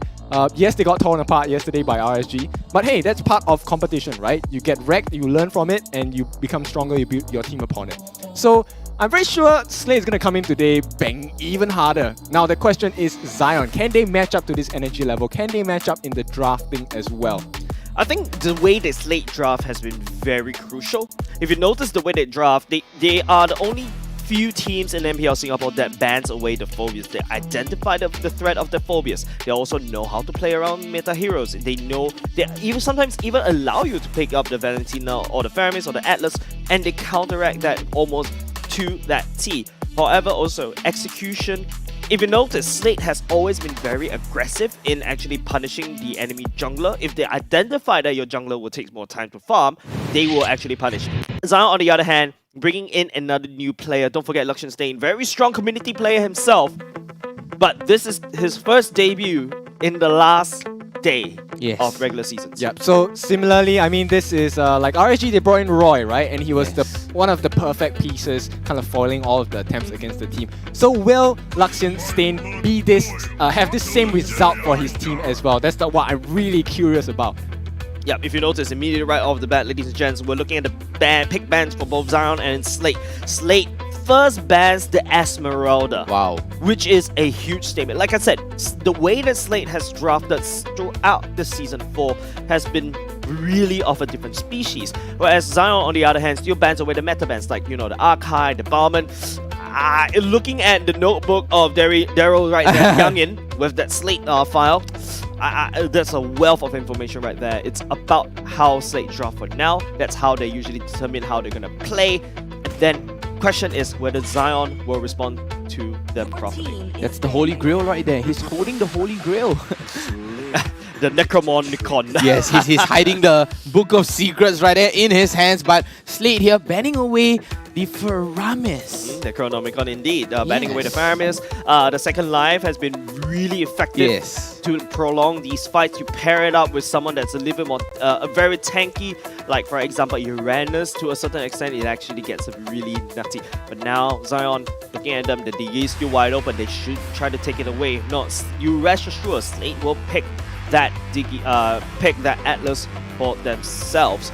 I think Slate, on the other hand, right here, that last ban could go into a Valentina ban, but no, okay, Zion goes for the 1-1 ban instead, but they're gonna get first pick, so Zion could go for the Diggy instead, my apologies.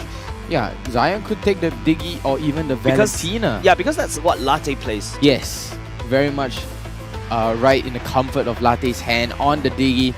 I feel honestly Latte should, Zion right now, they should prioritize the Diggy, but Slate could ban away the Diggy and just give them the Valentina. Yeah, it's just so wide open right here. Who do you ban? Do you ban the Valentina or do you ban the Diggy? Time is ticking right here. 18 seconds left for them to ban this away, to make this crucial decision. And then after that, from Zion, they would then take it away in terms of draft. Don't forget, if you ban the Valentina, but no, they're gonna leave it open. They're gonna allow Zion to choose this time round. It's like Zion throwing Slate a question and Slate throws back the question, right? A rhetorical question back in return indeed, Jace. You answer a question with a question. You're like, are you sure about that? No. Are you sure about that? Yep. And then it just like confuses everyone and we're here stumped on the table. Zion should go for the Valentina or even the Diggy right now. Shout out over to Hades right there. He's shaking his head. He's like, no. That one first pick is going to be very important how they dictate. Latte, quite comfortable on the Diggy. I think the Diggy is quite a good pick for the side of Zion as well, because Slate, rest assured, they could go for the Valentina and the Atlas. Yep, and it leaves things open, right? If you go for the DD first, it makes your lineup very flexible. But Latte is gonna secure this Bruno. Yeah, going for the Bruno instead of the Valentina or even the Diggy. Wow, this is really eye-opening in my opinion, because you first pick your marksman right off the bat. That's your win condition. Now Slate knows exactly what you want to do. You want to fight front to back as that Bruno. But don't forget, Bruno has a very high win rate overall. It's proven very strong towards the mid-games fight. Once he picks up the Berserker's Fury, Scarlet Phantom, the crit's gonna hurt like a truck. But Slate, on the other hand, ignoring the Valentina, going for the Melissa and Adam as Paquito. Wow. I mean, honestly, what's going through Youngin's head right now, he's like, Valentina who? I'm not scared. Like, just throw it at me, man. Just give me everything that you have. Throw me a meta hero and I'm gonna show you how am I gonna counter it, and then Slate is just gonna execute it to perfection. Yeah, but of course, don't count Zion out just yet, right? Zion, don't forget the unknown factor that they have, this mystery piece. They brought in Lucian Stain. We haven't seen his performance before, but from past community tournaments, he's been very nutty on the marksman, on his marksmans. So don't count them out just yet. That's up to them. How they're gonna run. They're gonna bring in the phobias. Don't forget, Slate was the few teams that bans away the phobias, and there's a reason to it. And Zion's like, you know what? You don't ban the phobias, I'm gonna take it. Yeah, and right now going for the Julian also, so that's probably going to be a good flex. It could go into the Julian jungle or even the Julian mid, but looking at the draft, it looks like a Julian mid. And Minisita smiles all over JVL face right now. Wow, big wow, ladies and gents, right here. Slate and Zion ignoring both Valentina. Because look, Zion doesn't really have any big ultimates to take away from. Yeah. So Valentina definitely going to be useless for the side of Slate. However, Minsita going in. The stats is just 0%. 0% It's not the first available. debut as well, and that's also a callback to Wonderstruck, which is not on the team for the side of Zion, by the way. But this Minstar is going to be, it acts like a Franco. At the same time, it cancels the dash coming out from Zion. Because as for the side of Zion, you want to use the Bruno's tackle as much as possible to proc the NS battle, and then after that, you just do true damage.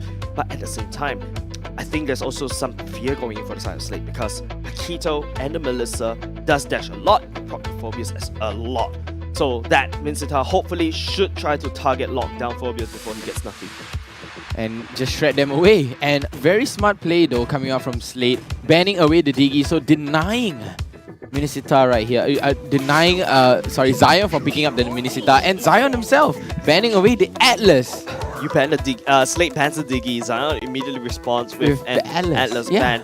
But I mean, it could be very wide open, right? You can bring them all the way to the EXP lane. There's also the potential of Gear bringing the Paquito. Don't forget, Gear used to be in the EXP lane before he swapped his role into jungler. So you rest assured, he's gonna perform very well on this Paquito jungle. What am I thinking here? What could they possibly ban? The marksman have been picked, the mid and the EXP have been picked. As of right now, it's the roam/tank and the jungle role here. And it is going to be a Rafaela ban. I mean, it gives them movement speed to get away, from Minisita ultimate though. So I think that's a really, really good ban coming out from Slate. Yeah, because you can't really dash away from it. Yes, you just walk away. You just walk, you just spam, you just sprint out of there, right? Rafaela coming in, not only just providing that movement speed boost, you also heal, you also provide the slow against your enemy. And don't forget, it was QDX Love that used the Rafaela to the T by Revival. Yes. Slate don't understand that, and he respects that ban. I mean, we have seen Gear play his Link yesterday. Do you think they'll pull it out today? I think he won't pull out the Link because there is a Phobias. Right? There is a Phobias, and Bruno will literally just kick you down. Yeah, that's a really smart ban. I think a Kagura would be great here. Catching them off guard. Once their dash skill is, on cooldown, it would be really great to catch them off with a Kagura or even a front-to-back lineup with a Eve for the real-world manipulation.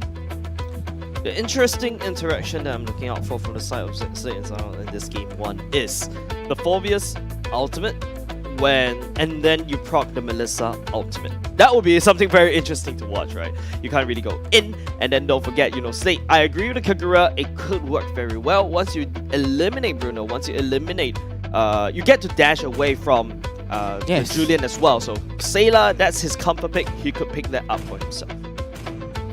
Could they go for the Kagura? No, but instead they are gonna go with the Karina. I think that's a good jungle. It's an excellent jungle actually. You can go two ways. The versatility is there. You can go tanky. You can go full damage. It's literally a gigantic oyster for you. Yeah, Slate, now the cat's out of the bag. It's definitely going to be Adamir on the EXP lane. Installed on the roam by JPL. Sorry, not Sailor, but Gear definitely use the Karina. The question is, do you use the Karina as a tank or a mage assassin? I would say that the mage assassin works in this particular draw because your main goal, eliminate Bruno, who is definitely hiding tucked right in the back. But there's another problem for the side of Zion's draft. You want to fight from front to back, but you have two divey heroes, which is the Phobias and which is the Julian as well. You need someone to try to anchor it down. To anchor it down, you need someone that's tanky like the Grok that could also dive in at the same time, and you also have the real world manipulation to slow everyone down so that you can successfully catch up using that Bruno. So Zion, I think this draft is okay. Yeah, it's not good. It's not bad. Yeah, there's team fight potential, and also, you know, you got this very massive real world manipulation control the whole battlefield. Honestly, right now, Zion, the only cons I feel about Zion's lineup right now, rather draft, is that, you know, it's a very in-your-face kind of, you know, front-to-back composition. Azura goes in, Supergirl goes in, Luxistain goes, the Julian, sorry. The Julian just goes in. I get a little bit confused at times, yeah. And yeah, literally just go in and just go. Oh, yeah, that makes sense, yeah. Yeah, instead of the Kagura, right, I think they could also work with the Valentina as well. So from here, you can kind of conclude how they're going to do this kind of draft. You have a very team fight oriented draft coming out from Zion. We want to set up this real world manipulation. We wild charge inside the box. We use the Julian to set it up, make sure that Luxistain and Supergirl goes right deep in the enemy backline to basically keep kicking and keep hitting them. Whereas Slate, I'm diving. I am looking at Luxistain. I'm looking at the Eve, which is stationary most of the time during these team fights. Yep, I have to agree with you. Thank you so much, Jace, for that analysis. Honestly, I think King Calling is just gonna cancel the wild charge. Yeah, it's just a huge denial for the Grok right there with the wild charge. Yep, and with that, welcome to game one of the final game of the day between Slate and Zion. Let's see what these boys have for us, you know, for today. It is going to be a very exciting start. So far, the draft looks good by both teams. Yep, looking great on both sides, as you can see here. Very good wave clearance and babysitting coming out, but it's definitely going to go towards the side of Zion because Grok has a very much better clearing. Yep, that's right. I mean, early game, this pressure by Zion looks to be working out so far. We're going to see, right, who's going to make the first mistake and get that lead for themselves. They could go aggressive though. I mean, honestly, Slate could go very, very aggressive. But as you can see right now, Slate, they are invading the neutral creep. They are invading the jungle. And Zion, they are not doing anything about it. And Gear manages to secure it with the retry to take away. And a big hook coming out from JPL here. Trying to push some damage down onto Latte. Yep, so far, just simple pokes and prods across both teams. But it looks like Supergirl's not exactly having a very fun time against Adamir.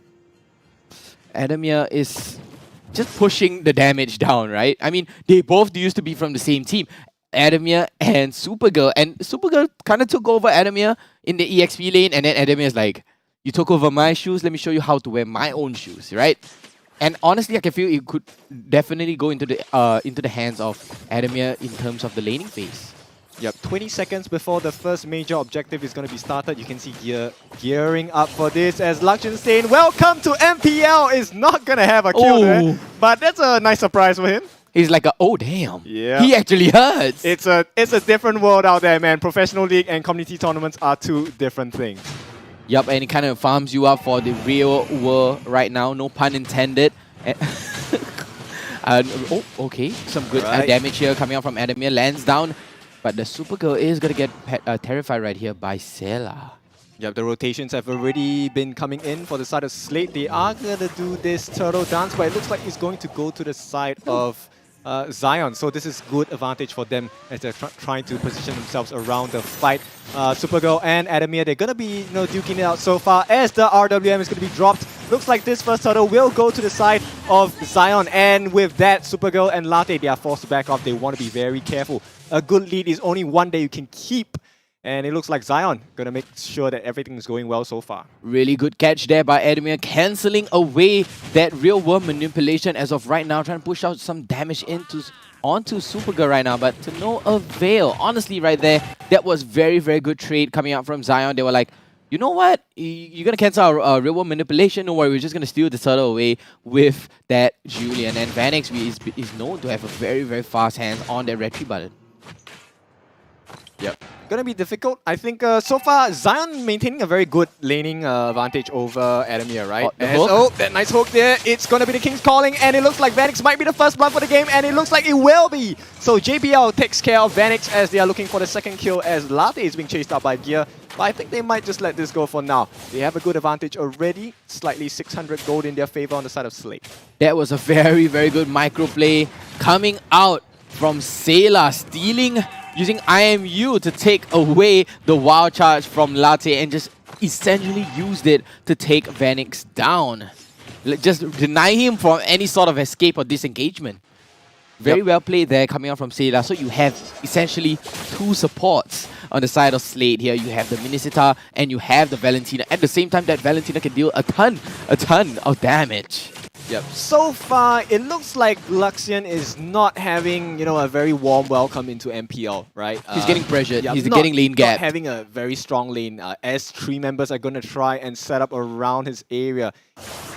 Oh, very careful. Latte spots them out. They might chase for the kill here. They are going to go in. Latte uses the wild charge. Can he make it out? He will. And with that, Latte is forced to TP back, which means that they have the space all the way at top. Exactly. And 4 minutes and 30 seconds right now. Immediately taking down the tier 1 turret. FMM is gapping onto Luxian State here, denying him of his Starlight debut. Well, that was not the story they wanted here, but now Zion has a bigger challenge. Can they contest this turtle in the first place? Guardian's Barrier going to be dropped down, but I don't think they can steal. They actually stole it! They stole it! Vanix, my goodness! What a nice play there, and now all they have to do is to get away. They have to be very careful. Supergirl might reinitiate here, but it looks like they will take their chances and not be too aggressive. Zion right now playing the 200 IQ game, stealing away the turtle 2 times so far, and a really, really smart move, but Supergirl here might be in a little bit of trouble. Lands down, use the Demonic Force, jumps right in. Yeah, beautiful bait so far. Looks like it's just going to be a simple skirmish at this point, nothing to commit, but Latte, you know, getting a few heavy hits by Gear. He is, like we said, Gear is very important in this lineup, right? And RWM is actually dropped here as JPL is forced to back off, as Supergirl will not initiate the chase here. He has to be very careful on this Phobius. The King Calling position is very, very crucial here. Denying Vanix from the dash, denying Supergirl with the Demonic Force, Luxian Stain from the dash, and Latte from the Wild Charge. Just, really, really good pick coming out. Yep, it's, okay, I think Zion's doing actually pretty well so far. Yeah, they're playing very, very smart right now. They're like, oh, you know, we gave first blood, don't worry. We're just going to constantly keep stealing the turtle, playing it very, very passively. Let's take a look at the items right now. Berserker's Fury for Luxian Stain immediately picked up right now.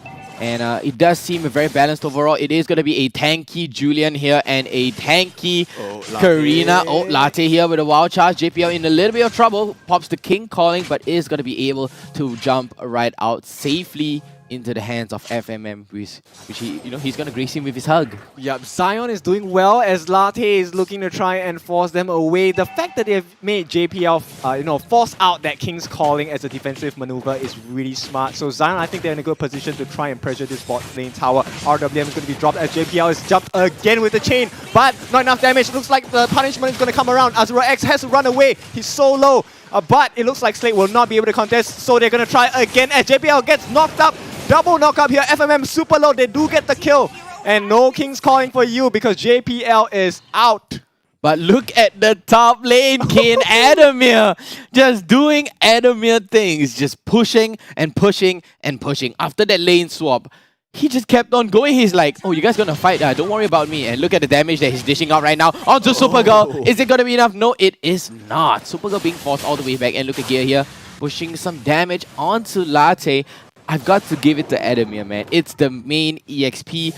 You're doing what an EXP should be doing. Look at where he is right now. Yep, I constantly cutting and cutting. We have to change our pronunciation of his name, man. He cannot be called Adamir anymore. He has to be called Adam. Adam. But anyway, with that, you know, Gear is gonna try and create pressure for Slate here. They do have some control over in the jungle of Zion, so this is pretty good for them. And it looks like they want to try and punish it at the jump in at the top lane though. They might get the kill. Can they get it though? It's a 50-50 here. It's a 50-50 for Adam, and he gets away by the skin of his teeth and even emoting the RSG logo. What a escape there. Azura X dared to support and give the slow onto Adamir, but Adamir just walks right out. He's like, you know what? Use your Demonic Force on me. I'm just going to waltz right out. Oh, Latte, he's not in a good position here. He's being caught out by the 3 members. Free poke. Flaker. As a nice wild charge goes in. Can they do it? Where's the follow-up? But the King's Calling is going to drop. And it looks like they will not be punished for it. Slate, what's happening for Zion? Yep, Slate just playing the advantage mind game right now with the insane draft. With that Minisita, kind of misses the hook. But Anemia did so much for Slate right now. Look at the goal lead with a 3,000 goal lead. And look at the jump in from Anemia. He actually manages to get out safely, although he does not get the kill. JPL is going to keep his eyes across the mid lane for Zion. He wants to make sure that everyone is open and available for them. They want to have the vision and make sure that Slate, they can make their plays comfortably. They already have the jungle in place so far. Slate right now, they do have a slight little lead of 3,000 gold right now. 10 seconds until the Lord is going to be spawned. It is a normal level 1 Lord though, and can Zion take advantage of this? They have 2 turtles, they have 2 turrets, and a big enhanced knock up here. Yep, they don't want to overcommit into this fight, right? The jungler is going to jump back behind. Gear is caught in between 4 members. Will he make it out? The chain comes in as well. There's a nice jump. RWM going to be dropped, but it looks like they will get the kill. First blood in this fight. No, none. Nobody has died yet. A lot of escapes happening as Stellark is going to be forced to back off, and Supergirl gets the first kill of this engagement. And it looks like Zion, they live to support another day, but and that's a smart move from Adamir again. Just playing into their books, and then Slate is like, come, kill me. And then he's like, hey, secret weapon coming in from the top lane, clearing the inhibitor turret, the tier 3 turret. And Slate has 4 turrets to their name right now.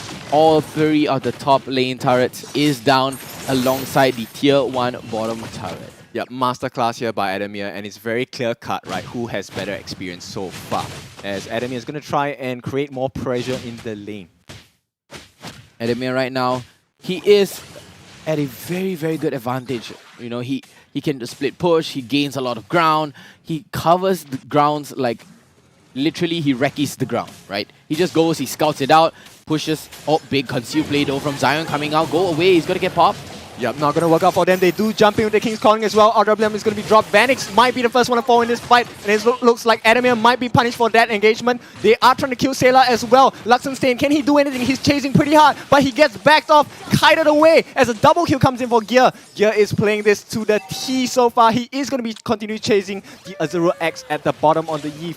That was a nice exchange for them. 2 members down on the side of Zion as Slate looks to build upon their lead. That was very smart play. There was a tiny little macro play from Adamir too, just dodging Supergirl over and over again, denying him of the demonic force, because he knows once the demonic force is popped, it's just going to keep going at the expense of your mana bar. But, you know, Adamir, just the 200 IQ, he's like, oh, he used demonic force, let's bring it into the cooldown. Nobody dash, nobody use any dash skills, just do not let him come near us, do not let him use the demonic force. And Adamir, as we can see again, going and doing the cross map plays, just going into the bottom turret, taking down the tier 2 bottom turret. He could go for the tier 3 though with the minions, but he is going to be able to group out with the rest of Slate.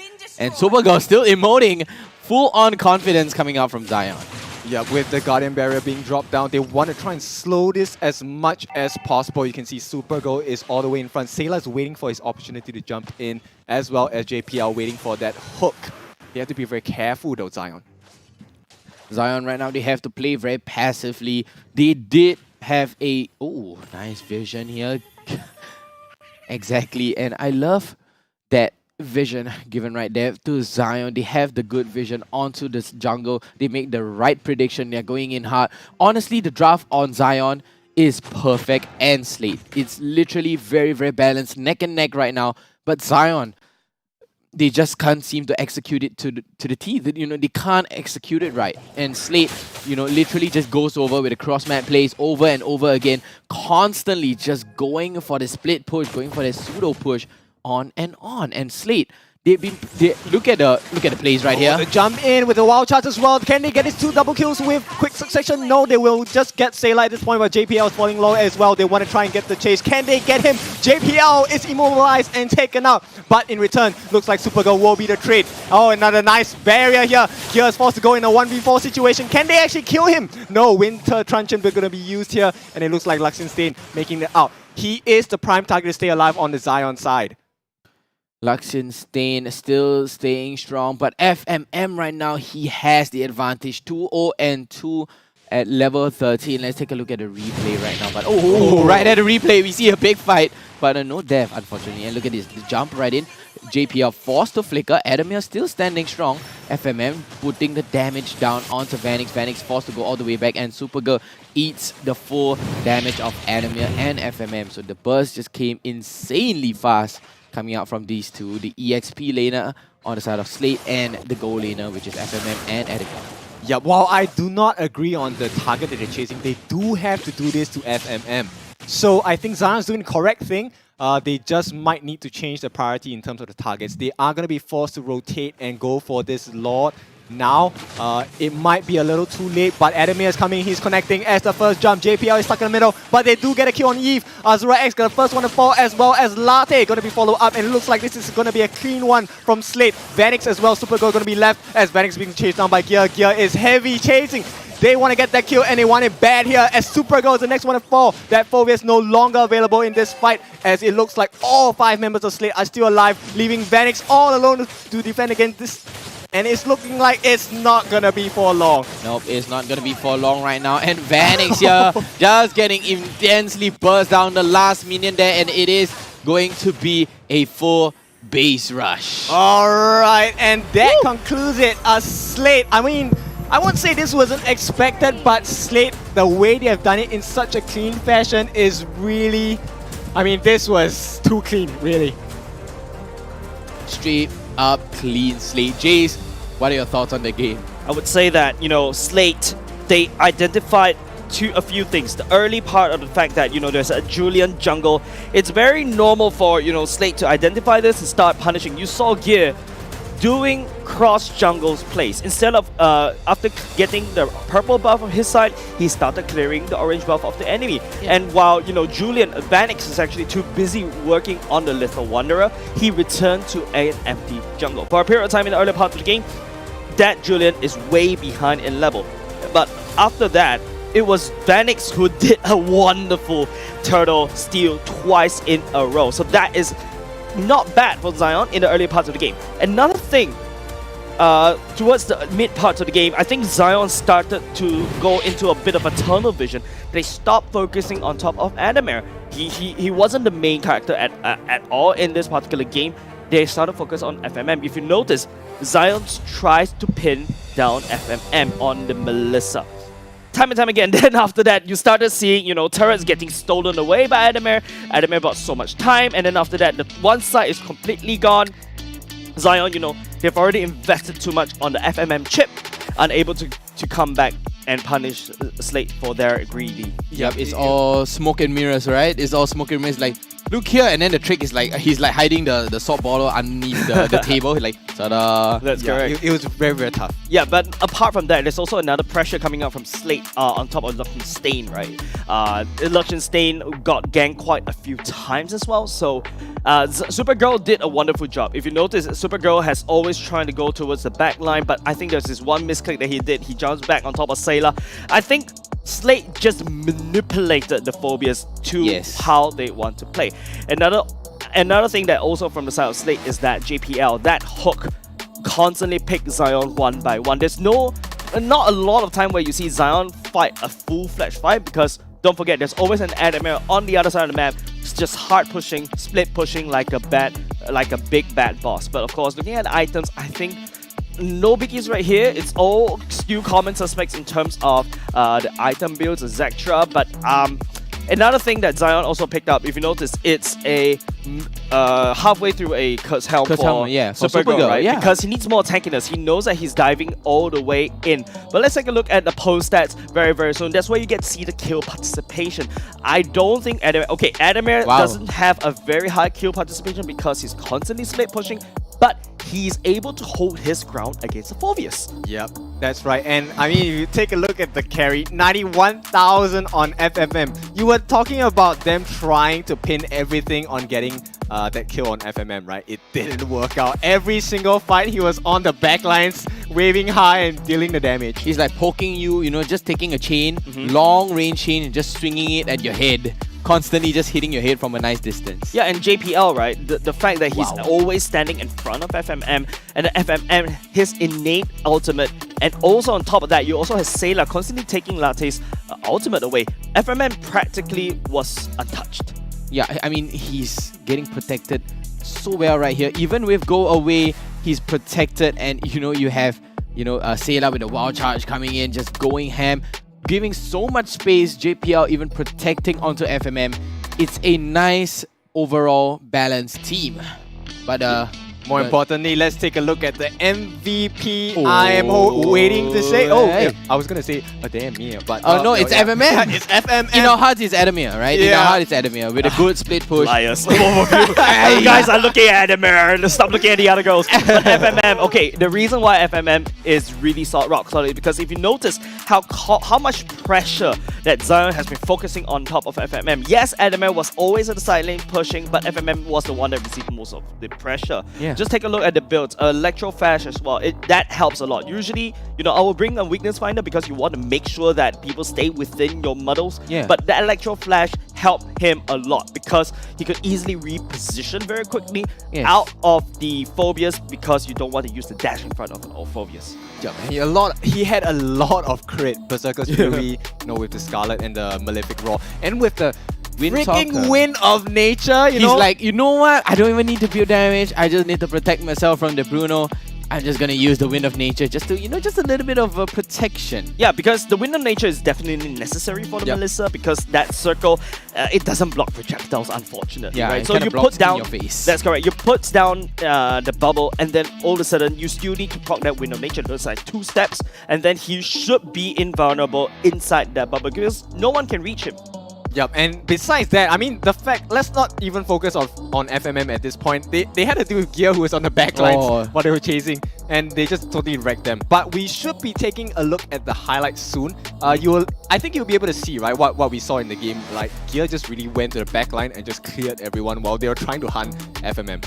Yeah, I think if you go into the highlights in just a moment, ladies and gentlemen, because let's break it down, right? Yeah. This is during the earlier parts of the game, JPL was able to hook Vanix while he's rotating. Don't forget, Vanix at this point of time, just take a look at the difference between Gear and Vanix, right? Now it's the neck to neck because it's towards the closer part of the game. This is after, I believe, there's 2 turtle skills, but look at the top side. Adamir has completely cleared out the top side, and what Slate is doing is just focusing and keeping Zion as busy as possible. Yes, they can lose members there, but it is what Adamir is doing. Because if you notice, Slate doesn't need a 5v5. It's mostly 4v4 or 5 to a certain extent. All the time, but this is going to be the big 5v5 Vanix. Look at Gear dashing all the way there, and then Adamir is just going to get a little bit too much damage coming out from Supergirl. Look at his slight macro, right? Oh, flicker in, dash away.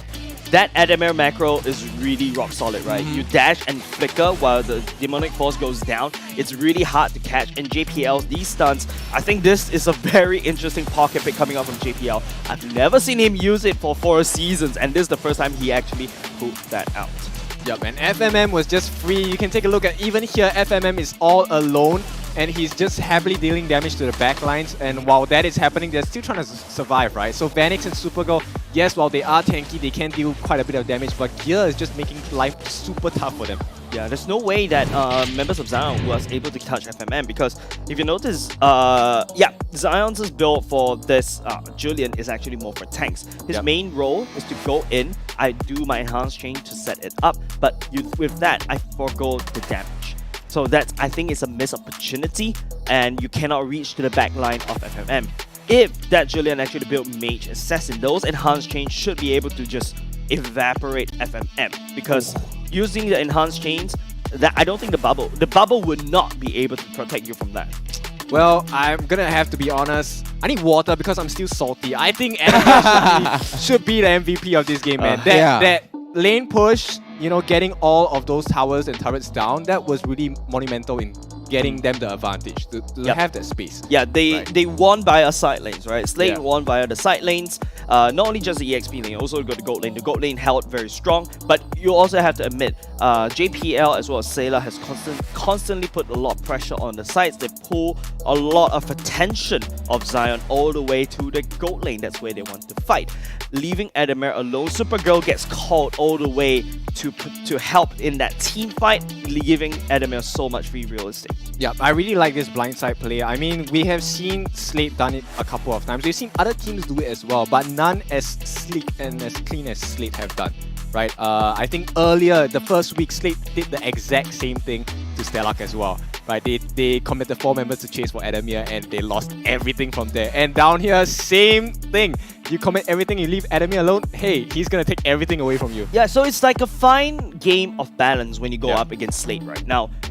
Going back into the drafting board for the side of Zion, I think the draft is okay. They wanted to, they have necessary counters against the enemy. It's all about map awareness, right? Because I think, you know, leaving Adamir up there without doing anything is a little bit of a mistake. Maybe at least commit maybe 2 members. You don't need to commit the full team over to deal with Adamir like what Stellark did, but at least, you know, get someone there to hold down the lane. The Phobias actually work out well. Don't forget, because Adamir has been hard pushing up top lane, he's able to out-farm that Phobias and do damage against that Phobias because he's so ahead. Yep. Okay, so now we have talked about the majority of the team on the side of Slate.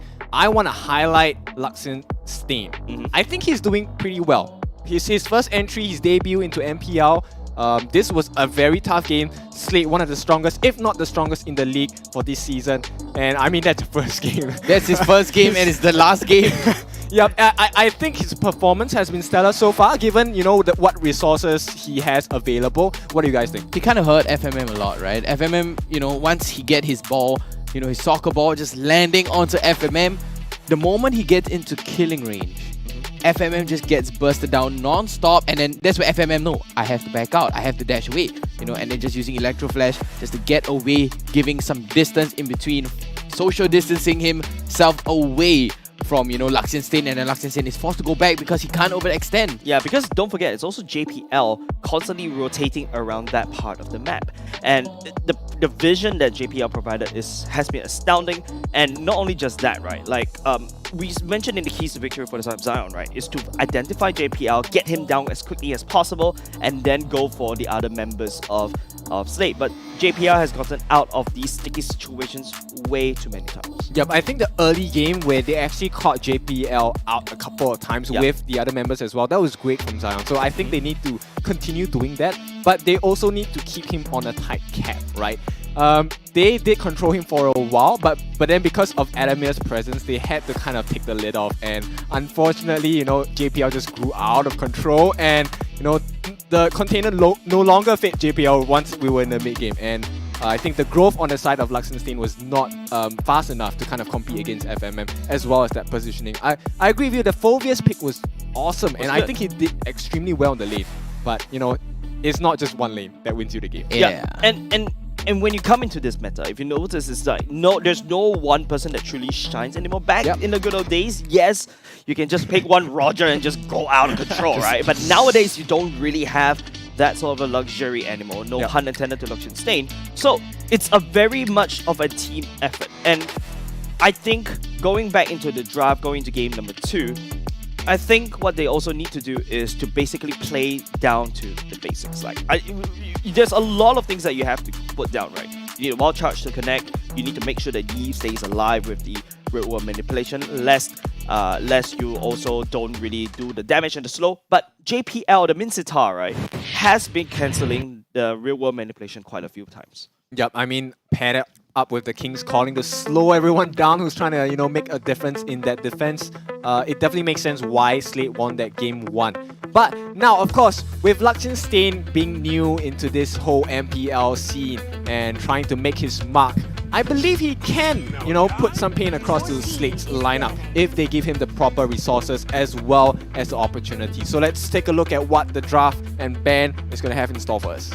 Yeah, looking at the bans coming out from Slate, Fanny gets taken off the board constantly from the side of Slate in game, even in game number 1, now banning it away from game number 2.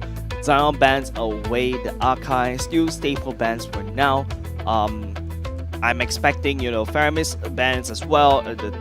Still the same old common suspects. The Bauman should also be on the table as well. Don't want to give something that's easy to play, right? Like the Archive, very easy to play. You go in, heavy spin, retry, you get secure objectives, get out, right? At the same time, Bauman as well. You got the double retribution to help you out. But Slate this time, okay. Now the band is starting to ban these meta heroes. They've got something up in their sleeves. If you see a Valentina ban, Zion should also respond with a Faramis ban. I think a Faramis ban would be great right here, Jace. I mean, Zion, they should ban away the Faramis, right? It's so important. That call out is going to give you a second chance at life. It gives you that aggression and disengage coming out. So I just would, just get rid of that totally. Just get it out of the equation. Don't even bother about that Faramis. But the Valentina ban, honestly, is really smart from Slate right now, right? You have to ban away that Valentina.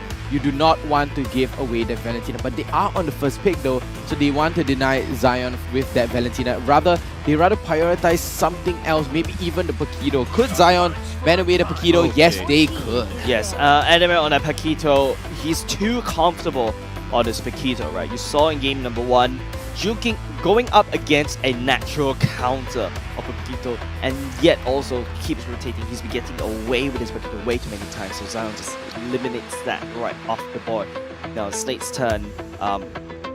Diggy should also be banned in my opinion as well. The Bauman's still wide open. I'm looking at these two bans coming out from Slate. Zion on the other hand, I think we have to jump the gun just a little bit. I think they will need to respond on Slate's first pick. In my opinion, Slate's first pick is gonna wow all of us. How wow is it gonna be? On a scale of 1 to 10? I would say on an 8. Conservatively. 8? Really? That's correct. Okay, and Slate here banning away the Faramis, looking good so far. Yeah, how is an 8 a conservative? Yeah, I mean, okay, Slate, right? Yes. They would definitely use this first pick to control the whole flow of the game. And usually you control the whole draft by picking out the Valentina. However, it's already banned. But now, Zion, they could ban away the Bauman now, but that also means that, JPL could pick up a Diggy for himself.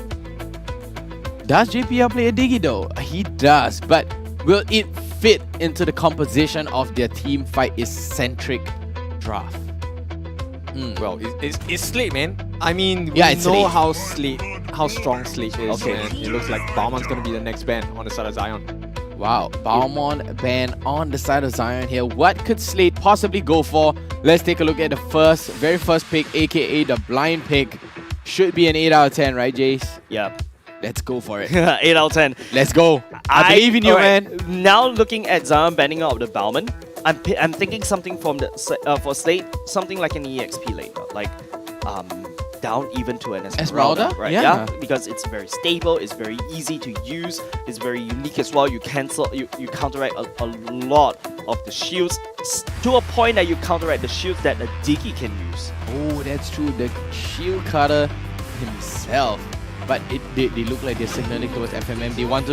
Yeah, I was about to say it. Okay. He's looking at FMM. I was like, is he going to prioritize Melissa? Okay, wow, indeed. Alright, there we go. 8 out of 10. First pick. Melissa definitely gets picked up first. Of course, FMM has a lot of success on this Melissa pick. But now Zion, knowing what they're going up against Melissa, they need to find a way to get to her from a long range without going up front. Yeah, very scary. Very scary. I mean, Melissa, we have already seen how Slate uses her in Game 1, right? And if they're gonna allow FMM the same kind of space as Game 1, Zion is in for a very tough time. They have to be very careful. Who is the potential counter to Melissa? Jage, any thought on the Melissa counter, man? Any assess, any long-range artillery strikes would do, like a Farsa. Yi to a certain extent, you want to burst down the Melissa as quickly as possible. There you go. That is another Julian going in. Hopefully this time around going for a Mage Assassin. Supergirl definitely will be going on top of that Marsha. That one punch Marsha coming in towards the later part of the game. Melissa has to be careful. You need to pot the ultimate at the right space. Or maybe Zion could bait out the ultimate first and then allowing Marsha to come in with the ultimate punch. I'm thinking of it, Jace, like possibly a Beatrix coming out from Luxenstein? Because you talk about long-range artillery, right? The only person with the long range I feel right now would be a big threat to a Melissa would be a Beatrix on the sniper. Or to be honest, a Clint actually works, Yeah. right? And there you go. Slate picks up the Esmeralda, as I was mentioning, but yeah, not first pick, it's okay. And then, Sayla could go back to the Lilia once again. Zone denial, slow down Marshago as he comes all the way in the AoE. You can wave clear very quickly in the mid lane and then go into supporting your either gear or support your side lanes. That's how Slate would like to play this particular game.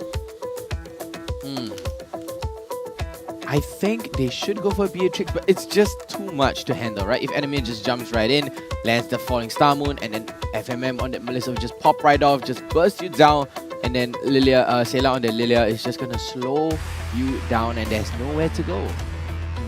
I think I think a Digi would be not very good here.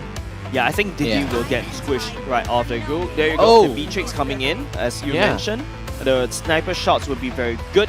Yes, it's also one of Liechtenstein's heroes, but recently because of the nerf, she doesn't really have any popularity anymore, but hopefully he lands down the sniper shots on top of FMM, piercing through that shield. Malefic Raw first item? BOD Malefic Raw? Blade Malefic Raw? Blade of Heaven sees Malefic Raw, BOD. I think BOD is a good, stable item to go for first, but now let's take a look at the bans, ladies and gents. Zion right now looking at Slate. They don't really have a jungler, they don't really have a roamer. So don't forget, JPL could always bring out an Atlas. I think Slate could ban away that Ziggy. Hopefully Zion will focus on that. They will focus on that Rock instead. What Zion wants to deny from Slate is some form of peel to protect FMM from Zion's onslaught. A solid peeler. What am I thinking? A solid peeler with good CCs. Kinda scream to a Atlas or a Kufra or even a Hylos to be more precise. That slow little burn.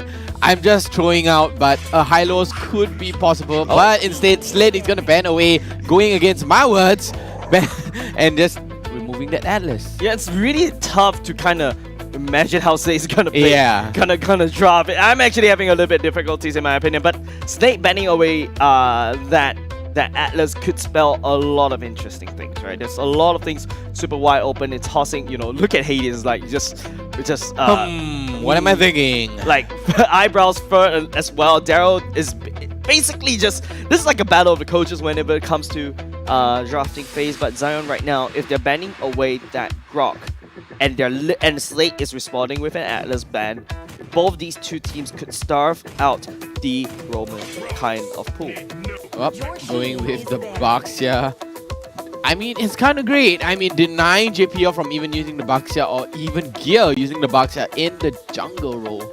And Slate right now going for the last ban, 40 seconds left on the clock. Gear with a big frown in his head. He's like, who's a threat to me? Who do I want to give it to them? And then Young is like, no, hold on, I got this. Let me check my file. Let me take a look at my file. And Youngin, what could he pull out now? He could go for a Karina ban, honestly.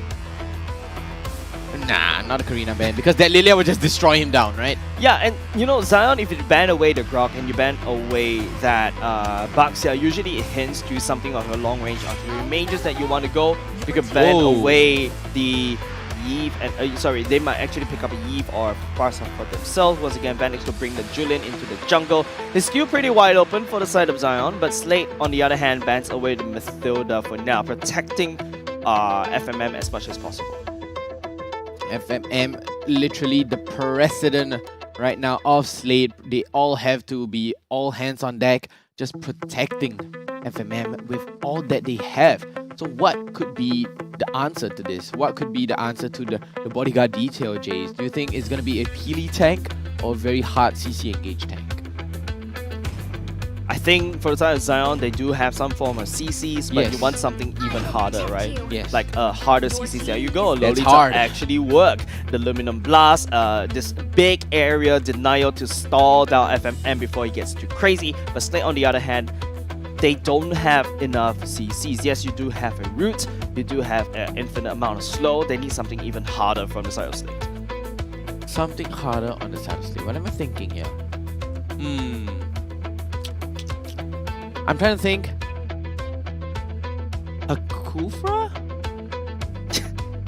That's a bit of bias coming out. That is a biased opinion. But okay, something easier. I would say JPL could also go back to the Franco, right? Yes, when the Lolita Luminum Blast comes out, you could just flicker all the way in, bloody hunt on top of the Lolita to stun him all the way down, and that's where, you know, the rest of the stage comes all the way and it kind of picks it up. But here, okay, going back into that Lancelot and Oak, another hero that I kind of forgot from the side of JPL is that Cho. He did. I was just about to say Cho. Yes, he did play a Lee Min Cho. It's a lot easier to execute as compared to a Franco, right? Yes, Franco, if you want to commit to cancelling Luminum Blast, you have to flicker, you have to bloody hunt. The Cho works well as well. Yeah. It comes in, kicks. Not only just, you can also knock up the Lolita, and then after that kick the Masha away. So all of a sudden, you know, you kind of protect FMM as much as possible. Or even better, Jace. What if he goes all the way into the back line? Let's say if Luxus Stain were to release the beast, basically just use Numerous Passion, the machine gun ultimate, and that's where JPL come in with the Cho jumping all the way in and using Way of the Dragon to kick Luxus Stain into the welcoming arms of Slate, giving them a gigantic bear hug. Yeah, but look at Zion going in for the Kagura. That's massive burst coming in. The main goal for Zion right now is to find the backline, find FMM, who is mostly going to be a little bit stationary when he pops the ultimate, dive in, burst him down before he gets any nutty. Same could be applied for Sayla as well with the Lilia before he procs the purple shoes. Right now, Zion needs to try to burst down these two people. If not, Slate will be able to roll over them with sheer damage alone. But not only just that, right? Slate, on the other hand, they do have sound countermeasures against what Zion is throwing at them. Yep, thank you for all the insights on the side of Jace. And with that, welcome to Game 2 of our final game of the day between Slate and Zion. Woo! So Slate already leading 1-0 in this series, and Zion is looking to even it up at this point. You know, based on the draft, yeah, it looks very much like Slate, yeah, honestly. I am favoring Slate's lineup a bit better. I think it provides a bit more flexibility for the side of Slate, right? It looks a little more one-dimensional from the side of Zion. There's a very strict win condition that they have to fulfill before they can get the win, and it looks like it's going to be a tough start for them. But, you know, it's Zion, so we can expect some random bouts of brilliance, and we might see that change. As Azura X right off the bat, gonna prove me wrong here, gonna be suffering quite a bit in lane. He is gonna get gapped just by a little bit, honestly a little bit, but that's where JPL come in, because JPL is just demolishing you in lane. Honestly, JPL's MO right now, he is babysitting the mid lane as much as possible, trying to get that farm up for his mid lane. And let's take a look at the Emblem Electro Flash right here, and giving that 15% additional damage is going to be on Luxin Stain on that Beatrix, and a 10% discount for the mages overall.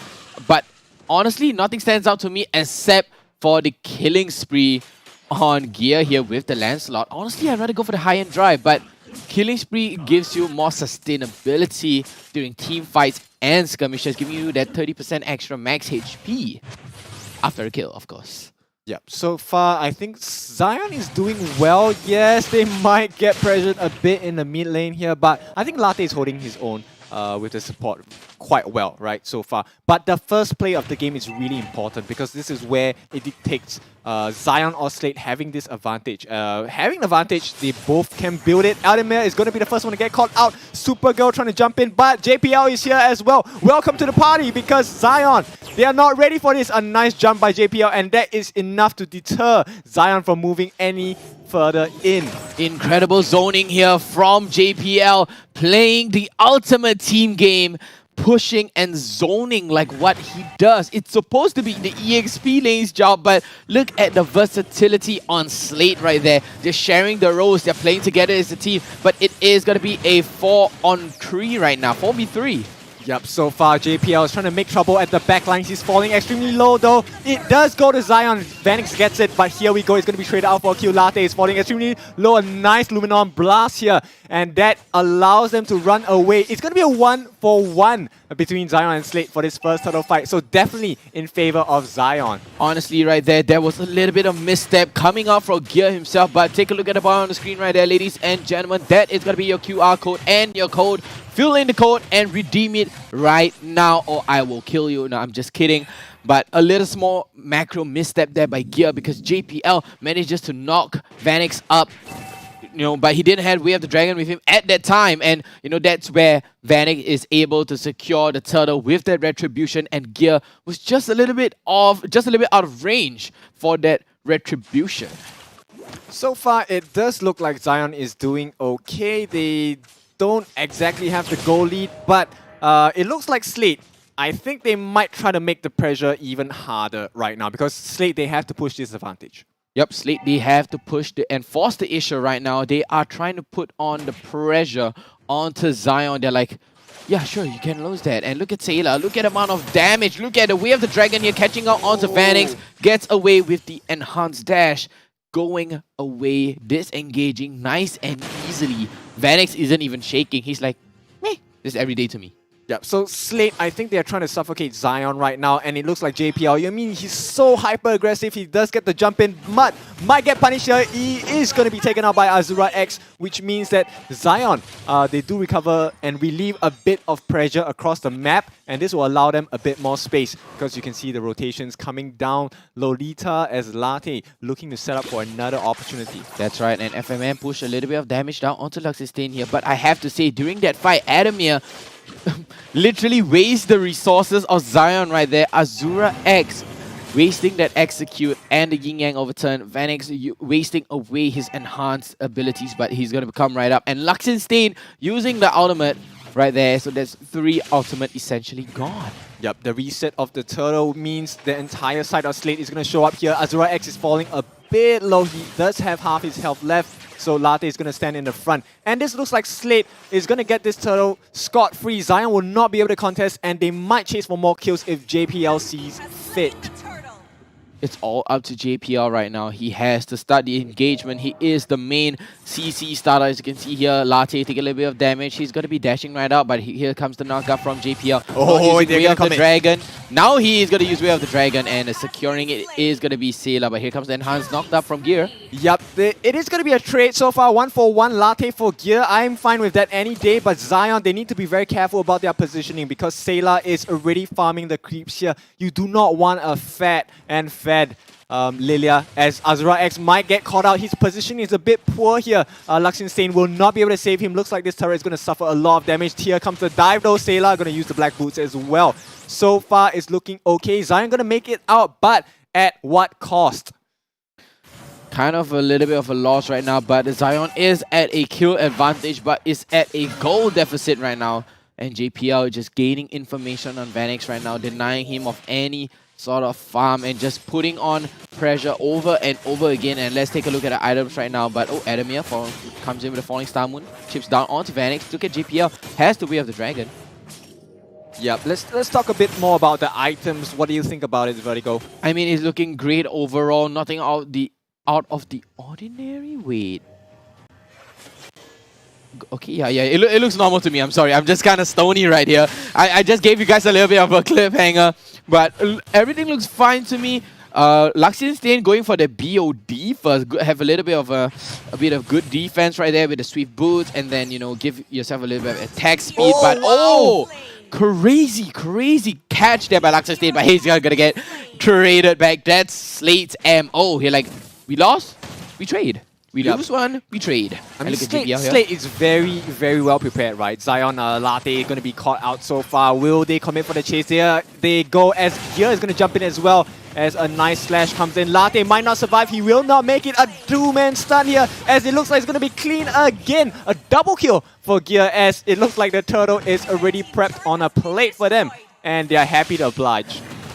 And that is Slate's ammo right there. Instantly demolished. Let's take a look at the instant replay. Look at Sailor with the aggression.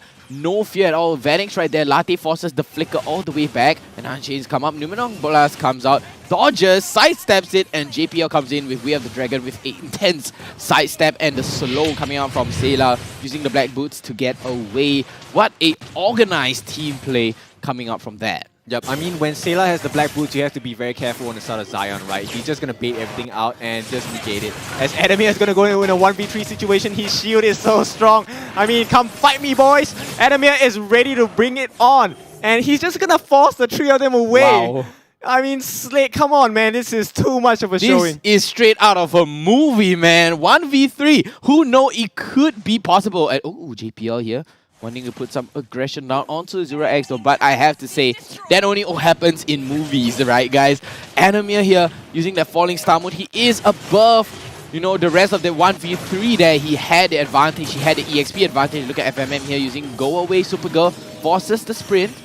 Oh, but Vanix is falling low. He is forced to back off. Adamir is going to start chunking down the rest of the backline. Stain is not going to last for long as he's going to be taken out. The Beatrix is out of the fight. Who else is left? Latte is going to be the next one that falls as well. It's not looking good when your Lolita as well as your Beatrix is not surviving in the fights. The last two people you want to have dead in a fight. Yes, the last two people you want to be alive is dead right now, and Supergirl and Vanix is the last two people standing right now on the side of Zion. Slate, they are pushing on the aggression, manages to take down onto the tier 2 turret, bottom turret, excuse me, and you do have Slate with the 4 turrets to the advantage and the 2 turtles.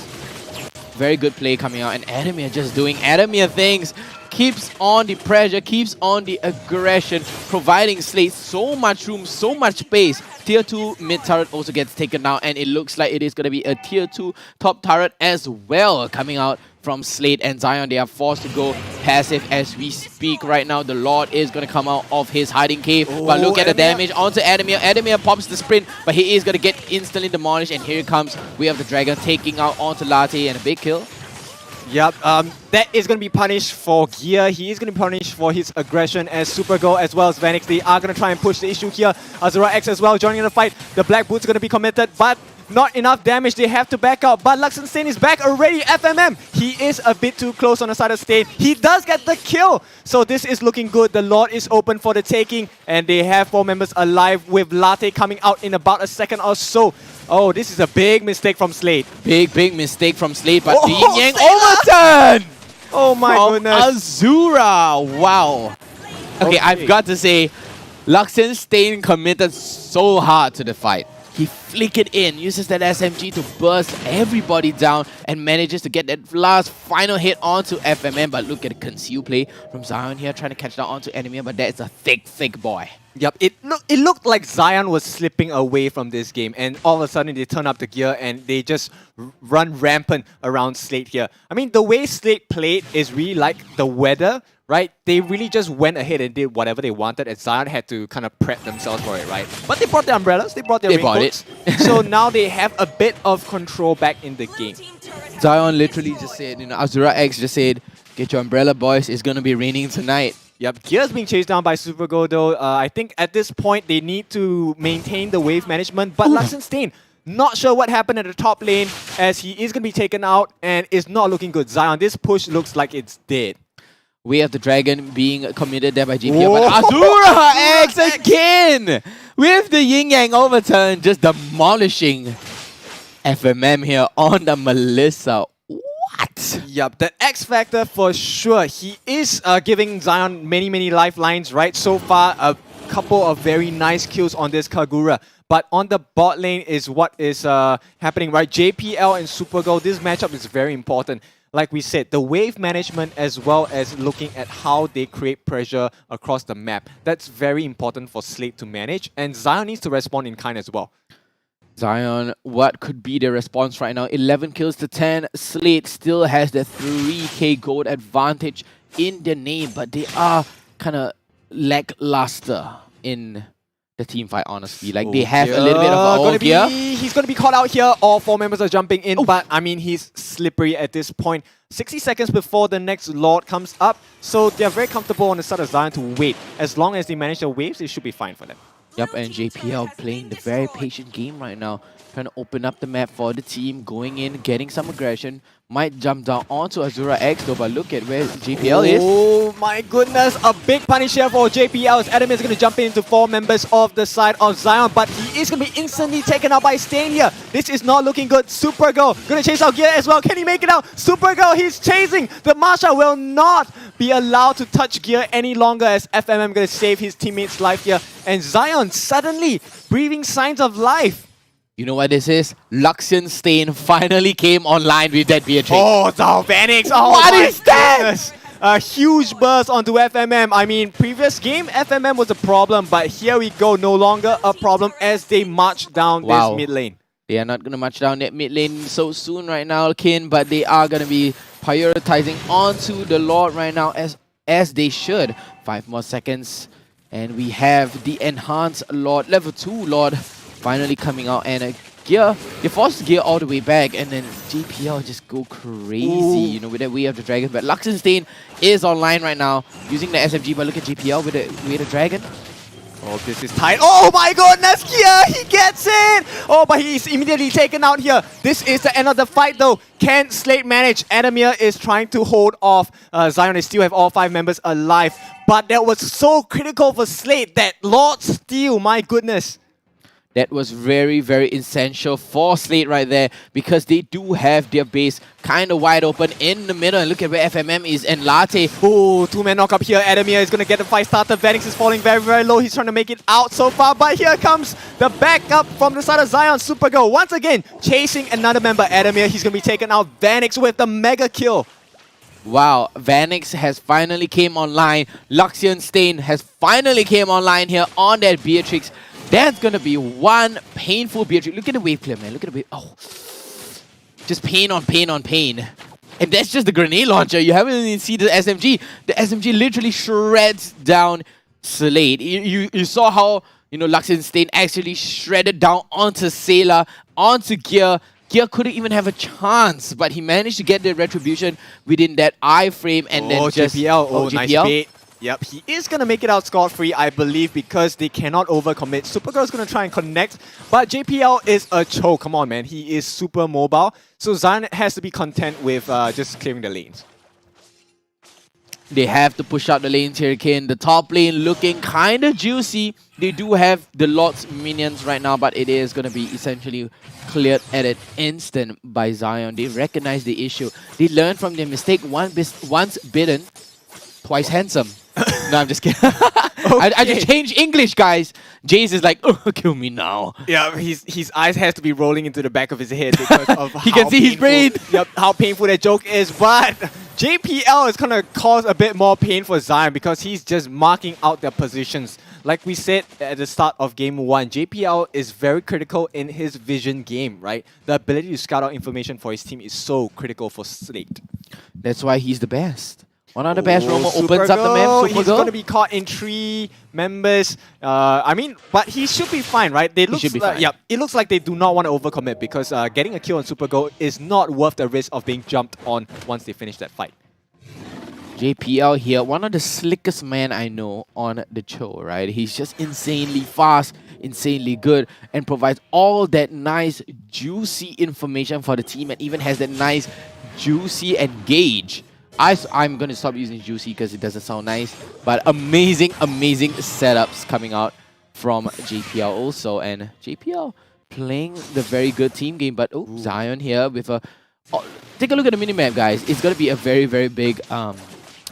It looks very scattered, right? It's very, very scattered, but Yin Yang overturn onto JPL. But look at how slick JPL is, Kin. Yeah, I mean, okay, take a look at Slate, right? Slate, they know this timing. Everything is already pushing out. You can see the Esmeralda enemy at the top trying to split push, create that wave pressure that there was a downfall in the previous game yesterday, right? So far, Slate looks to have control.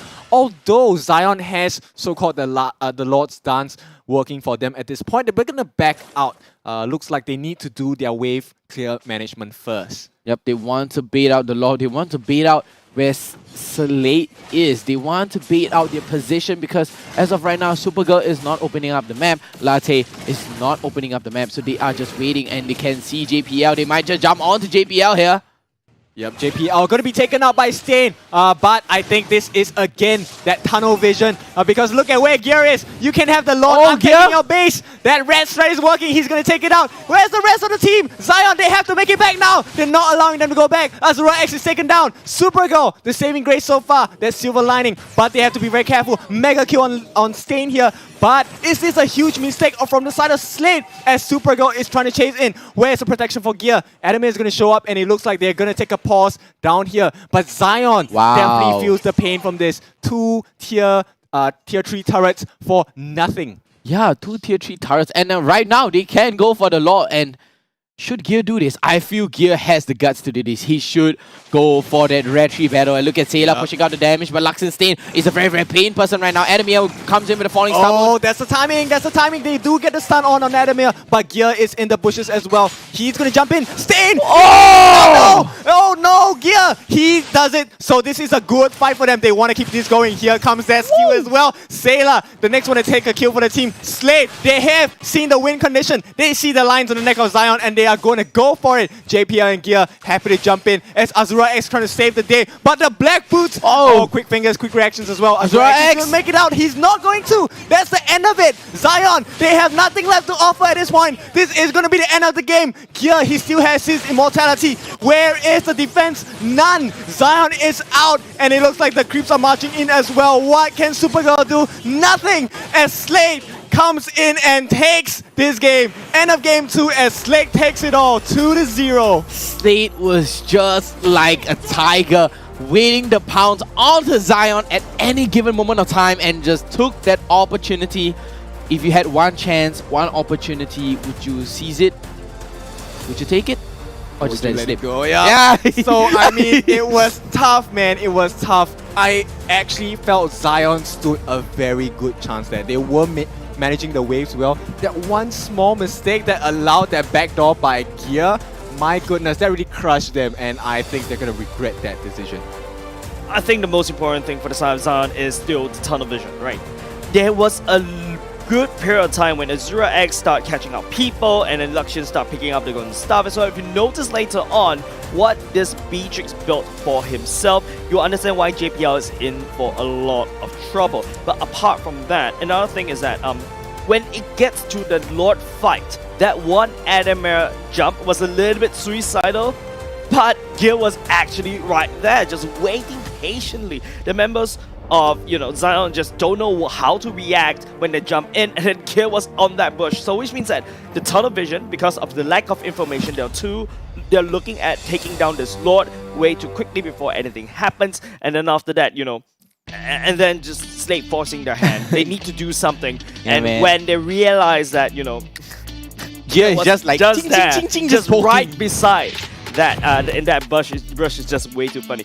Before that before that Lord fight, there's also another Lord fight where Zion was gathering it up. I think the hesitation comes in as well. They are like finally ahead for Slate in terms of bursting it. Now this time around, I have to agree, the adaptation coming out from Zion is actually quite well. Not only just the fact that they selected an assassin burst to find FMM. If you notice later on, FMM is not having a good time. 0-4 something, right? Yeah.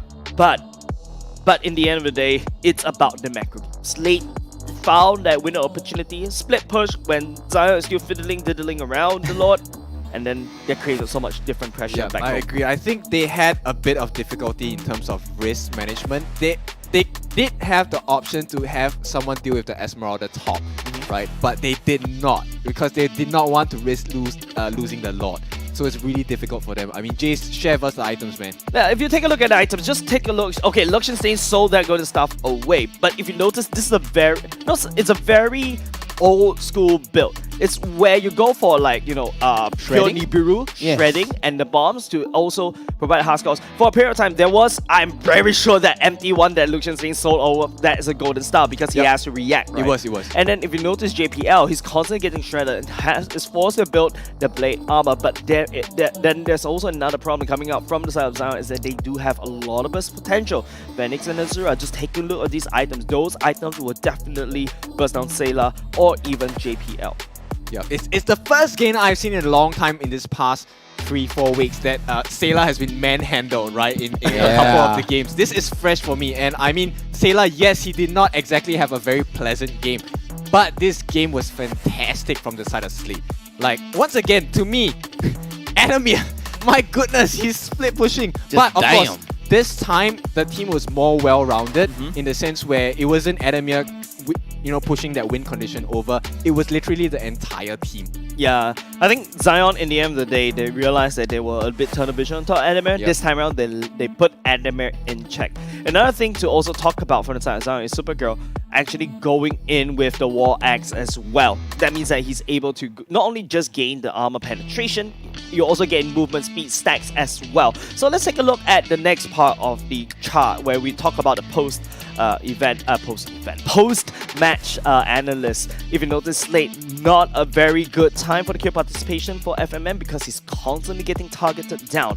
Adamir this time around at least stepped it a little bit up in terms of the sandbag. The most of the damage was done by Gear. Yeah, most of the damage done by Gear. 105k here on the damage. As an assassin. Yeah, as an assassin, and the gold per minute at 764 and a 69% kill participation alongside JPL with a 69% kill participation there. So it's very spread out among Slate, but it is at a low 25% because FMM just kept getting targeted down. We did saw Luxin Stain struggle in the early game, but then Luxin Stain, when he came online, he started shredding people like the paper shredder 1000, man. Yep, it was difficult, right? Because Stain was pain, yes. Phoenix was pain, Azura X was pain, and it just, insane. It was insane. At that point, it looked like Slate was going to struggle to get this win in the second game. And for a moment, I truly believe that up to the point they left enemy alone at the top lane.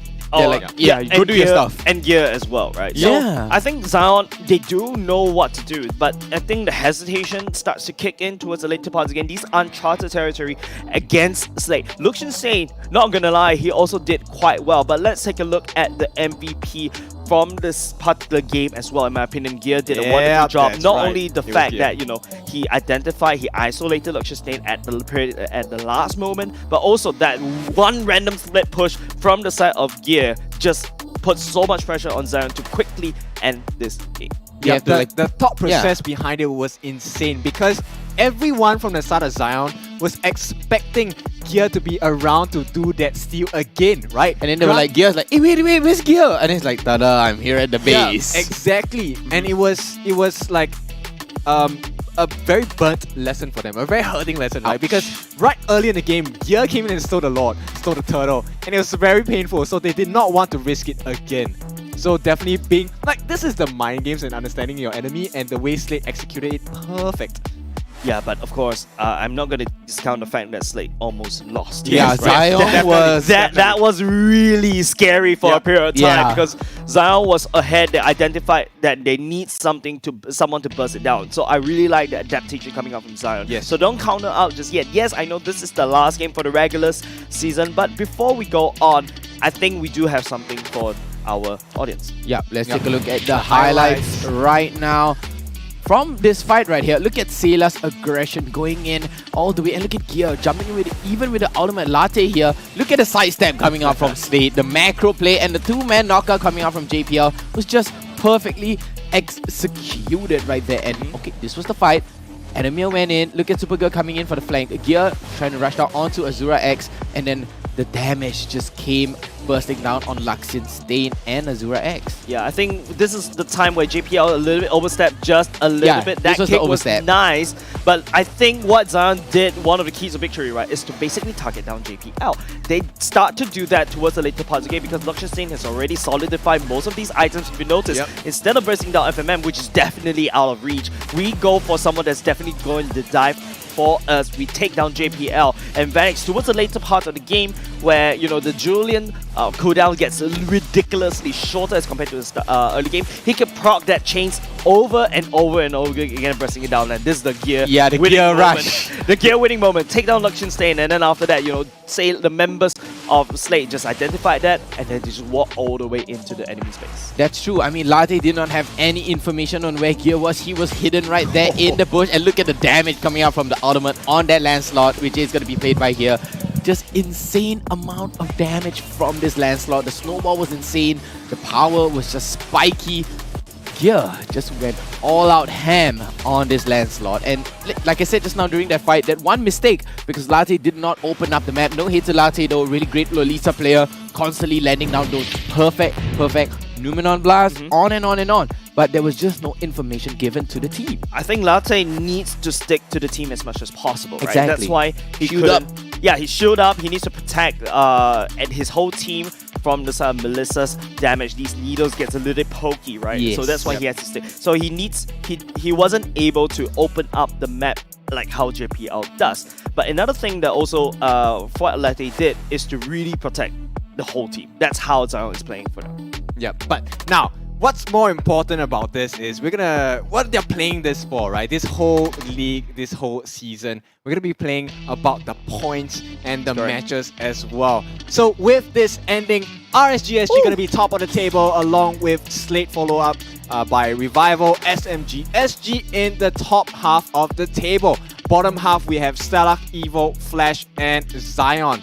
Now, SMG, yes, they do have the same points as Stellark, but in terms of number of games won, I think that they have a better score on this. Allow me. So if you notice, SMG SG and Stellark, they're tied in points, but Stellark was so close in my opinion. Just look at the game rate, 43% versus 41%. So unfortunately, Stellark will be pushed down to the lower brackets. That is absolutely a little bit unfortunate, but don't count that out just yet. We've still seen lower bracket dreams happen before. So this is the final standings as we exit the regular season, as we go into the playoffs. Another thing that we have to talk about is the rise of Revival from from 7 From 7 to all 3. the way up to number 3 in a blink in an eye. So they revived back to the upper bracket? Since the whole thing started since week 2, day 2. That's when they started reviving themselves and pulled themselves from the lower to the upper. Here we go again. It was done in 3 days. Yeah. Right? It was done in 3 days. Now, holding true to their name, Revival now top 3. So we can expect them, huge expectations already for the playoffs. So I'm very interested to see how it's going to play out, because we know that this might be just an experimentation stage for the teams, right? The actual test is in the playoffs. Yeah. Yes, regular seasons does allow you to play just play a bit experimentally, right? Because no one's yes, you get all to the upper brackets or lower brackets, but no one leaves the tournament just yet. And you don't show your trump cards, right? You don't pull out your ace in the start of the battle. So I'm very sure we have a lot of interesting strategies being hidden by the teams. So I'm really You know what waiting else? for it. You know what else is not hidden? The playoff table, guys. Do you have any idea about the playoff tables? Do you guys know? I think who's who? Cheryl will be able to give us a better right. idea on how this is done, but I think they'll also do an interview as well. So handing over back to you, Cheryl.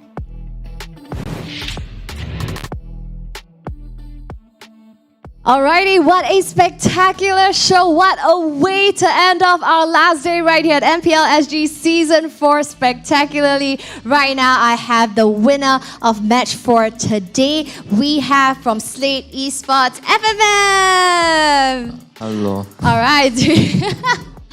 Alright, I'm very excited to actually interview you because I haven't had a chance to do so. So what are your thoughts on this match against Zion? Is this something that you guys expected? You guys didn't expect this? What are your thoughts? Nothing much, because today's match doesn't change anything on the regular, the leaderboard. So we just came here to have fun. That's nice to know. Is that why you all came up with the Minsita? Probably, yeah. So for some flamboyancy, some flair to end off our last day right here with a bang. Okay, and so who do you feel carried game 2 after Zion showed signs of life? Maybe me, because I keep messing up, then because I'm the marksman, then I die, then my team no damage, then they can come back. So who do you feel carried game 2? I don't know, maybe their tank, their mage always caught me off guard. Alright. X. Alright, for your team, who do you think carried you? Gear. Because his Lancelot so good. Sorry? His fingers very fast, I really don't know how he played. That was really amazing, especially how he took the Lord. Yeah. Oh, wonderful. All right. So for the third question, how did you feel about yesterday's match against RSG? Yesterday's match against RSG, we were just testing stuff. So you can look forward to the playoffs. Wow. So you guys are still having some cards up your sleeve. Now we can only anticipate what Youngin has in that book. We can only get a little bit of taster over at the playoffs, I see. All right. So, okay. So fourth question I have for you. Do you have anything that you want to say to your coach?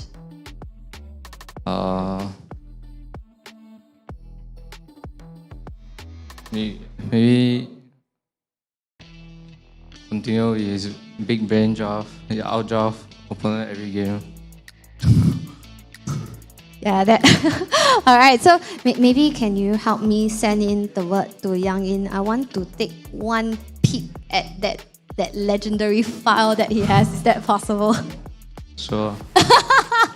All right. So you say one later. I will try to ask Yang In if I can take a peek at his little book of wisdom right there. So final question for you. I won't put you in the spot. Are you looking forward to the playoffs? Why or why not? Yeah, I'm looking for the playoffs to get the M4 slot. All right, so it's only the top or nothing because right now we only have one slot to represent Singapore. Yeah. All right, fantastic. Thank you so much, FMM, for this insightful sharing. Thank you very much.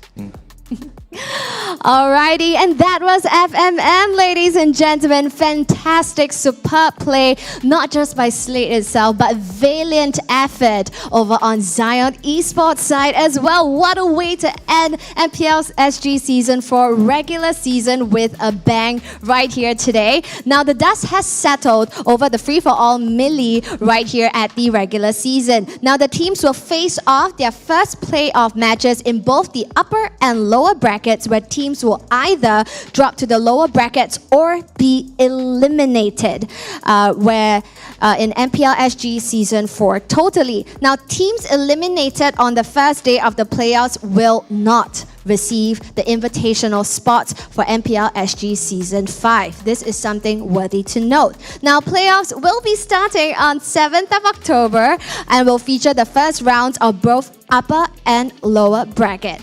So you guys can see right here on your screens that these are the upper and lower brackets respectively and how the matches will start. So we'll kickstart on 7th October, match 1, Stellark going head-to-head with Zion, and match 2 also on 7th October, we will have Evil versus Flash. Also on 7th October as well as match 3, we have RSG SG going head-to-head with SMG SG. And finally, ending 7th October for our first day of playoffs, we have Slate against Revival. Wowee. So much to be left desired right here for our amazing playoff schedules.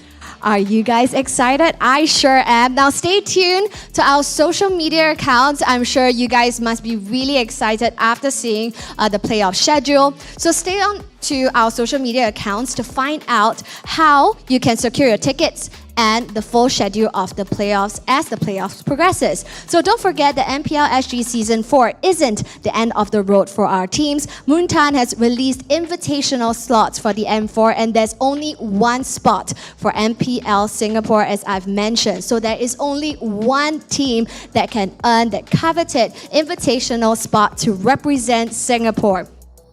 So as you guys can see right here, there's only one team that can represent Singapore right here on the international stage for the M4. So last but definitely not the least, we want to thank everyone who joined us today. For those of you guys watching online, thank you. And for our live audiences right here, thank you as well. Now, not just for today, but thank you so much for spending 4 consecutive weekends to check in on all of the lovely action that's happening right here at MPL SG Season 4. Now, lastly, MPL SG Season 4 wouldn't be possible without our amazing sponsors. MPL SG Season 4 is powered by Moontan Games and Zenway Productions. supported by Frank by OCBC, OSIM, and TikTok. So that's right, ladies and gentlemen, right now today, we are at the end of the regular season. So, my name is Cheryl Yao. Thank you so much for joining us today. We'll see you live at 7th October, and we'll see you then.